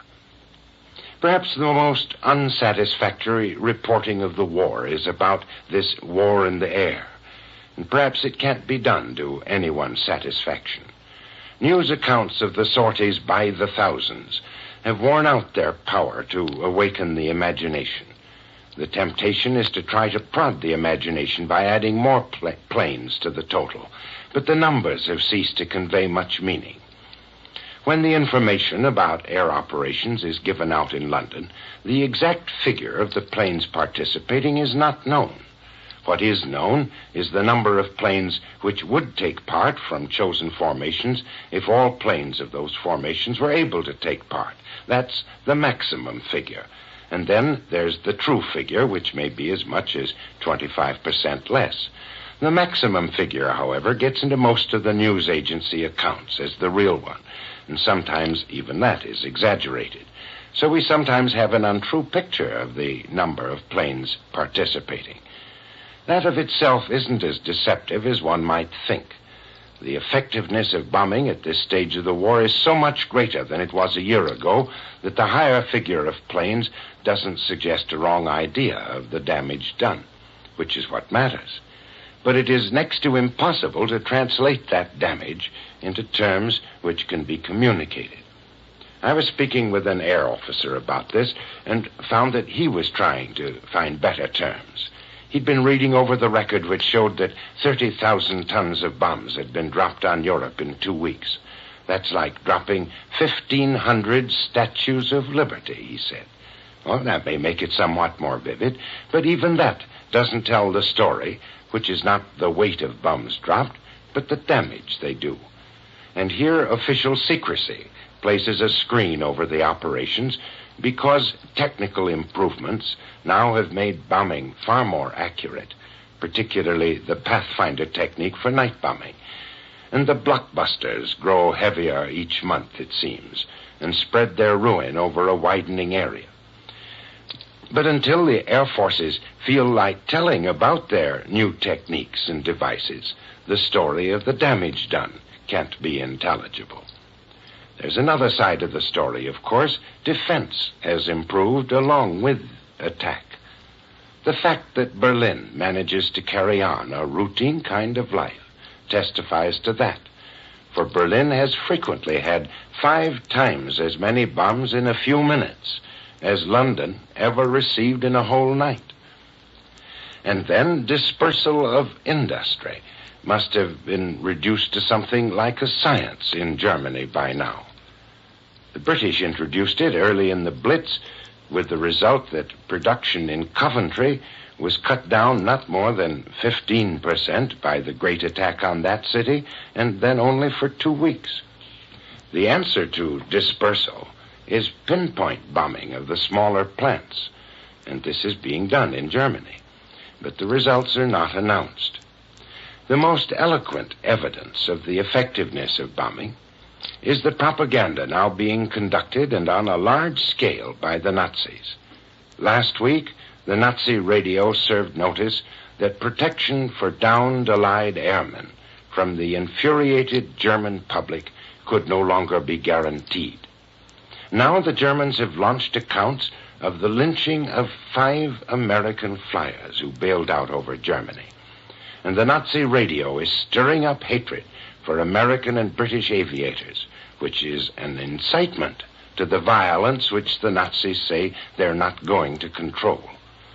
No official information about the 5 reported lynchings has been received, and the source of the story, a German agency in Sweden, is highly unreliable. That's not the case of the story last week of the shooting of 47 United Nations airmen while trying to escape from a German prison camp. There now is official confirmation that they were shot. London has their names, and Secretary Eden has filed a strong protest, but there still is no reliable statement of the circumstances of that shooting. The German propaganda as to the treatment to be expected by Allied aviators so far is no more than propaganda. It is devised to scare airmen, which it won't do, and their families, which it may. It may not remain propaganda, however, and the Germans may be ready to adopt the practices of the Japanese and go them one worse by officially inspiring lynching. However, there's another possibility. The Germans may be covering up the awkward fact that the Allied bombings have whipped civilian resentment into such a frenzy that the German authorities have lost control over their own population. But the more likely explanation is that the German authorities are trying to hurt the morale of the Allied flyers, and they are so excited that they forget that they themselves ever bombed Britain or any other foreign country. Otto Krieg, German commentator, said over the Berlin radio, "The world has had to take notice of the fact that the German people have now reached that stage of hate in which justice is no longer determined by the letter of the law, but solely by facts. The limitless, murderous lust of American and British air gangsters," he continued, "makes it impossible for the sound instincts of people to continue treating a criminal like an honorable soldier. About this point, there is no longer any doubt among the German people." During the Blitz over England, the rage of British civilians against German aviators was high, but the British officials never tried to incite it or exploit it. That German civilians should hate the Allied flyers is inevitable, but the propaganda campaign is a kind of official exultation at the prospect of dragging the official conduct of the war to a lower level. This is how the Nazi mind works, and one can be sure that the cornered Nazi leaders will not submit to defeat without resorting to every conceivable means of destruction, regardless of law, ethics, or decency. And now a friendly message to wartime America. Thank you, Mr. Swing. If you had a valuable diamond, you'd pay a few cents to protect it against loss, wouldn't you? Yet you have valuable possessions that you may lose if you're not careful.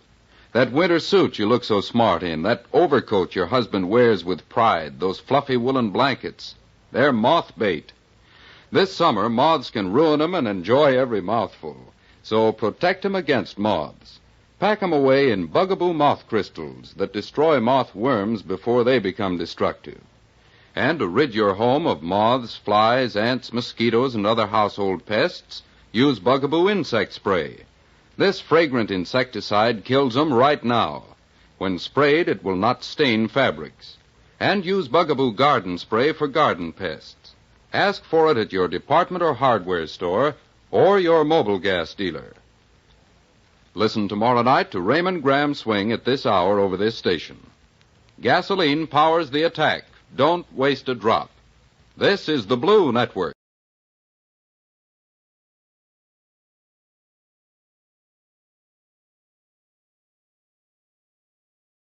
By the rude bridge that arched the flood, their flag to April's breeze unfurled, here once the embattled farmers stood and fired the shot heard round the world. The foe long since in silence slept, alike the conqueror silent sleeps, and time the ruined bridge has swept down the dark stream. You are listening to the voice of Helen Hayes reading the Concord Hymn by Ralph Waldo Emerson, a page from this Sunday's edition of Anthology.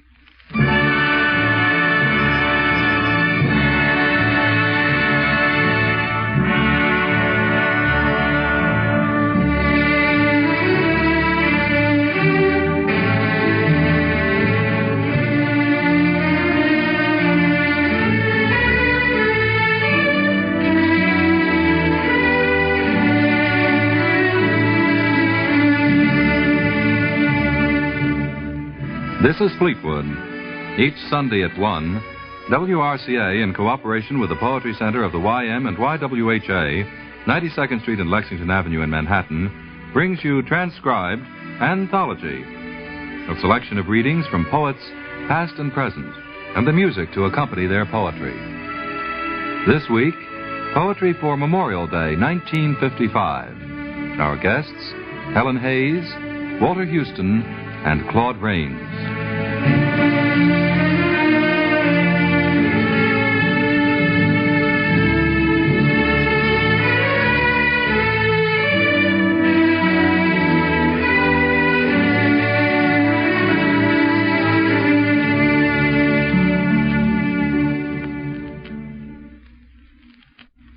Tomorrow, America celebrates Memorial Day 1955.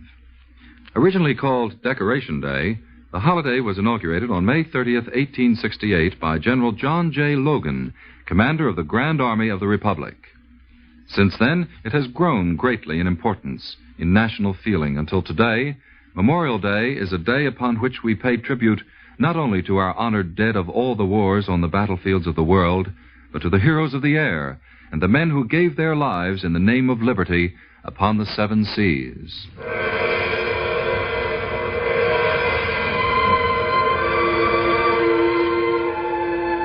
Today, on Anthology, we'd like you to listen to a series of poems solemnly dedicated to our common belief that these dead shall not have died in vain, and to the nation for which they gave the last full measure of devotion.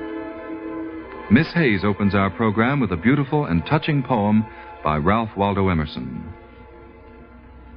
Here is the Concord Hymn.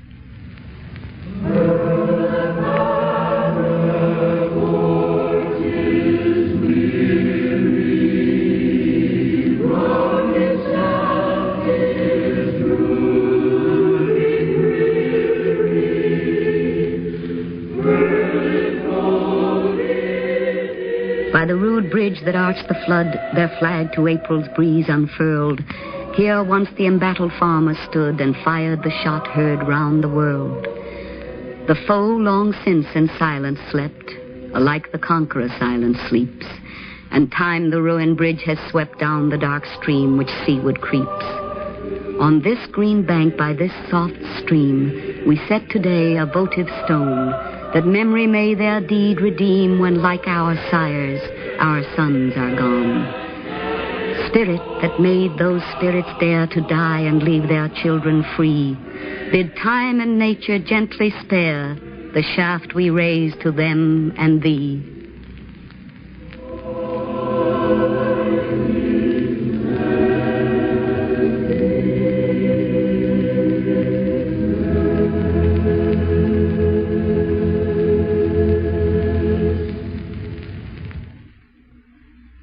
Each war has given to our nation's anthology of great poetry a poem which seems to stand as a living symbol of that tragic era. One of the best known and best loved of all memorial poems was written by Walt Whitman as a tribute to the death of Abraham Lincoln at the close of the Civil War, a poem which even today still retains its original beauty and pathos. Walter Houston reads, "O Captain, my Captain," in which Whitman compares the nation to a ship tossed upon stormy seas, and Lincoln as the captain who has brought the vessel safely to shore, only to die before he reaches port.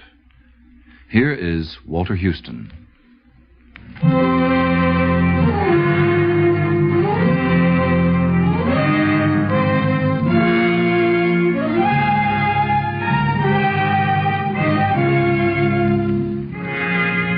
Oh, Captain, my Captain, our fearful trip is done. The ship has weathered every wreck, the prize we sought is won.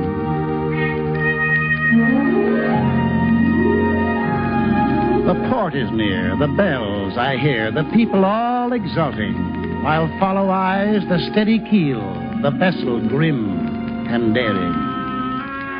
But oh, heart, heart, heart, oh, the bleeding drops of red, where on the deck my captain lies, fallen, cold, and dead. Oh, Captain, my Captain, rise up and hear the bells. Rise up, for you the flag is flung, for you the bugle trills, for you bouquets and ribboned wreaths, for you the shores are crowding. For you they call, the swaying mass, their eager faces turning.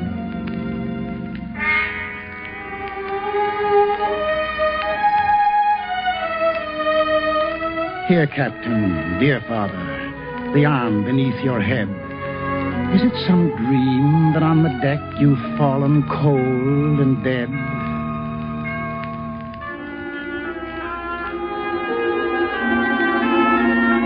Captain does not answer. His lips are pale and still.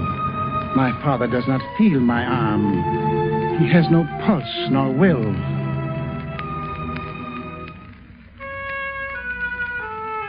The ship is anchored safe and sound, its voyage closed and done. From fearful trip the victor ship comes in with object won. Exult, O shores, and ring all bells. But I, with mournful tread, walk the deck my captain lies, fallen, cold, and dead.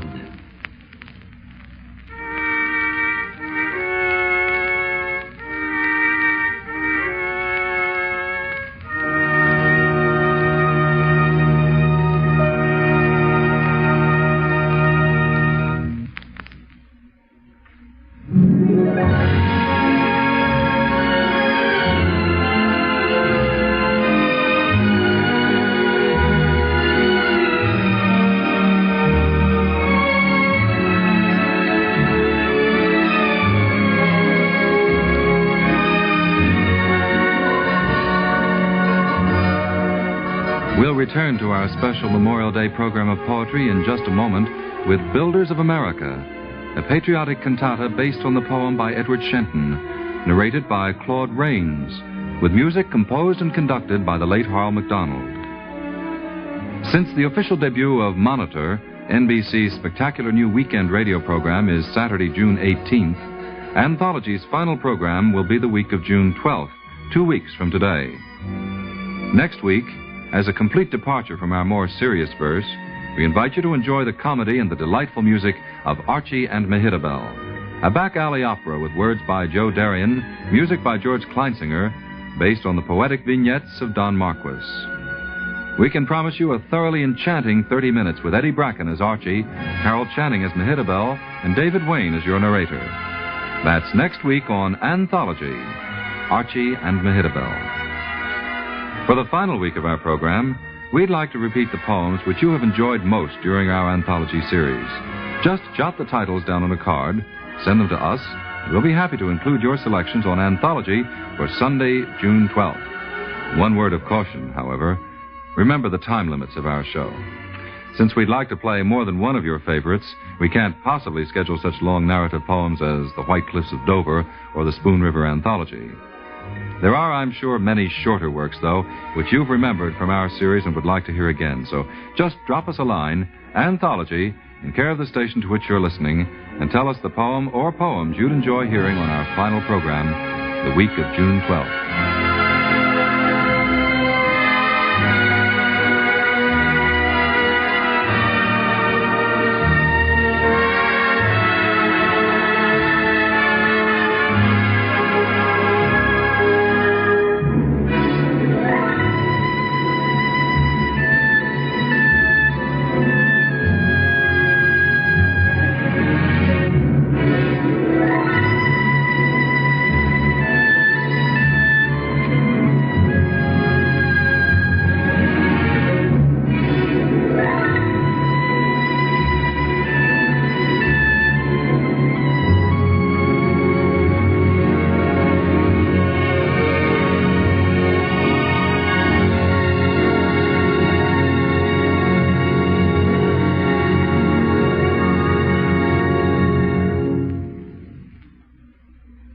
In his cantata, Builders of America, the late Harl MacDonald has created a superb setting for the simple, moving words of George Washington and Abraham Lincoln.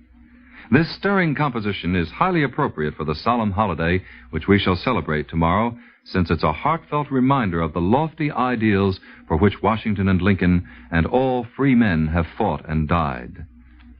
Builders of America was inspired by a poem by Edward Shenton, which originally appeared in the Saturday Evening Post. It was at Mr. MacDonald's suggestion that they collaborated on the cantata. The text was expanded and the narrative added to bring the work to its present form.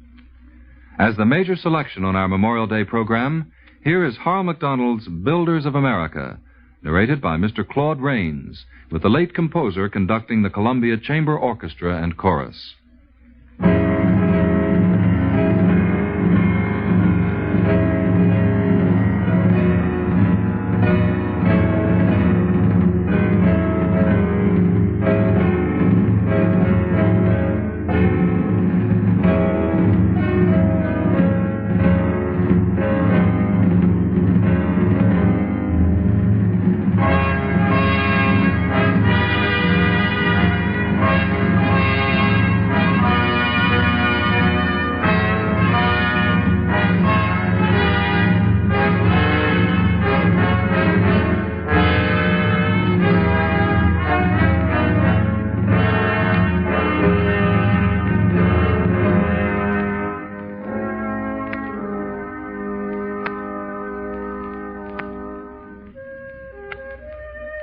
The hearts, the minds, the hands of these two men, George Washington and Abraham Lincoln, held the love of humanity, vision of freedom, and strength of bone and sinew which conceived and built this great republic.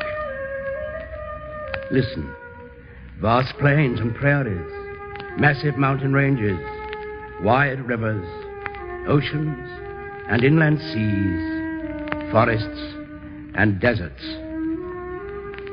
Listen, proud towered cities, small crossroad towns, lonely farms, village and hamlet.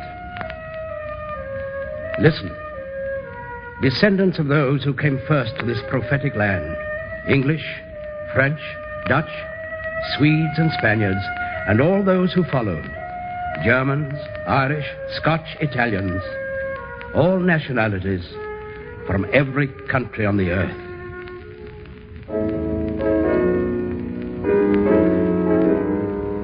Hear, all you Americans, the words of the man who founded this nation. George Washington said, "Unhappy it is to reflect that the once happy and peaceful plains of America are either to be drenched with blood or inhabited by slaves." But can a virtuous man hesitate in his choice? He said, "As the Congress desires, I will enter upon the momentous duty and exert every power I possess in their service for the support of the glorious cause. Washington said, having finished the work assigned me, I close by commending the interests of our dearest country to the protection of Almighty God.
George Washington and Abraham Lincoln spoke with the voice of eternal truth, and their words, like the cry of the eagle, come to us over the years on the great wind of time.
Hear, all you Americans, the words of the man who preserved this nation.